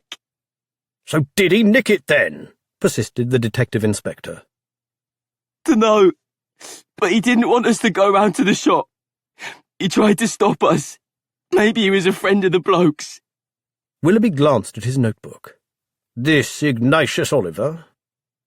Lonzo rubbed his damaged nose and touched the wound on the back of his head. His fingers came back all sticky with his blood. Dunno, maybe. But Charlie ain't want us to steal from him, I can tell you that. Willoughby sat back and thought this over. "OK, Lonzo Rossi, the foreigner. That will be all." Lonzo picked up at the man. Can I go now, Gov? I wanted to join up. Fight the Jerry, see? The detective inspector looked at him incredulously. "The only place you're going is to prison." But you said... "A constable has died," interjected Willoughby. "While this country was at war and needing every able-bodied man in either a policeman's or a soldier's uniform. And you and this Charlie Matters as good as killed him. If I have any say in it, and I do, you and he will grow old and grey in prison. That is, unless they hang you, which would be my preference." Lonzo started to blubber, and Willoughby impatiently waved at the constable to drag him away. When Willoughby was alone, the man had one overriding thought: to find this lad, Charlie Matters, and he knew just the place to start searching. Tomorrow he would head to Covent Garden, to the bookkeep. Nurse Auxiliary. The whiskered, aproned man in the chemist's shop politely declined Molly's offer to mix the powders, but commended her proper English spirit in trying to do her part in the midst of a global conflict. "And you tell your mum I said so," he added, in an encouraging tone. I wish I could, thought Molly. She trudged down the street feeling dirty and unkempt. She had searched through Imogen's old clothes, as Oliver had suggested, only to find them full of mould and mildew from water leaks in the flat. So she had sponged her clothes as best as she could, and used a few articles of Imogen's to shape her hair and clean her face and the rest of her body. But her shoes were stained, and her stockings were beginning to droop, and her hat had been squished in on one side, what with all the jostling in the underground that night. 2 more chemist shops rejected her request, and neither was nearly as gracious about it as the first. The last fellow actually accused Molly of wasting his time while playing an obvious joke on him, before sending her off with a flea in her ear. "Get on with you before I say something you won't soon forget, missy. Don't you know there's a bloody war going on? A belt to your shins would be the ticket if you were my daughter." She tried other places, shops and markets and emporiums and cafes, and anywhere else that had a position needed sign. But the folks inside always found some reason to deny her employment. Perhaps it was her age, or her clothes, which were, though a bit grimy now, evidently once costly. They might be saving the jobs for those who they believed truly needed them, she thought. Even though I truly do. She had been about to give up when she saw a sign and wondered how she had missed it. Covent Garden Medical Clinic branch. It was posted outside of a brick building with one door and 4 windows facing the street. She peered in one of the windows and saw beds with sick and injured people lying in them, and nurses in skirts, capes, and hats rushing around with bottles and trays and anxious looks. Then, when she drew away from the window and stepped inside the small vestibule, Molly saw the placard. Nurse auxiliaries needed. Inquire within. She squared her shoulders, righted her dented hat, gripped the door handle, and prepared herself to inquire within. Molly was met by a slim nurse in a dark pleated skirt and white rubber-soled shoes. Thick worry lines etched her forehead. Yes? Are you here to visit someone? No, I'm here to apply for the position as a nurse auxiliary. The woman frowned. What? I do not have time to waste with this silly. I have medical training, and I want to help. You are a child. No, I'm not. I'm 16.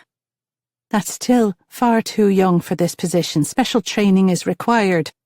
For your information, we are affiliated with the British Army and have been sent here to help with bombing victims and the like. Many of us have served in combat hospitals at the front lines. 16-year-old women can marry in England and have children, countered Molly. People my age are working in factories and on farms raising crops, and doing a great many other things for the war effort. Well, be that as it may, that gives you no right to come in here and pretend to know how to treat the sick and injured. We don't bloody well pick cabbages here, young lady. We had a bombing recently and are overrun with casualties. I know about the bombing, said Molly. I was there. I saw death. Then you should know better, bristled the nurse. I'm telling you that I was trained to assist the sick and wounded. Where? Demanded the nurse. In Leiston, where I was enlisted to help at the local hospital. It had been turned over for war use. Many of the wounds were very serious. The vicar's sister, who I was staying with, was an exceptionally trained senior nurse who would assist the doctors in operations. She taught me, as did one of the doctors stationed there. I performed nursing services, from bandaging wounds to even frequently assisting in surgeries. Rubbish, snapped the nurse. How would you treat a serious infection, then? The question did not come from the nurse. Another woman, tall and formidable, and wearing the official markings of a principal matron, equivalent to the rank of an army major, stood in the doorway, and had evidently overheard this part of their conversation. Her pale, stern features seemed cast from marble. The nurse looked at her in surprise. Matron Tweedy, I didn't see you there. I'm sure, Sister Helen. She looked at Molly. Well, child? Molly looked up at her. A serious infection? Surely you know what serious infections are if you spent any time treating wounded soldiers, said Tweedy, giving Molly a penetrating stare. Come, come. For such an experienced nurse, the answer should be an easy one. Molly said, All right. We would use sulfanilamide as a disinfectant, or else shots of penicillin. Both were excellent at killing lethal bacteria, which, as you know, can quickly enter the bloodstream and lead to death by septicemia. That happened far too often. As did gangrene, of course. We had to amputate many limbs. It was really quite awful, but necessary to save lives, because once the infection spreads, it is very difficult to stop. Death is often the result. The superior smile that had been playing over Tweedy's lips vanished. You know about penicillin and sulfanilamide, do you? Sister Cooper told me that penicillin was invented by Alexander Fleming, and sulfanilamide was discovered by a researcher at the Pasteur Institute. Those medications have saved a great many lives during the war, as has plasma. It's far more stable than actual blood, and doesn't go foul nearly as quickly. Wounded men obviously lose a great deal of blood, and plasma works exceptionally well. And one couldn't very well ask injured men who had lost a great deal of blood themselves to donate more. And excessive blood loss can quickly lead to shock, which, in turn, can kill rapidly. Our only problem was we could never get enough of the plasma. It was in very limited supply. I don't know about the situation here. It is quite dire here as well. And soldiers in great pain? Tweedy said slowly. How would you handle that? We used syrettes to inject standardized dosages of morphine into the bloodstream. It rendered the men unconscious, so that they could be properly administered to, without struggling about and doing themselves even greater harm. We would pin the syrette to their collars to alert everyone that they had been given a dose, because morphine is quite potent, and an overdose could easily kill.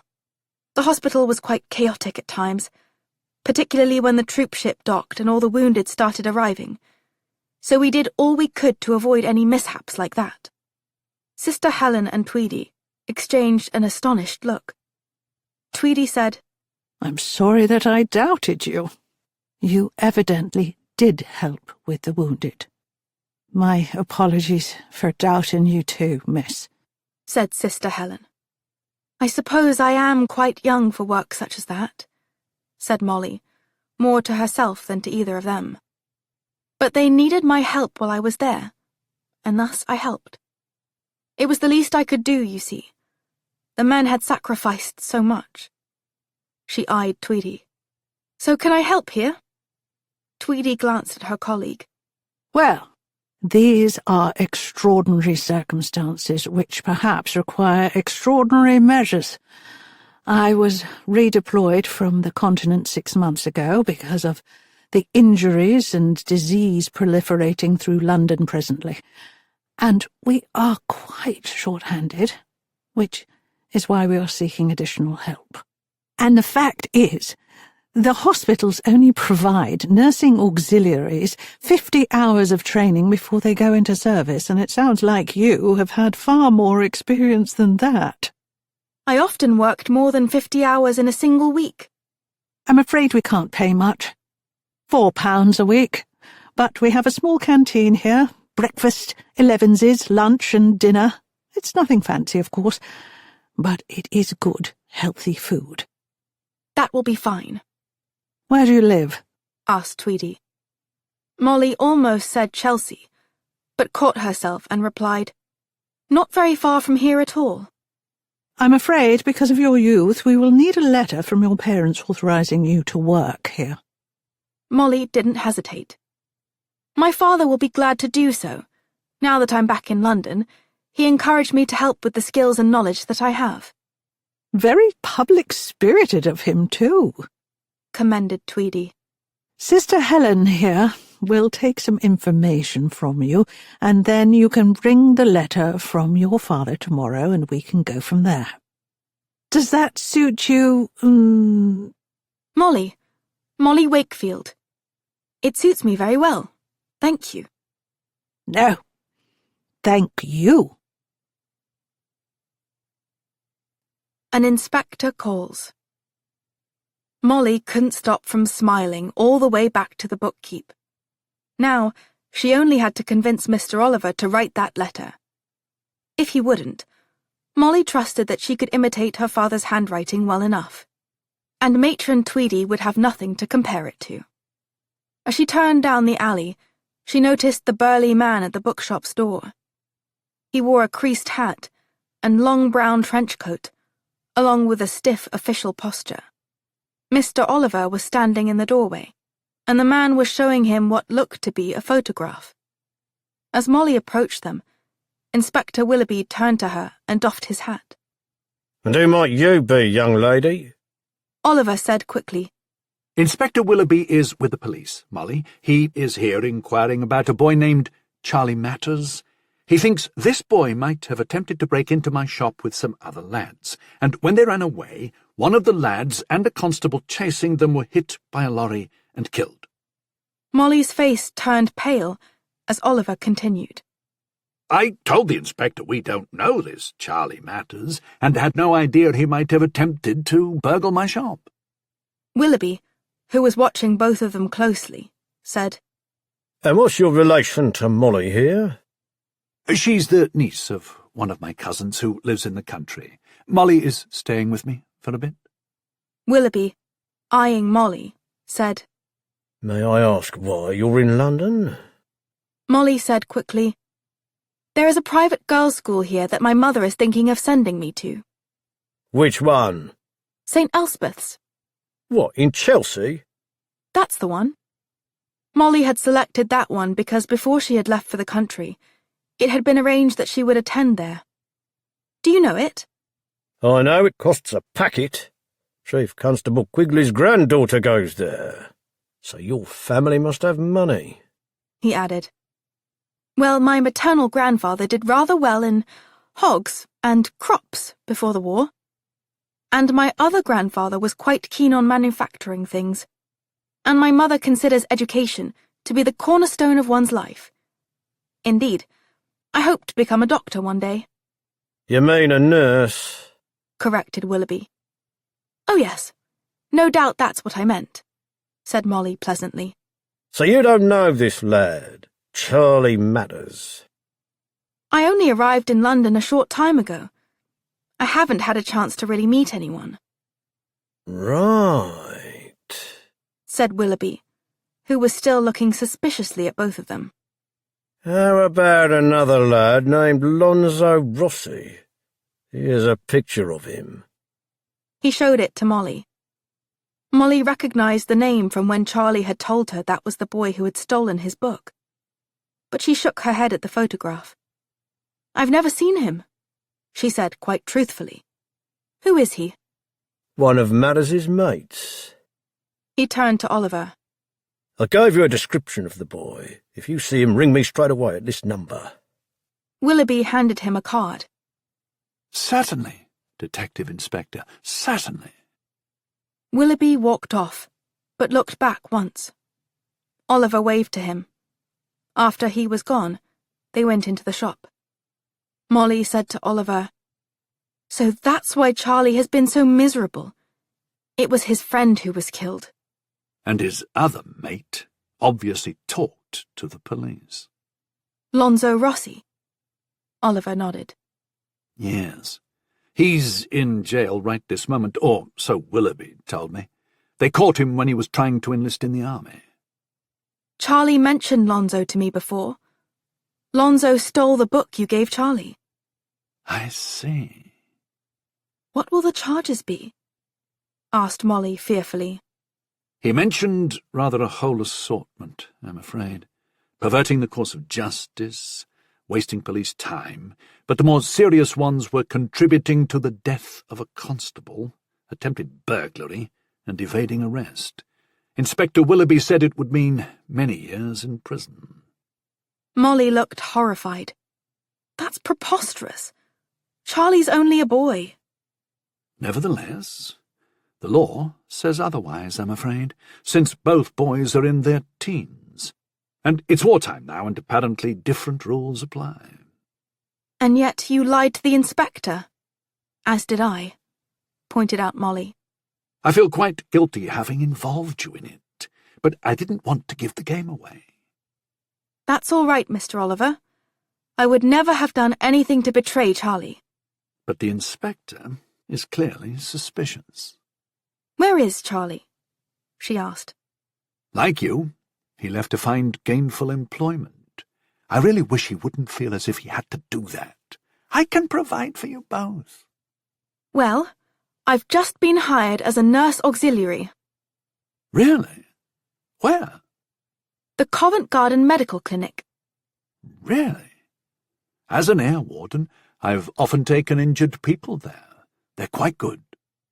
Now, I need you to write a letter, as my father, to give me permission to do so. See here, Molly. Do you really think that's necessary? I can— It pays £4 a week. Oliver gaped. £4? A week? Are you serious? And they provide meals as well. Oliver put a finger to his lips and glanced at the till, where there was less than 20 quid left after paying assorted bills. Well, if you're quite sure. I am. But Mr. Oliver, we need to make absolutely certain that Charlie and Inspector Willoughby never meet. Revealed. First came the boat, or schooner, or whatever the man called it. What Charlie called it was filthy, and the man paid him and other lads £half-a-crown each to shovel things off it and let them fall into the Thames to join the other sludge. After that, Charlie ate an apple that happened to tumble off a stand outside a shop, with a bit of a nudge from him. Then he collected horse manure from the hauling wagons and carried it in burlap bags to community garden allotments for fertiliser. That brought a few more shillings. And he later received a crown from a grateful father with 2 small children in exchange for Charlie's crawling through the rubble of their bombed-out house to find a puppy half buried under stone and dirt. The thing was very much alive and miraculously uninjured. It was so happy to be rescued that it gave Charlie a slew of licks on the nose and clutched tightly to him, clearly unwilling to be alone again. Charlie had never had a pet and was reluctant to give it up until he saw how thrilled the dog was to be reunited with its family. He watched them carry it off, all now happy as could be, despite no longer having a home.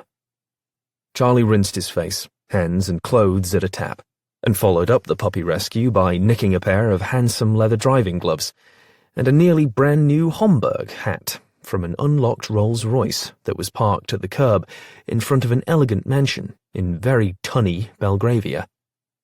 He sold the items to a shady chap in an alley near the BBC building next to the Langham Hotel, who Charlie knew conducted a good business in found items like that. That put 3 whole guineas in his pocket. Now Charlie had somewhere to go that had nothing to do with shoveling sludge or nicking for money. He hitched a ride on the back of a lorry and jumped off very near Chelsea. He walked the rest of the way to where Molly's home used to stand, in luxurious elegance. Charlie searched through the debris and found the Conway Stewart pen wedged between 2 pieces of split brick. It was in surprisingly good shape, and he pocketed it. After that was revealed a curved cherrywood pipe. Some coins and pounds wrapped with a rubber band were in a tin box that was under a mound of debris. They went into another pocket. He was quite surprised to find them, because usually after the bombs dropped, blokes like him, or else the firemen, wardens, heavy rescue men, or coppers made off with items like this. There was a hairbrush that he thought he recognised as one Molly had used on him. And finally, he found a photo in a frame with the glass cracked. In it were Molly and, he supposed, her mother and father. She looked, to Charlie, to be around 6 years old. He wiped it as clean as he could on his trousers and thrust it into another pocket. He looked up and was surprised that he had not noticed it before. The garage behind the house had not been damaged. This was akin to a miracle, but Charlie was used to such things. He had been in a building one time when the bombs fell. Both structures on either side of his had disappeared, while his building remained undamaged, with nary a window shattered. He made his way over the rubble to the garage and peered through the window. There was the Singer, yellow, with a black top and a long, boxy bonnet. He looked around, and, seeing no one about, he used his tool to defeat the door lock and slipped inside. It smelled of oil and petrol and dampness. There were elaborate spiderwebs spun in all the garage's crevices. He approached the noble Singer with reverence, as though he were in the presence of a divine monarch. He ran his eye along the long bonnet, and then drew up the courage to touch the metal husk.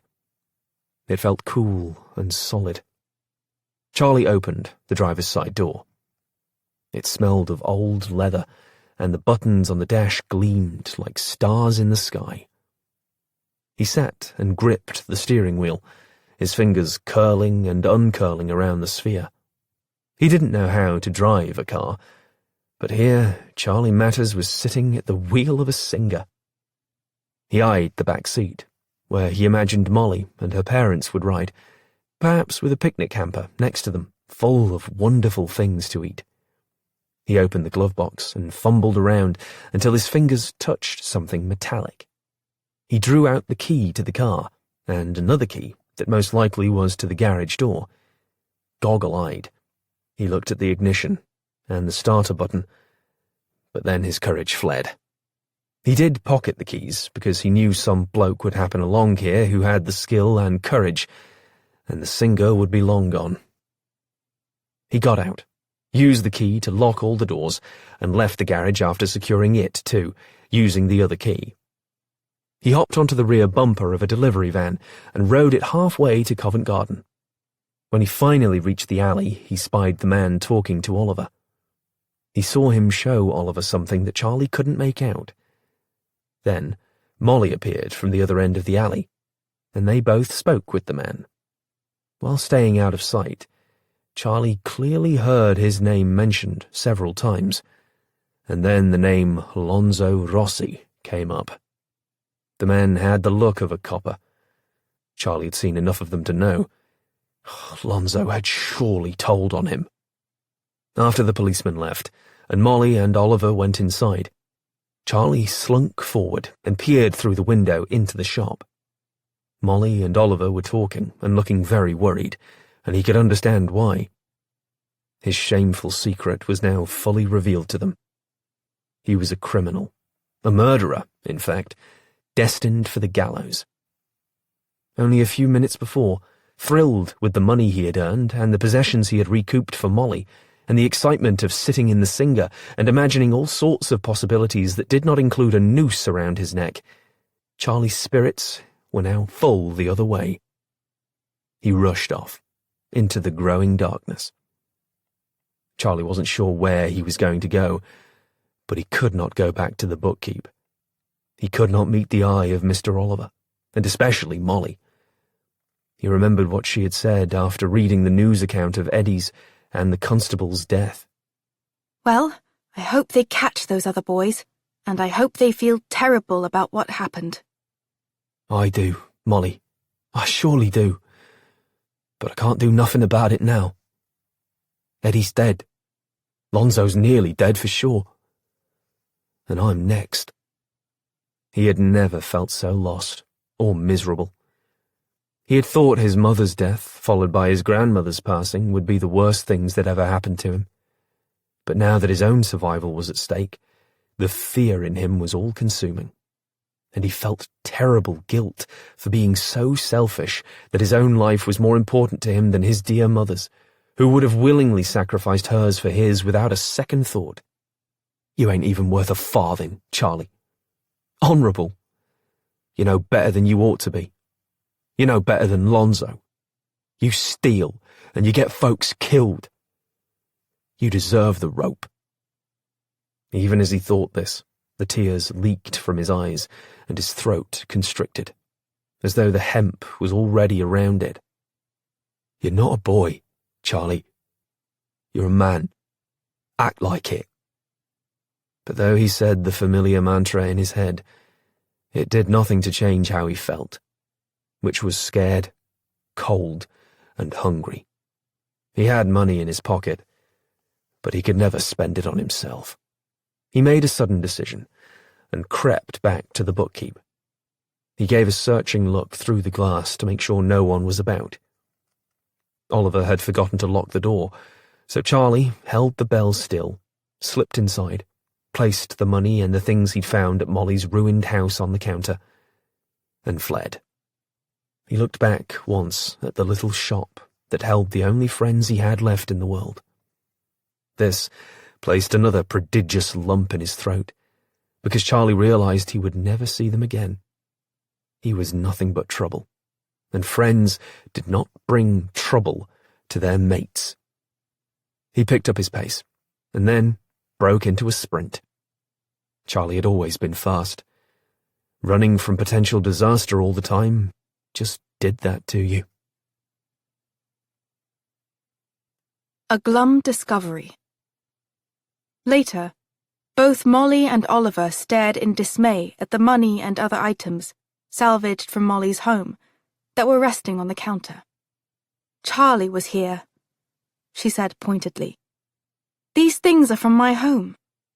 She opened the tin box, revealing the money inside. This was our household funds.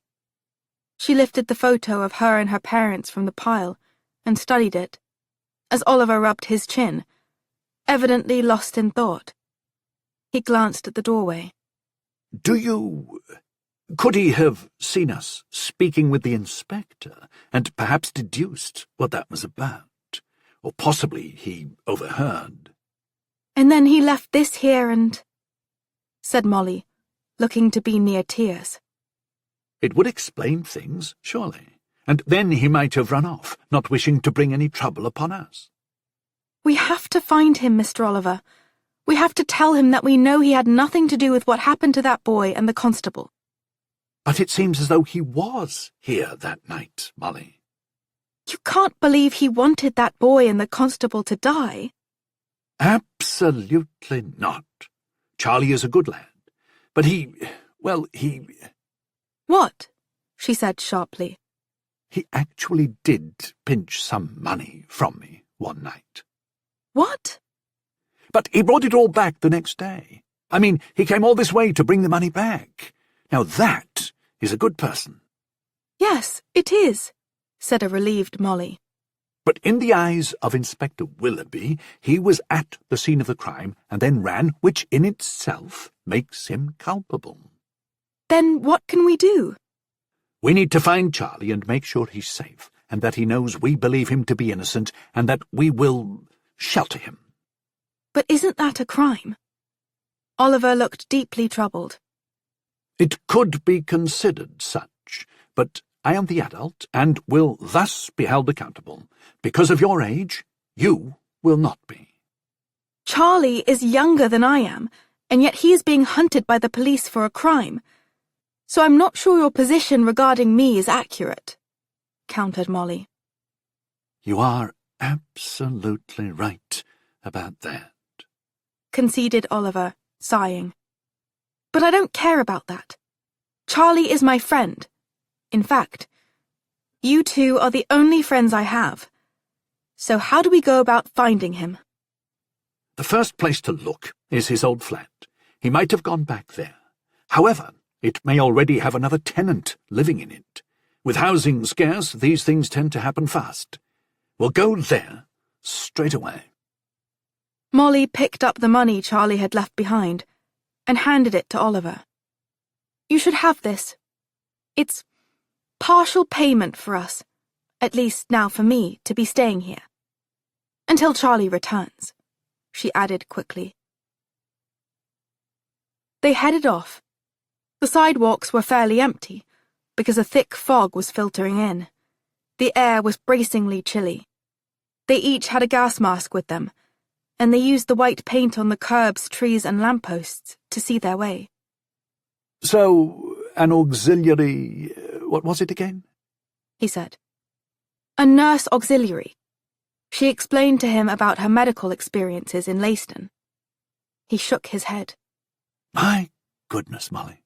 To do that sort of work at such a young age. I've never heard of another such case as that. And the way you dealt with that injured man? It's remarkable. Truly. Young people are capable of a great deal if the need is there, she replied with spirit. Quite so. Yes. And you must write that letter to Matron Tweedy tonight. I promise that I shall. After a considerable walk, resulting in tired, pinched feet, they reached Stapleton Terrace. Inquiries made within to several of the residents revealed that not a single one had seen Charlie since his grandmother had been taken away. They also learned that while the flat had been let, the new tenants had not moved in as yet. They walked up the stairs and down the hall to Charlie's old home. She glanced at him. You never told me how you knew where Charlie lived. I dropped off something for him, something he had lost near my shop. It included this address. But I have not been inside. Have you been here before? Yes, once, when Charlie and I went on a picnic, and a second time when we came looking for the book that you gave him. He had accidentally left it behind. I see. And this Lonzo chap nicked it, you said? Yes. The door was unlocked, and they quietly entered.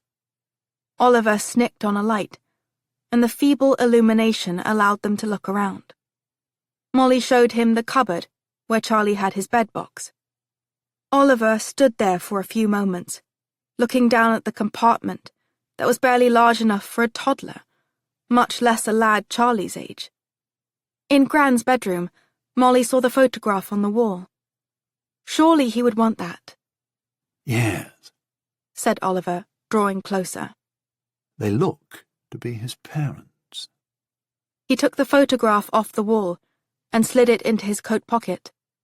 I would imagine his grandmother had a purse or some such, said Molly. But I don't see it anywhere. Or the ration books. I should have thought to look for them when I came here with Charlie the last time, but he was so upset about Lonzo taking his book that it never occurred to me. I'm afraid that both her purse and the ration books are long gone by now. Do you think he could have gone back to where I lived? There would be no reason to. He obviously already went there to search through the rubble and found the items he left at the shop. He did mention that Lonzo had been, well, expelled by the families that took him. Where did he live, then? Charlie never said. He looked around despondently. I'm afraid, Molly, that unless we are quite fortunate indeed, we might very well have to wait for Charlie to return to us. Her face fell. But what if he never does? What if he tries to join the army like Lonzo? Charlie would know that would be impossible. This Lonzo might have been able to pass as a young man of volunteer age, but Charlie simply cannot. They found a bus that would take them back to Covent Garden. When Molly had admonished him over the price of the tickets, he said, I'm tired. My feet are very sore, as I'm sure yours are, and I still have to make my air warden rounds tonight. And you are going to work in the morning. And I have a letter to write for you, and then I have another letter to write. Who is the second letter going to? A chap I know in the War Office. He might know something of your father. I would ring him up on the telephone, but he never answers it. Against strict regulations or something. Quite annoying. He gave Molly a weak smile. They settled back for the ride to Covent Garden as the rain began to fall and the wind to bluster. The chill scooted right inside the bus and clutched them tightly. Molly watched as Oliver pulled his thin coat more snugly around him, tipped his hat downward, and shut his eyes. She and Charlie had never found out what Oliver was doing with the man who had German papers in his flat, along with a funny machine. Yet Molly could not believe that Oliver was involved in anything criminal. If I can't believe in him, who can I believe in? I have no one left. The hiding place. Charlie blew on his hands and ignored the ache in his stomach. He'd just missed the closing time of a nearby mobile canteen, although the lady there had taken pity on him and slipped him a wedge of national cheddar, and a days-old ginger biscuit that tasted quite foul, but he devoured nonetheless. He now lay on the cracked leather back seat of the Singer and huddled into his coat. He had thought about where to stay after leaving the bookkeep. There weren't many choices, but he had settled upon the Singer. If he couldn't drive the car, clearly the next best thing would be to sleep in it. Only he had thought it would be much warmer. For a moment, he fantasized about starting the car and turning on the heater. But that was no good, he realized. It would make too much noise. Around about midnight, he knew by the ringing of a nearby church bell, he decided that lying here, cold and hungry, was not the best laid of plans. He locked up the Singer and slipped out of the garage. After a long, weary walk, he arrived at Gran's old bakery shop, the one that had cut her wages in half and then failed to pay her what she was owed. He nimbly picked the old lock on the back door, filled his pockets with all the rolls he could, and also swiped a jar of honey and one of jam. He had never thought of robbing this place while Gran worked there. Now he felt like he was doing it in her memory, but he really wasn't, because Gran would never have approved of him stealing. As he sat under an awning in an alley and devoured 2 large rolls with honey and jam smeared over them, his belly grew less annoyed with him. Charlie decided he could not stay in the Singer night after night. He would have to find new digs, and now would be a good time to address that need. He dusted the crumbs off his breeches and ran off into the rain. Lonzo and Eddie's old place was a bombed-out building in Stepney, near the docks, or where the docks used to be. He turned the last corner as a bolt of lightning shattered the sky. The resulting rumble of thunder followed him as he ran along the darkened streets. He crouched at a corner and warily eyed the half-destroyed building. It had just occurred to Charlie that the police might be watching the place. He waited there for half an hour, shooting glances all around. He also peered into the shadows, looking for the silhouette of a burly Bobby, or someone who looked like the stout copper at the bookkeep.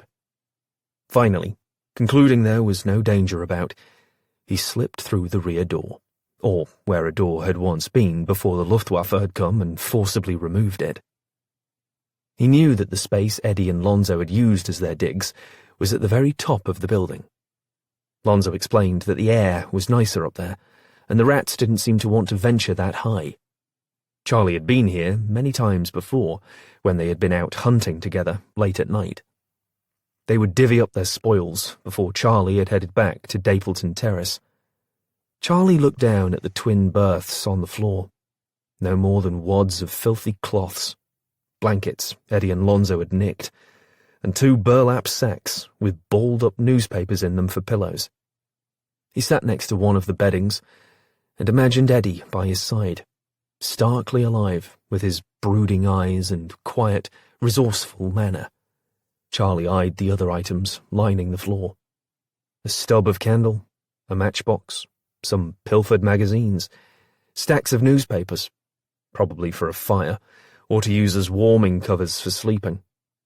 An iron pan with the stiffened remains of long-ago cooked food, an empty bottle of Highland Queen Scotch whisky, a foldable spoon and fork in a little leather pouch that Charlie knew Lonzo had stolen from a pub, and a belt with fresh holes punched in it as waists became slimmer from hunger.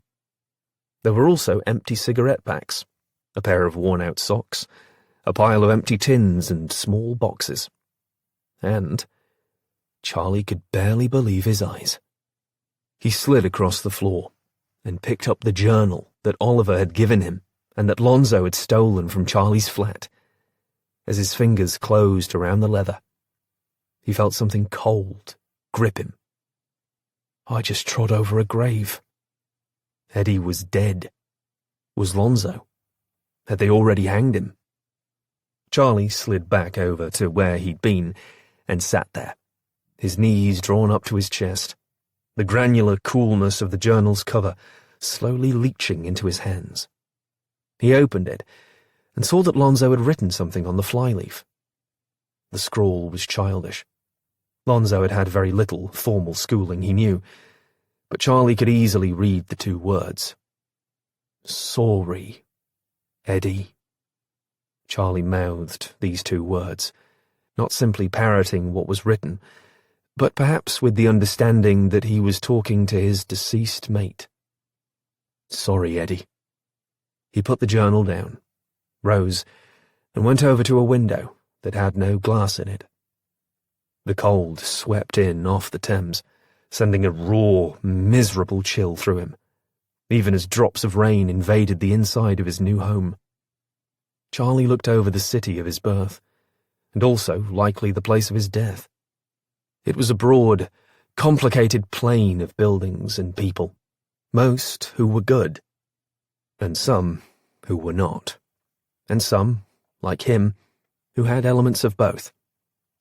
But he knew that they were all fearful of what was to come.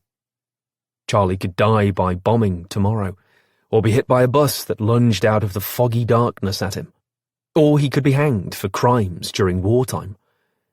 He knew that he had taken a father from his children, a husband from his wife, and poor Eddie's head had been crushed beneath that lorry's dirty wheel. It was awful and terrible and far beyond his youthful ability to fully comprehend its magnitude. Yet, firmly within the spectrum of the narrow moral compass he had set for himself, Charlie had done wrong, and this terrible wrong could never be righted. He could not simply return nicked things or shrug off a lie or two to his grandmother. His penance would be the life he must now lead. Even at war's end, no matter the victor, he would be Charlie Matters, the killer. He staggered over and fell on top of Eddie's old bedding. He did not want to cry, but he did anyway, with the vision of his dead mother steadfastly in mind. When he'd done his fill of weeping and wiped his eyes and face with his dirty sleeve, he told himself, "You're a man, Charlie Matters. No more time or use for tears, mate." A night of missives. While Molly doubtless slept fitfully in her room, Oliver, who had completed his air warden duties during a night in which, thankfully, no sirens had sounded, opened the door of Imogen's study and sat down at the desk. He would not be fruitlessly attempting, as he normally would, to add to his wife's novel. He would be composing a letter for Molly. He decided that pen and paper would be more appropriate and took up these elements, his only light, a candle. As instructed by Molly, Oliver addressed the missive to Matron Tweedy. He thought intently about the best words to use to convey his complete confidence in Molly's abilities, as well as his approval of her helping in the war effort. It wasn't that difficult to conjure the phrasing, as he had seen her obvious skill on display in quite a desperate situation with the wounded man and his bloody arm. He almost signed his real name at the end of the letter, before, instead, stroking out a fine, bold Herbert James Wakefield. A small deception for the best of reasons. He blotted the letter, folded it over, and placed it inside an envelope, and then sealed it. Now he had one more letter to compose, and this one he would carry out on the Crown typewriter. He settled his fingers on the keys and tapped away. The letter was addressed to Major Scott Bryant, his contact at the War Office. Oliver was inquiring as to the whereabouts of one Herbert James Wakefield, lately of Chelsea and an apparent signatory to the Official Secrets Act. Oliver did not set forth why he was interested in Wakefield, or that at this moment he was hosting the man's daughter in his spare room. If they found out, someone from the Ministry of Health might be over in a trice, he knew, to relieve him of the girl. But he was curious as to why people had been watching Molly. Oliver seriously doubted it could be connected to Molly or her mother, which left the missing father as the cause, and also probably the reason for the man's disappearance. He obviously did a bunk and they want to track him down. The only question is why. He ended the letter with the usual platitudes and thanks and affirmation of secrecy and the like. He cranked the letter out of the Crown and signed it. He wrote out the address on another envelope and placed this letter inside it. He would post it in the morning. His tasks completed, Oliver put out the candle, locked up the study, and placed both envelopes on the front counter. He opened the till and glanced at the cash inside. He knew the amount, down to the shilling, and the money Charlie had found at Molly's home had been a significant contribution. He knew those who really had nothing. Like Charlie. He walked over to the window and edged the blackout curtains apart.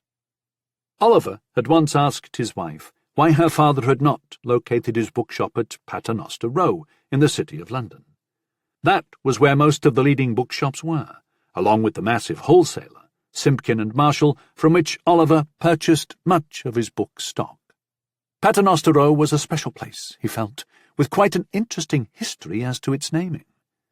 Centuries ago, the monks and clergy of St. Paul's would march down the street reciting the Lord's Prayer, and Pater Noster were the opening words in the original Latin, The words had been combined over time to give the street its unusual name. There had been a spillover effect as well, since nearby were the religious-inspired names of Ave Maria Lane and Amen Corner. It made him smile that from such divine sources had come memorable historical references that had persevered to this day. His wife's answer to his question regarding the location of the bookkeep had been simple and direct. My father said we must spread the wealth of books around, Iggy. Concentrating them in one place means that others will be deprived of the experience of opening a tome of wonder.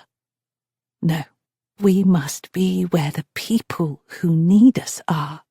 And the people who need books are all over this great city, not simply in one exalted place. And where there are enough books that more people read, places naturally become exalted in the best possible sense. They become exalted of the individual mind and spirit. He remembered those words so clearly, and her father's decision had turned out to be a prescient one for them, but devastating for others. In 1940, on one perilous night around the Christmas holidays, the Germans had bombed the sector containing Paternoster Row with such ferocity it seemed that they knew exactly what was contained down there. An American politician, Wendell Willkie, had visited the remains of Paternoster Row the following month and remarked that the Germans had obliterated where truth was told. Oliver knew very little about Americans, but he thought Willkie had hit the nail right on the head. Books filled with truth turned to ash, and turning minds the same in their absence. Even before the main bombs had fallen that night, the crackling and popping magnesium clusters attached to parachutes had ignited in the streets, turning a peaceful lane of books and buildings into a conflagration. It burned so hot, and there were too many of the clusters, so sand, usually a reliable foe to magnesium, was rendered useless. And if one put water on magnesium, it simply exploded. Added to the problem was the fact that the German bombs had also blown out the water mains, and the attack had happened at low tide, which meant drawing water from the Thames was nigh impossible. In the end, the fire brigades were simply resigned to let Paternoster Row burn itself out. And it had. Simpkin and Marshall, in particular, had flamed with an intensity perhaps never before seen in the city. The inferno had been fed by its inventory of millions of books. And, more tragically, many people had died, some incinerated in their beds. It had been deemed the second Great Fire of London, after the one that had occurred nearly 3 centuries earlier. The entire city was at risk of burning from the mass of incendiary bombs dropped on that cold night in December, but the fires had eventually been extinguished, and nearby St. Paul's Cathedral had once more been spared.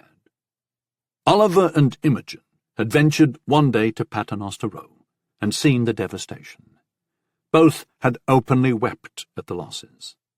His wife had been near inconsolable, as the ashes of destroyed books still filtered through the breezy air, covering them like the detritus of an apocalyptic eruption.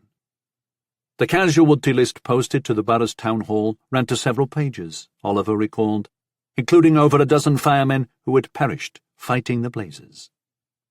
He remembered watching Imogen staring, dead-eyed, at the loss of books and people, her 2 favourite things in life, and then she had slumped to the pavement, sobbing. He had held her as tightly as he could. Yet nothing he could say was consoling enough, and his beloved wife was racked with sob after sob for well over an hour. When Imogen rose, she did so unsteadily, but then his wife looked at him in a way that she never had before. It was as though a different person was standing before him. War is never the answer, Ignatius, she said. Never. And then she had walked off. As things turned out, that had been a defining moment for Imogen Oliver. For both of them, really. Oliver felt tears gather in his eyes at this wretched memory. He looked at the secret garden tea shop across the way. Desdemona Macklin would no doubt describe Oliver as someone who kept himself to himself. But she was also observant. She seemed to note every visitor that he had, and one in particular. Cedric. That was not good. He drew the curtains. During the Blitz, most shops closed at 4, so that folks could get some sleep before their nightly shift began as volunteers with, among others, the fire brigade, the air wardens, or the heavy rescue division, the latter comprised of men driving battered lorries whose thankless job it was to search the rubble for survivors, but more often finding the dead. These squads were routinely comprised of those in the construction industry who used their knowledge of structures and load points and the like to safely burrow into collapsed buildings. He rolled up his sleeve and looked at one of the burns he had suffered when a magnesium cluster had landed on him. It was as though electrified fire had been injected into him. Had his fellow warden not been there to assist him, Oliver knew he would be no more. This fellow warden had died the very next night, when a wall had toppled on him. Oliver had been a dozen steps behind, only because he had stopped to pick up an injured cat. He had taken off his gas mask to see better, and proceeded to knock the burning embers off the poor animal's coat. He looked up to witness the wall collapsing on his mate.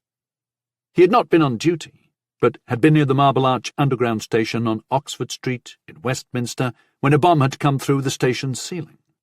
Those not killed by the initial blast had been ripped apart by the tiles, sheared off the walls, and hurled through the air at them like thousands of spinning knives. Coming upon that scene, he had picked not through bodies, but body parts. He and a dozen other wardens had worked for hours, helping to clear the mess. Though he knew there were survivors, Oliver had never personally seen a single one. Part of his air warden training had involved a plea for detachment, a level of sang-froid that Oliver found logical and necessary while being instructed on it, and impossible to employ in the heat of the moment. Any warden who could coolly and dispassionately walk through devastation and death was not a human being he desired ever to meet.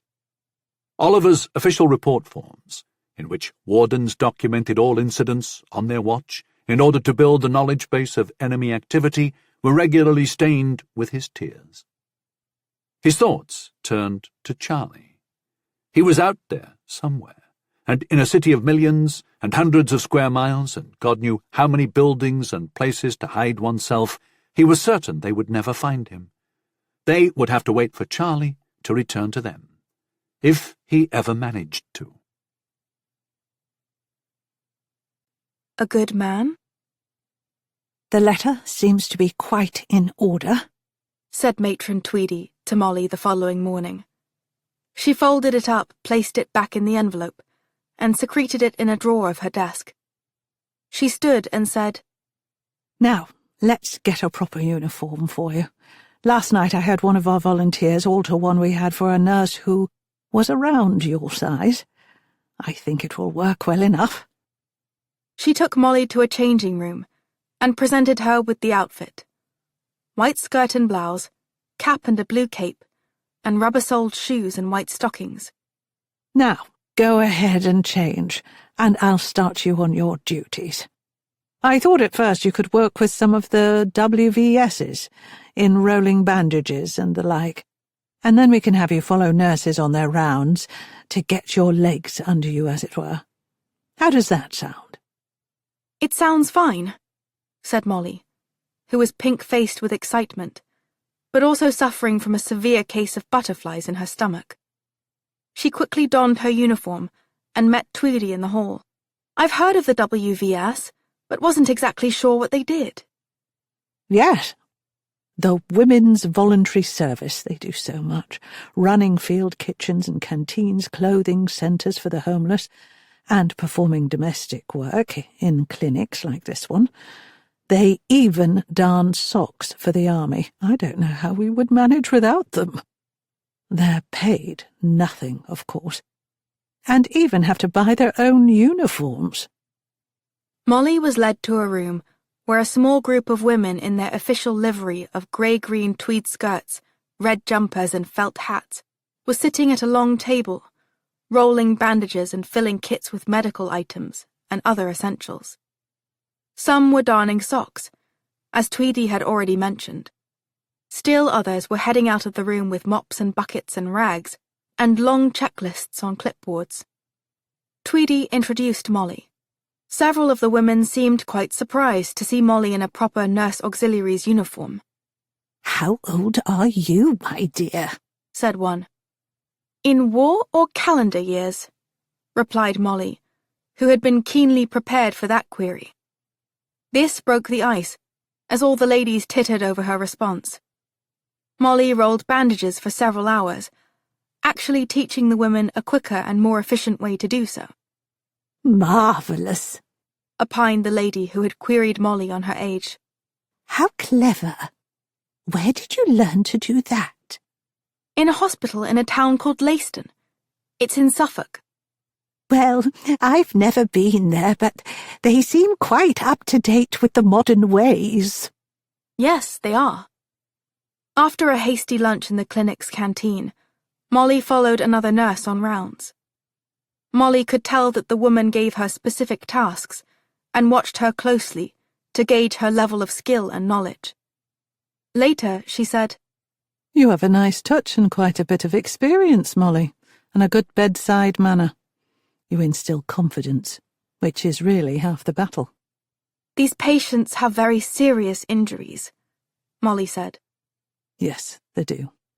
And if the hospitals weren't completely full up, they would be there. And we only have the 2 doctors making rounds."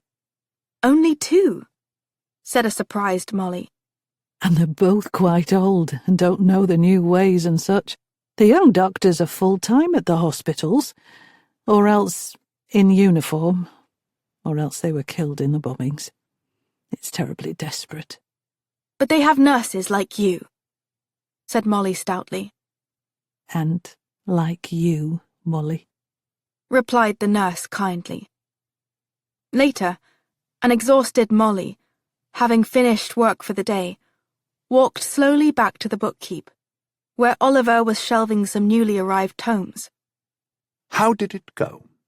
He asked, looking over her shoulder and seeing Desdemona Macklin staring at them through her front glass. He waved at her, and she hesitantly waved back. Molly looked that way.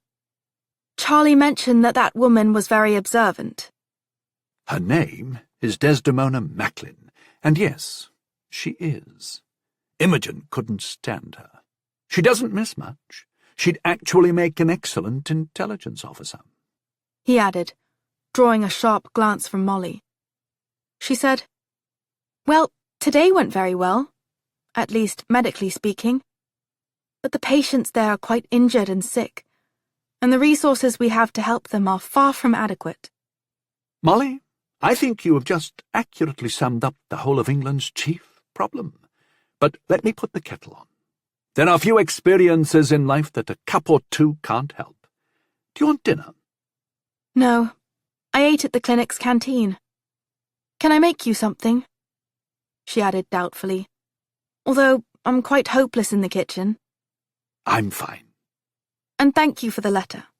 It was very well written." Imogen must have rubbed off on me. He called back, as he disappeared behind the curtain. Molly set down her bag, in which she had placed the clothes she had worn to the clinic, and took off her cape, hanging it on a peg next to Oliver's threadbare coat. It continued to bother her that Oliver seemed to be forever channeling his deceased wife's thoughts and opinions, rather than sharing his own. That he held Imogen out to be this perfect fount of knowledge and wisdom, while belittling his own accomplishments and talents. Her mother had been obsessive with Molly. That was now clear to her. But was Oliver obsessed with the deceased Imogen? Was that healthy? Molly didn't think so. And what was he doing with the odd chap that Charlie had seen, and who had a strange machine and documents in German in his lodgings? Molly knew she should try to find out more about this, but the fact was, she was afraid to. Not that she thought she would find out anything unpleasant or corrupt about Mr. Oliver, but that discovering the truth might somehow cause her to lose him as a friend. Right now, he was all she had, It was an awful feeling, to be so dependent on one other person. But then, Mr. Oliver might feel the very same about me. Molly looked around the bookshop, and the dishevelled landscape was still quite comforting to her. She took out a book here and there, and read off a line or two. Then she looked up, and spotted a volume by George Sand. She glanced at the curtain, but she hadn't heard the kettle purr yet, so she would have time. She plucked the book off the shelf and opened it. She was both relieved and disappointed to see that it had not been gutted like the book Charlie had found. Looking for a good read? She glanced up to see Oliver at the curtain.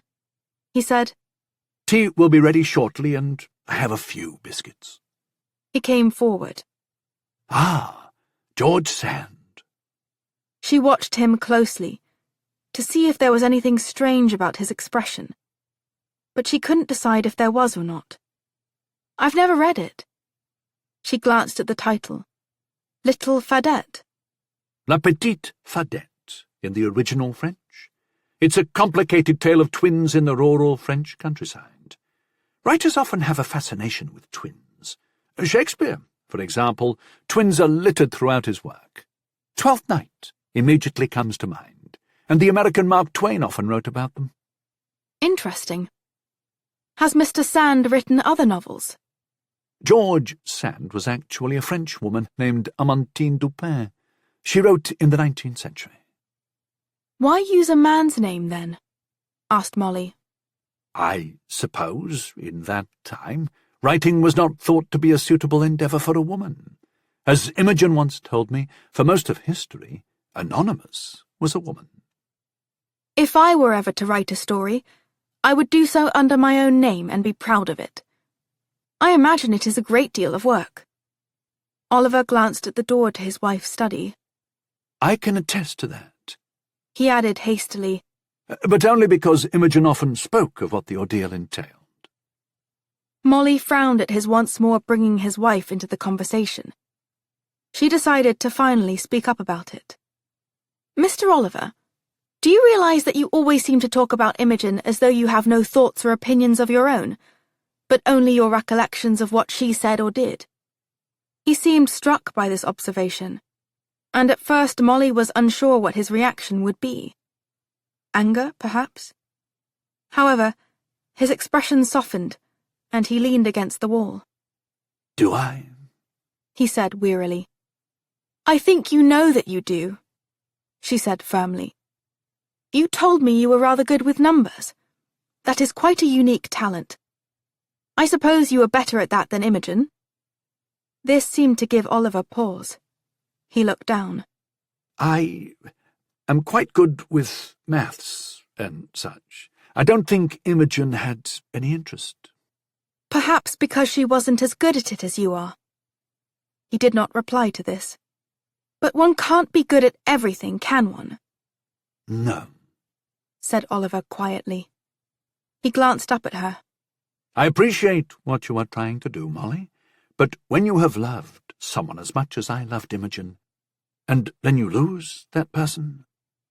He shrugged, his expression one of the saddest she had ever witnessed. I think the one thing you try to do, above all, is to keep that person alive in your thoughts and words. You want to make sure that the person resides with you at all times. So you have no opportunity to forget them, said Molly. He nodded and said, And when one also feels guilt about another's passing? Why would you feel guilt, Mr. Oliver? I mean, I don't know how she died, but there was nothing you could have done, was there? There is always something one can do, Molly. Always. In fact, if I had acted, she might still be alive. A startled Molly blurted out, What do you... The kettle sounded off, and a clearly uncomfortable Oliver said, Ah, tea. He rushed away before she could finish. Over their cups of tea and biscuits, Oliver said, Now, Molly, I did want you to know that I wrote the War Office about your father. As soon as I receive a reply, I will share it with you. Thank you. I'm also going to write to the Beneficial Institute in Cornwall. The letters Dr. Stevens sent me were lost in the bombing, but I remember the address. Now, what are we going to do about Charlie? He explained to her about the impossibility of finding their friend. I dearly hope that he will return here at some point. Frowning, she said, "But he's out there all alone. Something may happen to him. There are bad people in this city who can exploit defenseless children." He looked at her in alarm. Molly, are you speaking about anything specifically with regard to Charlie? Being back here and seeing the destruction and desperation, I just mean that it's not a good situation for a boy to be in all alone. Oliver looked guilty. You are quite right, and I feel ashamed that I took the position I did. We must make all efforts to find him. He glanced at her. That is, I must. You have a job. I will map out a plan to look for Charlie, and will execute upon that plan while you're at work. But you run a bookshop. Most of my customers come in before lunchtime. I will work until then, and after that, my time will be devoted to finding Charlie. Now, if you will excuse me, I have a few things to do before my air warden duties tonight. Mr. Oliver? Yes? Molly desperately wanted to ask him about the circumstances of Imogen's death, and what he could have done to prevent it. But she merely said, "Never mind. It's not important." The Hitch. Inspector, sir, we might have a wee problem. D.I. Willoughby looked up from his desk at the bobby who had helped in the arrest and violent interrogation of Lonzo Rossi. Framed in the doorway, the bulky constable looked quite unsettled. "What are you talking about, Higgins?" growled Willoughby, who was attempting to correct some reports that were long overdue. He had never much cared for the job's paperwork. It's the Lonzo Rossi lad. "What of him?" The constable came in and shut the door behind him. He approached the desk timidly. He don't seem to be waking up, does he? Willoughby lit a small hand-rolled cigarette and blew smoke off to the side. "What the deuce do you mean he's not waking up?" Higgins shrugged. Just that. He ain't eaten much since we brung him in, and he seemed drowsy like when we put him in the clink, shuffling and such and losing his balance. Threw water on him before to get him up, but now he won't wake up at all. I tried to rouse him to have his bit of dinner, but no luck. "Damn! Take me to him." A minute later, Higgins slid back the cell door peephole, and the D.I. peered in. Lonzo was on his back on the hard bed, one arm dangling limply over the side.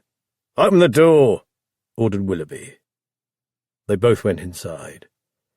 The D.I. knelt down next to Lonzo and checked his pulse. He's still alive at least, if barely.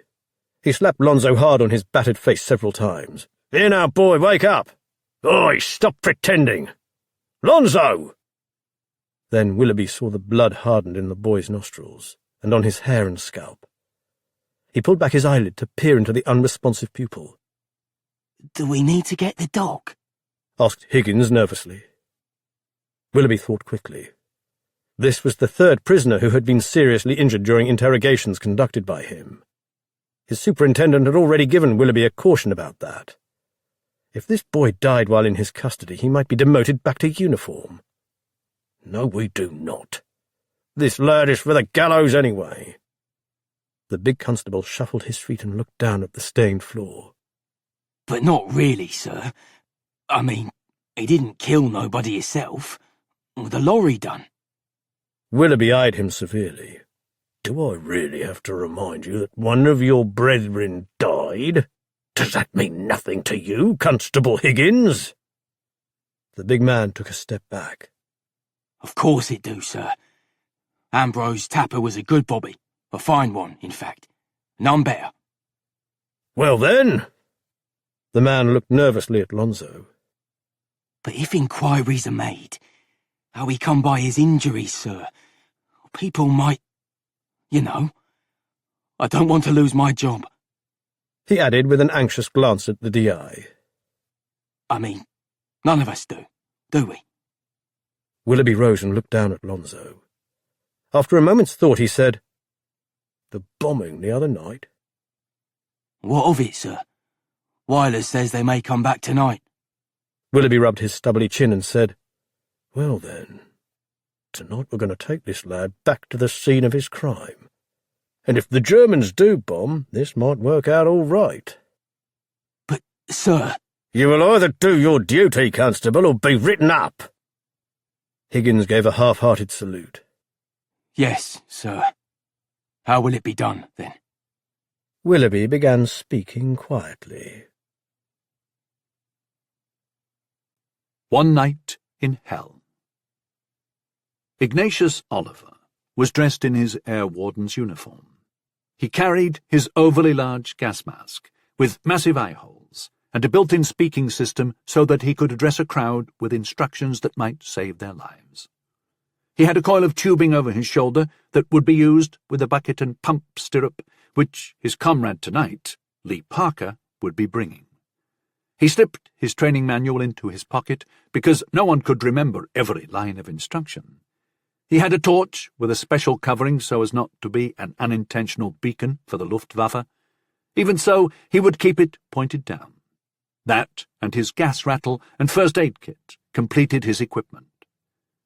Oliver recalled that before the Blitz, his uniform consisted merely of dark blue overalls and a steel helmet with ARP, standing for Air Raid Precautions, imprinted on the front. Things were a bit more complicated now. He opened the door to Molly's room and saw that she was already fast asleep, after her long and tiring day. Still just a child, really, but nonetheless carrying the burdens of adulthood on her youthful, if capable, shoulders. He set off to meet up with Parker and commence their rounds. The sky was clear, and the wind was quite calm. Both those factors gave him grave concerns.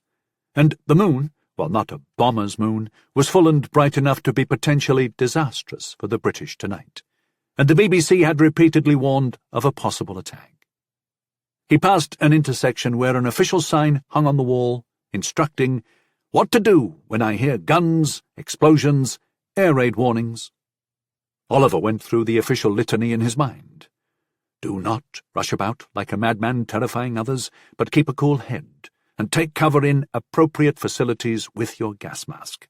Do not try to have a bloody look at the bombs falling. Keep in mind that certain noises can be good noises, like our boys firing back with their ack-ack guns. And lastly, the odds are largely in your favour not to be blown to bits. How terribly reassuring, he thought. He met up with Parker, a man of about 50 with a lopsided smile and a flask of water, with perhaps a touch of something added, always on his person. Oliver noted that Parker had the stirrup pump and an empty bucket, which, when paired with the tubing Oliver had brought, could be used to fight small fires. The problem was the fires they encountered were rarely small. Parker said, matter-of-factly, "Appears London's going to get a hiding tonight, all right. Well, let's get on then, shall we?" They started their sector rounds, which took them past the Covent Garden Medical Clinic. Their blackout curtains were drawn and secure, as were all the others up and down the street. There was virtually no traffic. They made rounds for an hour, and it was drawing close to 10 o'clock when the whine of the first sirens ended the quiet. The radar stations and watchers had obviously spotted the enemy coming from across the channel. They both looked to the sky, though they knew nothing could be seen as yet. Oliver also was aware that all over the city anxious gunners were running to their anti-aircraft batteries, and soon their booms would herald projectiles heading skyward.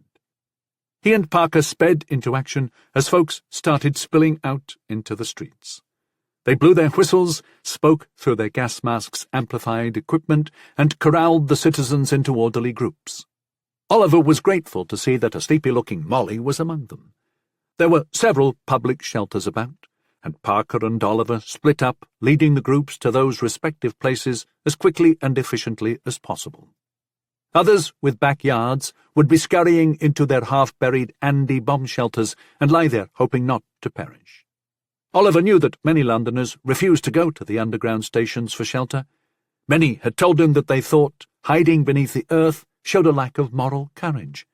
Desdemona Macklin had been one of those to so inform him. A hidey hole? She had said with disgust. No, thank you. If I'm to die, let it be in my own home. The red alert sounded as he worked away. 12 or so minutes to attack, Oliver thought, with a relative calm that belied what he was actually feeling. Oliver took down the names of everyone at his shelters, then rushed out and compared his list with Parker's.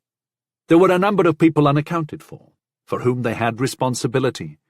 They once more split up to track them down. Oliver managed to get to 4 of the 5 fairly quickly.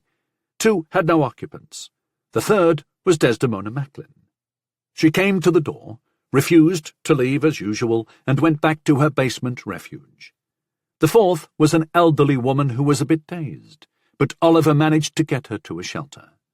He crossed her name off the list and was rushing to the 5th and last home when he felt it.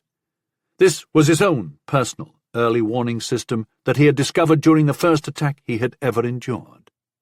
It was the inordinate humming and vibrating under his feet, as though a million bees had taken up residence in the pavement. The disturbance, in fact, was coming from the collective force of the fleet of propeller planes thousands of feet above them, and if the sheer force of what he was feeling and hearing was any indicator, this was not going to be a good night for the English. A hiding, indeed. Oliver began to run. The house he was going to was just around the corner. A Mr. and Mrs. Ramsay, elderly and not always responsive to the sirens. The vibrations became so intense it was as though he were being lifted off his feet. He looked up again and felt his heart leap thrice in rapid succession. The sky was blotted out. All he could see were dark, oblong shapes. The Luftwaffe force above was truly beyond comprehension. Next, the plane's bay doors opened, and now came thousands of bombs plummeting toward London. Oliver listened closely to the whistling sounds the falling bombs were making. He knew from experience that if the notes became deeper, the bomb was heading away from you. If the pitch started to rise, however, the opposite was true. Unfortunately for Oliver, the pitch soared. He sprinted around a corner and dove behind a pile of sandbags set 10 deep in front of a small hotel. Oliver kept his chest off the pavement so that his ribs would not be crushed by the vibration of the bomb's detonations. The first explosives struck around the corner, and the next thing Oliver knew, there were no sounds in his ears. It was like he'd been tossed off a pier into deep water. He could hear nothing except a murky, dulled semblance of disquiet. He felt his body jerk and roll and hit something hard. Objects fell all around him, hot and burning and sharp and stabbing. Then, with a rush of pulsation in his head, he could hear again. Part of him wished he couldn't. He gasped and looked up as the very air seemed to ignite. Long, silvery threads of electrified molecules were descending like miniature, flaming enemy paratroopers. Magnesium clusters. The Luftwaffe had changed up its tactics. The bastards must have recognized some advantage of sending the bombs first and the clusters next, he thought. He ripped open a sandbag with the utility knife that all wardens carried. He poured the sand everywhere the clusters landed. He had to be careful because the Germans had started adding delayed, maiming explosives onto the incendiary bombs. When his dulled knife would no longer open the sandbags, he simply laid his steel helmet on top of the flaming devices to cut off the oxygen supply that fire required. Oliver looked behind him and paled. The entire facade of the building was wavering, as though deciding whether to stand or fall. The stacked columns of sandbags had been blasted open in one section, and he dove through them, rolled on the pavement, came to his feet, and ran for his life. A few moments later the wall collapsed behind him. The concussive force of its disintegration engulfed him from behind, and, Pegasus-like, he was lifted into the air on its tendrils and catapulted across the street, where he collided with a lamppost. He gripped it momentarily as bricks and shards of exploded windows ploughed through the air. Thankfully, he lost his grip and fell to the pavement as this angry horde of debris sailed over him like a murder of crows. He lay stunned on the pavement for a few moments, trying to regain both his wits and his breath. He slowly stood and remembered where he had been going. The Ramsays, Neil and Dorothy. Yet the cries for help and the screams of the wounded and the dying came at him from all directions. He saw people, their clothes ripped off them, staggering from the hotel. They were bloody and dazed, and 2 dropped to the streets as he watched. He ran over to help, only to find they had already died. The sirens were still screaming, the whines of Jericho's trumpets were ubiquitous, and the ack-ack guns were delivering their withering response. Oliver watched as thousands of rounds of flak and sledge-hammer shells were slung upward. The velocity with which they were hurtling burned colourful contrails across the dark horizon, and still the damn bombs fell, and clusters of waterproof fire ignited the landscape, and all the darkness and evil of hell was forcefully and cruelly visited upon the earth. A curious victim. Oliver watched as explosion after explosion ripped across London's horizon. Buildings toppled, streets heaved up like ocean waves, parked cars burst into flames or were tossed about like toys by the massive detonations. The sounds of ambulances and fire engines overlay the cacophony of apocalyptic noise. It was as though a volcano had erupted in the middle of one of the largest metropolises in the world, and all Oliver could think of was Pompeii. He managed to turn the gas main off for the hotel, as well as 2 others down the block. He used his gas rattle to warn folks of the dangers of escaped methane. Using the microphone in his gas mask, he shouted instructions to people who could barely stand, much less listen. The hotel looked like a doll's house with its entire front sheared right off, allowing him to see directly into dozens of rooms. Fires roared everywhere, and desperate people were jumping from upper-level floors now, choosing a quick death over being burned alive. He assisted a group of firemen as they clutched a large, round tarp. They positioned it next to the hotel and beneath a man who was clinging precariously to the ledge. "Jump!" screamed one of the firemen. The man shook his head in terror as the flames behind him crept closer.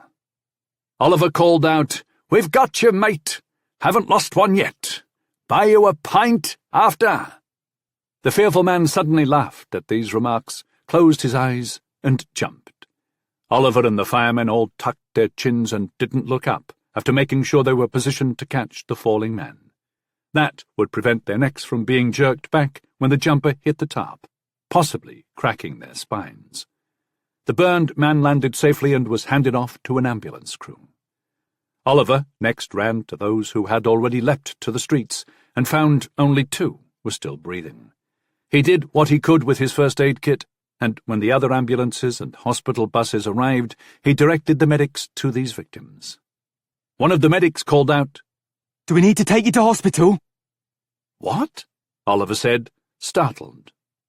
"Look at yourself, Gov." Oliver glanced down and saw that his cape and tunic had been ripped off, and his shirt sleeves and pant legs were shredded. Both arms and legs were covered in blood, and bits of glass shone in his skin like flinty diamonds in the medic's torch. His adrenaline now receding, Oliver felt an odd pain in his right leg. His hearing was also coming and going, as though people were alternating between shouting and whispering. "I'm all right," said Oliver, who suddenly remembered the Ramsays. He limped to their house only to find the door blown off and the windows gone. A fire was raging inside. He only had his tubing. Parker had the bucket and stirrup pump. He cried out, "Mr. and Mrs. Ramsay, are you in there?" He knew they had an Andy bomb shelter in the back garden. Perhaps. He hurried around to the rear, his teeth gnashing with every step from his injured leg. He saw that the Andy, with its corrugated top and sides, which gave the structure its strength, was covered with dirt. That was intentional, he knew, but a section of wall from the house behind theirs had fallen on the Andy, partially collapsing it. He threw himself down at the entrance to the shelter and pushed bricks and wood and shattered glass away from the opening, cutting his hands in the process. He saw one shoe and then a hand. The shoe was a man's, the hand a woman's. He edged farther into the Andy and shone his torch around. The Ramseys were there, all right. They had died together, and from the extent of their injuries, it looked like they had perished instantly. During wartime, that seemed to largely constitute God's mercy. He limped back to the hotel, where he found Parker helping the wounded and dying. Parker said, Everyone in my shelters is okay. I think the planes have passed over us now. He suddenly fixed on his fellow warden. Bloody hell, Ignatius, you're wounded. I'm fine, actually. The stirrup, said Oliver. Oh, right. He filled the bucket from a hosepipe, and, using the stirrup, they doused people covered with burning embers and put out modest fires that had sprouted up in several spots. When the fire brigades arrived, they helped the men to put out the rest of the flames in this sector. Then the search for people in the rubble began in earnest, as the Heavy Rescue Division showed up to perform work no person should ever have to do. They found far more dead than living. A half-cremated young couple still in their bed in the hotel. Oliver later learned they had been on their honeymoon. The man still standing at the front desk, his hand fused to the reception bell by the flames, and his lungs crushed by the concussive force of the detonation. He actually looked fine, despite being dead. A waiter in the restaurant, a cook in the kitchen. Why they had not heeded the warning sirens, Oliver didn't know. They had paid for that decision with their lives. They could still hear bombs exploding in other parts of the city. The horizon was so full of smoke, it seemed the entirety of London was aflame. 3 hours later, the all clear sounded, and Oliver had never been so relieved to hear it. He knew that many damaged but still standing buildings would need to be demolished. He had taken members of the Heavy Rescue Division to the Andy in the Ramseys' rear garden and shown them the bodies.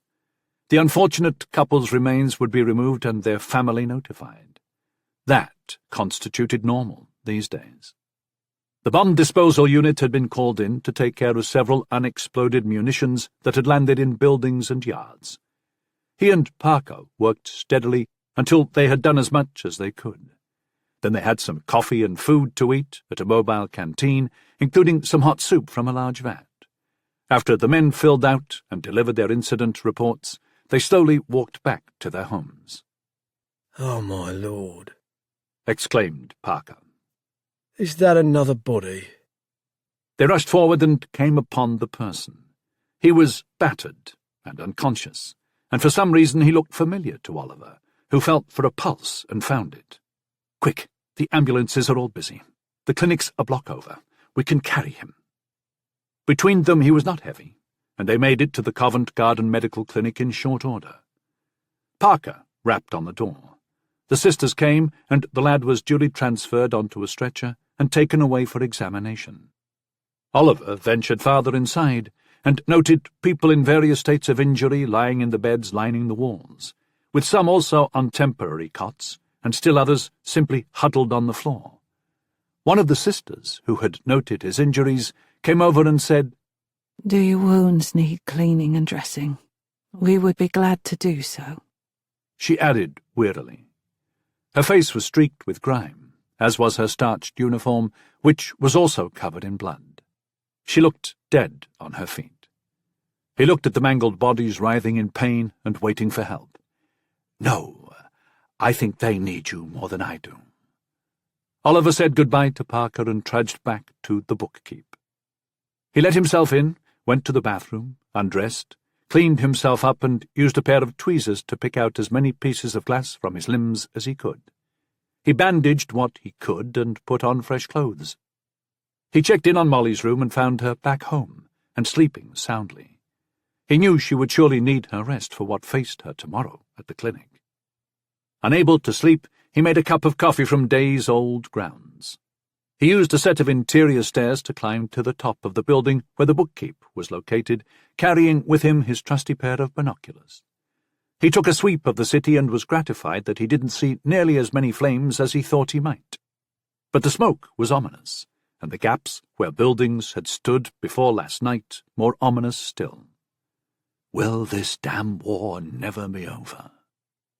The general theory was that day bombing raids were bad, but those that came at night induced widespread terror. Oliver thought they were both awful. What was the phrase he had heard once? Dante had nothing on Hitler. He stood there as the sun began to leak through the clouds. His arms were so weary, his legs the same, but his mind was the most tired of all. He had never viewed a dead body until 1939. At least, not one already in a pine box. Now he had seen more corpses than a person ever should, in all states of death. No, not all. Never in peace. Not once. His dear Imogen had not died in peace. She had died with much of importance unresolved within her. He knew she would be an impatient, unruly spirit. He sipped his coffee, whose only redeeming quality was its warmth, and looked out over the city. Transformed, blighted, attacked, wounded, but not beaten. Not if he had anything to say about it. And he did, if just a minor bit. When the sun began its ascent, he went inside and started breakfast for Molly. It was nice to have someone to cook for again. And she would need her beginning meal of the day, meagre though it would be, to get her through the rest of it, as they all would. A fact of devastation. His injuries seemed different, said Molly, as she looked at the patient that Oliver and Parker had brought in the previous night, though she didn't know that fact. Oliver had not told her much about what had happened, and he had tried to cover his wounds. Yet Molly had seen the pain on his face, and the way he limped on his injured leg. And, like Oliver's reaction had been, the patient's face seemed familiar to Molly. Matron Tweedy was examining the lad closely. If I had to venture a guess, Molly, I would say this boy has been beaten. The wound on his head looks like it was done by a blunt instrument, and on his face by a fist. I certainly saw these injuries on the front lines, and his finger is broken. How did he come to be here? The duty report says that 2 air wardens brought him in earlier this morning. Air wardens? Do you know who? Asked Molly. I wasn't here. Do we know who the boy is? Look in his trousers over there, suggested Tweedy. Molly picked up the trousers and looked for an ID tag on them, but didn't find one. However, she froze when she pulled out the registry card from his pocket. Alonzo Rossi. That was why he looked familiar. He was the boy in the picture Inspector Willoughby had shown me and Mr. Oliver. Tweedy glanced at her. Any luck? It says Alonzo Rossi. Will he be okay? He's still unconscious. His head wound had not been treated and was severely infected. It's now been thoroughly cleaned, and he's been given penicillin. But the wound was deep. The infection might have already spread, and he could have also sustained a brain injury. Oh my goodness. If there is damage to his brain, I do not hold out hopes of his recovering. We do not have an X-ray device, and the doctors who make rounds here are not brain surgeons. I doubt there are many left in all of London. Another nurse came to the door and asked for Tweedy's urgent assistance with another patient. Just finish up here, Molly, and I'll meet you when I can. All right, matron. After they left, Molly bent low and said, Lonzo, can you hear me? Lonzo? Do you know where Charlie is? I'm a friend of his. Lonzo? Do you know where Charlie Matters is? We're looking for him. Lonzo did not answer. Lonzo did not move. Lonzo did nothing. Molly meticulously cleaned his wounds again, rebandaged them, and arranged his bed covering and pillows. She then stood at the foot of his bed, staring at him. One of Charlie's mates.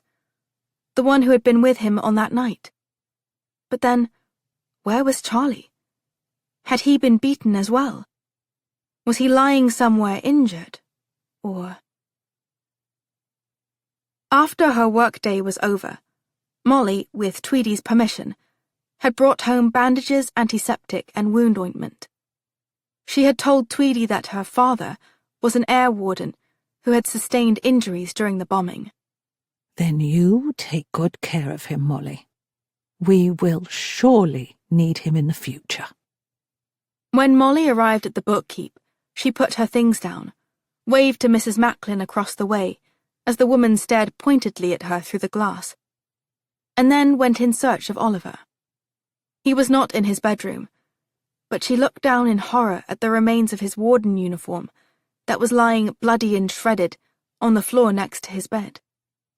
Dearest God, thought Molly, how did he survive? She hurried downstairs and over to Imogen's old study. She knocked on the door. Mr. Oliver, it's Molly. I have bandages and medicine to treat your wounds. Mr. Oliver? There was no answer, and she was now worried that he might be lying in there unconscious from the result of his injuries. She tried the door, but it was locked. Thinking quickly, she raced up to Oliver's bedroom, and after a quick search, found the key she had seen Oliver use before to secure the study door. She rushed back downstairs and unlocked it. Once she got inside, it was readily apparent that Oliver was not here. Molly should have left then and there, but her curiosity got the better of her. She looked in the tin at the stack of typed pages representing the unfinished work of Imogen Oliver's book. Reading several of them, Molly concluded that the dead woman had been quite the extraordinary wordsmith. She put the pages back and continued her search. In one desk drawer, she found the George Medal.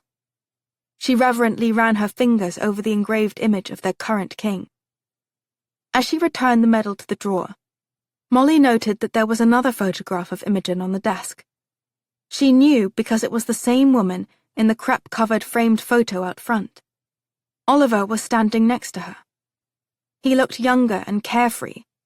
He was staring at the woman beside him with the utmost adoration. Molly could only hope that the man she married one day would look upon her with even half that level of admiration and love. Imogen was very pretty, with long, thick, luxuriant hair, but Molly was inexorably drawn to her powerfully intense eyes. Molly was quite intimidated, simply by the woman's look from the photo. She imagined it would be altogether something more to experience Imogen Oliver for real. She noted the letter that lay next to the photo. Molly hesitated, but only for a moment. She unfolded the paper and quickly read it. It was addressed to Oliver, and was from the constabulary in Cornwall. As Molly continued to read, she gasped, and then hurriedly put the letter back where she had found it. The official communication had detailed the circumstances of Imogen's death. She had killed herself in Cornwall. Distressed, Molly glanced wildly around the room. She flinched when she saw another George Sand novel on a shelf, this one titled Jacques. She took the book down and slowly opened it. Her expression filled with despair when she saw that its guts had been cut out, leaving a compartment where something easily could be hidden. She put the book back, left the room, and locked the door. The busybody beckons. When Molly returned to the front of the shop after putting the study key back in Oliver's room, her mind was a whirl. Why had Imogen taken her own life? Then she thought back to something that Oliver had said, that he felt guilt for her death. If he had acted, she might still be alive, he had told Molly. Had Imogen taken her own life because she couldn't live with whatever Oliver was involved in? And was that why Oliver had felt guilty? She looked up to see that Mrs. Macklin was outside now, sweeping, but really watching. She motioned to Molly, who opened the door and came outside.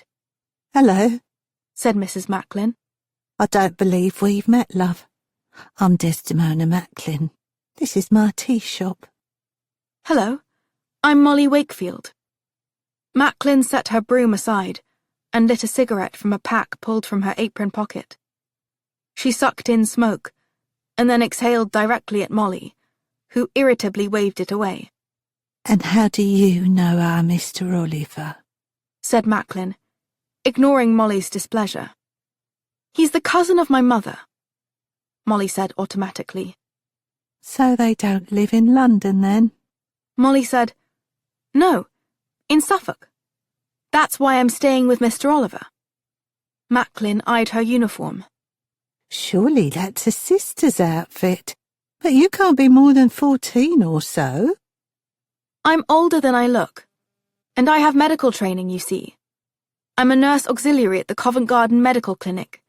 They need all the help they can get." Yes, I'm sure they do. said Macklin, shooting her suspicious glances. "And very good of you, too," she added, though her tone was distinctly lacking in sincerity. "Do you know where Mr. Oliver is?" asked Molly. "He left the shop around 1. Didn't say a word to me. Just a wave and then he was gone. He looked like he was limping." "The bombing last night. He was injured." Macklin made a clucking sound that, Molly thought, did not have much actual sympathy behind it. "Poor man, yes. Last night was a corker, all right. Thought the ceiling was going to come down on me." "You didn't go to a shelter?" "I have a basement here. As good as any shelter, I reckon. And I don't like hiding in the dirt. Doesn't show proper spirit." "Well, if one is dead, it doesn't do much for one's spirit. Now, I must be off."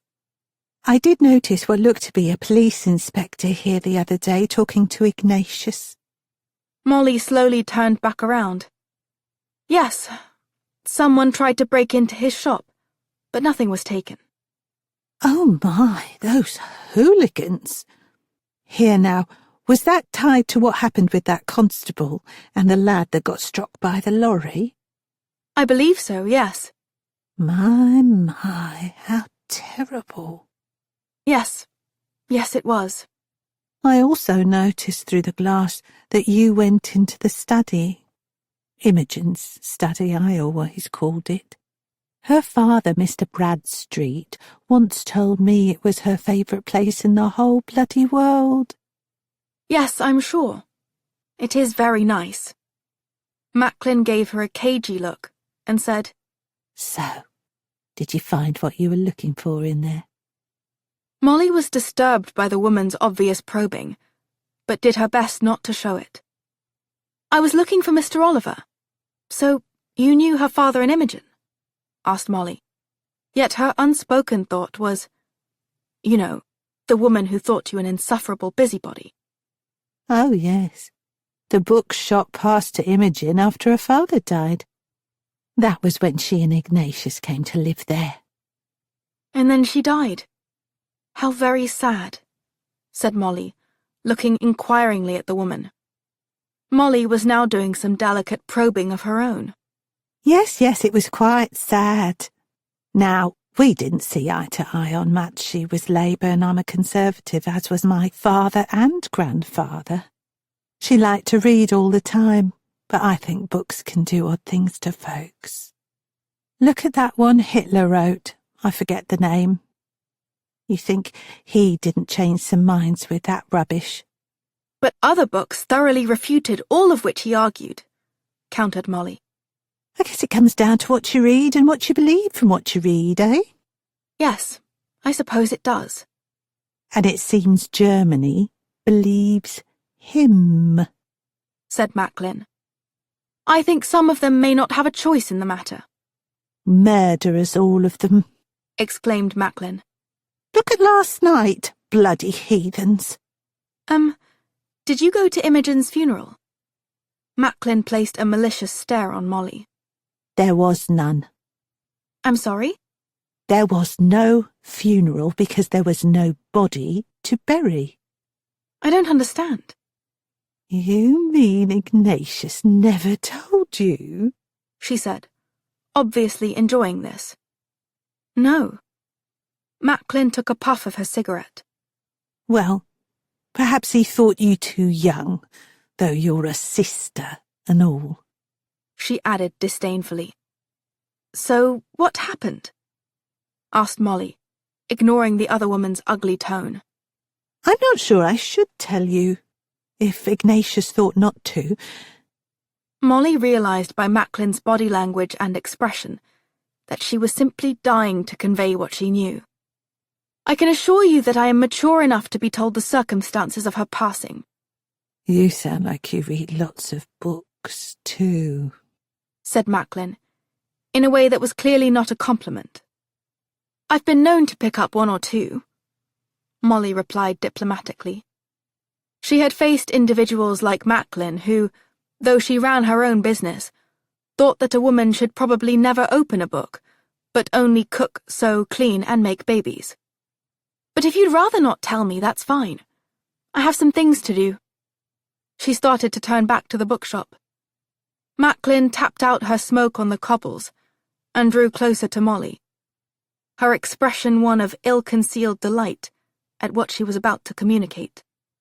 Well, she took a train to the coast, Cornwall, I believe it was. Molly faced her. And Mr. Oliver? He said he had no idea she was going there. Anyway, she apparently walked all over the place till night fell. Then, do you know what Imogen did? What? Said Molly breathlessly. She went up on one of them cliffs there and jumped into the sea. Oh my God. Molly's visceral reaction was real.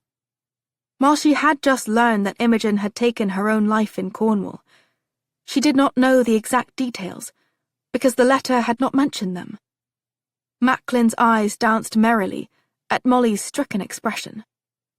Oh, yes. Now folks saw her do it and tried to stop her. That's how we know what happened. The tide was fierce and they never did recover the body. There were ships and mines and U-boats all over. And well, she was done for anyway, right? No sense in risking more lives to bring back a dead body, especially one what done herself in. Molly let out the breath she had been holding. How horrible. Took her own life, she did. A mortal sin. Macklin made the sign of the cross, kissed her fingertips, and looked to the sky. Poor thing, she added, with far more relish than sadness, at least to Molly's thinking. Mr. Oliver must have been devastated. Man didn't leave his shop for weeks, except to do his air warden bit. I did what I could after he told me what happened, brought him some food and such, but the man was clearly in pain. Thought he might go out of his mind, actually. But he finally come round. And I'm sure it's done him good having you here, dear. Men shouldn't be alone. They get all sorts of wrong-headed notions, don't they? For one awful moment, Molly suspected that Mrs. Macklin knew something about Oliver that might be very damaging. Yes, I'm sure he does like having me here. He is so very kind and gentle. And patriotic. You know, his George medal and everything. Macklin just stared at her without comment, which was odd in itself. But perhaps not, if the woman knew something. Well, I must be going, said Molly. Yes, and I must finish up here. Work. It's never done. Now, don't go telling Ignatius what I told you.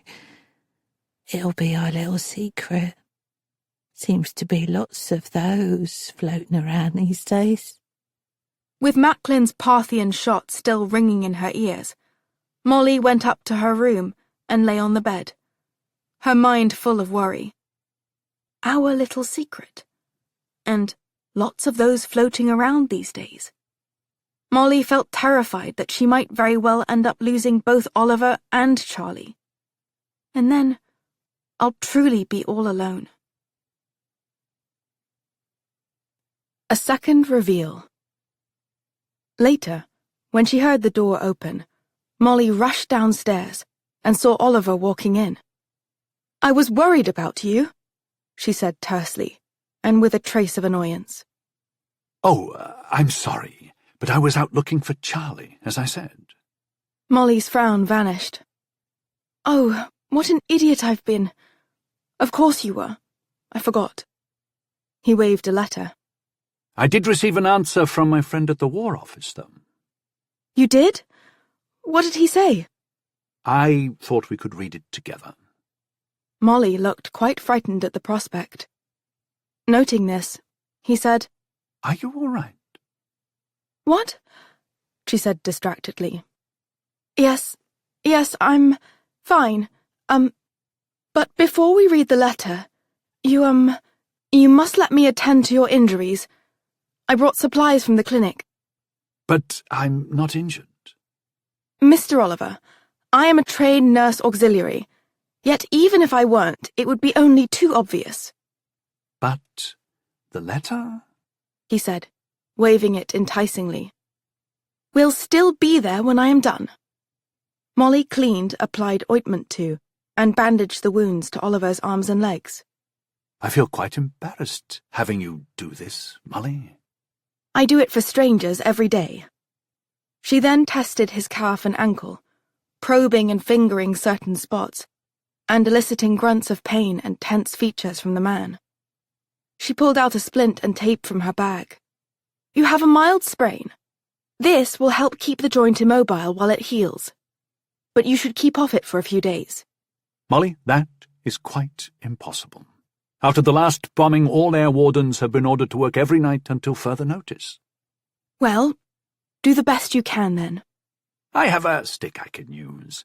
And now, you have waited long enough. He pulled out the letter and unfolded it. She looked resignedly at the missive as she slowly put her medical supplies away.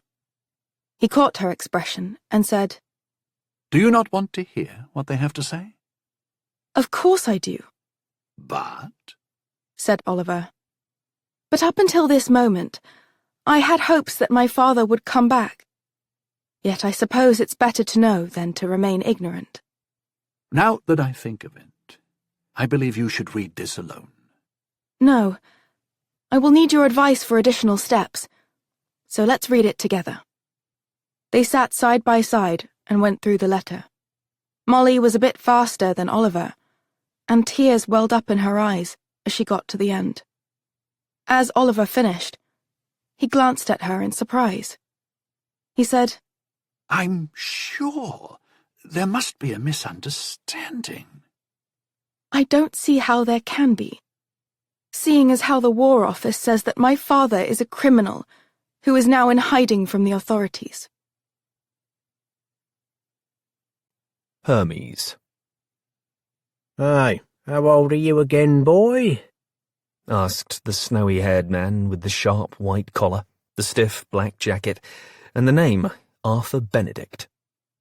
The not-yet-14-year-old Charlie looked up at him and said with authority, 16.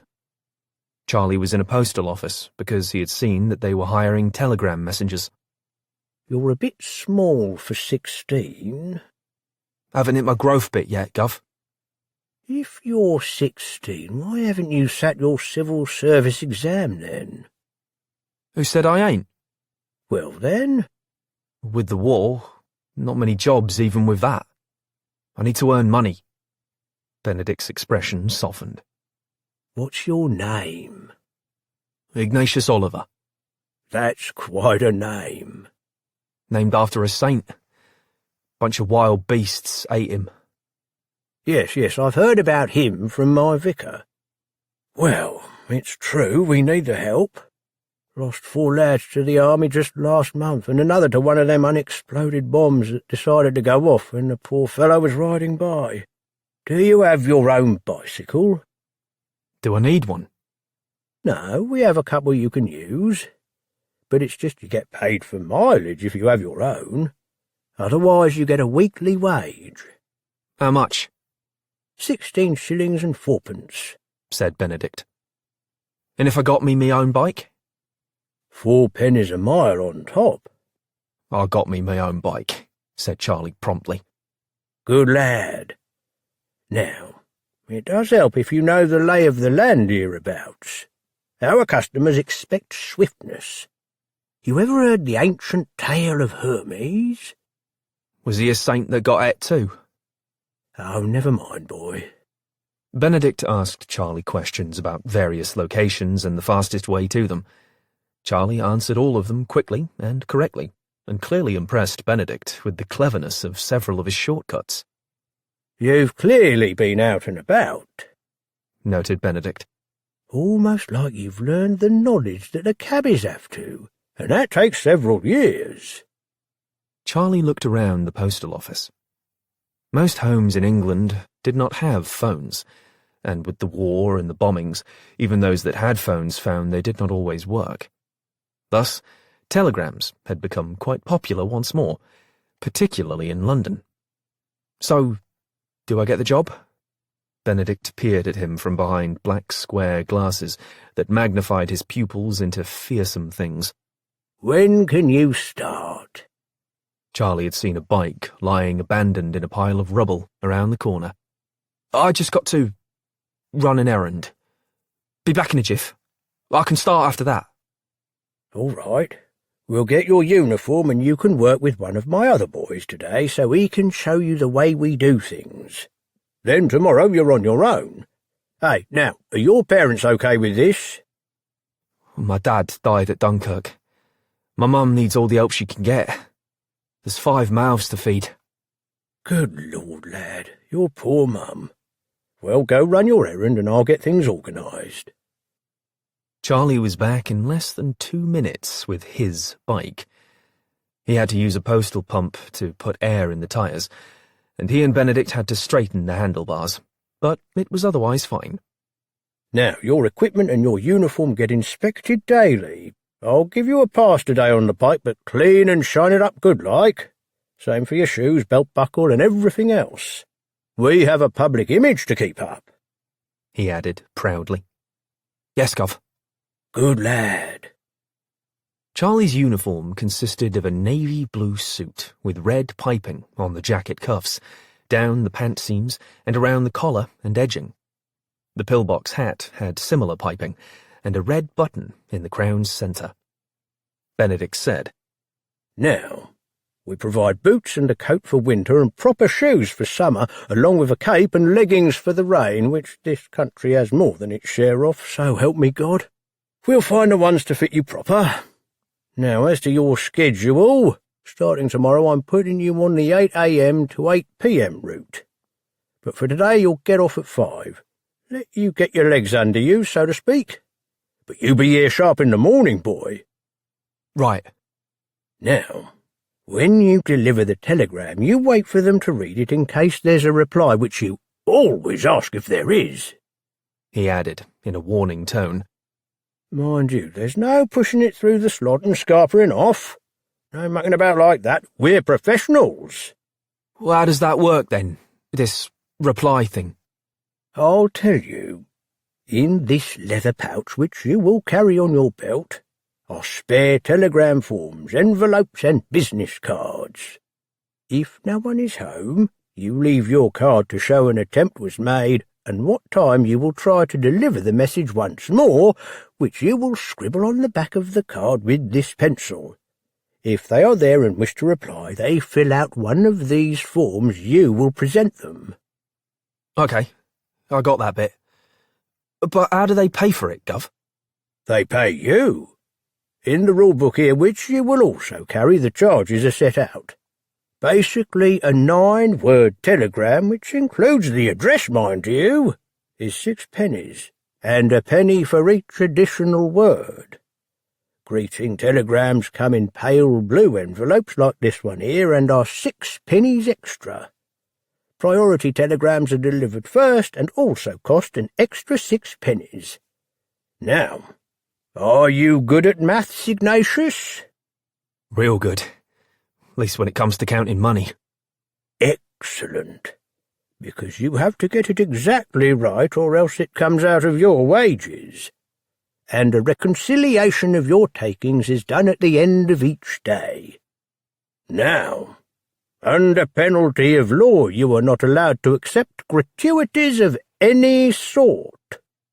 Benedict stared pointedly at Charlie, then made a show of looking over his shoulder before turning back and adding, "Now, I have no earthly idea how they managed to enforce that particular rule, but I am bound to tell you, son." Then he winked. Charlie nodded with a knowing look. "Right, Gov."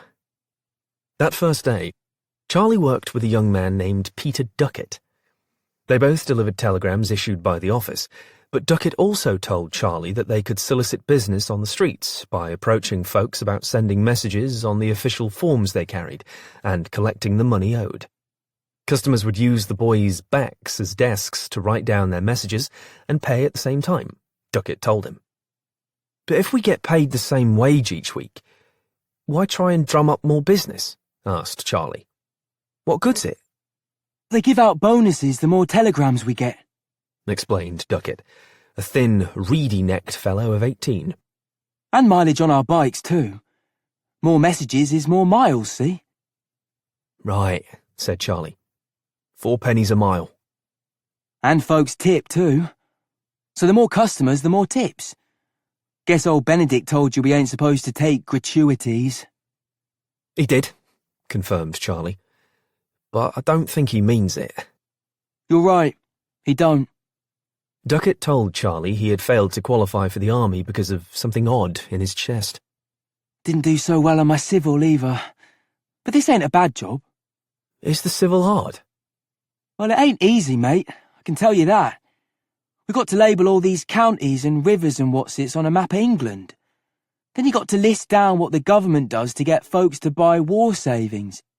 Then you got to know all about a gent named of McCalber. Then they asked you questions about this quite odd woman from Shelot who keeps looking in a bleeding mirror. "Well, I don't know none of that," said a befuddled Charlie. Me neither, mate. Why I'm riding this here bloody bike. He paused, and his expression turned sombre. People look at you funny, though. For not being in the fighting, I mean. Think I'm a damn coward. But it's not like I can show 'em pictures of my chest. I didn't ask to have no funny heart. He glanced at Charlie with an anxious look. At least I'm in some sort of uniform. Right, mate? "Right," said Charlie. Hey, how old are you anyways? Asked Duckett as they rode back to the postal office for fresh messages to deliver. "Old enough for this job," replied Charlie. Once seen. The next day, Charlie worked alone, whizzing all over London to deliver messages. His wages obviously weren't due yet, so he got a cup of milk and fried spam and some chips from a WVS canteen as his only meal of the day. Outside the postal office, he had taken considerable time to thoroughly clean his bike with a rag and some water, and a bit of noxious cleaner Benedict had given him. After he was off duty, he rode to Covent Garden and made it to the alleyway. He parked his bike and ducked down by the large window. The shop was dimly lit as he watched through a crack in the blackout curtains. He was startled when he saw Molly in what looked to be a nurse's outfit. And then there was a stiff-legged Oliver slowly moving across the floor to pluck a book off the shelf before turning to Molly and saying something. Part of him wanted to rap on the door and announce to them both that he was fine and now had a paying job, but they surely would have been told to report any contact they had with Charlie to the police, and if they didn't, they could be arrested. He turned to leave and froze. The woman across the way was at her door and staring at him. He could tell by her expression that she recognized him from their earlier meeting. He dashed away on his bike. Later, Charlie carried his bike up the steps of his digs and collapsed onto his bedding. He didn't feel entirely safe here. If Lonzo had told the police about this place, they might come searching. But wouldn't they have come before now? And granted, these lodgings weren't much, but it was better than anything else he had. And if he didn't have to leave them? The warning sirens had jarred Charlie from a deep sleep that night and had driven him to a nearby tube station. The smells and the heat of so many commingled bodies had made him nauseous, particularly on a mostly empty stomach. A woman had noticed Charlie's thin features and offered him a bit of bread and cheese. He had gratefully accepted, and when he wolfed it down, another lady offered him some of her provisions. When the all clear sounded, Charlie had trekked back to his place around 4 a.m.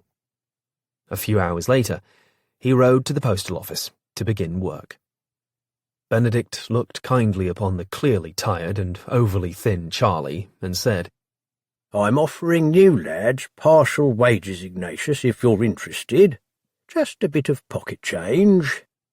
"I'm interested," replied Charlie immediately. He put the shillings safely away and headed out. For weeks on end, Charlie rode through the streets with abandon. He was also becoming quite good at talking folks into availing themselves of his services, especially businessmen. "Just a bit of coin for getting your important messages where they need to be," he would spiel. "Why, just imagine how good it'll make people feel to hear from you." That line worked more often than not. He had taken to riding by the Ritz and the Dorchester hotels and other such places where the well-heeled folks could afford to stay. He made pounds instead of pence there, and Arthur Benedict was very pleased. "You have a knack for this line of work, you mark my words, son." He quietly placed an extra crown in Charlie's weekly pay.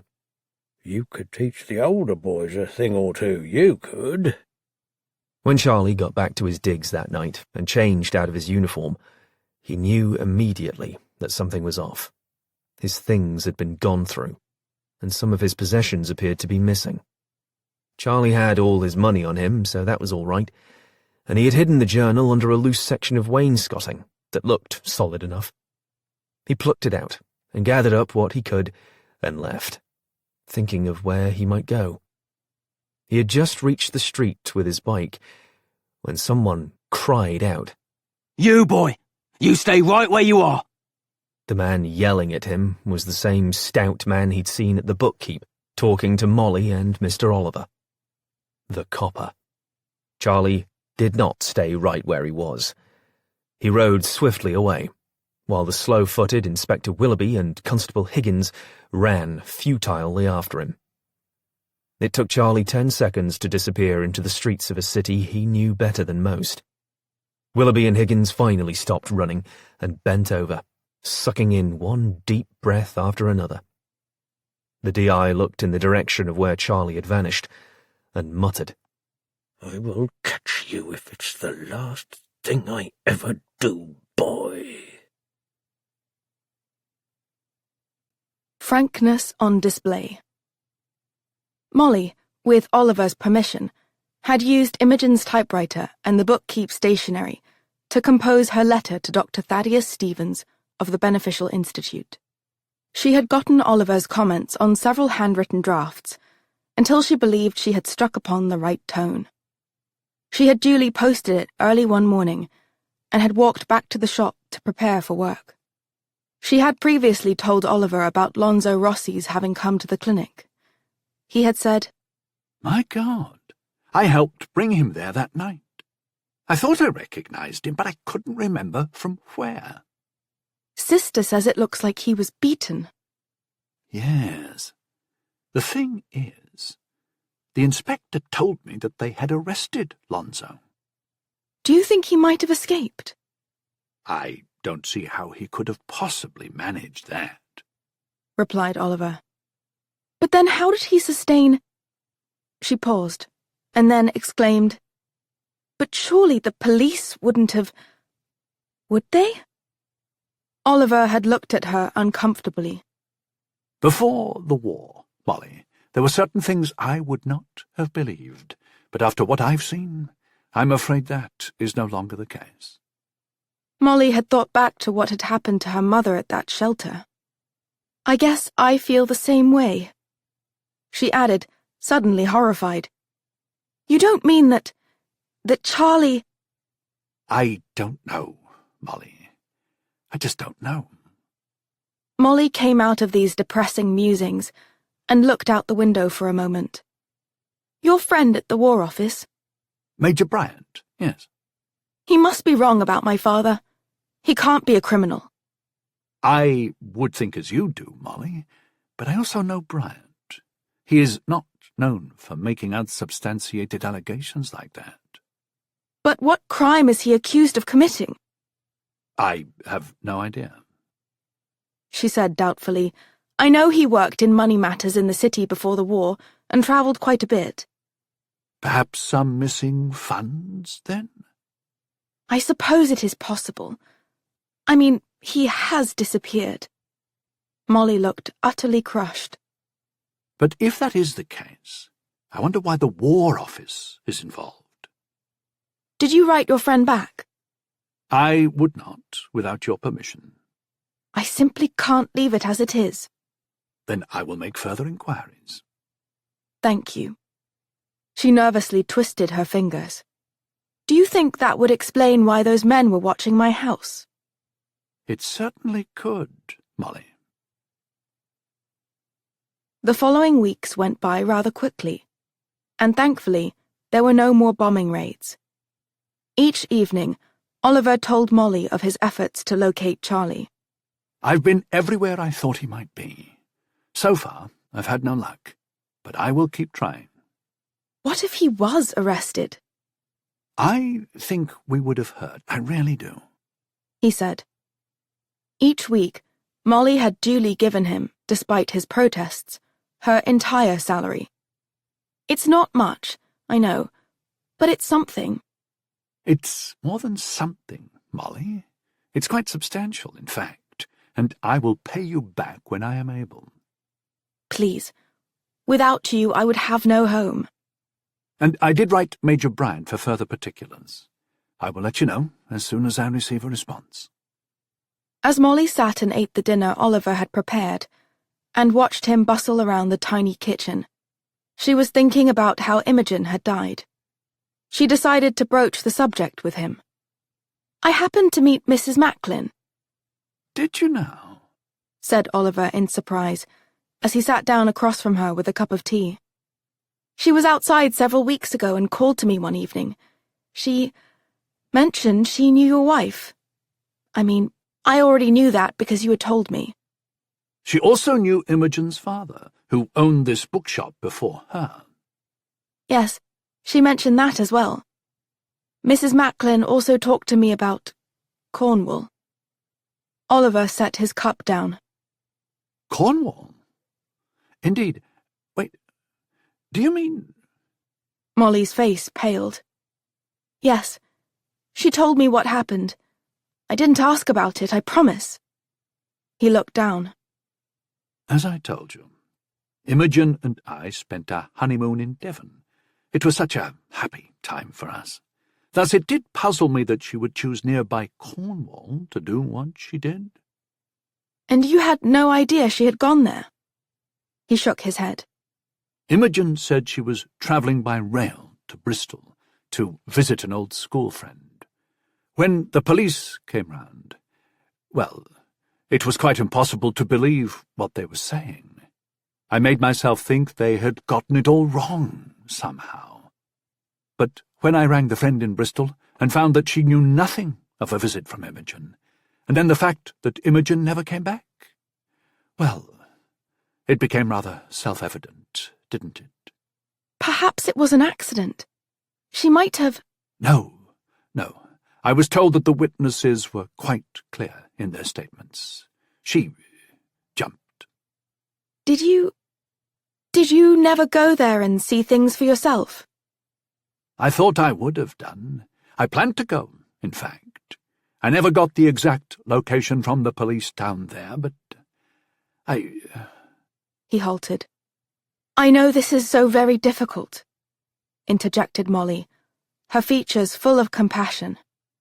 I finally decided not to make further inquiries because what would have been the point? I could not bring her back. They could tell me nothing other than that they saw her jump, which I already knew to be the case. And I simply could not bring myself to go to the place where she died. He looked up at her. Do you think that wrong of me? I can't judge you, Mr. Oliver, having never been faced with something like that. She played with her napkin, as she seemed to be mustering courage. Did you ever think why she might have done what she did? Yes, I have given it a great deal of thought. You said that had you acted, she might still be alive, but you never explained that. As she said this, Oliver's eyes closed, and tears seeped from under the lids. Molly looked alarmed. I'm so sorry. I never should have brought it up. I just didn't want Mrs. Macklin to mention to you what she told me. I thought it better for you to hear it from me. He lifted his specs, wiped his eyes with his napkin, and said, I do appreciate your telling me, Molly. As to why Imogen would have done that, all I can say is that she was a complicated person, a loving, caring, quite dear woman, but complicated nonetheless. And when the truth came fully round, I think she couldn't accept things. The truth? And what things?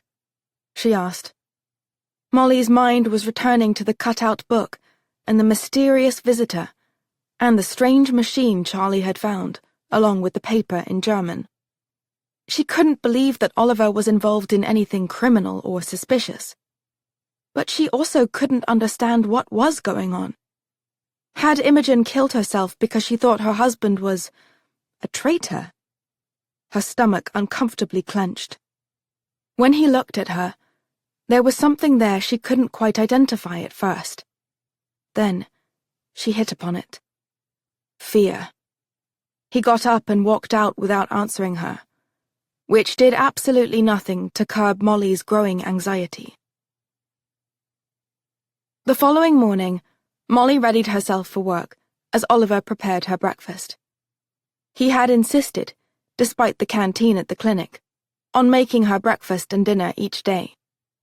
Molly's mind could not stray far from their very candid conversation from the previous night. Imogen Oliver had killed herself because the truth had finally come around, and she couldn't accept things. And Oliver felt guilty. And he might have been the reason she had jumped off that cliff in Cornwall. It was all so bewildering. She ate her breakfast, put on her nursing cape and hat, and left the shop. Mrs. Macklin was outside sweeping the cobbles. Molly sensed she had been waiting for her to leave for work. Off to nurse the sick and injured, are we? Macklin said, with a hint of sarcasm. Yes, I am. Least no more bombings for a bit. Yes, thank goodness. How's Ignatius? He's fine. Quite nearly healed. She was about to say goodbye and walk on, when Macklin said, Just so's you know, I saw that lad round here again. Molly froze and turned back around. What lad? The lad that was here with you. Seen him in the shop with you and Ignatius. I talked to him before. He said he wanted a job with Ignatius, but I don't think he was telling the truth. When did you see him? Oh, a while back. Weeks it was. Do you know him? I don't know if we're talking about the same person. See, the thing is, this Inspector Willoughby, I believe was his name, came by to see me, probably the same time he talked to Ignatius. There was a lad and a bobby killed down the way, you know, like we was talking about before. That inspector was keen to find one of the lads. Said his name was Charlie Matters. Yeah, that's right. Could have sworn he was the same one in there with you and Ignatius. Fit the description and all. I'm sure a lot of boys look alike, Mrs. Macklin. What's your lad's name, then? Tommy Barnwell, said Molly immediately. It was the first name that came into her head. It was actually the name of a boy she had met in the country, the son of a farmer, with a thick shock of red hair. So where is he now? He left us, and we haven't seen him since. So it's quite surprising that you saw him outside the shop. I wonder why he didn't let us know he was here. Yes, that's quite puzzling, said Macklin slowly. She clearly did not believe a word of what Molly was saying. And where is he from? Somewhere around here, I believe, Molly said cautiously. Really? The boy told me he was from the East End. Oh yes, that's right. I got mixed up. Macklin gave her another incredulous look. Thing is, this last time I saw him, the boy had one of them messenger uniforms. I'm sorry, messenger uniforms? You know, the telegram lads, riding their bicycles around in their smart uniforms and pillbox hats, with the pasteboard flapping around their necks saying, "Why don't you send a telegram to your cousin in Brighton for a shilling and make him smile?" I know who'd be smiling all right. It'd be the one with all them shillings. She looked wistful. I haven't sent a telegram in years. Have nobody to send one to, but they do a nice business with the war and all, so I've heard. Oh well. Are you sure it was Tommy? I just know it was the same lad what was there before. I can't tell you his name. She looked sharply at Molly as she said this. Yes, well, thank you, Mrs. Macklin. I hope you have a good day. It will be a good day, if the damn Germans don't show up and ruin it. The War Office roars. It was Saturday, and Molly had the day off, though she was due to work on Sunday. She had planned to get up early and make breakfast for Oliver, but he had beaten her to the pan and kettle. She had earlier told him about Charlie's peering in the window, and about Macklin seeing him wearing a messenger's uniform. That certainly narrows things down for my search, Oliver had said. I just wish he had talked to us. He's probably afraid he'll get us in trouble. No doubt. Now he was standing by the cooker, wielding a skillet. A real fried egg and bacon and ham sound good, and a pint of cold milk. Not condensed or powdered, mind you, the liquid that comes from actual cows. Molly looked astonished. Bacon and ham, and a pint of real milk, and a real egg, for one meal. Ever since she had come to live here, Molly's expectations for food had been radically altered. New rations for the week and a bit of a flutter. I mean, why not? Sounds lovely, if you think it's not too much. I wish I could provide you with a lot more food, Molly, particularly with the important work you do. The troops get hot, fresh food in cookhouses when in camp. On the front lines, that's not possible. They have to rely on preserved food in bully beef tins and the like. Well, I consider you to be part of the war effort, and you must be fed properly. And you too, with your air raid duties. He smiled. Well, I might have a bit of the bacon and ham then, too. They sat and ate. Molly swallowed a mouthful of eggs and looked at him keenly. You know, you, Charlie, and I, we've all lost people we loved. Your nanny's death was truly tragic, but your father may turn up, and your mother is in Cornwall. I seriously doubt my father will ever return home, Mr. Oliver, if the charges against him are true. And he might not even be alive. This was a statement that Molly could not even have contemplated uttering a short while ago. But with everything that had happened, it just seemed the practical thing to do was confront the real possibilities life threw at you. He might not, agreed Oliver. As to my mother, I've done some research into the medical terms that were in the letters from the Beneficial Institute, using books that are at the clinic. It is extremely unlikely that she will ever fully recover. I am very sorry to hear that. But if I hadn't happened upon Charlie, and we both hadn't found you, I'm not sure what would have become of us. I can say the same, Molly. My life was terribly lonely. For around a year now, it has just been me, and memories of Imogen. I can see now that that is not the healthiest manner of living, and it was you and Charlie who helped me to see it. that I had more to give, additional friendships to form. I mean, if life doesn't contain that, what is the point of existing, really? Please don't say that that was something Imogen told you. He smiled in a self-satisfied way. No, that bit was actually all mine. The tinkle of the bell interrupted their pleasant breakfast a few minutes later. Oliver looked at his watch. I wonder who it could be at this hour on a Saturday. They passed through the curtain and stopped abruptly. Through the window, they could see a man in military uniform standing outside the door. "Has someone died?" said Molly, with dread in her voice. It's my friend from the War Office, Major Scott Bryant, the one I wrote the letter to about your father. He let Bryant in. The Major was tall, broad-shouldered, and inflexibly constructed, with a trim moustache and a proper gloved grip, which he extended to both Oliver and Molly. He carried an attaché case and held his official cap under the same arm. Oliver said, What can I do for you, Major? I'd like a word with Miss Wakefield here. Oliver looked startled. How did you know that she was here? I didn't put that in my letter, merely that I was inquiring on her behalf. Please, Ignatius, it's my business to know such things. "Have you found my father?" Molly exclaimed. "I know in the letter you said he had committed some crimes, but that can't possibly be right." Shall we go into the study? Said Oliver quietly. Fact is, Ignatius, I would prefer to speak with the girl alone. Oliver glanced at Molly. Are you all right with that? She nodded. Oliver unlocked the study and ushered them in, then closed the door. Bryant glanced around and took the seat behind the desk. Sit down, he said curtly.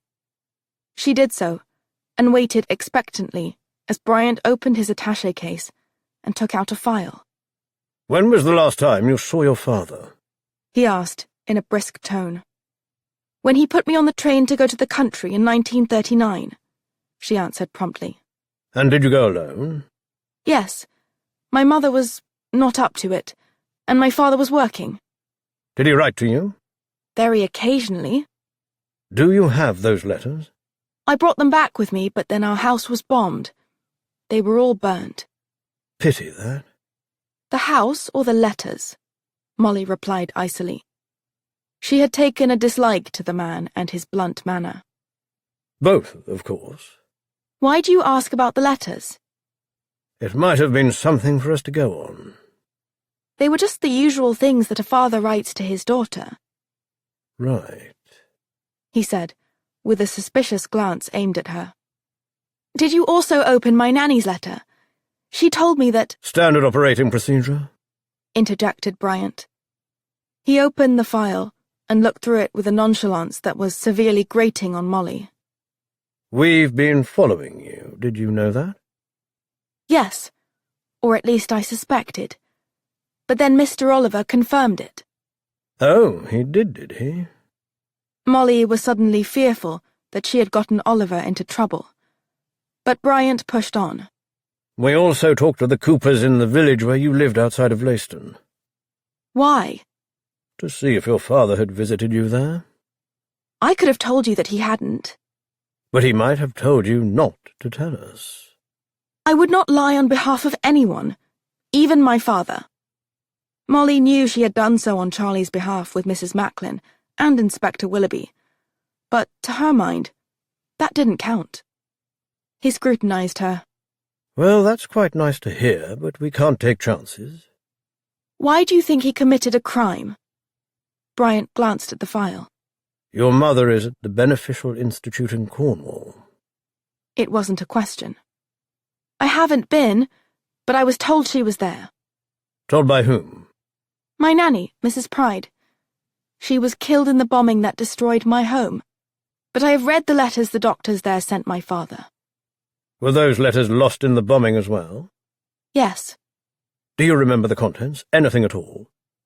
I remember they said she had social phobias and neurosis. They are mental diseases, I've come to understand. You may as well know that we have been to the Institute. What? Why? To see if your father had visited there after he disappeared. And had he? I can't get into that. Did you see my mother? He glanced up at her now, his features less stern and more sympathetic. Yes, Miss Wakefield, very briefly. She was, sadly, not capable of answering our questions. I see. Molly looked down, her spirits sinking through the floorboards.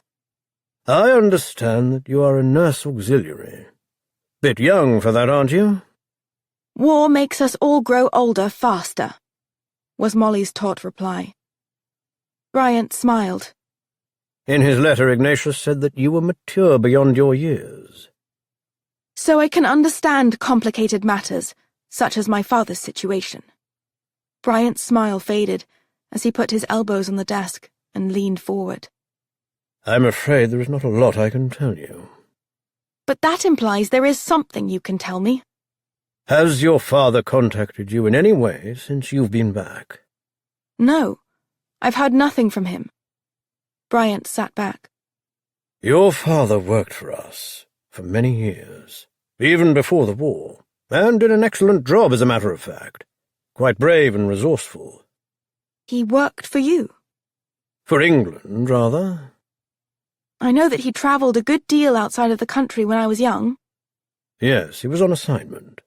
His cover at first was business, international transactions, money, that sort of thing. Then he was placed in a position at the Ministry of Food to continue his work for us. That was a cover, of course. He never really worked there. But then he stopped working for his country. I don't understand. Bryant drew a long breath. I do not mean to unduly distress you, Miss Wakefield. But, to put it bluntly, your father murdered 3 British soldiers in cold blood. Molly simply stared at him for an uncomfortably long moment, before she burst into tears, raced from the room, brushed past a startled Oliver, and fled behind the curtain. Secrets. A few moments later, Oliver poked his head into the study. Bryant was still seated behind the desk, looking disturbed. I could see that did not go well, observed Oliver worriedly. You could say that, yes, and a sight more. Oliver closed the door and sat down across from the Major.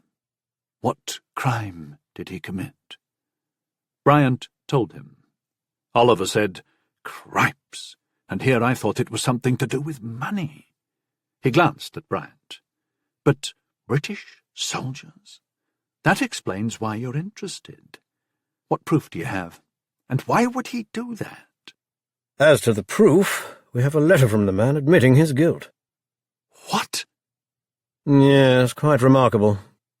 Did he say what his motive was? Asked Oliver. Only that if we could not administer justice, he would. Any idea what he meant by that? Not the foggiest. Ignatius, can one get a cup of tea in this bookshop? You know, it's strictly against government regulations to have tea in the morning, but I can provide you with a simply disgusting cup of what the government deems to be coffee. Bryant glared at him. Molly was left quite badly off, noted Oliver in a serious tone. She's making do as best she can, but it's not been easy. Bryant nodded. Murderous father on the lam, mother in the loony bin, house now a pile of rubble. Yes, quite badly off, I'd say. Look, I'll have the Ministry of Health take the girl off your hands. I should have brought them with me, in fact. Oliver leaned forward, his expression tense but focused. I would consider it a great personal favour if you would do nothing of the kind, Scott. I really would. The man eyed him in surprise. What's all this? She is vulnerable and hurt and confused, and she is also helping the war effort through her superb nursing skills. I think we should allow Molly to continue to do just as she is, and she can remain here while she does so. But she's not even 16. She's far more mature than many an adult of my acquaintance. Bryant watched him keenly. Is she the daughter you never had, Ignatius? Is that what this is about? It is about letting someone do her duty for her country whilst she is trying to cope with untold personal tragedy. I would argue that she could do that far better here than in an orphanage. You and your brother were placed in an orphanage for a while, if I remember correctly. Yes. And he's a highly competent surgeon, and you turned out all right. We turned out all right, in spite of our circumstances, not because of them. He glanced hopefully at the Major. So, can you just let this rest? Please. After a few moments mulling over this, Bryant said, As a favour to an old friend, yes, I can. He gazed around the study. You ever think about the old days at university? Not too often, no. I have other things to occupy my time, replied Oliver. You know, the war. Bryant smiled briefly at the remark.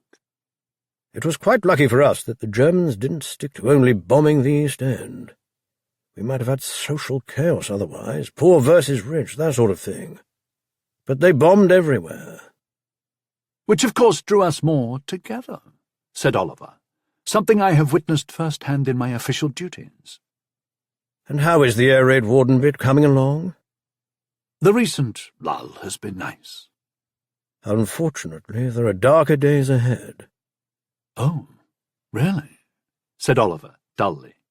You know, of course, of the Germans' V-1 rockets. They started chucking them at us this summer.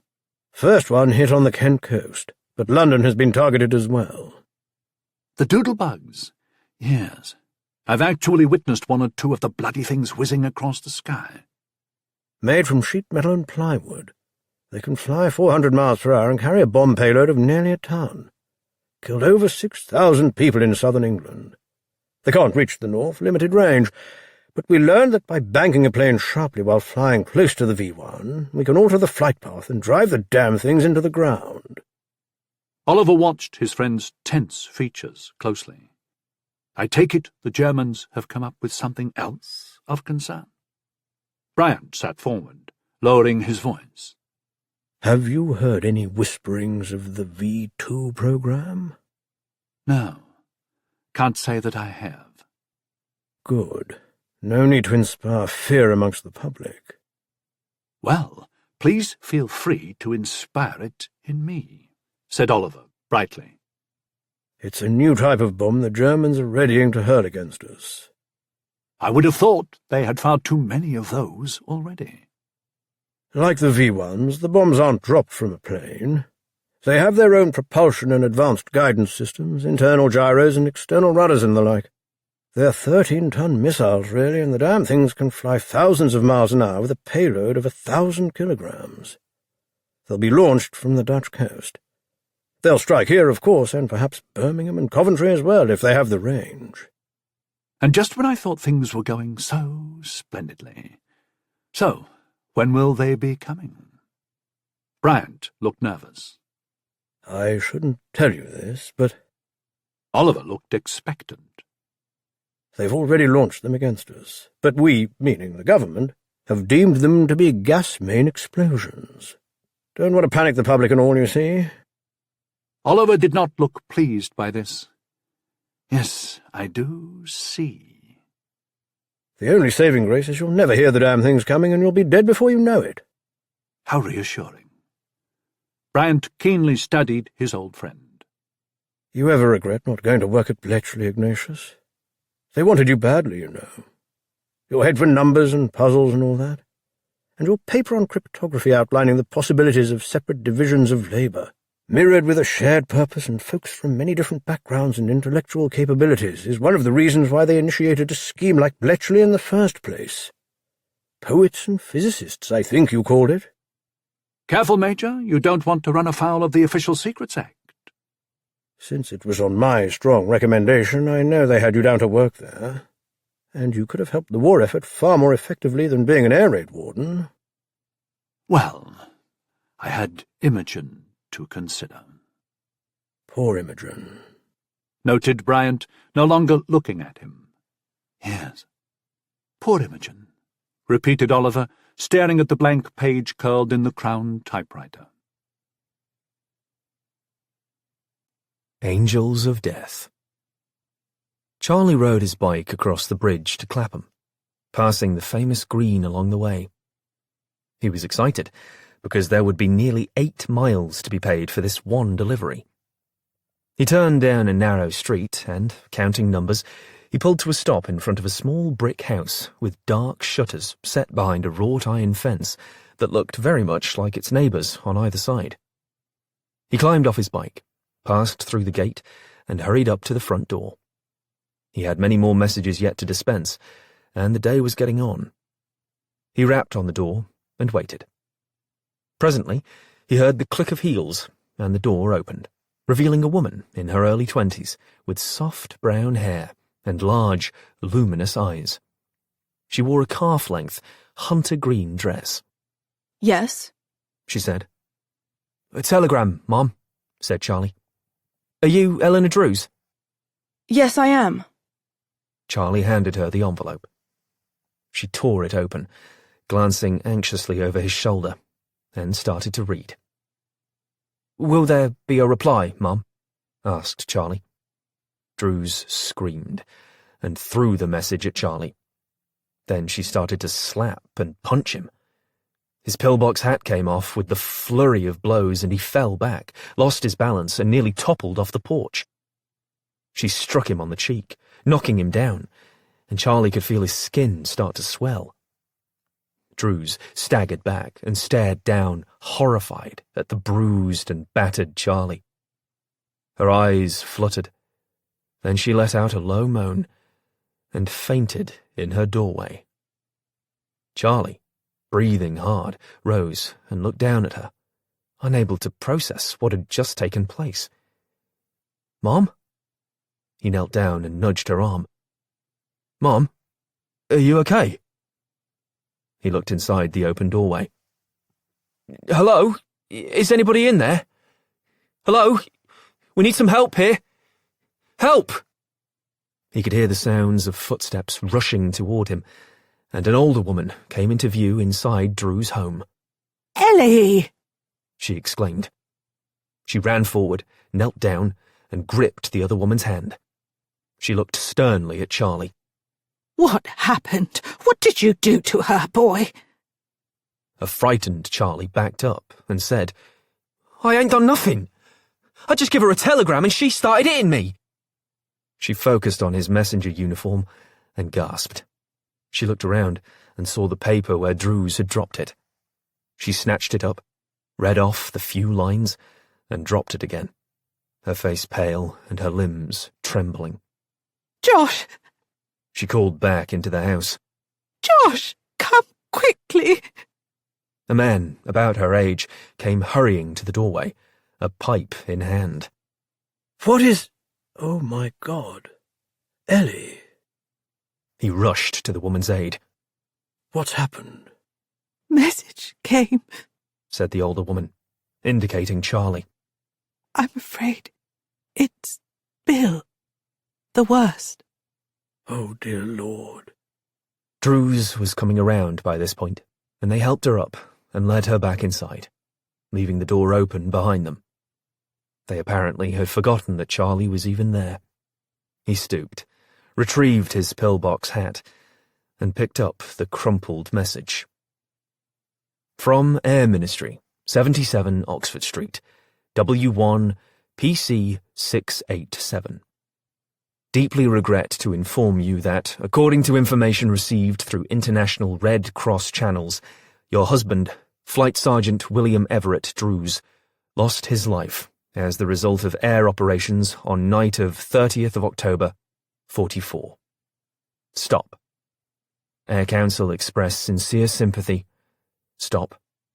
Letter to follow shortly. Stop. Charlie slowly folded up the telegram, closed the front door, and carefully pushed the paper through the slot. He got back on his bike and rode across the bridge and back into the city. While other messengers had warned him of it, That was the first death telegram he had ever delivered. He wondered if his mother had gotten such a message when his father had died. Deeply regret to inform you that Private Robert Charles Matters lost his life as the result of... Stop. His mother had never spoken of receiving such a telegram, but she must have, Charlie thought. Yet she had obviously spared him from knowing about it, until she had sat down one day and told him of the sacrifice his father had made. He was so heroic, Charlie. All the soldiers are. He fought for you and me and Gran and Grandad. He wanted so much to come home and be with us. He loved you so dearly. But he just couldn't. But we will always remember him and what he did to keep us all safe. It was only after his mother had died that Charlie had actually thought about what she had said to him that day. His father was a hero. He had given his life for them. He would never be coming home, but they would never forget him. The only thing that made any of this bearable, at least for Charlie, was that he had a half-dozen East End mates who had also lost their fathers in the war. Their mothers had all gotten that telegram, so Charlie wasn't alone in that loss, even though he quite often felt that he was. He finished his deliveries for the day, conscious now of seeing if any more were from the service branches. Luckily, none were. But tomorrow was another day for regrets to be sent to suddenly widowed women and fatherless children. It was the end of another week, so he collected his wages, with a nice bonus thrown in because Arthur Benedict liked him, and Charlie was a hard worker, with the skill and talent to ring up more business. In his spare minutes, he had taken to hanging out at the Savoy, where the American journalists stayed. They were always sending telegrams, and they tipped quite liberally. All Americans, apparently, were rich, and Charlie had ventured inside the hotel on several occasions to see finely dressed folks eating at linen-clad tables and being served by proper-looking staff. And the food they were putting in their mouths, Charlie didn't even know such meals existed. He recalled Gran telling him about caviar and hors d'oeuvres being served there, though he had no idea what they even were. "See you in the morning, Ignatius," said Benedict, as he put the money Charlie had collected in the till. Then he focused on the boy's battered face.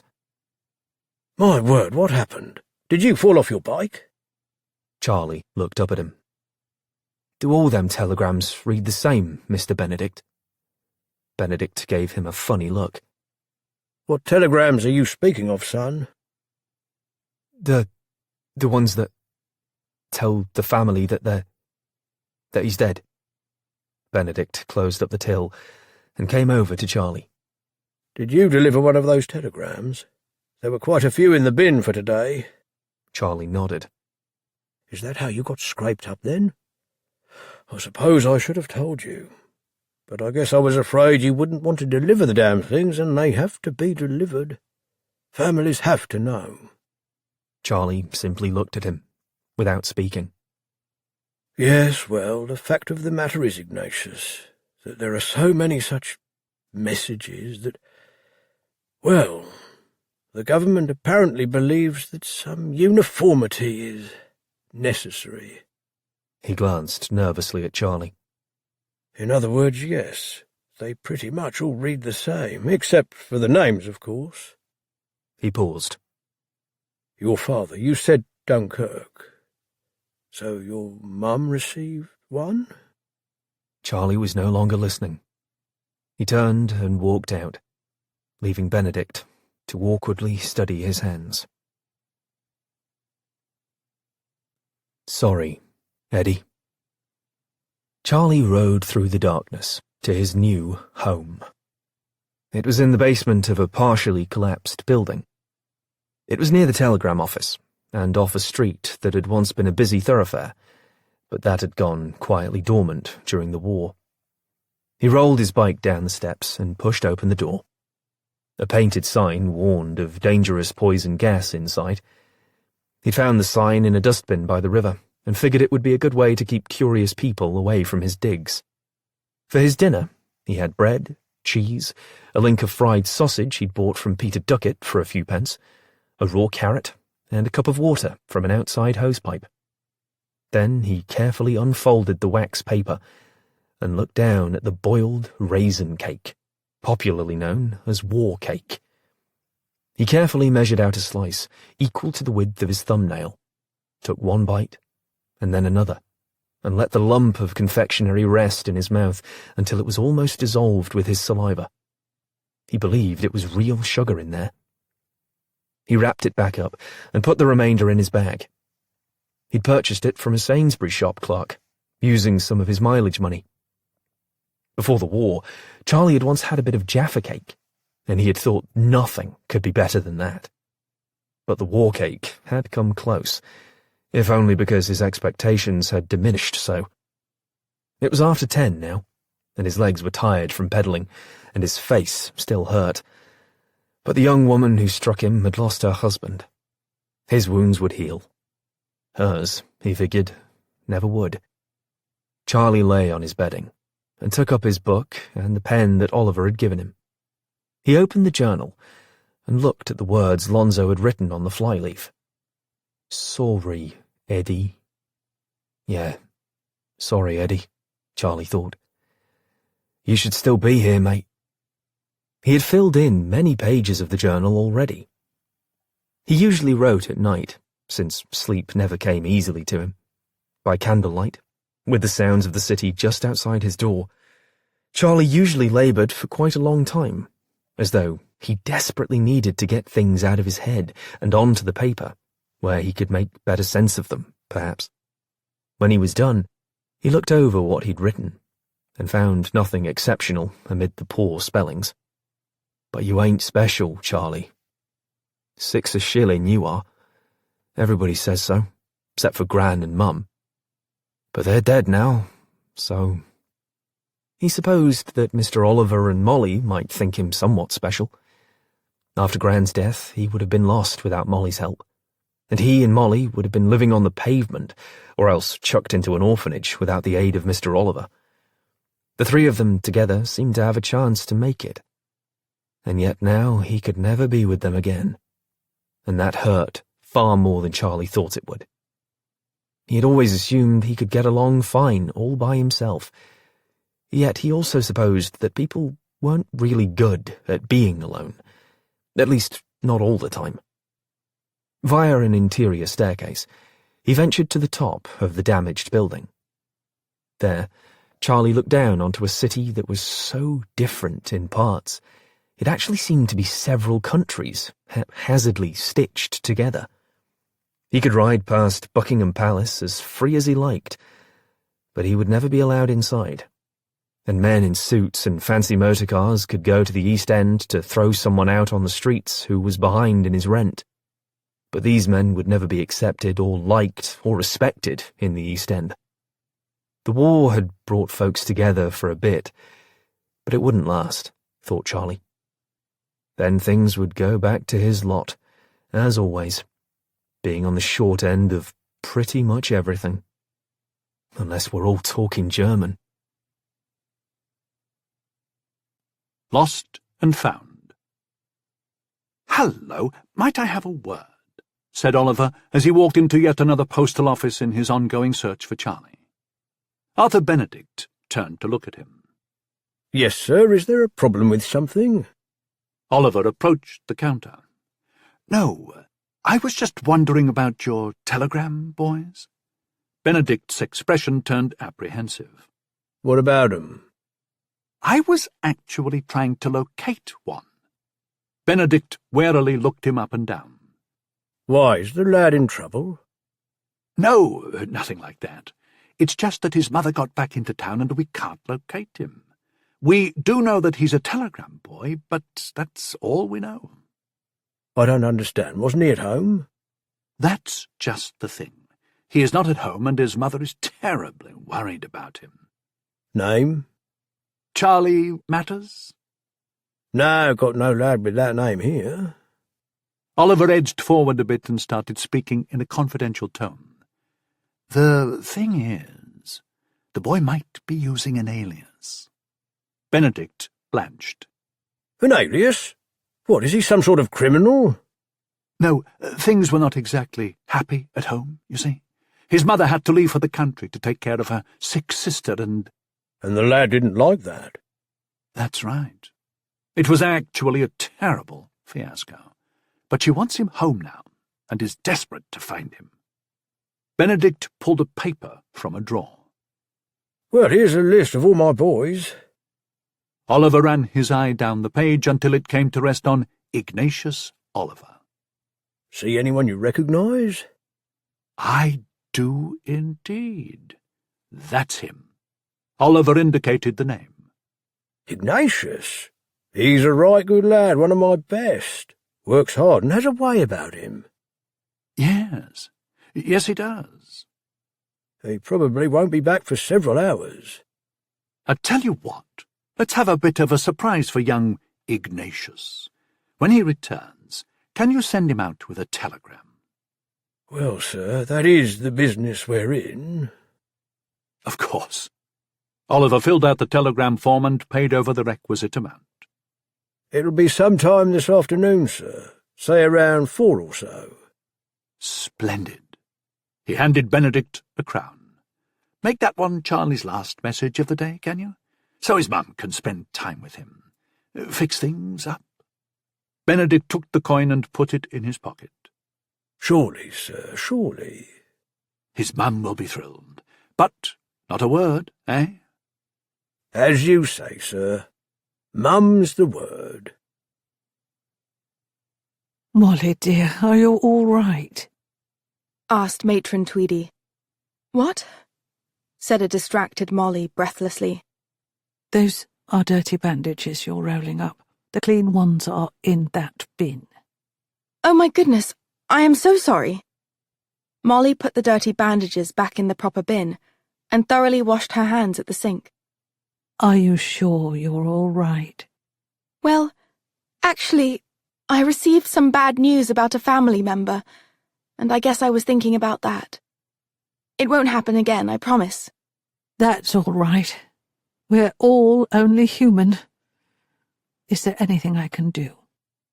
No, Matron. I wish there were, but there's just not. Do you need some time to deal with things? No, I'd much prefer to work. We're so busy now, and it helps me take my mind off other things. Certainly. As you wish. Tweedy left her there, and Molly started rolling the clean bandages. But her thoughts were directed to her father, the alleged murderer. This all made sense now. Her father leaving like he had, no communications to her. The mental image of her father walking up the steps to the gallows made her want to retch. She put the rolled bandages away and settled her face in her hands.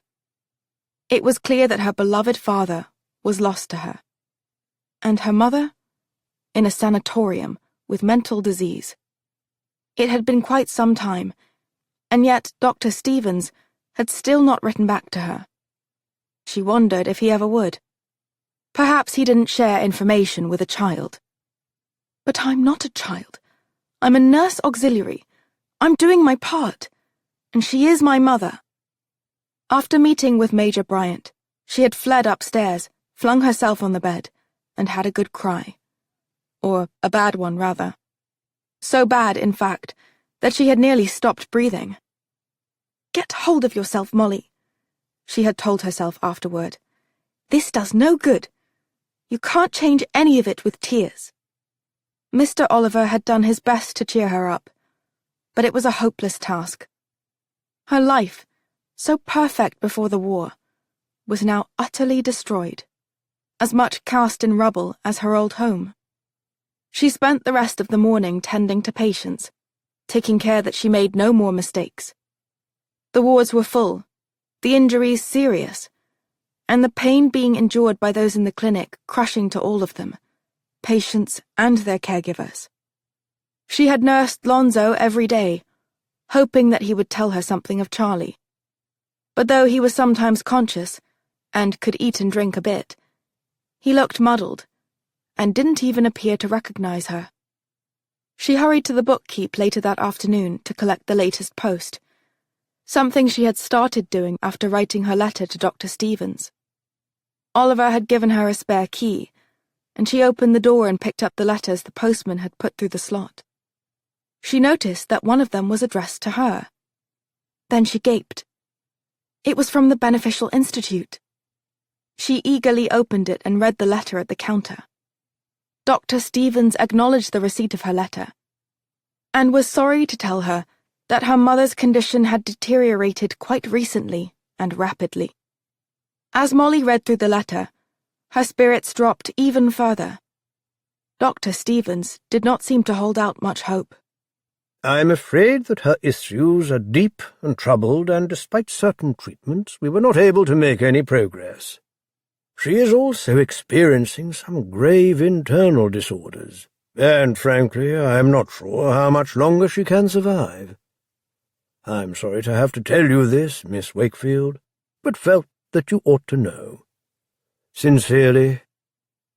Molly carefully folded up the letter and slid it back into the envelope. She returned to the clinic in a daze and bumped into someone in uniform at the front entrance. "Charlie!" she screamed, breaking out into a broad smile. She hugged him. Molly! Exclaimed Charlie as she squeezed him tightly. What are you doing here? "I work here." Oliver came around the corner of the building, beaming. Ignatius Oliver, the telegram boy, eh, Charlie? How'd you know that? Said an amazed Charlie. Oliver explained what he had done, and that Charlie had the rest of the day off. You must come home with us, Charlie, said Oliver. Well, I can't. That copper. Charlie, your friend Lonzo is in the clinic. It looks like he was beaten. Beaten? Can I see him? Yes, but I'm afraid he might not recognize you. And lost. Molly led Charlie to the ward where Lonzo lay on his bed. Charlie took off his pillbox hat and sat down in a wooden chair next to his friend. He hadn't seen Lonzo in quite a while, and his old mate looked near death. Lonzo, it's me, Charlie. Lonzo didn't react to him at all. Charlie looked over at Molly and Oliver, who was standing by the doorway to the ward. He turned back to Lonzo and pulled something from his pocket. It was the journal. He had taken to carrying it with him. He would write in it when he stopped to eat his lunch. Charlie opened it. "Sorry, Eddie," he said, holding the book up so Lonzo could see it. "You wrote that, Lonzo. To Eddie, your best mate."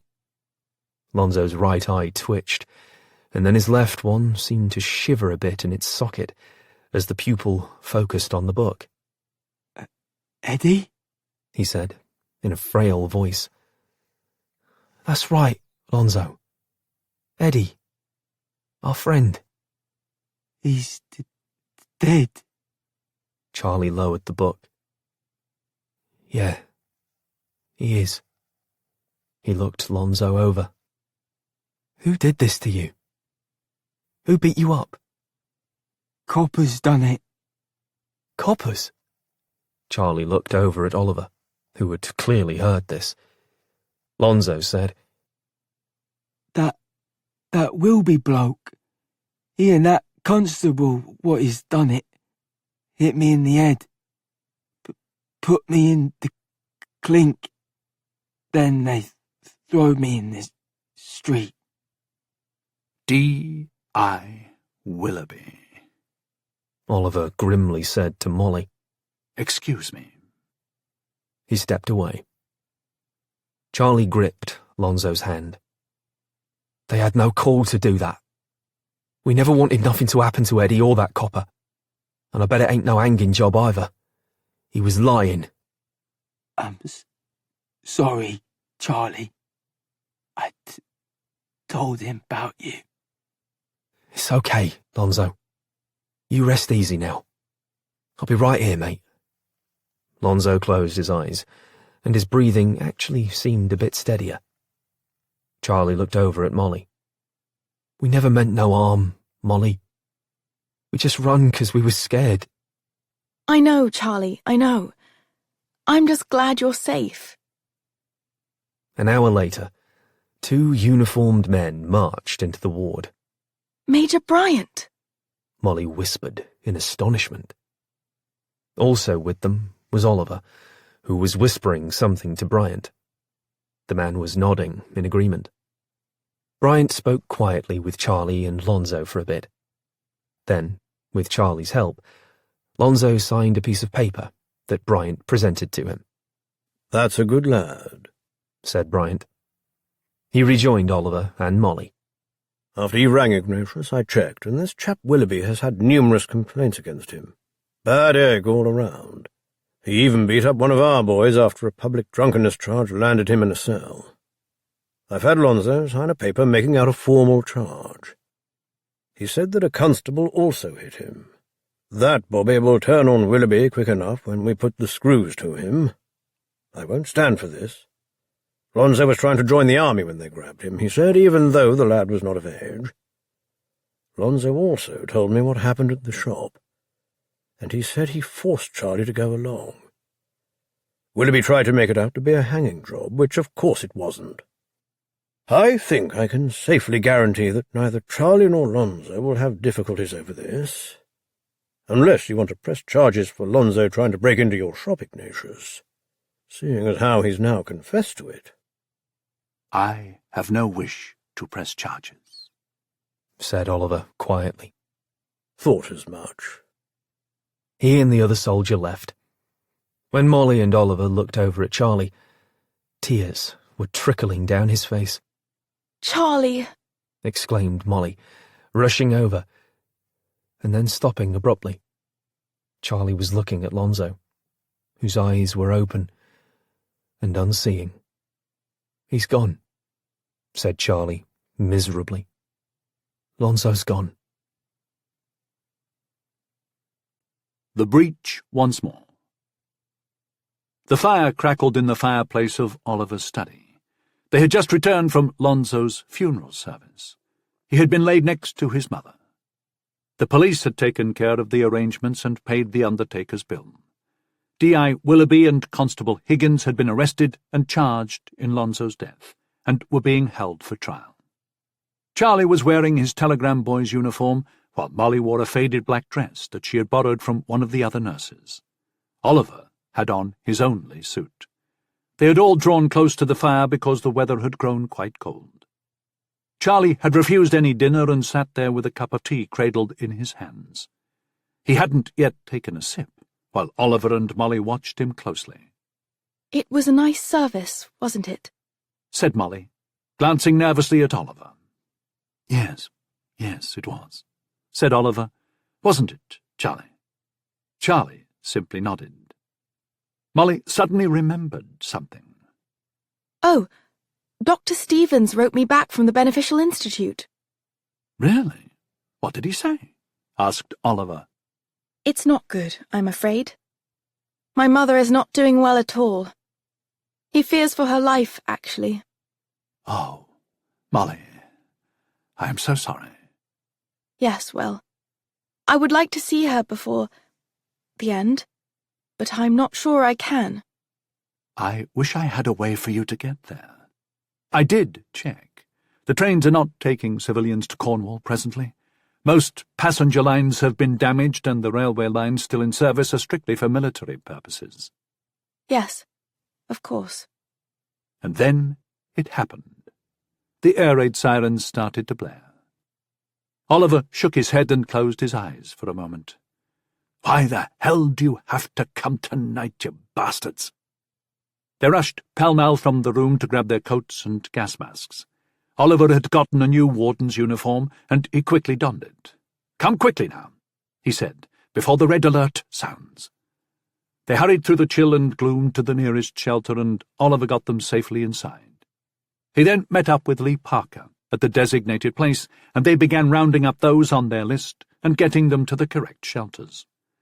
They had only a few more people left to find when the familiar humming commenced in the pavements. They both looked up to see the dark cigar shapes in the skies above. The ack-ack fire started, and the lethal rounds soared skyward as a fresh battle began. Looks to be quite a few of the damn things. Parker calmly noted over the noise of the guns and the engines roaring above them. Yes, said Oliver grimly, it does. They dashed off in different directions to fetch the remaining people who needed corralling. When the first bomb struck, Oliver was knocking on the door of the Secret Garden tea shop. Desdemona! It's Ignatius. It's not safe to remain in your basement any more. Please come with me. There was no answer. He rapped harder. Desdemona! It's Ignatius. You must come with me to the shelter. He tried the door, but it was locked. He gave a searching look both ways down the alley just as more bombs exploded in the distance. Desdemona! Damn the woman. The government had finally announced the truth of the V-2 rockets. More than 100 had already been launched against London, and they hit without warning and obliterated everything in their path. No building or person above ground was safe, because they flew so fast that no real warning was possible. And while the sirens and the planes above indicated that a conventional air raid was looming, the V-2s could still strike at any time. Oliver put his shoulder against the wood and pushed hard. It popped open, and he burst into the tea shop's front room. Desdemona! He searched everywhere around her shop, and then upstairs where her living quarters were, just to make sure she had not fallen asleep in bed and not heard the sirens. He then ran down to the basement. While many Londoners, like Macklin, prefer to shelter in place, he also knew that Macklin had rheumatism and bad lungs, and thus he always tried to get her to come to the shelter. She almost never consented to go, but this was the first time she had not answered his knock. He found her in the basement, and it was now clear why she hadn't come to the door. She was dead, and her death had not been natural. He was not speculating on this. The knife was still sticking out of her chest. He knelt beside her. My God! Her limbs were heavy, her skin still somewhat warm, but cooling rapidly. An explosion that rocked the tea shop brought the shocked Oliver back to the present. He grabbed a blanket from a small cot in the corner and covered her body with it. He ran back up the steps and out of the shop, and sprinted down the alley as more detonations sounded in the distance.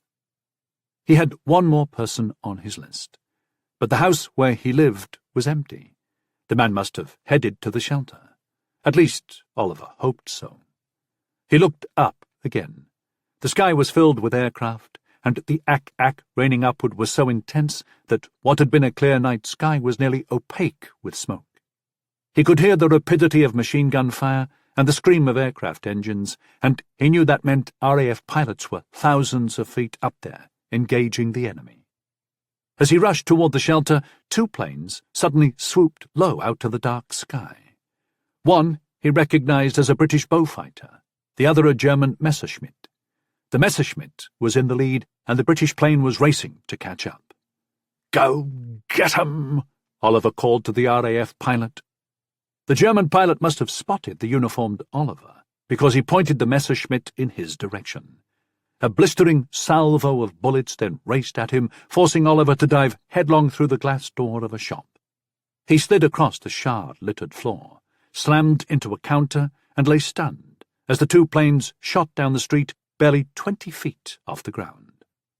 Oliver rose and slip-slid over the broken glass to poke his head out of the shattered doorway. In the distance, he saw an explosion. It was not a bomb. He had just seen the German plane veer out of control and slam into a building as the Beaufighter soared upward to take on the Luftwaffe fleet once more. Oliver breathed deeply and gingerly felt his sore arm. Before this war, would I have ever imagined seeing two planes engaged in combat flying down the streets of Covent Garden? He walked to the next street, turned, and a minute later was in the shelter, closing the door securely behind him. He found Charlie and Molly, who were seated in a far corner. "You okay, Mr. Oliver?" asked Charlie, eyeing the man's dirty and cut-up clothing. "Fine, Charlie, considering the alternative would have been extremely unpleasant." Hours later, when the bombing was over, Oliver took the children back straight away to the bookkeep and then made a phone call.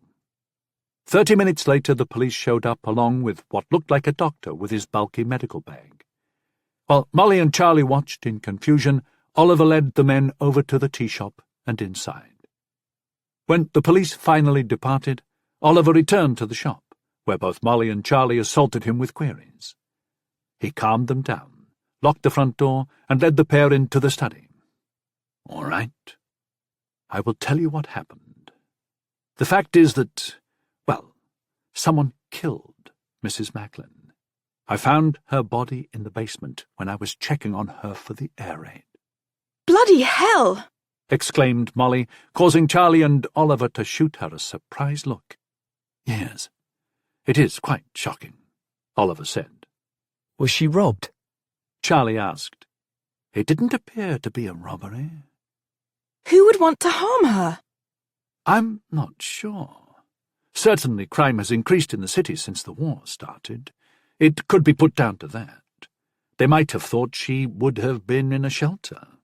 Then she may have stumbled upon them and they did what they did." For some reason Molly glanced over at the bookshelf, and her gaze came to rest on the copy of George Sand's Jacques, with the cut-out pages, which was the only item on that shelf. When she looked back at Oliver, his gaze slowly came round to her. The man was not pleased at all. A crisis of discovery. A few days later, the tap on the glass came right at the stroke of midnight. There was something mystical about that hour, Oliver thought, as he slowly walked to the door, both in the pages of a book and sometimes in real life. Oliver drew aside the blackout curtains and saw Cedric standing there. He unlocked the door and motioned him in, but put a finger to his lips and whispered, "Please keep very quiet. I have others here with me." I know that you do, Ignatius, hissed Cedric. and I do not like it. Oliver led Cedric to the study, closed the door, and turned to his visitor. "Well?" What are those children doing here? demanded Cedric. "Don't worry. I'm looking for a place for them. Now, tell me about Mrs. Macklin." Who? said Cedric. "Busybody across the alley who ran the tea shop?" What of her? "She's dead. Someone stabbed her." Interesting. "You're saying you know nothing of it?" said Oliver, incredulously. Well, if someone did kill her, you might have already struck upon the reason. Perhaps she saw things that had nothing to do with her, and something had to be done before she could take her false suspicions and do damage with them. Damage to you, I might add. I am, of course, just speculating here. I really know nothing of the matter. "Do you really think she suspected me?" asked Oliver. Let me put it this way. If certain inquiries were made, discreet ones, and those inquiries indicated that the woman might have been preparing to alert the authorities about certain things she had seen, certain people she had witnessed doing certain suspicious-looking things, then yes, I think there was the potential for important plans to be disrupted. And, of course, that could not be allowed. "I see. Well, the police did come, and the questions were very uncomfortable." And what do the police think? Cedric wanted to know. "I told them about the attempted robbery of my business, but it would have helped if her till had been raided." He stared pointedly at Cedric. "That would have made my theory more plausible." Cedric shrugged and gave a superior smile. I never thought of that. You see, there is no crime in Germany. Der Führer will not allow it. "How commendable. So, what do you want now?" As you know, D-Day caught us by surprise, and now, with the Allies having retaken France, Belgium, and most of the Netherlands, we have lost nearly the whole of Western Europe, and your latest offerings have not been particularly illuminating. You must, how do you say, enhance your performance. Firstly, the German debacle at D-Day was not my fault. My previous reports strongly hinted at the correct location of the attack all along. Only we did not see the hints until it was too late. Next time be more direct. Secondly, If I am too direct, it'll be my head in a noose on the gallows, and I'll be of no use to you at all. But an Allied offensive began in September in the Baltics and is ongoing, and the odds are not looking good for Germany. If that campaign succeeds, the only thing standing between the Red Army and Germany is Poland. Oliver stared grimly at the man. Ironic, as Poland was the first victim of Der Führer's Blitzkrieg. But I see your dilemma. The Americans take POWs, the Russians shoot them. If Stalin defeats Germany, we'll all be communists, retorted Cedric brusquely. Well, we can't have that, can we? Cedric said, So, the intelligence I seek, do you have it? I think your superiors will be very pleased. Indeed, I believe this will turn a blundering negative into a brilliant strategic triumph and forevermore enshrine you in the hallowed halls of German spycraft. I congratulate you, Herr Cedric Axmann. Your English are such fine orators. Put a British accent on an idiot and he sounds like he quotes Shakespeare, or, better yet, Goethe. Oliver smiled. Yes, but then he's still an idiot. Now the information. I am in a hurry. Oliver strolled over to the bookcase, pulled down the Jacques novel, and handed it to Cedric, who glanced at the spine. Another book by George Sand, the French female, Cedric said derisively. Imogen was quite partial to her. I do not much care for her affinity for the French, but your wife is missed. Yes, Imogen is. Very much, replied Oliver, his casual manner vanishing. Cedric tensed, then rushed over to the door and wrenched it open. And there stood a terrified Charlie and Molly. Reversal of all. The grey four-door Humber Snipe drove slowly through the darkened, empty roads, with Cedric at the wheel. Next to him was Oliver. In the rear seat, a tall, thick-shouldered man in dark clothing held a Luger on Molly and Charlie. Cedric looked in the mirror at them. This does not make me happy in the slightest, Ignatius. I have children of my own. You think it makes me happy? Retorted Oliver. I'd grown rather fond of them. But this was your fault. You brought them to your home, and now they have eavesdropped. That leaves us no choice. You understand this? I understand all too well. Oliver replied quietly. Mr. Oliver, began Molly in a pleading tone. He held up a hand for her to stop speaking. Oliver looked at Cedric. Next left. It's wooded, quiet, and the river bends at the right angle for our purposes. The current is very swift there, and they'll be past Southend-on-Sea in very short order. Molly started to quietly weep, while Charlie looked at Oliver in disbelief. Oliver gave Cedric further directions, and he pulled the Snipe to a stop in a small clearing well outside of London, where the rush of water could be clearly heard. They all got out, and Oliver looked at Cedric. Down by the riverbank. It can be done there. The man with the Luger eyed first Molly, and then Charlie. No pain. You just go to sleep, little ones. And you can go straight to hell. This came not from Charlie, but Molly. It was not directed at the man who was about to kill them, but rather at Ignatius Oliver. An impassive Oliver said to Cedric, Right through the gap, here. They had walked only a few more steps when they were hit with flashes of intense light from multiple torches. Police! Cried out a voice. Hold it right there! What are you doing with them kids? What is going on? Screamed Cedric, pulling a gun and waving it around. Oliver snatched it away, tugged Cedric close, and said, Don't be stupid.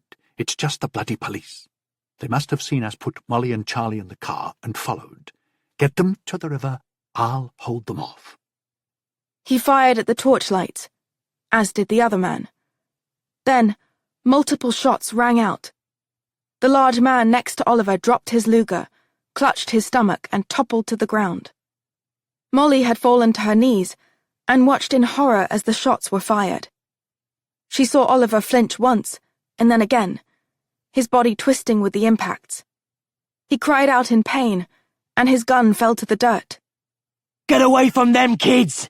Screamed a uniformed man, appearing in the light. You damn slavers!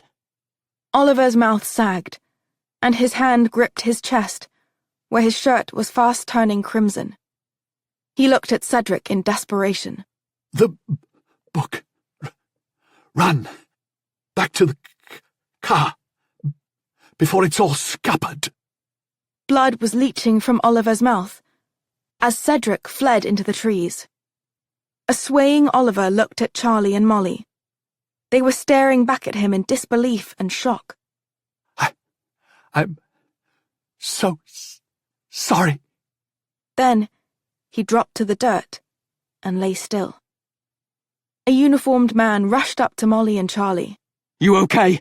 Nothing hurt? They shook their heads, both their gazes fixed on Oliver's body. Where'd the other bloke go? Someone shouted, as the sound of a car starting up reached them.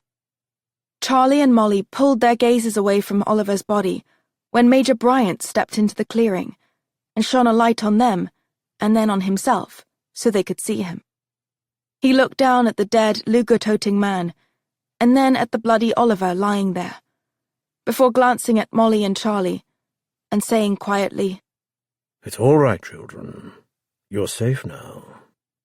Mr. Oliver was working with the Germans. Charlie cried out. They shot him. He's dead, added Molly tearfully. Bryant's trim moustache twitched. Okay, the coast is clear. You can be resurrected now.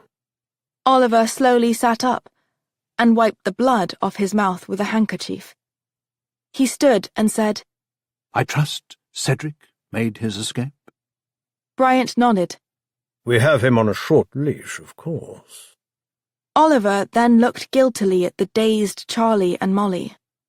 Perhaps this can all be better explained back at the bookkeep. Poor Imogen. Oliver, the children, and Major Bryant all were seated in the study. Oliver had passed out warm blankets before settling in a comfortable chair in front of a roaring fire, courtesy of several pieces of wood provided by Major Bryant's men. Bryant began by saying, Now, just to be clear, there is not much we can tell you. The law and all. That's rubbish. blurted out Charlie. You owe us the whole bloody truth, you do. Bryant began in a severe tone. Now see here, young man, while I understand— They're right, Scott. I know you can see that, interjected Oliver. What I can see and what my oath of secrecy dictates are two very different things, Ignatius. Bryant countered. Still, we can tell them something. They've been through a truly horrific experience. They deserve to know certain things. Bryant let out a sigh. Oh, all right. But you both must swear to carry all that I tell you to the grave. Molly and Charlie quickly nodded. Bryant settled back and began. I operate an intelligence program with the security service called the Double Cross, counter-espionage and deception scheme. The Germans have continually dropped spies into our midst, by plane, boat, submarine. Almost all of them were ill-trained, inept, worthless, really. We had broken the German Enigma code and other ciphers before Germany started sending spies here. Indeed, we'd often pick the gits up as they walked ashore. So the Germans got very little out of it. But we began exploiting that advantage by turning those very same agents and feeding to the Germans false, or, more accurately, some truthful intelligence mixed in with enough tosh so that it looked like their spy effort was working. And we gained quite valuable intelligence on the German spy network in the bargain. But that's not to say the Germans didn't keep trying. And this Cedric bloke was better than most. In fact, we'd never have gotten onto him without help. He looked at Oliver as if to say, "Okay, mate, I've done my bit." Oliver took up the account. When the war started, Imogen was as loyal as anyone to her country. Then, when the Blitz happened and so many died, including some of her dearest friends, something changed inside of her. When Paternoster Row, with all its books, was incinerated, that change became complete. I don't know why that particular event did it, but I think she saw the collapse of all she loved in the destruction that happened that night. And she began going to meetings, and those meetings led to her consorting with certain people who were determined to exploit connections that she had. What sorts of connections? Asked Molly. Bryant said, Her father, John Bradstreet. Before he retired and bought this bookshop, he was a long-serving statesman of the top tier, including at the War Office. The author of serious political works and a welcome visitor in the homes of many distinguished public servants. After he died, Imogen was still very much a welcome guest in those places. She was astonishingly bright and as engaging a conversationalist as you would ever encounter. He looked once more at Oliver. Yes, well, it got to the point, you see, said Oliver, that she began working for the Germans. When Molly looked shocked, Oliver said quickly, Oh, she had no love of Hitler and his disgusting fascism, Molly. She had convinced herself that she was doing the right thing by England, by helping Germany so that the bombings and the destruction and the dying would stop. Remember, this was before the Americans entered the war, and we were fighting virtually alone. She truly believed that England would remain free and autonomous, even if the Nazis took over all of Europe. I see, Said Molly. but this information helped Germany. People died because of it. Yes, they did, Molly, a fact that Imogen had to eventually confront. Anyway, she performed this work for quite some time, and I was apparently too much of an idiot to see it. But she was ever so much smarter than I am. You probably could never believe that she would do that. Said Molly quietly, watching him closely. I certainly couldn't equate the loving, caring, highly intelligent woman whom I loved dearly being complicit with the Third Reich. He paused and rubbed a hand over his forehead. And then, one day, she had me come in here and sat me down in this very chair. And she took my hand and she told me everything. All of it. Her spying, her treachery. All of it. He looked up at Bryant, who stared stolidly back at him. A shock for you, old man, The Major said. And incredibly painful for her to confess, noted Oliver. What did you say to her? Asked Molly. I don't quite remember, Molly. It's all rather a muddle in my head. What'd you do, Guff? Asked Charlie. It was not so much what I did, Charlie, but what Imogen proposed that I do. What was that? Asked Molly. Help her spying efforts. I don't understand. Said Molly, clearly taken aback by this statement. Oliver glanced at Bryant. The Major said, Imogen was one of only a very few British spies working for the Germans, at least that we knew of. And the Germans needed people like her. They exploited her. But now Imogen, having gained their full confidence, was going to exploit them back. That sounds like a very dangerous scheme. Said Molly. Bryant said, It was. But Imogen could be a very formidable opponent in her own right. We all attended Oxford together. In fact, Imogen was in the first class of women to be awarded a degree from there. We would hold informal debates at university, the ladies against the gents.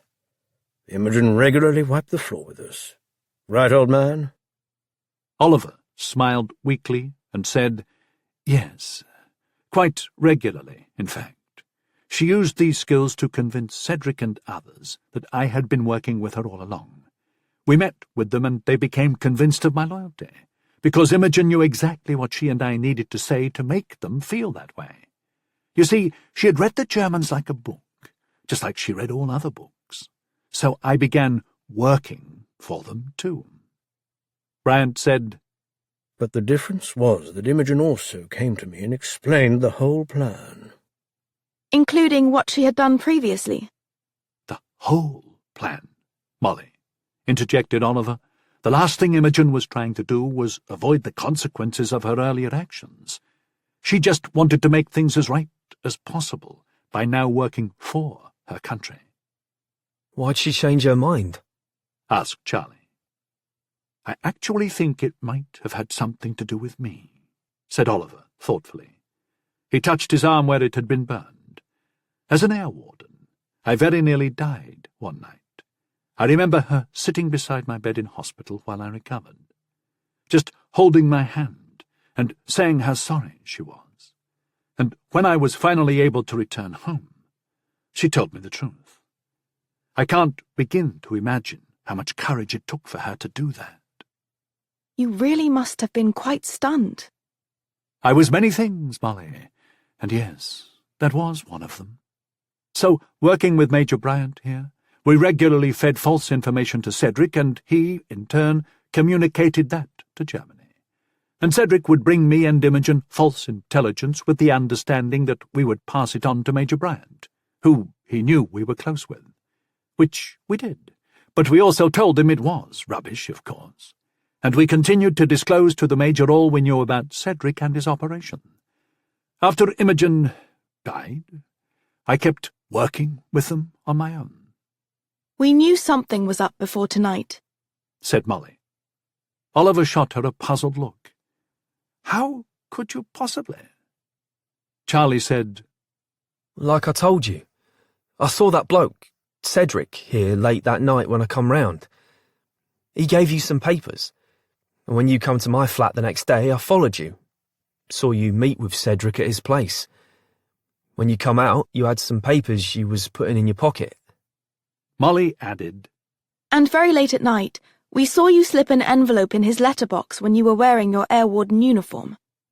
My God, said a shocked Oliver. Charlie added, And I got into his place and found the book with the pages cut out. And this machine, what looked like a typewriter, but ain't. An amazed Bryant said, It's the device the Nazis used to send encrypted messages via radio signals. He paused and smiled. Blimey. If you are both a bit older, we might just enlist you for MI5. Molly said, We didn't know what to do, but we couldn't believe you were involved in anything bad. Or if so, it was against your will. Well, thank you for that. And I used the books with the pages cut out to hide secret documents, said Oliver. I found one of them in Cedric's flat, said Charlie. Consuelo. Yes, Consuelo, by George Sand. Oliver looked at Molly. You were staring quite hard at Jacques that night. I wondered about that, though I never dreamed you two had penetrated my secrets so deeply. I had looked inside it when I was searching for you that day. Charlie had told me about Consuelo, and the pages were also cut out of Jacques. It grieved me enormously to desecrate books like that, said Oliver in a depressed tone. And Imogen? Said Molly. Her death? Oliver looked at her.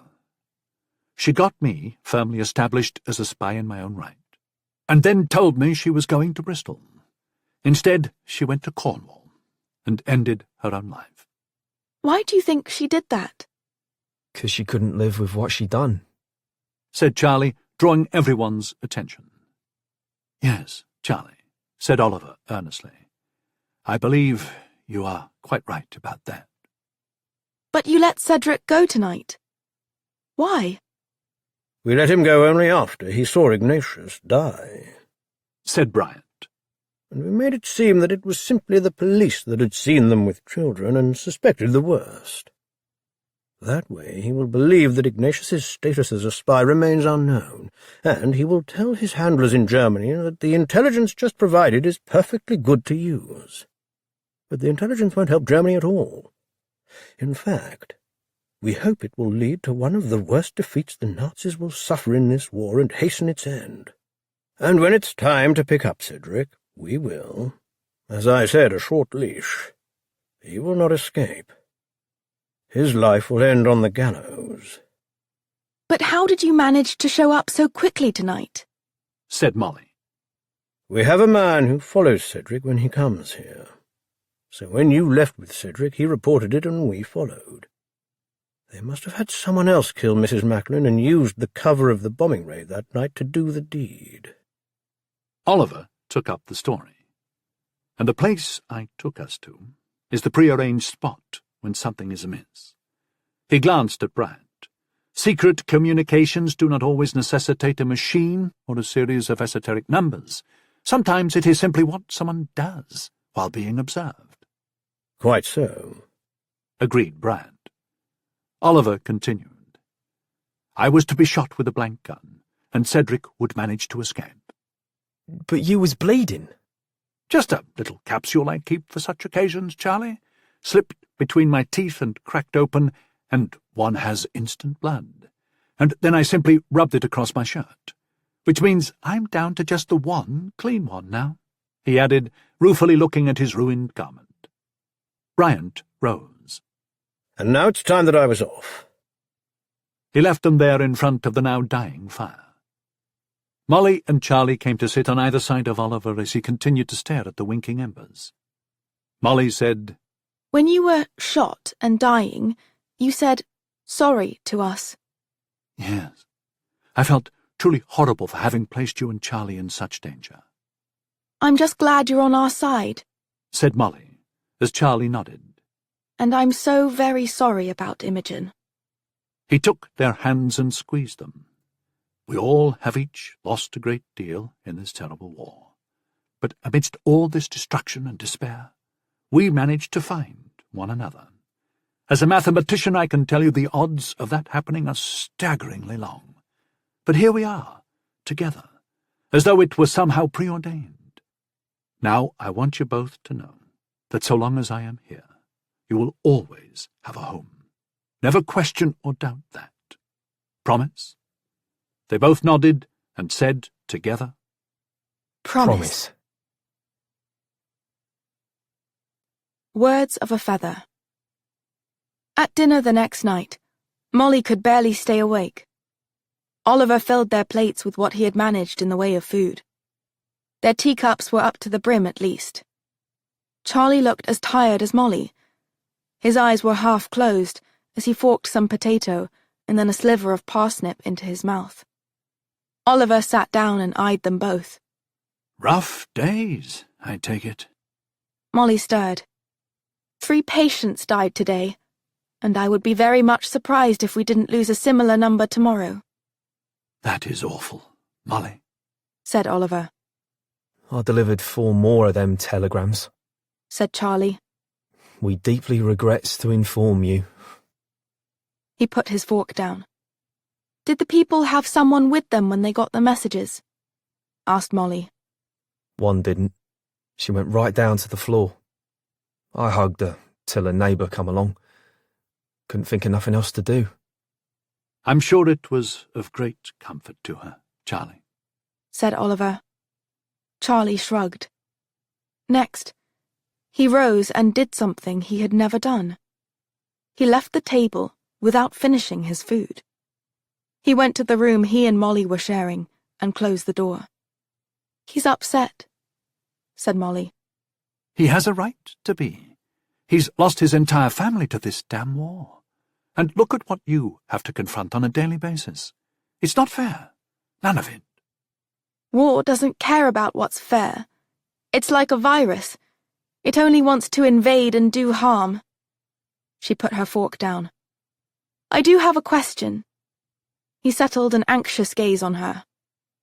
All right. When you told me about Imogen and the decisions that she had made, it caused me to think about what my father had done, the decisions he had made. And what exactly did you think about? Molly composed herself and told Oliver about her mother being savagely attacked by the men in the bomb shelter. God, what a bloody foul thing. People coming for safety and finding just the opposite. Perhaps he killed the soldiers because they represented the government that refused to help him, she said, glancing nervously at him for Oliver's reaction to her words. That could have been the case. But killing innocent people is never right, Molly. Her features crumpled. I know. And he blamed himself for what happened to my mum, I'm sure of it. Poor father. A terrible, terrible guilt to have to bear, Noted Oliver quietly. Do you think he might have gone off to kill himself, like... Oliver looked deeply troubled with her query. I really have no idea, Molly. Any answer I could give would be based on pointless speculation. I mean, it would explain why he's been gone all this time. Why he's never written or tried to contact me. People are very complicated. And your father had your mother and her maladies to worry about, and your welfare to think about too. And remember that he did work for England, and from what Major Bryant told me, he was very good at his job, very brave. It's just that... He made the wrong decision. As did Imogen. But she tried to make amends while my father... Yes, quite so. Later, Molly got into a pair of old pyjamas that had once belonged to Imogen, and went to her room. Charlie was lying, still fully dressed, on his cot, staring at the ceiling. Charlie, it's late. You need to go to sleep. He said nothing, as was usual when he was like this, she knew. She sighed, got into bed, and turned off the small lamp. Later, she awoke and noted the glittering of a light. It was coming from a candle resting in a holder on the table between their cots. Charlie had his pen and his journal, and he was writing in it. Molly had seen him do this before. "What are you writing tonight?" she said sleepily. He glanced at her. Just this and that. Mucking round. "Will you ever let me read any of it?" He glanced at her with a smile. You need to stick to real books. They're better for you. Learn things. Yours could be a real book one day that I learn from. I doubt that. I can't even spell good. Someone can spell everything quite nicely, and it still wouldn't be worth reading. I've read books like that. Or tried to. Charlie grinned as he looked at her again. You got a wonderful heart, Molly. Like my mum. I'm glad we're friends. She smiled warmly in return. Comparing me to your mother is an amazing compliment, so thank you very much. And we'll always be friends, Charlie, no matter what happens. She turned over and fell back to sleep. Charlie looked at his page and silently read what he'd written. Of awful messages delivered to families unprepared to receive them. But as Arthur Benedict had pointed out, the families deserved to know that it was Charlie's duty to bring them that information. He supposed he should feel good about that, but he really didn't. Later, he put his pen and journal away and picked up the photo of his mum and his dad that Oliver and Molly had brought back from his old flat. Good night, Mum. Good night, Dad. Love you both. 4 hours later, the phone rang. A desperate summons. "Hello?" said a sleepy Oliver into the phone receiver. "Yes, this is the bookkeep." "What?" "Molly Wakefield. Who is... Dr. Stevens?" "Yes, I'll take the call. Hello. Yes, Dr. Stevens." "Yes, my name is Ignatius Oliver. Just a moment and I'll get Molly." Molly was already at her doorway along with Charlie when Oliver climbed to the top of the stairs. "What is it? Who rang?" "It's Dr. Stevens from the..." Molly flew past him and raced down the stairs. She snatched up the phone from behind the front counter and said, "Yes, this is Molly Wakefield. What's wrong?" Your mother, Miss Wakefield. The voice on the other end was slow and ponderous, when what Molly desperately required was information as quickly as possible. Yes, what about her? She's not... No, she's still alive. I rang to tell you that she just now asked for you. She asked for me. Yes. I'm glad that you included this number in your letter when you wrote to me. It's much faster than the post. The lines have been tricky as of late, but the operator was able to get me through just now. I apologize for calling so early in the morning, but I was looking in on your mother, and she suddenly rallied and asked for you. And I found that early morning trunk calls have a greater chance of going through. Now, I do not know if you can arrange things, Miss Wakefield, but I think it would be very, good if you were to come and see her. As quickly as possible. She's not doing at all well, as I mentioned in my letter. Of course I will. I will make arrangements straight away. Can I speak to her now? I am afraid she is not strong enough to come to the phone. When can you be here? I would like to tell her. Molly looked up to see Oliver and Charlie staring anxiously at her. Molly glanced at the clock on the wall, which showed that it was nearly 6 in the morning. You can tell her that I'll do my very best to be there tonight. Very good. We will see you then. Oh, is the gentleman who answered the phone, Ignatius Oliver, related to Imogen Oliver by chance? I saw her name on the letterhead you sent me. The bookkeep, is it? Yes. Imogen was his wife. Why? Just put him on, please. Molly handed the phone to Oliver. He wants to talk to you about Imogen. Hello, a puzzled Oliver said into the receiver. Mr. Oliver, I wanted to let you know that I have information about your wife's death. How could you possibly know anything about that? She killed herself by jumping off a cliff on our grounds. What? Said Oliver as he clutched the phone with both hands. I knew that she had done so in Cornwall, but I had no idea it was on your grounds. If by chance you'll be accompanying Miss Wakefield, I can tell you about it when you get here. Yes, of course. But why didn't you contact me before now? I knew her name, but nothing else about her until I saw it on the letterhead. And I didn't know that you were her husband until Miss Wakefield just told me. But can't you tell me about it now? I think it would be far better to do so in person. Safe travels. Dr. Stevens rang off, and Oliver slowly put the phone down. What did he say? Asked Charlie. Just that he knew some things about Imogen, and how she died. He said vaguely, "He'll tell me when we get there." Blimey, exclaimed Charlie, while Molly stared anxiously at Oliver. The thoughts rushing through Oliver's mind were both vague and unsettling.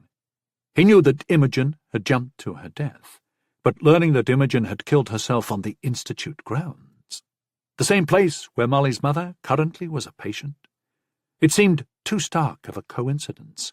But then again, if Imogen had been seeking help, she had loved that part of England, and perhaps the Institute was the only such facility in the area.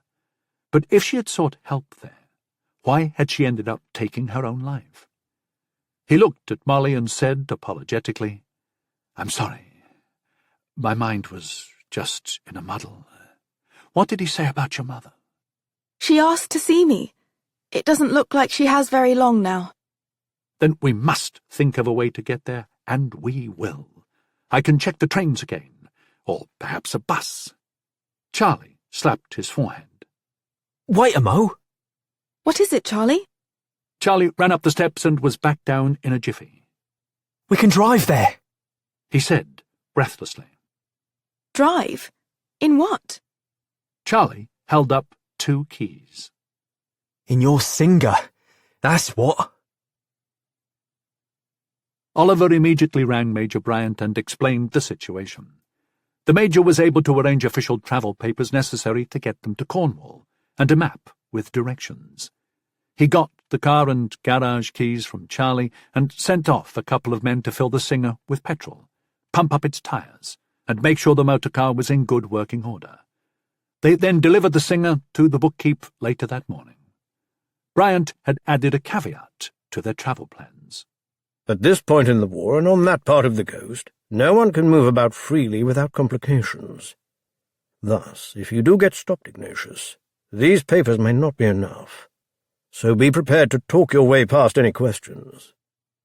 Oliver closed up shop, and Charlie had rung the postal office and gotten time off by telling Mr. Benedict that his mum was sick. Molly had already gone to the clinic and explained things to Matron Tweedy, who was very supportive and wished her the best. I just assumed it was destroyed in the bombing. Molly said, as they loaded their luggage and provisions into the Singer. How did you know it wasn't, Charlie? And why did you have the key? Well, I slept in it some, and I nicked the key so's nobody could nick the car. Well done, you, said Oliver enthusiastically. Can you drive a motor car, Mr. Oliver? Asked Molly as he settled behind the wheel. At Oxford I learned to drive my brother's little Austin 7, and Imogen's father had a Bentley. He didn't like to drive, so he let me do the chauffeuring. I think I can get the hang of this in short order. Oliver started the car and they drove off with only a limited gnashing of gears. When Imogen and I travelled to Cornwall, we went by train, Molly, so you can be my navigator, as it were. Molly had the map and directions spread out on her lap. Once they were out of London, Oliver turned west, with Molly giving him prompts along the way. From the back seat, Charlie said, How long do you reckon it'll take us to get there? It's about 300 miles, Charlie. That's why Major Bryant gave us extra petrol. 300 miles? Ain't we be in America by then? Or France, even? Oliver chuckled. Not quite. When Imogen and I went for our honeymoon to Plymouth, it took many hours by train. What, with all the stops in between. But with the war and everything, the trip by car, I fear, will be even longer. If we make it through, he thought. A Wartime Odyssey. They drove steadily for hours, on narrow winding roads, and then stopped at a rustic village to stretch their legs and eat the food they had brought. Oliver also filled up the gas tank using the petrol can stowed in the Singer's boot. The curious locals stared wide-eyed at the exquisite vehicle and the three strangers inside it. They later passed a downed German Junker aircraft that children were playing around. They had to stop several times to allow military columns of men and equipment to pass, and there were many detours and slow travel over damaged roads. A few hours later they stopped once more to stretch their legs near a Yank encampment that was next to a POW camp. There, German prisoners of war worked on the farms and also in the mines and quarries in support of the Allied war effort. At the encampment, young women from the surrounding area were gathered around the security fence. Smiling American soldiers tossed boxes of chocolates and packages of nylons and cartons of cigarettes to the excited women, while a guard at the gate watched, smoked, and grinned. When Charlie saw the German POWs, he moved closer to the outside fence and glared at some of the men, who stared silently back. When Molly drew next to him, he said, They look like ordinary blokes. I suppose they had to fight for their country too. Well, I suppose. But that don't mean I gotta like them, replied Charlie. The darkness had long since fallen as they detoured around yet another bomb-strafed road. They had already passed numerous military checkpoints where the papers, provided by Bryant, had allowed them safe passage. But with each stop, the scrutiny and questions had increased. Oliver explained. The closer we get to the coast, the nearer we come to some very sensitive military installations. The Home Guard maintains a heavy presence around here, and there are considerable coastal defences employed. Trenches with field guns, anti-tank cubes, pillboxes, fields of concertina wire, and mines in the water, of course. Fighting a war seems quite hard, observed Charlie. And just imagine if all that ingenuity and money went into peacetime pursuits, said Oliver, right as a soldier stepped into the road blocking their way. Oliver slowed and then stopped the car. He rolled down the window, his papers at the ready. Another soldier joined the first one as they approached, their features tense, their weapons at the ready. Oliver said, These papers will explain everything. He handed them to one of the soldiers. He barely glanced at the papers before passing them back. Got to turn around. No one's allowed past here at the moment, not even Churchill. But the papers? Turn around. Now. Or else you'll have a problem, sir. Molly leaned across Oliver and said, My mother is a patient at the Beneficial Institute in Cornwall. She doesn't have much longer to live.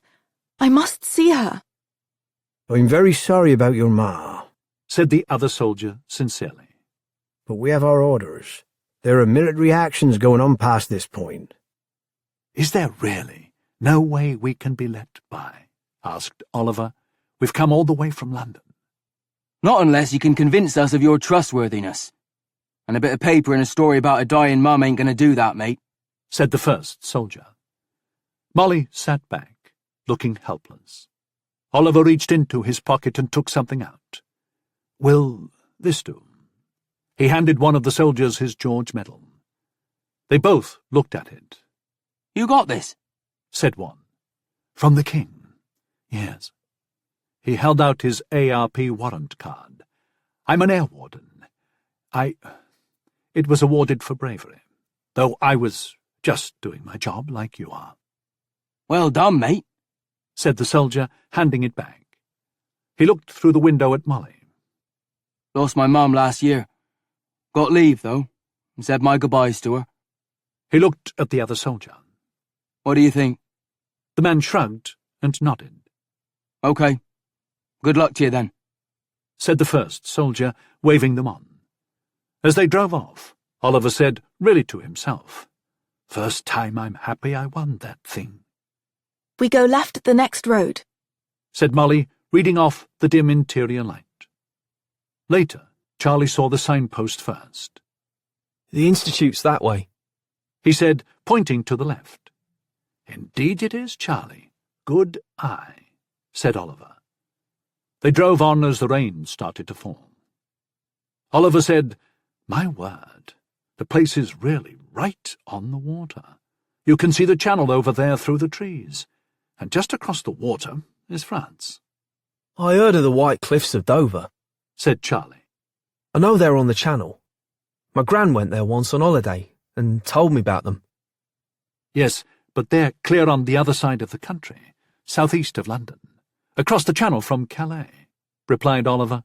It said that every British soldier going off to fight looks back and sees the White Cliffs as his last glimpse of home. And when he comes back, it's his first sight of England. If he comes back, said Charlie, curtly. They reached an open gate set on stone posts, turned down the lane and drove on. They rounded a bend, and sprawling before them was their destination. the Beneficial Institute. This place looks more like a medieval fortress than a restful retreat for those ailing, Observed Oliver in surprise. The full bulk of the Institute loomed up out of the dark. It was a structure of formidable scale. They climbed out of the Singer and approached the door. Molly suddenly said, "Wait, where are we going to stay for the night? We can't possibly drive back to London." We passed an inn on the road coming in here right on the outskirts of Falmouth. I'm sure we can get a couple of rooms there, said Oliver. "But won't that be expensive?" Didn't I say? This entire trip is courtesy of the War Office. It was the very least they could do, he added bluntly. Oliver knocked on the door, and it was opened by an elderly matron dressed all in white. They explained who they were. She nodded and said, Dr. Stevens told me of your visit. Please, come this way. They followed her down a long stone hallway, dimly lit with a string of bulbs. The interior was vast, high-ceilinged, and also cold and uninviting, thought Molly. She could see why her mother had not rallied here. She pulled her coat tighter around her. The matron rapped on a door marked Office. A soft voice said, Enter. She opened the door and ushered them in to meet Dr. Thaddeus Stevens. He was a small man with white whiskers and rumpled hair. He was dressed in country tweeds, with a bow tie that was a bit askew. Ah, Miss Wakefield, so good of you to come. he said, shaking her hand. He turned to the others. "Then you must be Ignatius Oliver," he said, shaking his hand as Oliver introduced Charlie. "May I please go and see my mother now?" said Molly. "Yes, at once."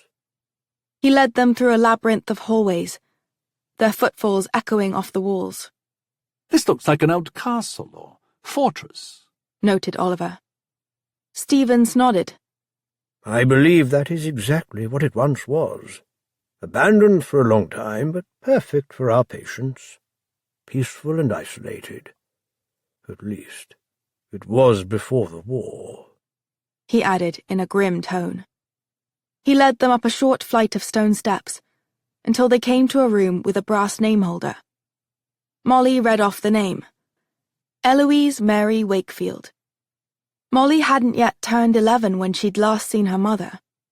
Will she even recognize me? Stevens unlocked the door.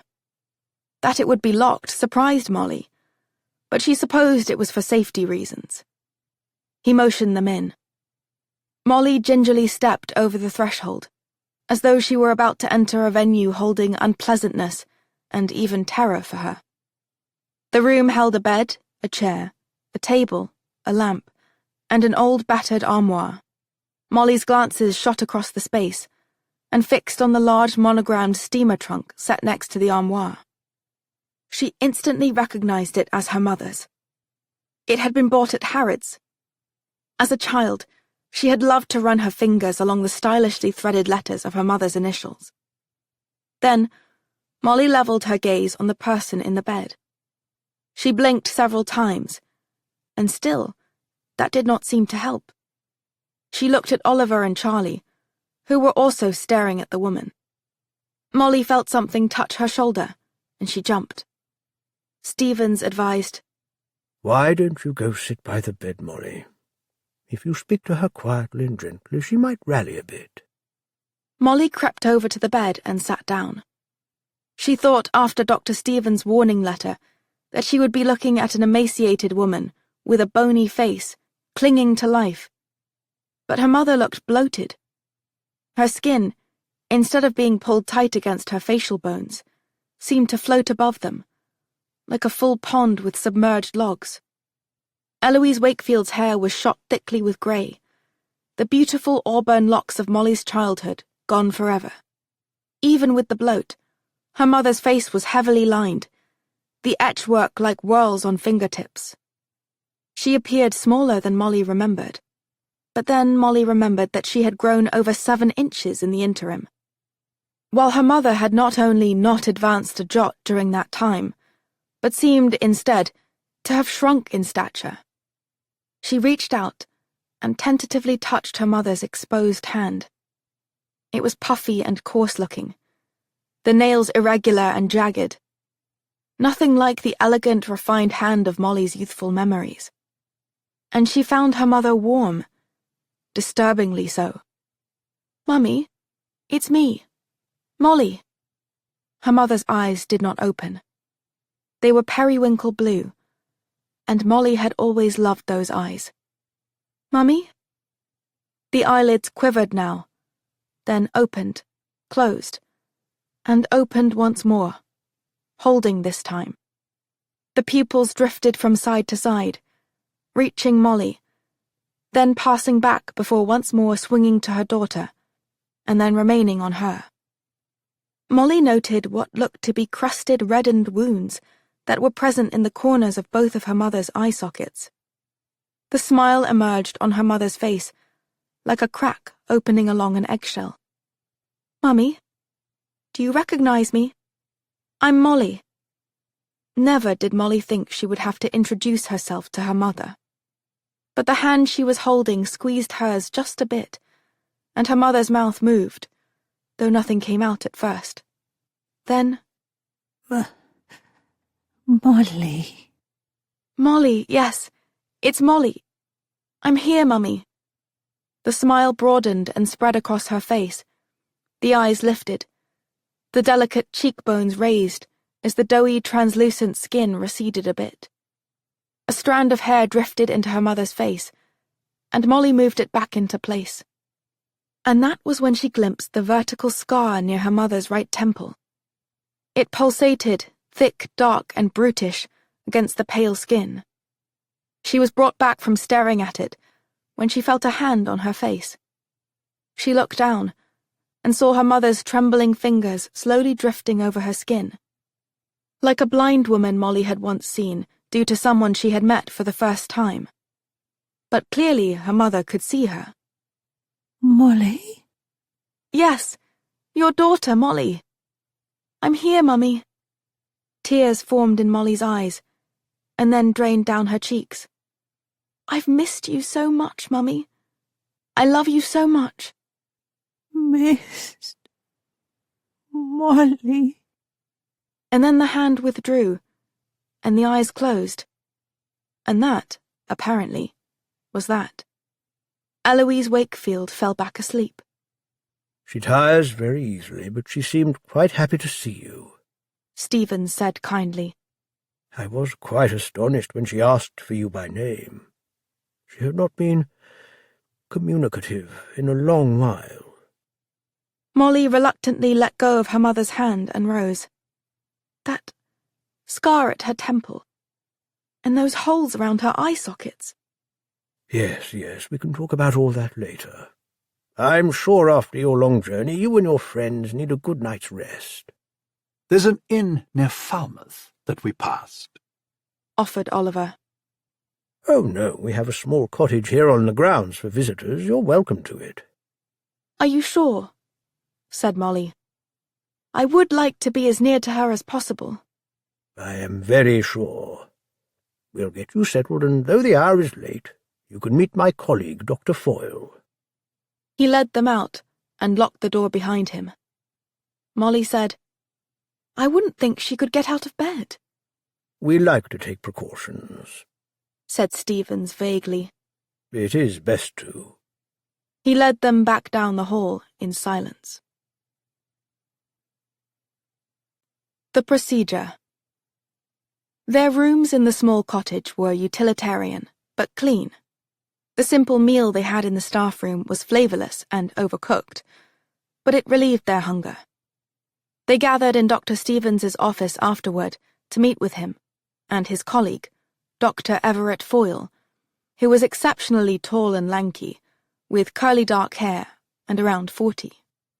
Molly opened the discussion by saying, She seems quite bloated, which suggests she's retaining fluids. Is there something wrong with the functioning of her kidneys? A surprised Foyle said, You sound like you have medical training.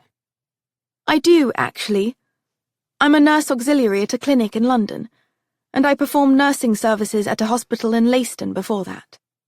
Remarkable, said Foyle, eyeing her intently. Stevens said, As I noted in my letter, your mother suffers from some difficult internal disorders. She also felt very warm. Is she feverish? Foyle shook his head. It's merely a side effect of her treatments. Her eyes also seemed off. Yes, we noted that, as we've noted it with other patients who have received treatments, said Foyle. So, another side effect, said Oliver tersely. Yes, that and the lethargy that you probably witnessed, said Foyle.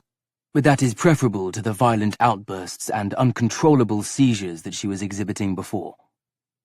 Oliver looked at him with an expression that clearly said, Is it? And the scars on her temple? Molly interjected. Foyle spoke up again. Your mother suffers from a complex social neurosis that has taken quite a toll on her. Procedures were done to alleviate the behaviour that such an affliction causes. What sort of behaviour? Asked Molly. Anger, primarily, as I alluded to just now. She was virtually uncontrollable when she first arrived here. Heavy sedation was required at first. What sorts of procedures? Asked Oliver. Foyle looked at him. Are you related to Miss Wakefield? Dr. Stevens did not mention. No, but I'm her friend. Foyle made a show of turning to Molly. The procedure is called a leucotomy. I refer to it as a lobotomy. I've never heard of it, said Molly. Well, it was invented less than a decade ago, and is a relatively progressive treatment in England. It is used with patients for whom other treatments have not worked. Sort of a last resort, as it were. And the scars I saw? Molly asked again. They come from the procedure. I won't get into too much detail, but an incision is made and an instrument is then inserted to manipulate certain connections between the frontal lobes and the rest of the brain. Manipulate the brain? Said Oliver, looking astonished. Foyle glanced sharply at him. Yes, we believe much of the cause of our patients' debilitating issues lies in that arena. Once that connection is broken, the issue is resolved. At least that is the hope. And the wounds in the eye sockets? Said Molly. Very recently, an American chap pioneered something called the transorbital lobotomy. When I read of it, I was instantly intrigued, because it is far simpler and takes less time than a traditional lobotomy, as we work through the thin bones around the eye sockets. Isn't that painful? Said Molly. We use electroconvulsive therapy to induce a seizure that renders the patient unconscious before they undergo the operation. It is much preferred to the old method of administering cardiazol to induce seizures, Interjected Stevens. Foyle added, And the procedure takes no more than 20 minutes. Quite straightforward. Oliver looked at Stevens. And you also perform these operations? Stevens looked taken aback. Oh, no. Dr. Foyle brought these new methods to us. So all of this was done on my mother, and yet... said Molly. Well, the success rate is not 100%, Miss Wakefield. Said Foyle. Far from it, in fact. And I'm afraid that your mother was not as responsive to the treatment as certain others have been. But she seemed lucid and calm when I saw her earlier. Yes, she has those periods. Said Stevens. Indeed, that is one of the benefits of the lobotomy. It makes people calmer. So is she not calm all the time? Asked Molly.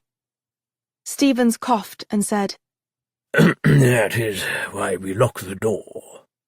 But why did you tell me that she is, well, practically speaking, not going to live much longer? Said Molly. Stevens looked at Foyle, who said resignedly, It has nothing to do with her mental issues, Miss Wakefield. She has an incurable disease in her kidneys. That's the principal reason she is bloated, because of the retention of fluids, as you so sagely noted. As these fluids build, it puts enormous stress on other organs, including the lungs and the heart. It has reached a stage where no more medical treatments or procedures are possible to prolong her life. Molly, Charlie and Oliver sat there, looking stunned. Foyle said, I'm very sorry, Miss Wakefield. We really did all we could. Now, I hate to rush off, but I have night rounds to make. I'm sure Dr. Stevens can address any further queries you might have. Again, thank you for coming. I'm sure your mother was very much pleased. After he left, Molly turned to Stevens. So how long does she have? Stevens looked uncomfortable at the bluntness of Molly's question. I would say 2 weeks or so, if she doesn't take a dramatic turn. Molly put a hand to her forehead and closed her eyes. I'm sorry, Miss Wakefield. We really did try to help her. I'm sure you did all you could. She glanced at Oliver before saying, Has my father been by to see my mother recently? No, he hasn't. That surprised me because he once came quite regularly, even with the disruption of war. But I did write as often as I could to keep him informed. I noticed that your letters stopped coming to our home, said Molly. Oh, yes, that's right. I received a cable from Mr. Wakefield that directed us to send any correspondence to an address in Scotland. Molly shot Oliver a look. She said, So he knows that my mother is dying? Yes, At least he does if my letters reached him. Did some men from the government visit here? Asked Oliver. Yes, they did, as a matter of fact. They asked about your father. I hadn't heard from him at that point for many months and told the men that. The cable from your father about the letters going to Scotland came after they had visited here. He paused and studied her. Is there some problem? Apparently, but that is not your concern. And how are things being paid for? Your father gave us a large amount that has been more than sufficient for her care. We should not require any further payment. But we have lost a great many of our nurses to the war effort. I do worry about our ability to adequately care for our patients going forward. I would like to help, then, said Molly abruptly. I can assist the nurses you do have. Oliver said, Molly, do you really think that's a good idea? I mean, what with your mother's condition, and with everything emotionally you must be going through right now?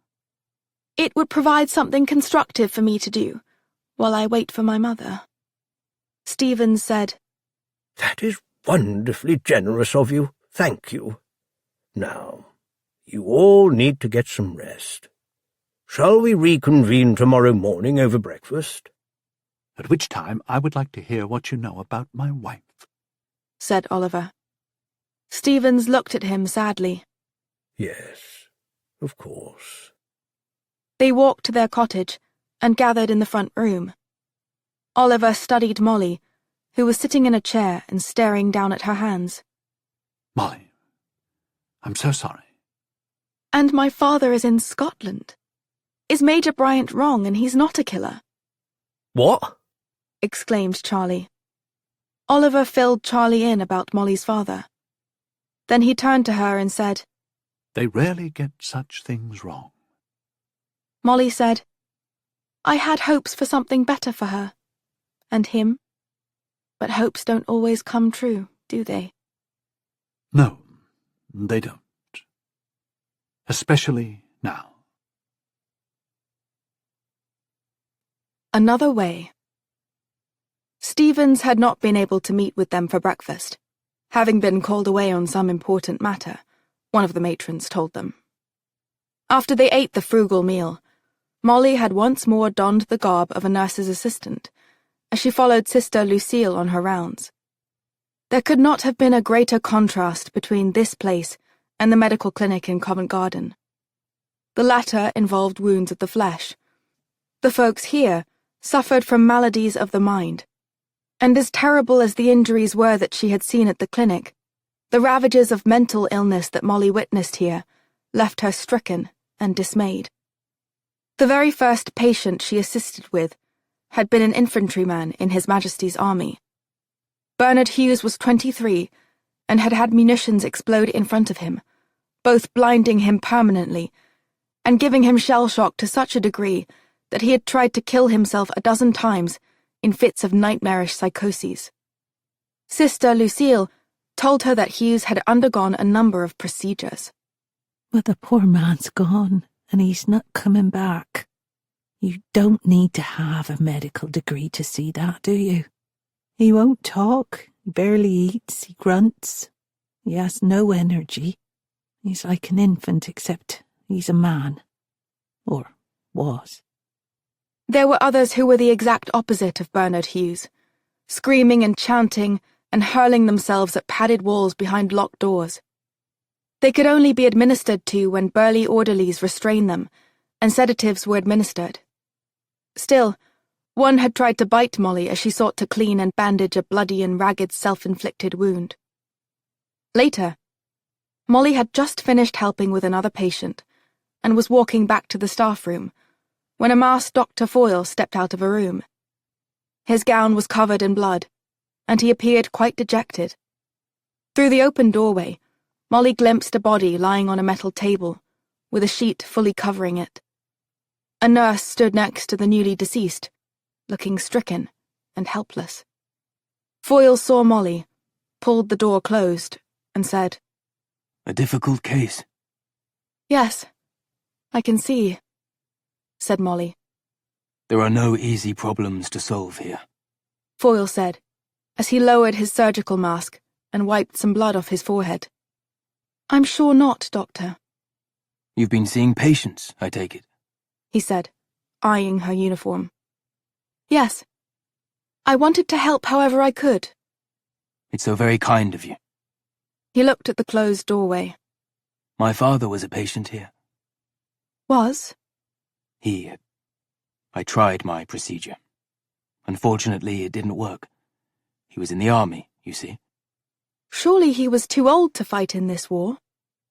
He fought in the First World War. A mortar round hit within 30 feet of him, and he awoke to see a dozen of his mates blown to bits all around him.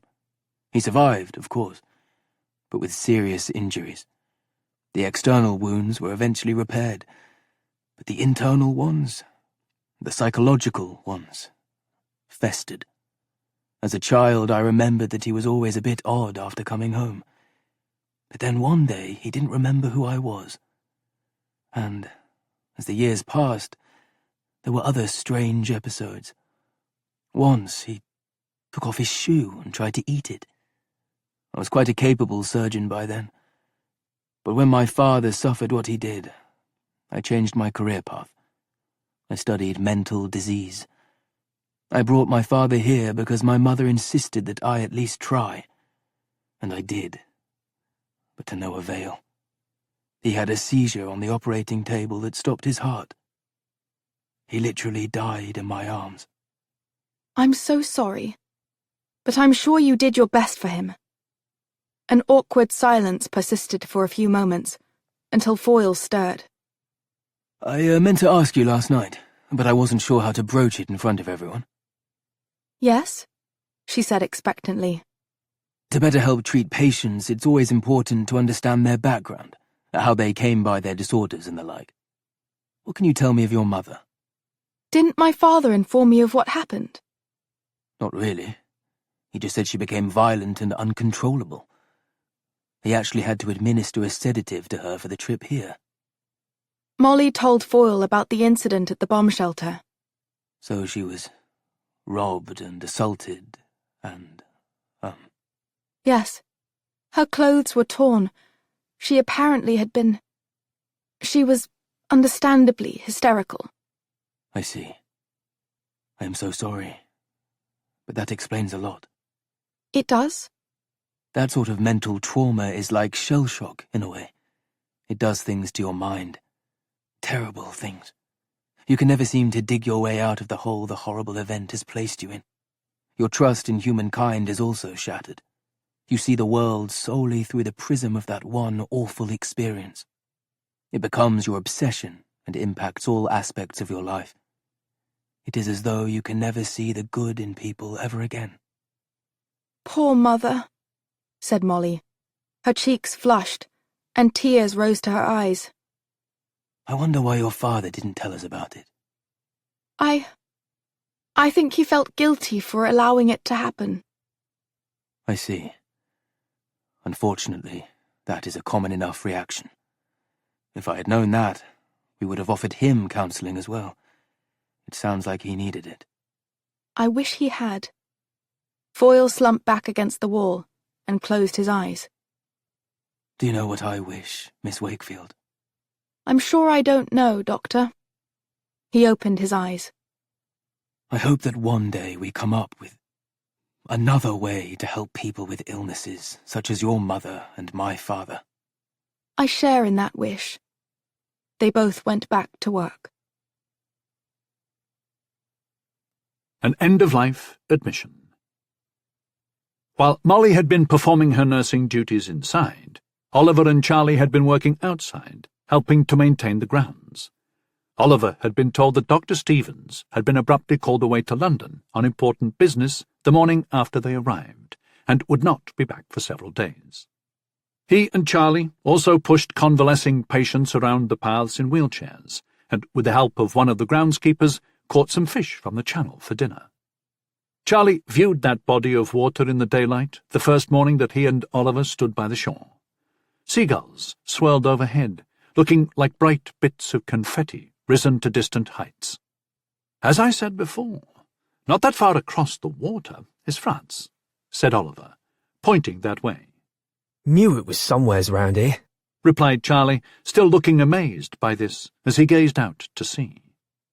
The region in France directly across from here is called, ironically, Brittany.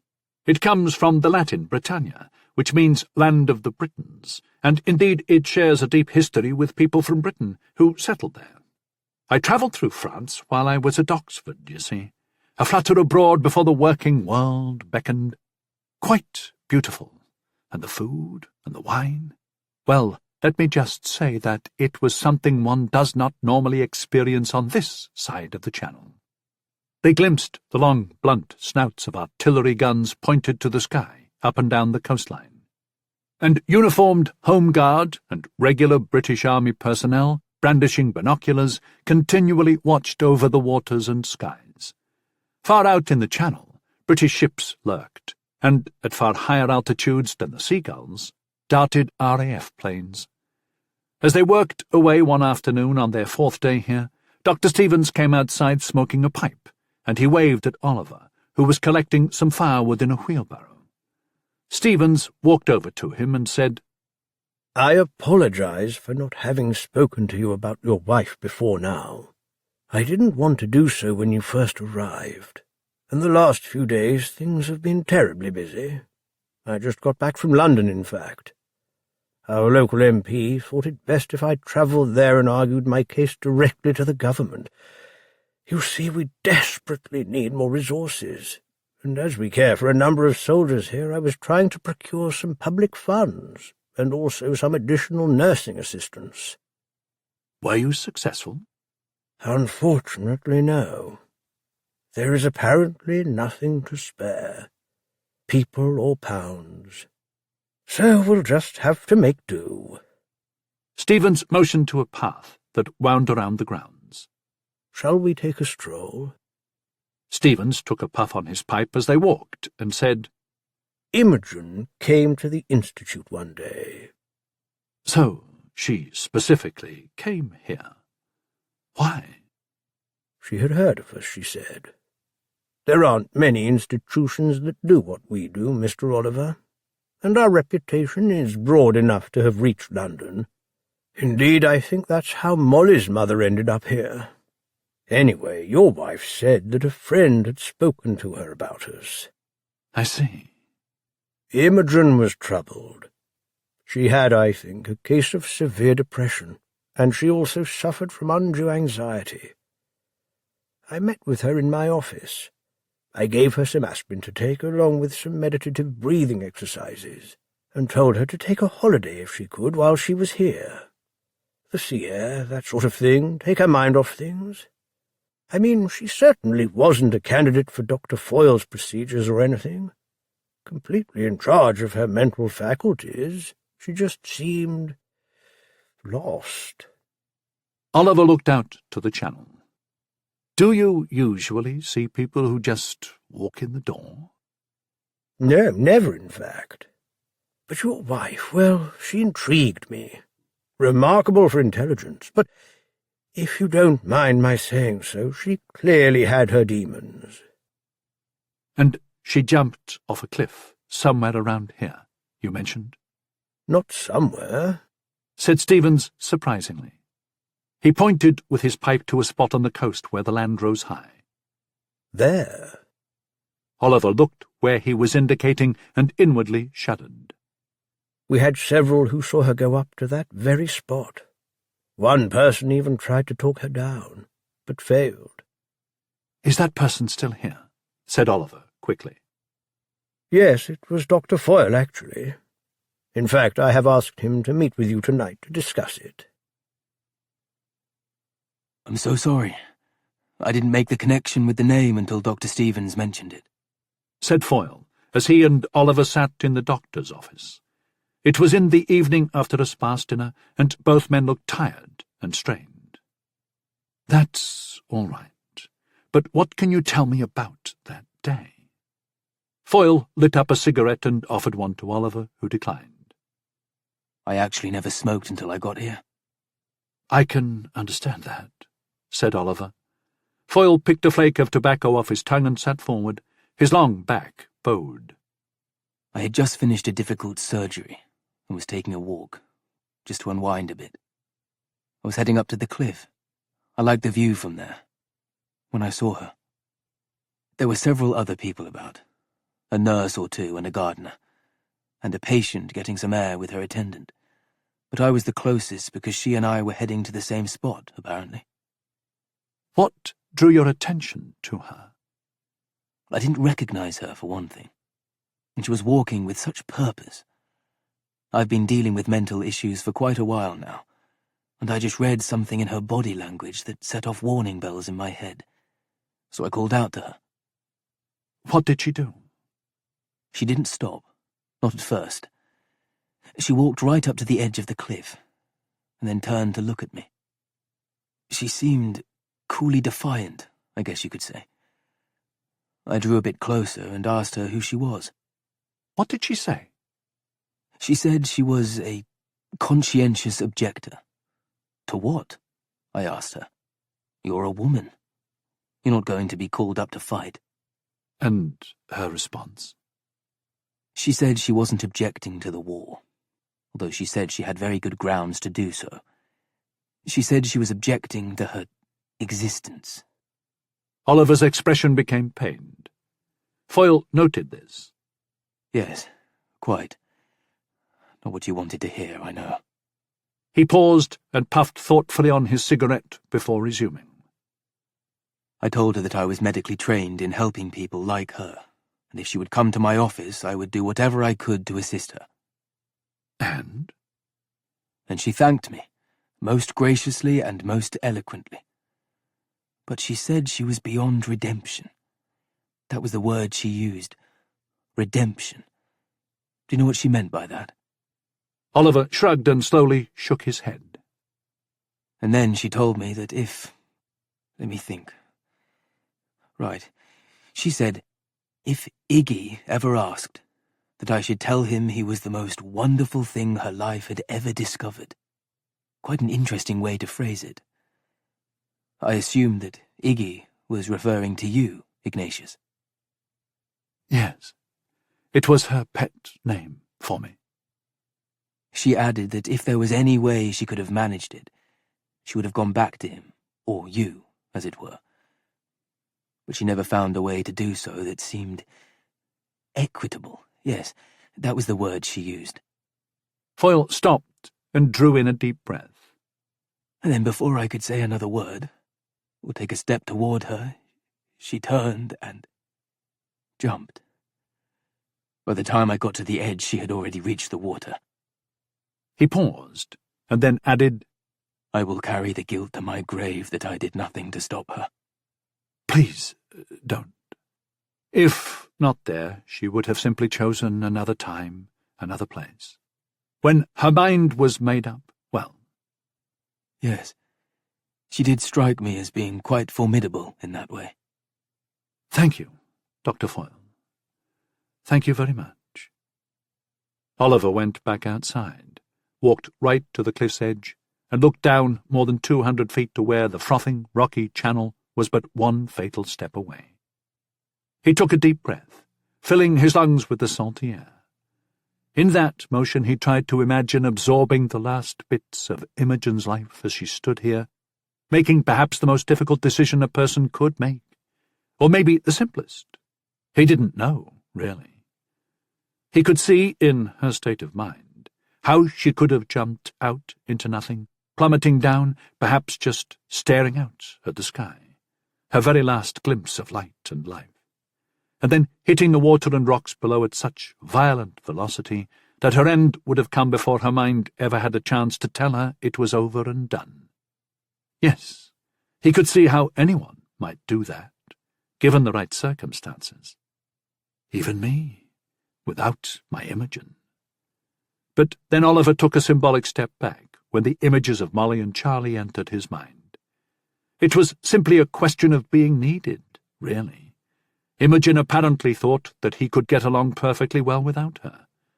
Oh, how she had overestimated him. But with Molly and Charlie there was no question. They need me. Imogen chose death. I must choose life. And, truth be known, I need them. Oliver turned around to find Foyle standing rigidly only a few feet away. "I didn't see you there," said Oliver. I just followed along, at a discreet distance. Oliver looked back at the cliff for a moment. "You weren't thinking that—" I was just making sure, that's all. You see, I didn't want to commit the same blunder twice. Once was already far too much. The men stared across the short distance at each other. "I appreciate that," said Oliver. I have some pre-war Armagnac back in my quarters, if you're so inclined. Roman grapes, Celtic barrels, and Moorish stills. I find it soothes most of life's ills, at least for an hour or two. And what more can anyone reasonably expect during times like these? The men walked back to the Institute together. A Dream Gone Miserably Awry. George Eliot's illustrious novel, Middlemarch, was in the Institute's small library. After her dinner each evening, Molly would go to her mother's room and read to her from it. Eloise Wakefield would wake occasionally, recognize her daughter, and say quietly, Molly, love. Molly would smile, take her hand, and make soothing sounds to her mother. She would also tell her mother about her time in the country, and then in London. She did not tell her of the fate of their old home, or of Mrs. Pride's death, or of the dire situation with her husband.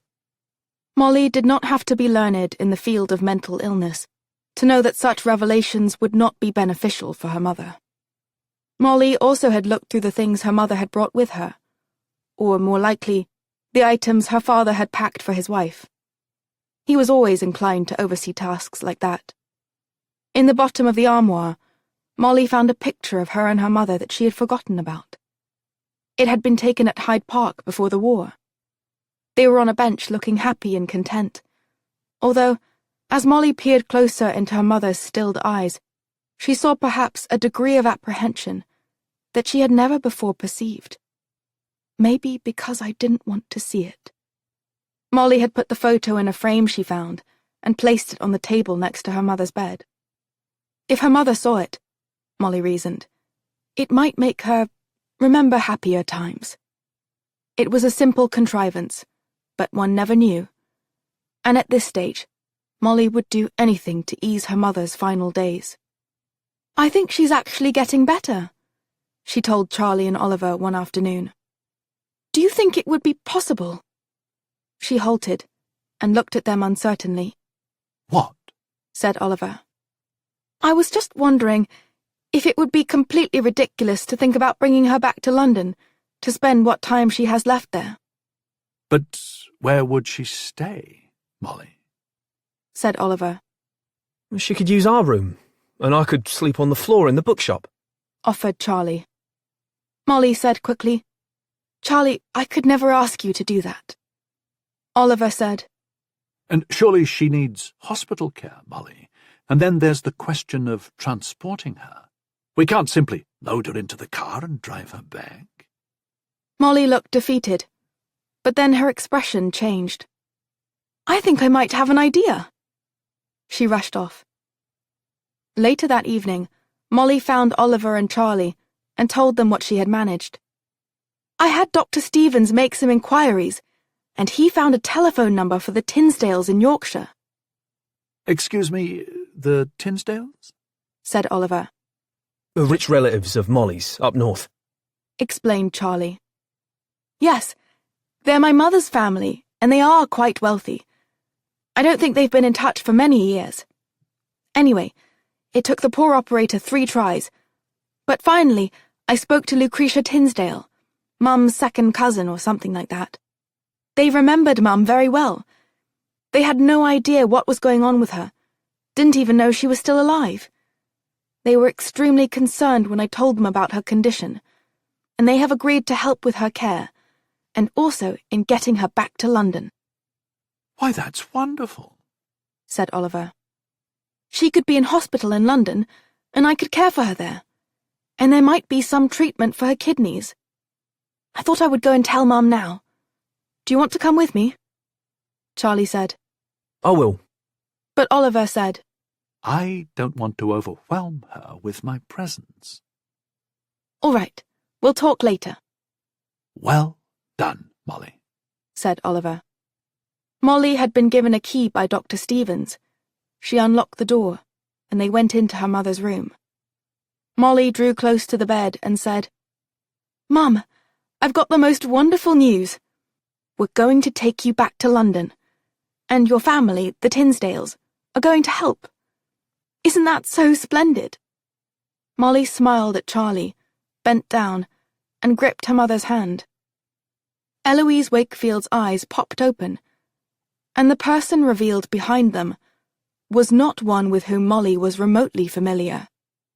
The scream resonated down the hallway. Eloise sat bolt upright, grabbed Molly's hair, and began pulling and twisting it. She then slapped and punched at Molly, knocking her down. Molly screamed and said, Mum, stop! It's me, Molly! Her mother formed no words. She only grunted and shouted nonsense. Then she saw the framed photo and threw it at Charlie. Charlie ducked, and then jumped back as a punch she aimed at him barely missed. He grabbed Molly's hand and pulled her up from the floor. They ran for the door, got through it, and shut it behind them. Molly frantically locked the door, as more screams emanated from the room. Molly, her hands over her ears, ran down the hall, tears streaming down her face. I'm not sure what I was thinking, Molly said in a trembling voice. She was sitting on her bed at the guest cottage with Oliver and Charlie, and Doctors Foyle and Stevens, all standing around her. After leaving her mother's room, she had found Dr. Foyle and a matron, and they had rushed to her mother's room. She has fits like that, Molly, said Stevens. Not often. Most of the time she's totally calm and placid. But something triggers her, and then off she goes. She was hitting and punching me and screaming. She looked like she hated me.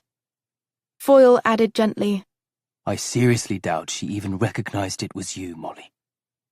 The human mind is an extraordinary instrument, said Stevens. It is the thing that makes us unique amongst all living things. But because of that, when it goes bad, it goes terribly, terribly bad, I'm afraid. Has she? Is she better now? She has been sedated, so she won't hurt herself, said Foyle. She is resting comfortably. I suppose I should ring the Tinsdales and let them know that Mum won't be going to London. I think she does need to stay here, Molly, said Stevens. Until she will be well cared for. I promise you. And there will be no more procedures, added Foyle. Of any kind. They all left, leaving Molly on her bed alone. She slowly took off her necklace and opened the locket, revealing her mother's picture inside. She needed to look at it now, because she did not want the image of the raving woman back there to be the last one she had of her mother before she went to sleep tonight. If I go to sleep tonight. When she finally did start to nod off, she held the locket tightly against her chest. No matter where I go, you will be right here with me, Mum. The final tear. Molly did not see her mother the following day, or the day after that.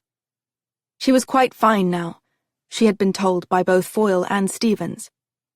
Yet every time she ventured near that door, the horror of that encounter welled up in Molly's path, blocking her from moving forward. Perhaps I am acquiring my own neurosis. The suffering of the patients here was truly extraordinary. Molly could never see herself working in this field. There was no real medicine that would help, only apparently sticking sharp instruments into the soft tissues of the brain. And while that might ease some of their violent symptoms, it often subtracted everything of importance from the person, leaving something less than human. For her, being a doctor meant the ability to heal, not merely relegating patients to a purposeless stupor. Her mother was doomed. She knew that. And Molly had, to the extent any child could, accepted that fate. But that was not the same as understanding it to be right or fair. It was neither. I can't help these poor people. Apparently, none of us can. 2 nights later, Molly found that she couldn't sleep. She rose, put on her robe, and used her key to get into the institute.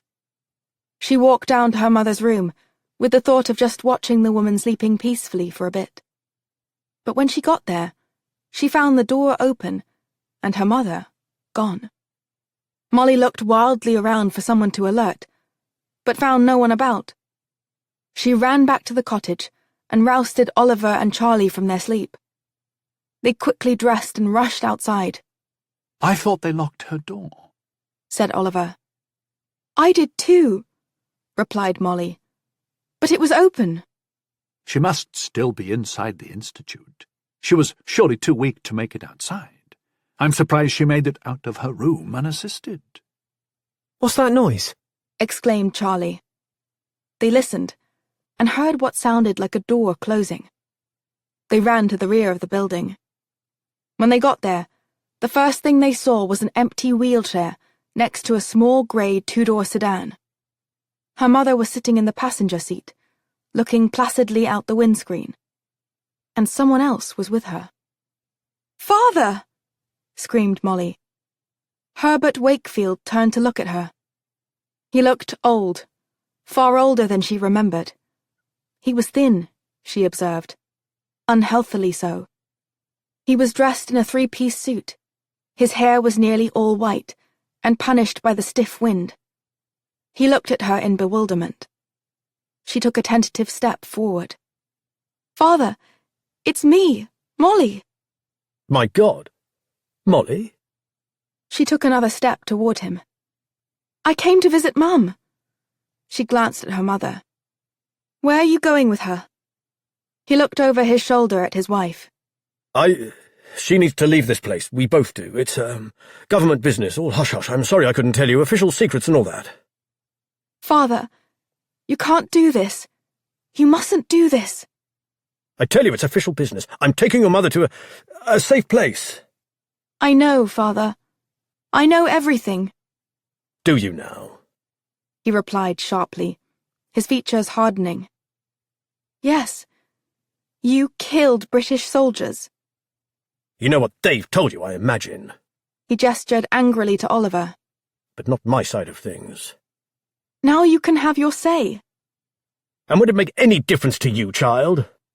"You're my father," she said simply. "And I deserve an explanation." He seemed taken aback by this, and Molly decided to push ahead. "Why did you never bring me home?" Home to what, a balmy mum and a murderous father? "But I came home anyway. The money wasn't being paid, and even though the Coopers would have kept me on, I wanted to come back to you and Mother." The bastards froze all of my accounts. Raged Wakefield. The same bastards who could not bring themselves to even look for the disgusting filth who attacked your mother. But no, they had the time to take my money, to watch my house, to open my letters. Do you wonder why I never wrote to you? "Why didn't you?" I couldn't have them think you were somehow aiding me, looking for secret codes in my letters. No, I wouldn't do that to you, Molly. "Mrs. Pride told me what happened to Mother at the shelter."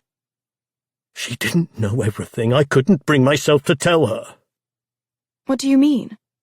The men who attacked her, they were our soldiers. Your mother finally calmed enough to tell me what had happened. She was looking for me after we became separated in the crowd. They offered to help. The next thing, they were in a small dark room, beating her, robbing her, doing God knows what else to her. He stopped and let out a sob. The Bobby on the beat couldn't have cared less.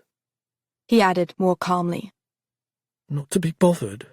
Had far too much to do to spend time helping a woman who had been savaged. Molly now could understand why her mother flew into a rage at the sight of the uniformed Mr. John, or the postman, or milkman. I'm so sorry, Father. So very sorry. But I worked for the government. I risked my life for my country. So I knew I could get justice for her. I knew that we were a good people. I went all the way to Scotland Yard with all the facts, and even one of the men's names, because your mother had seen it on his uniform. They could have rounded them all up easily. And you know what they told me? What? Said Molly tensely. That war was hard on the boys. He implied that they were just lads being lads. Surely Mrs. Wakefield could understand that. And if they were arrested for their crimes, that would be 3 fewer men fighting Hitler. And if the press got wind of it, well, that would be bad for morale, wouldn't it? We couldn't have that, could we? He paused and rubbed at his face, smearing the tears there. The assistant commissioner told me to get her some chocolates and some flowers, and things would be as right as rain. Why hurt the lads fighting for their country? And after all, it was her word against theirs. He looked at the dark sky. Chocolates and flowers, He said numbly. and then apparently she would be right as rain. He turned and pointed to his wife and screamed, What about her? She hasn't had 1 minute's peace since then! Not one! He stopped talking and slumped against the car, completely spent, it seemed. After a few moments, he said, Your mother dug down and somehow found the courage to tell me what had happened to her that night. And as soon as she was done, do you know what I saw? Molly couldn't form words for a reply. She could only shake her head, her expression fearful of what was to come. I saw the light of your mother's life go right out of her. I saw the woman that I loved more than anything vanish right in front of me. Any trust, any faith that she might have had in others was gone forever. He turned to look at his wife, who was still staring placidly out the windscreen. And this is all that is left of a good and kind person. Molly, Charlie, and Oliver could only stare helplessly at the stricken man. So if the police wouldn't look for those men, then I would. And did. For years I did. I used all the skills and contacts I had acquired while working for my country. I talked to people at the shelter that night. I followed up leads. I even found the room where they dragged her, and took fingerprints, and had a friend check them against records of the enlisted. I ran down every clue I could. It took a long time, but I finally found them, one by one. And then? Asked Molly, in a tremulous voice. Her father's features hardened to flint. I assumed the role of judge and jury. I recounted to them all the evidence I had gathered. I asked them how they pled. They snivelled and cowered and begged for their lives. But not a single one apologised, not even when I showed them pictures of your mum, of what she had become. Not a single damn one. They were only interested in saving their own miserable skins. They cared nothing for her. If any of them had admitted guilt, had shown the least bit of remorse, He let out a long, tired breath. I would have spared them. But they didn't. And so I didn't. I killed them, and I would do so again, without hesitation. Molly teared up with this admission. Surely there had to be another way, Father. There was no other way, child. This was all I had left, to do justice for your mother. How did you get past all the checkpoints? Oliver asked. I was wearing a British uniform filled with medals. Medals I earned, by the way, serving a country that abandoned me and her in the hour of our need. He turned back to Molly. I took the uniform off before I got here. I will put it back on after I sedate your mother. because she can't stand the sight of a man in uniform. And can anyone blame her? That and forged papers go a long way. And now? Molly exclaimed. Where are you taking her? I've made arrangements. A boat is waiting to take us someplace safe, where we can live in peace for the time we have left. Mother is not well. I know she's dying, and my life is also over. But I refuse to swing at the end of a rope for killing men who should have been in prison or worse. And you? I failed your mother before. I can't leave her to die alone. He glanced sharply at Oliver, and seeming to think he represented all of the British government, shouted, Oh, to hell with you! Wakefield put his hand on the car door. Now we need to go. I'm sorry about all of this, Molly. Truly I am. Oliver stepped forward. I'm afraid we can't let you do this, Mr. Wakefield. Wakefield produced a small pistol from a pocket and pointed it at Oliver, who quickly stepped back. I think you have no say in the matter. Oliver took another step back, but Molly moved forward. This will not set things right, Father. And please don't leave me alone. I need you. Please. The tears spilled down her cheeks. Herbert Wakefield slowly shook his head. I'm sorry, Molly. He added in a kindly tone.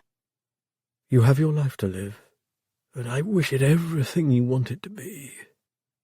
You've always been quite exceptional. But my life, your mother's life, is nearly done. At that moment, they heard sirens blaring and powerful engines racing their way. Damn! Cried out Wakefield. He slid into the car and started the engine. Father, no! Screamed Molly. Don't go! Please! The sound of her daughter's voice finally seemed to reach Eloise Wakefield. Right as her husband put the car in gear, she looked over at Molly, then saw her husband. She opened the door and toppled out of the car. Wakefield put the car in reverse and made a grab for her, but missed. Eloise! He screamed.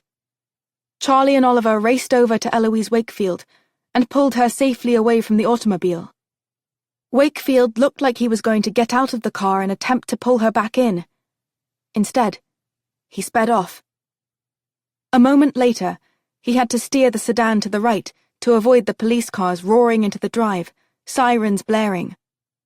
The police cars turned around to follow him, and the three sedans disappeared into the darkness, the jarring sound of the sirens further fracturing all of their nerves. Molly and the others jumped when they heard the gunshots. Then, there came the sound of a horrific crash, and, a few seconds after, an explosion. A column of flames leapt into the air, lighting the night. A sobbing Molly wrapped her arms protectively around her dazed mother. You're okay, Mum. You're safe. Goodbye for now. Late December 1944 was cold and blustery in London, which meant it was quite normal weather for that time of year. Eloise Wakefield had died 3 nights after the encounter with her husband. They had learned that the police had tracked Herbert Wakefield to the Beneficial Institute, and he had been killed in the ensuing chase. Molly had been holding her mother's hand as she passed peacefully. Seeing her father at the end, and learning that he had killed those men, had shocked Molly. At one level, she could understand why he had done what he had. At another level, she could never forgive him. With the deaths of both her parents so close together, she had been left bereft.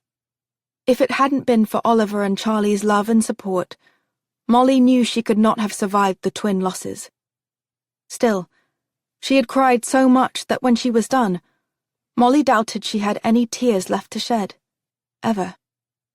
The Tinsdales, after a call from Molly, had arranged for her parents' bodies to be brought back to London, where they were buried, with Molly, Charlie and Oliver in attendance after returning from Cornwall.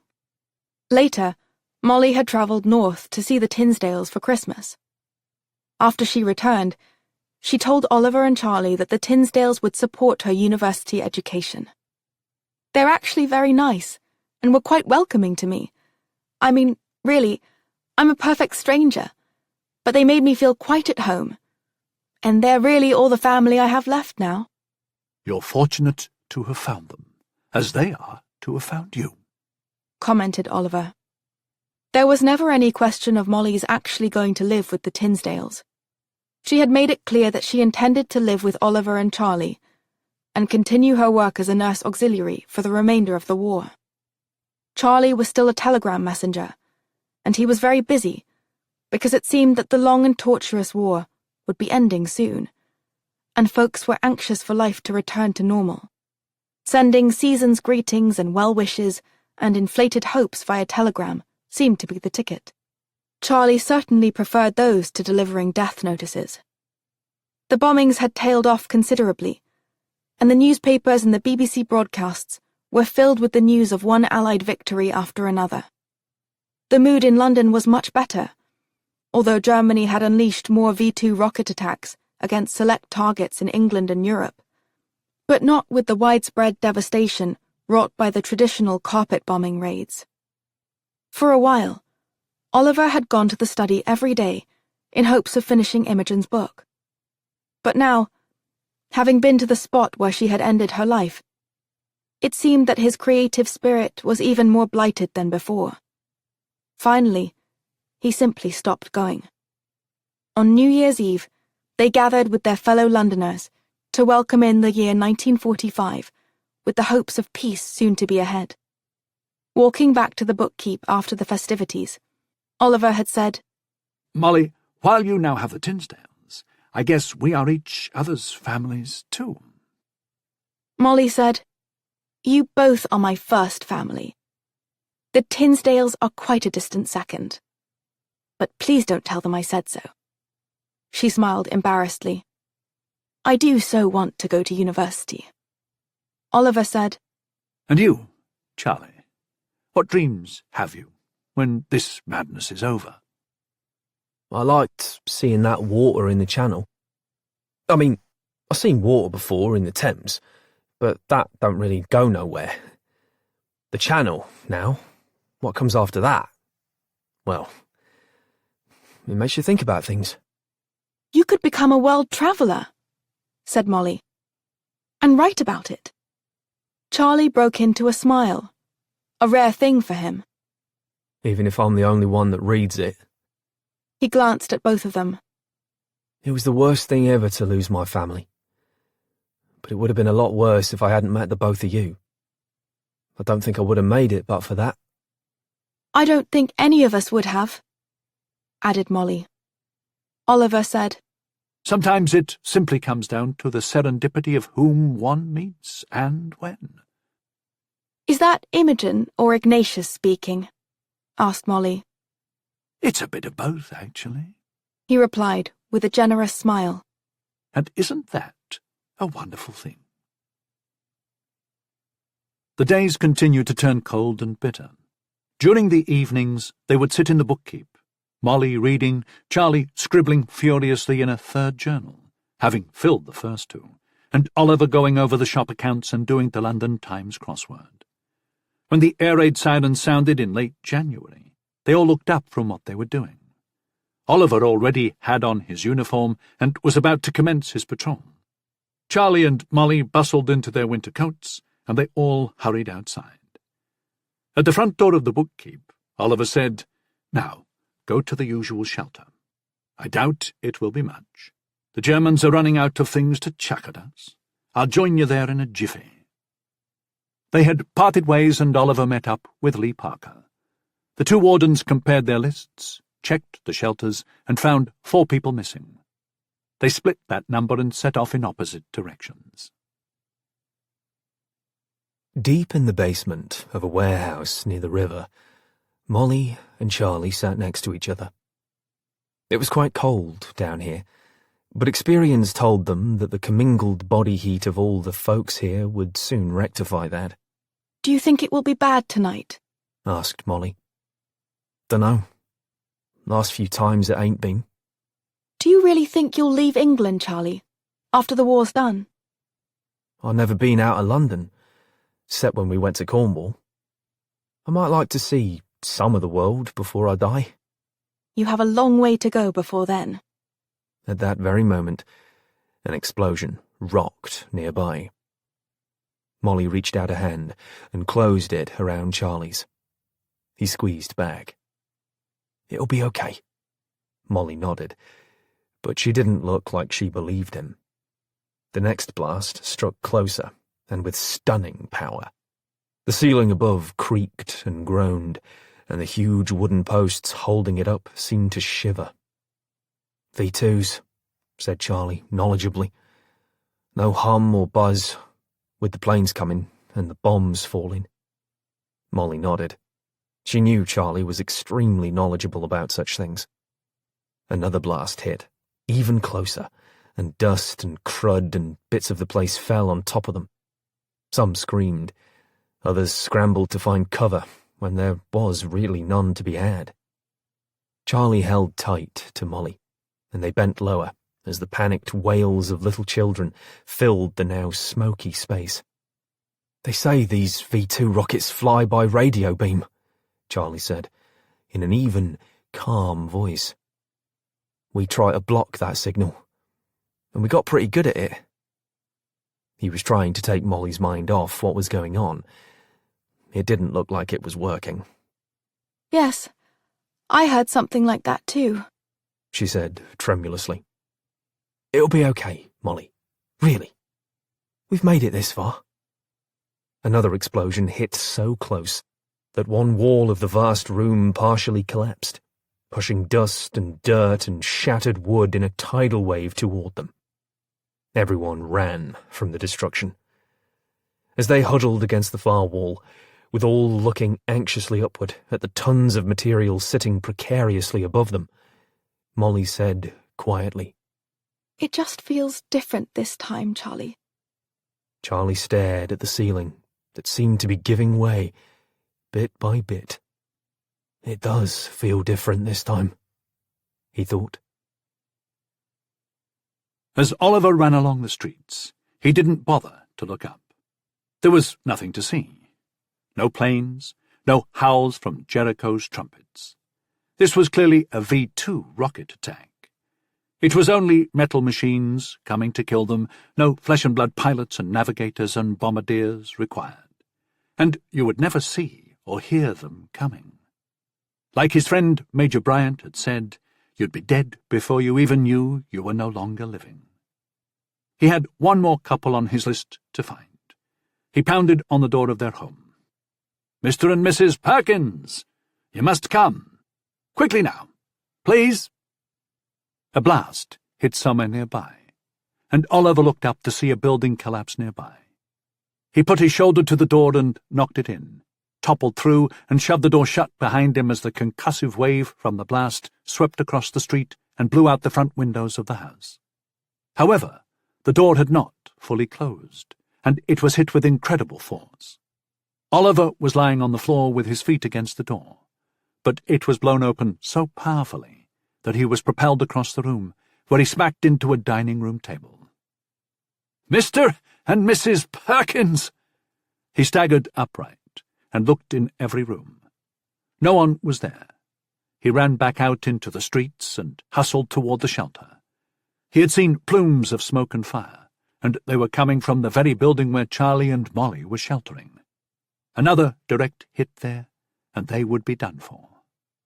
"They are going to survive this bloody awful war if I have any say about it." He redoubled his efforts to reach them. He would take them and the others to a safer location. He turned the corner right as a V2 rocket struck at that exact spot. A legacy given. He left the both of you the bookkeep.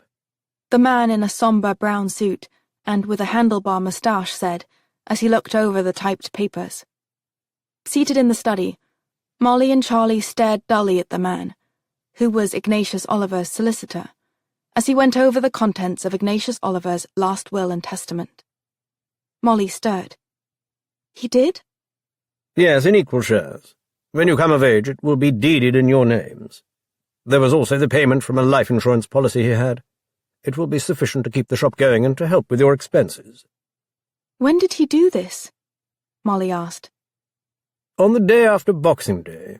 He came to me and said it was what he wanted.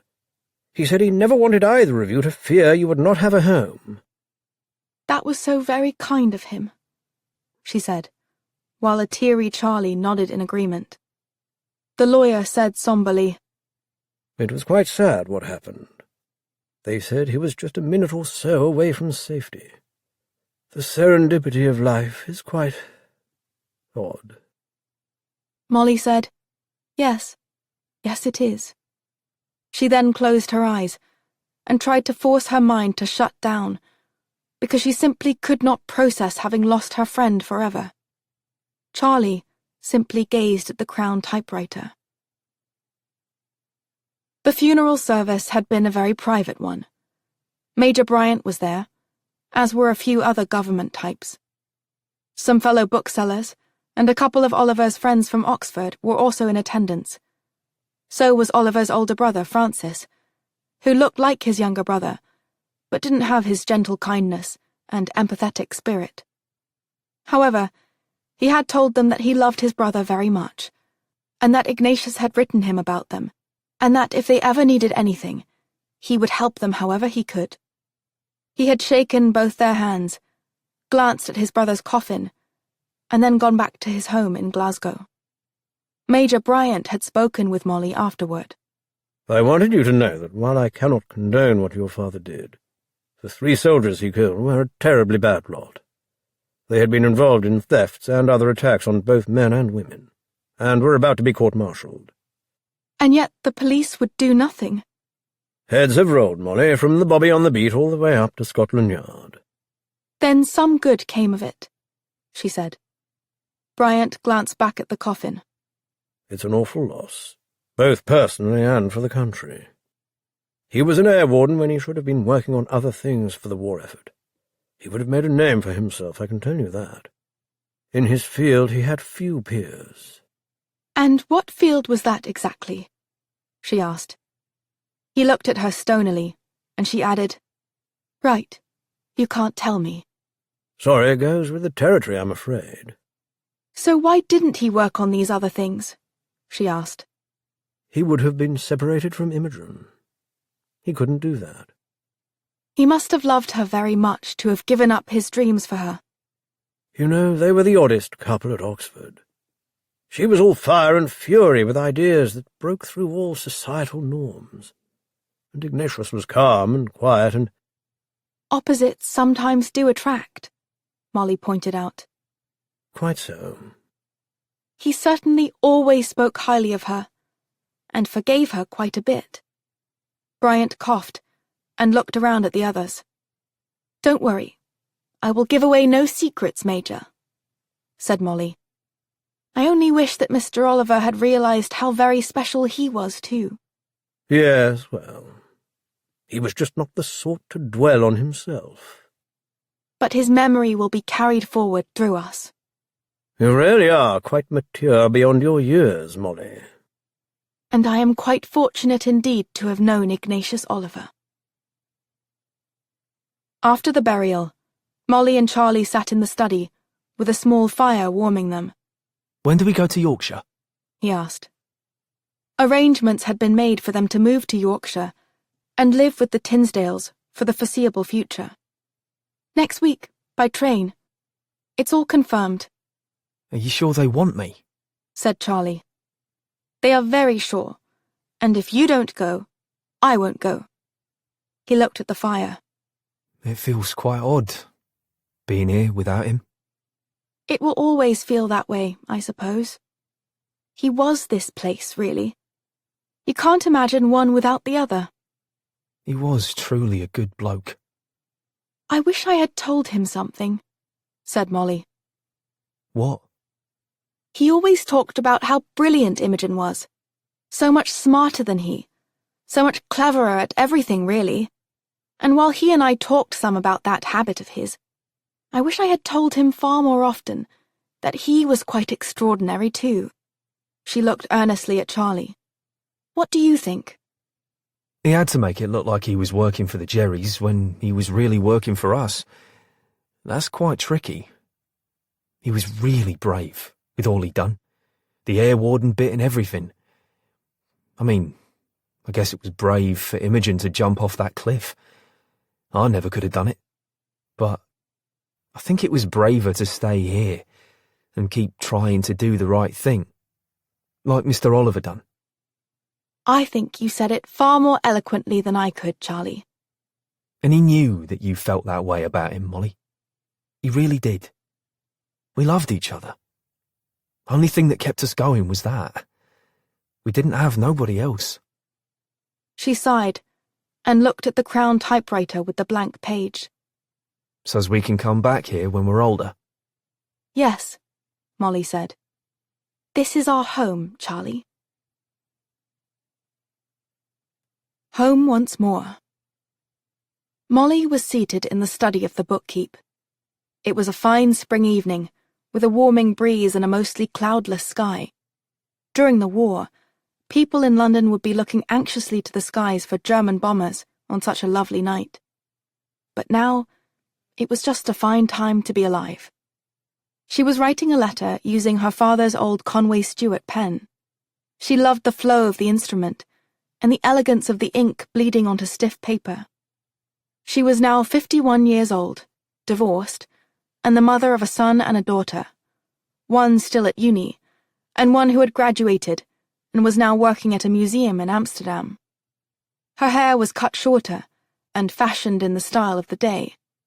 It held more than a touch of grey that she was debating covering up. That decision seemed trivial and absurd after what she had faced during the war. But that was also what made it wonderful to be able to contemplate. Her face was fuller, and her frame about 2 stone heavier than during the war. She was in good health, and the recent jettisoning of her faithless husband had been the best decision she'd made in the previous decade. She was a fully qualified clinical psychiatrist, with a thriving practice, an excellent reputation, numerous scholarly papers, and 2 medical textbooks to her credit. She knew that she had chosen this particular field because of what had happened to her mother. Dr. Foyle had desperately wanted something better with which to treat troubled patients. And now, Molly and other healthcare professionals had a spectrum of medications to prescribe to those in their care. Sometimes they didn't work. Sometimes they did more harm than good. But they were all better and far more humane than poking sharp metal objects into fragile brains. She understood her mother's condition now. Her psychoses probably could have been managed with modern-day medications and professional counseling. Unfortunately, her mother's condition had occurred too early for those types of remedies. But Molly's current patients benefited from them and from her training and empathetic bedside manner, which, as a nurse long ago had told her, was half the battle. She finished the letter, slid it into an envelope, sealed it, and wrote an address on it. It was a missive to the Tinsdales. They had been so very kind to her all this time, and she kept in close contact with the family, whom she had visited many times over the intervening years. Molly set the letter aside and looked at the finished manuscript that sat on her desk. She next focused on the names of the 2 authors of the book, set forth on the title page: Imogen Oliver and Molly Danvers.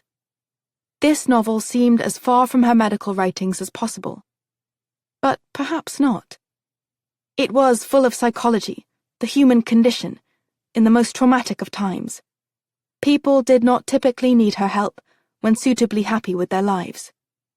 They needed her skills when the opposite occurred, as it so very often did in life. Molly had barely revised the first portion of the novel written by Imogen decades prior. It turned out the dead woman had been a more naturally gifted writer than Molly. But the second half of the novel had more than held its own in the storytelling. At least, her agent had told her that. And there were several reputable publishers currently formulating serious offers to purchase the rights to the story. Out in the shop, she heard the bell tinkling and customers coming and going. She had 2 very good people helping in the shop, and it had prospered over the years. She rose, opened the door, and stared out into the bookshop area as a half-dozen customers looked over various volumes, while a queue of others were having their purchases rung up and bagged at the counter. She had retained much of the untidiness from Ignatius Oliver's days, and customers seemed to like that attribute as they explored the stacks and crevices for new literary treasures. She also had a special section of the works of George Sand, with not a single one missing any pages. Molly closed the door, walked back over to her desk, and looked at the framed picture of Charlie and his family that was placed there. He lived in Australia now, where he had a ranch. As a young man, he had travelled the world via freighters, trains, and planes, written down all that he saw and experienced, and he was the only one who read a word of it. He now had 5 children, and his wife, Meredith, was very kind and welcoming. Molly had been to visit once, and Charlie had even taught her how to ride a horse while she was there. She had been terrified, her heart thudding in her chest, but in his calming voice, which had changed only slightly from his youth, he had said all the right things to carefully wean her from the panic. Even though he lived so far away, she could not imagine him not being a part of her life. He was the godfather to her son, and she was godmother to his oldest daughter. They spoke on the phone at least once a week. She looked around the confines of the study. It hadn't changed much. Oh, some of the furniture had worn out and been replaced over the years, but the desk was the same, as was the uncomfortable chair. The Crown typewriter was on a shelf now, and had been replaced by an IBM Selectric 2 typewriter. Molly tended to type too fast, and the Crown's keys would gnash, like rheumatic fingers, all in a dither. But every time she opened the door and stepped in here, it was like creeping cautiously back into the war years. She could still see Ignatius Oliver hunched at the desk, the smell and haze of a meagre coal fire lingering in the room like a thin fog. There were several graves to visit in the city, and she did so regularly. Her mother and father, Charlie's mother and grandparents, and Ignatius Oliver. He was buried at Kensal Green Cemetery. Her parents were also buried there, and Molly herself had a plot there for when her time came. She was a fan of G.K. Chesterton's poetry, and had tearfully quoted from The Rolling English Road at Oliver's funeral. For there is good news yet to hear, and fine things to be seen, before we go to paradise, by way of Kensal Green. If Oliver had not come along when he had, Molly was certain that her and Charlie's lives would have turned out very differently, and not for the better. It wasn't so much the decisions you made. It was simply who you stumbled into while you were trying to work out important matters. Run into one person instead of another, and one's future could be completely altered. As Oliver had said, in somewhat different language on New Year's Eve so many years ago. Molly took her bag, said goodbye to one of her assistants, and walked out into the spring evening. The war had been over for decades now. London had moved on, of course, although there were many in the city, like her, who had lived through those desperate times. VE Day parades were still robustly popular. TV shows and movies were replete with stories of the worldwide struggle. Books aplenty had been written about it, and Molly was about to add hers, and Imogen's, to that pile. Yet memories faded, and other wars had come to replace that one, though thankfully none as extreme or as far-reaching. The 1970s had been quite eventful for England.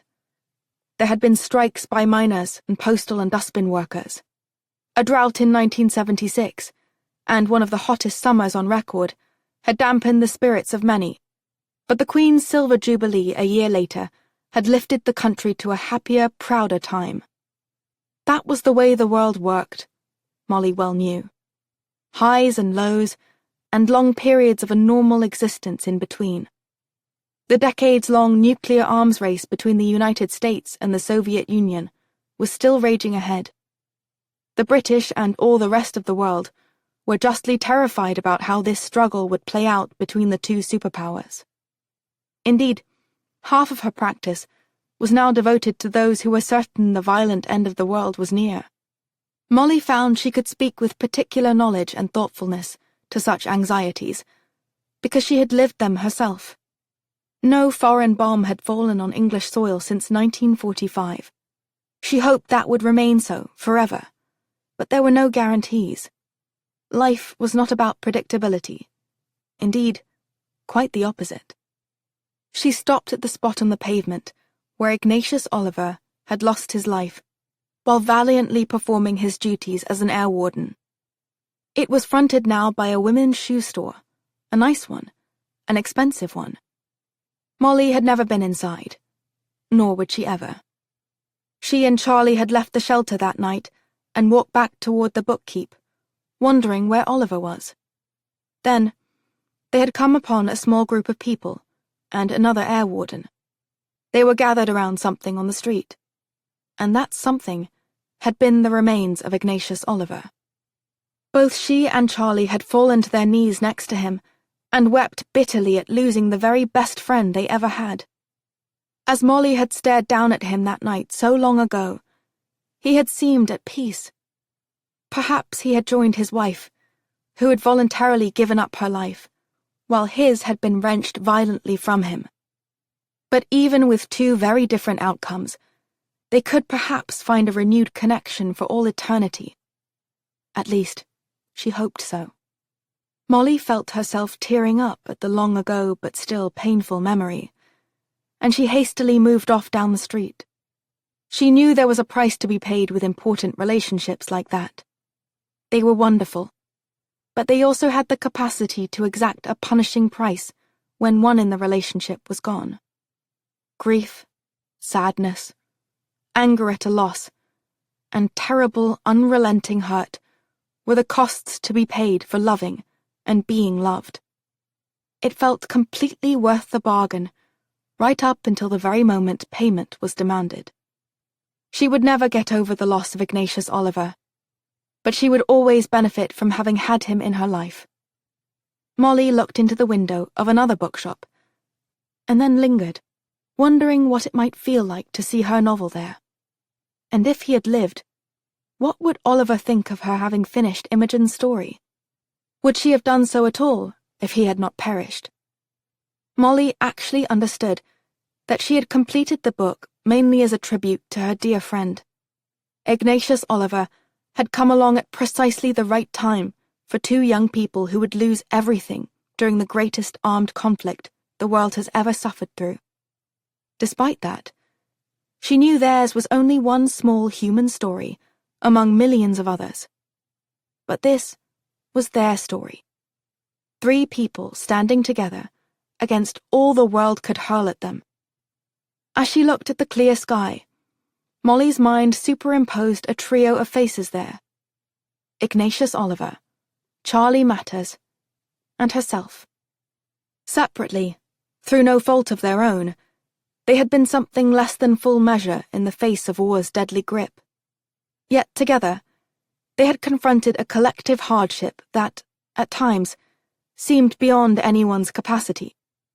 It spoke well indeed of the resilience of the human spirit when one had friends with whom to share the sometimes calamitous burden of existence. We all need someone at certain times in our lives. It makes the inevitable pain lessened, and the periods of happiness exalted. With this uplifting thought blossoming in her mind, Molly continued her walk down the streets of lovely London, in the warmth and robust peace of springtime. Strangers in Time. Author's Note. I've been an Anglophile for a long time, having cut my youthful readers' teeth on British writers like Agatha Christie, Arthur Conan Doyle, H.G. Wells, Ian Fleming, George Orwell, J.R.R. Tolkien, Lewis Carroll, Daniel Defoe, Charles Dickens, and many more. With that in mind, I remember sitting down with a writing journal one cold winter's eve and staring at the enticingly blank pages, much as I did with another historical novel of mine, A Calamity of Souls, a courtroom drama set in Virginia in 1968. Strangers in Time is set in 1944 in London, where World War II had left its ferocious imprint like it had on few cities. Now, in truth, innumerable novels have been written about the war, and it is a challenge for any writer to come up with anything new to write about that time. How I hopefully solved that challenge was to center the tale on three very different characters, and for what I believed would be a unique purpose. They are Charlie Matters, a lad from Bethnal Green in the hard-scrabble East End of London, Molly Wakefield, a girl from Chelsea in the fashionable West End of the city, and Ignatius Oliver, a widower who runs a small bookshop in the Strand, roughly halfway between Charlie's and Molly's worlds. Now, war is difficult on everyone. There are degrees of difficulty, and since Charlie was poor and Molly was wealthy, their experiences started out as being very dissimilar. Ignatius's experiences are, again, in between the two extremes of Charlie and Molly. With that framework set, I then proceeded in the novel to blow it all up, much like the German bombs dropped on London did to that city. Charlie lost what little he had. Molly lost all that she had. And Ignatius, childless and bereaved and wondering what, if anything, he had left to contribute to life, finds himself in the precarious position of having two teenagers as his wards in one of the most battle-scarred metropolises on earth. War is a great equalizer of the lives of those it impacts. It does not care about wealth, power, or position. It does not care about familial ties. A war's goal is only to destroy people and all that they have. It was my intent to show that people from all sorts of different backgrounds can form the unlikeliest and most unbreakable bonds of faith and friendship when circumstances like a world war have carved the human element straight out of humanity. And of course, the ultimate goal is to claw that human part back into one's life. We are sometimes at our best during the worst of times, when the choices we make, the friendships we form, and the sacrifices we undergo matter more than ever. And although humans have gotten awfully good at inflicting terrible damage on one another, the reaction to such deplorable circumstances is often seen in small but important examples of the best that humanity can inspire.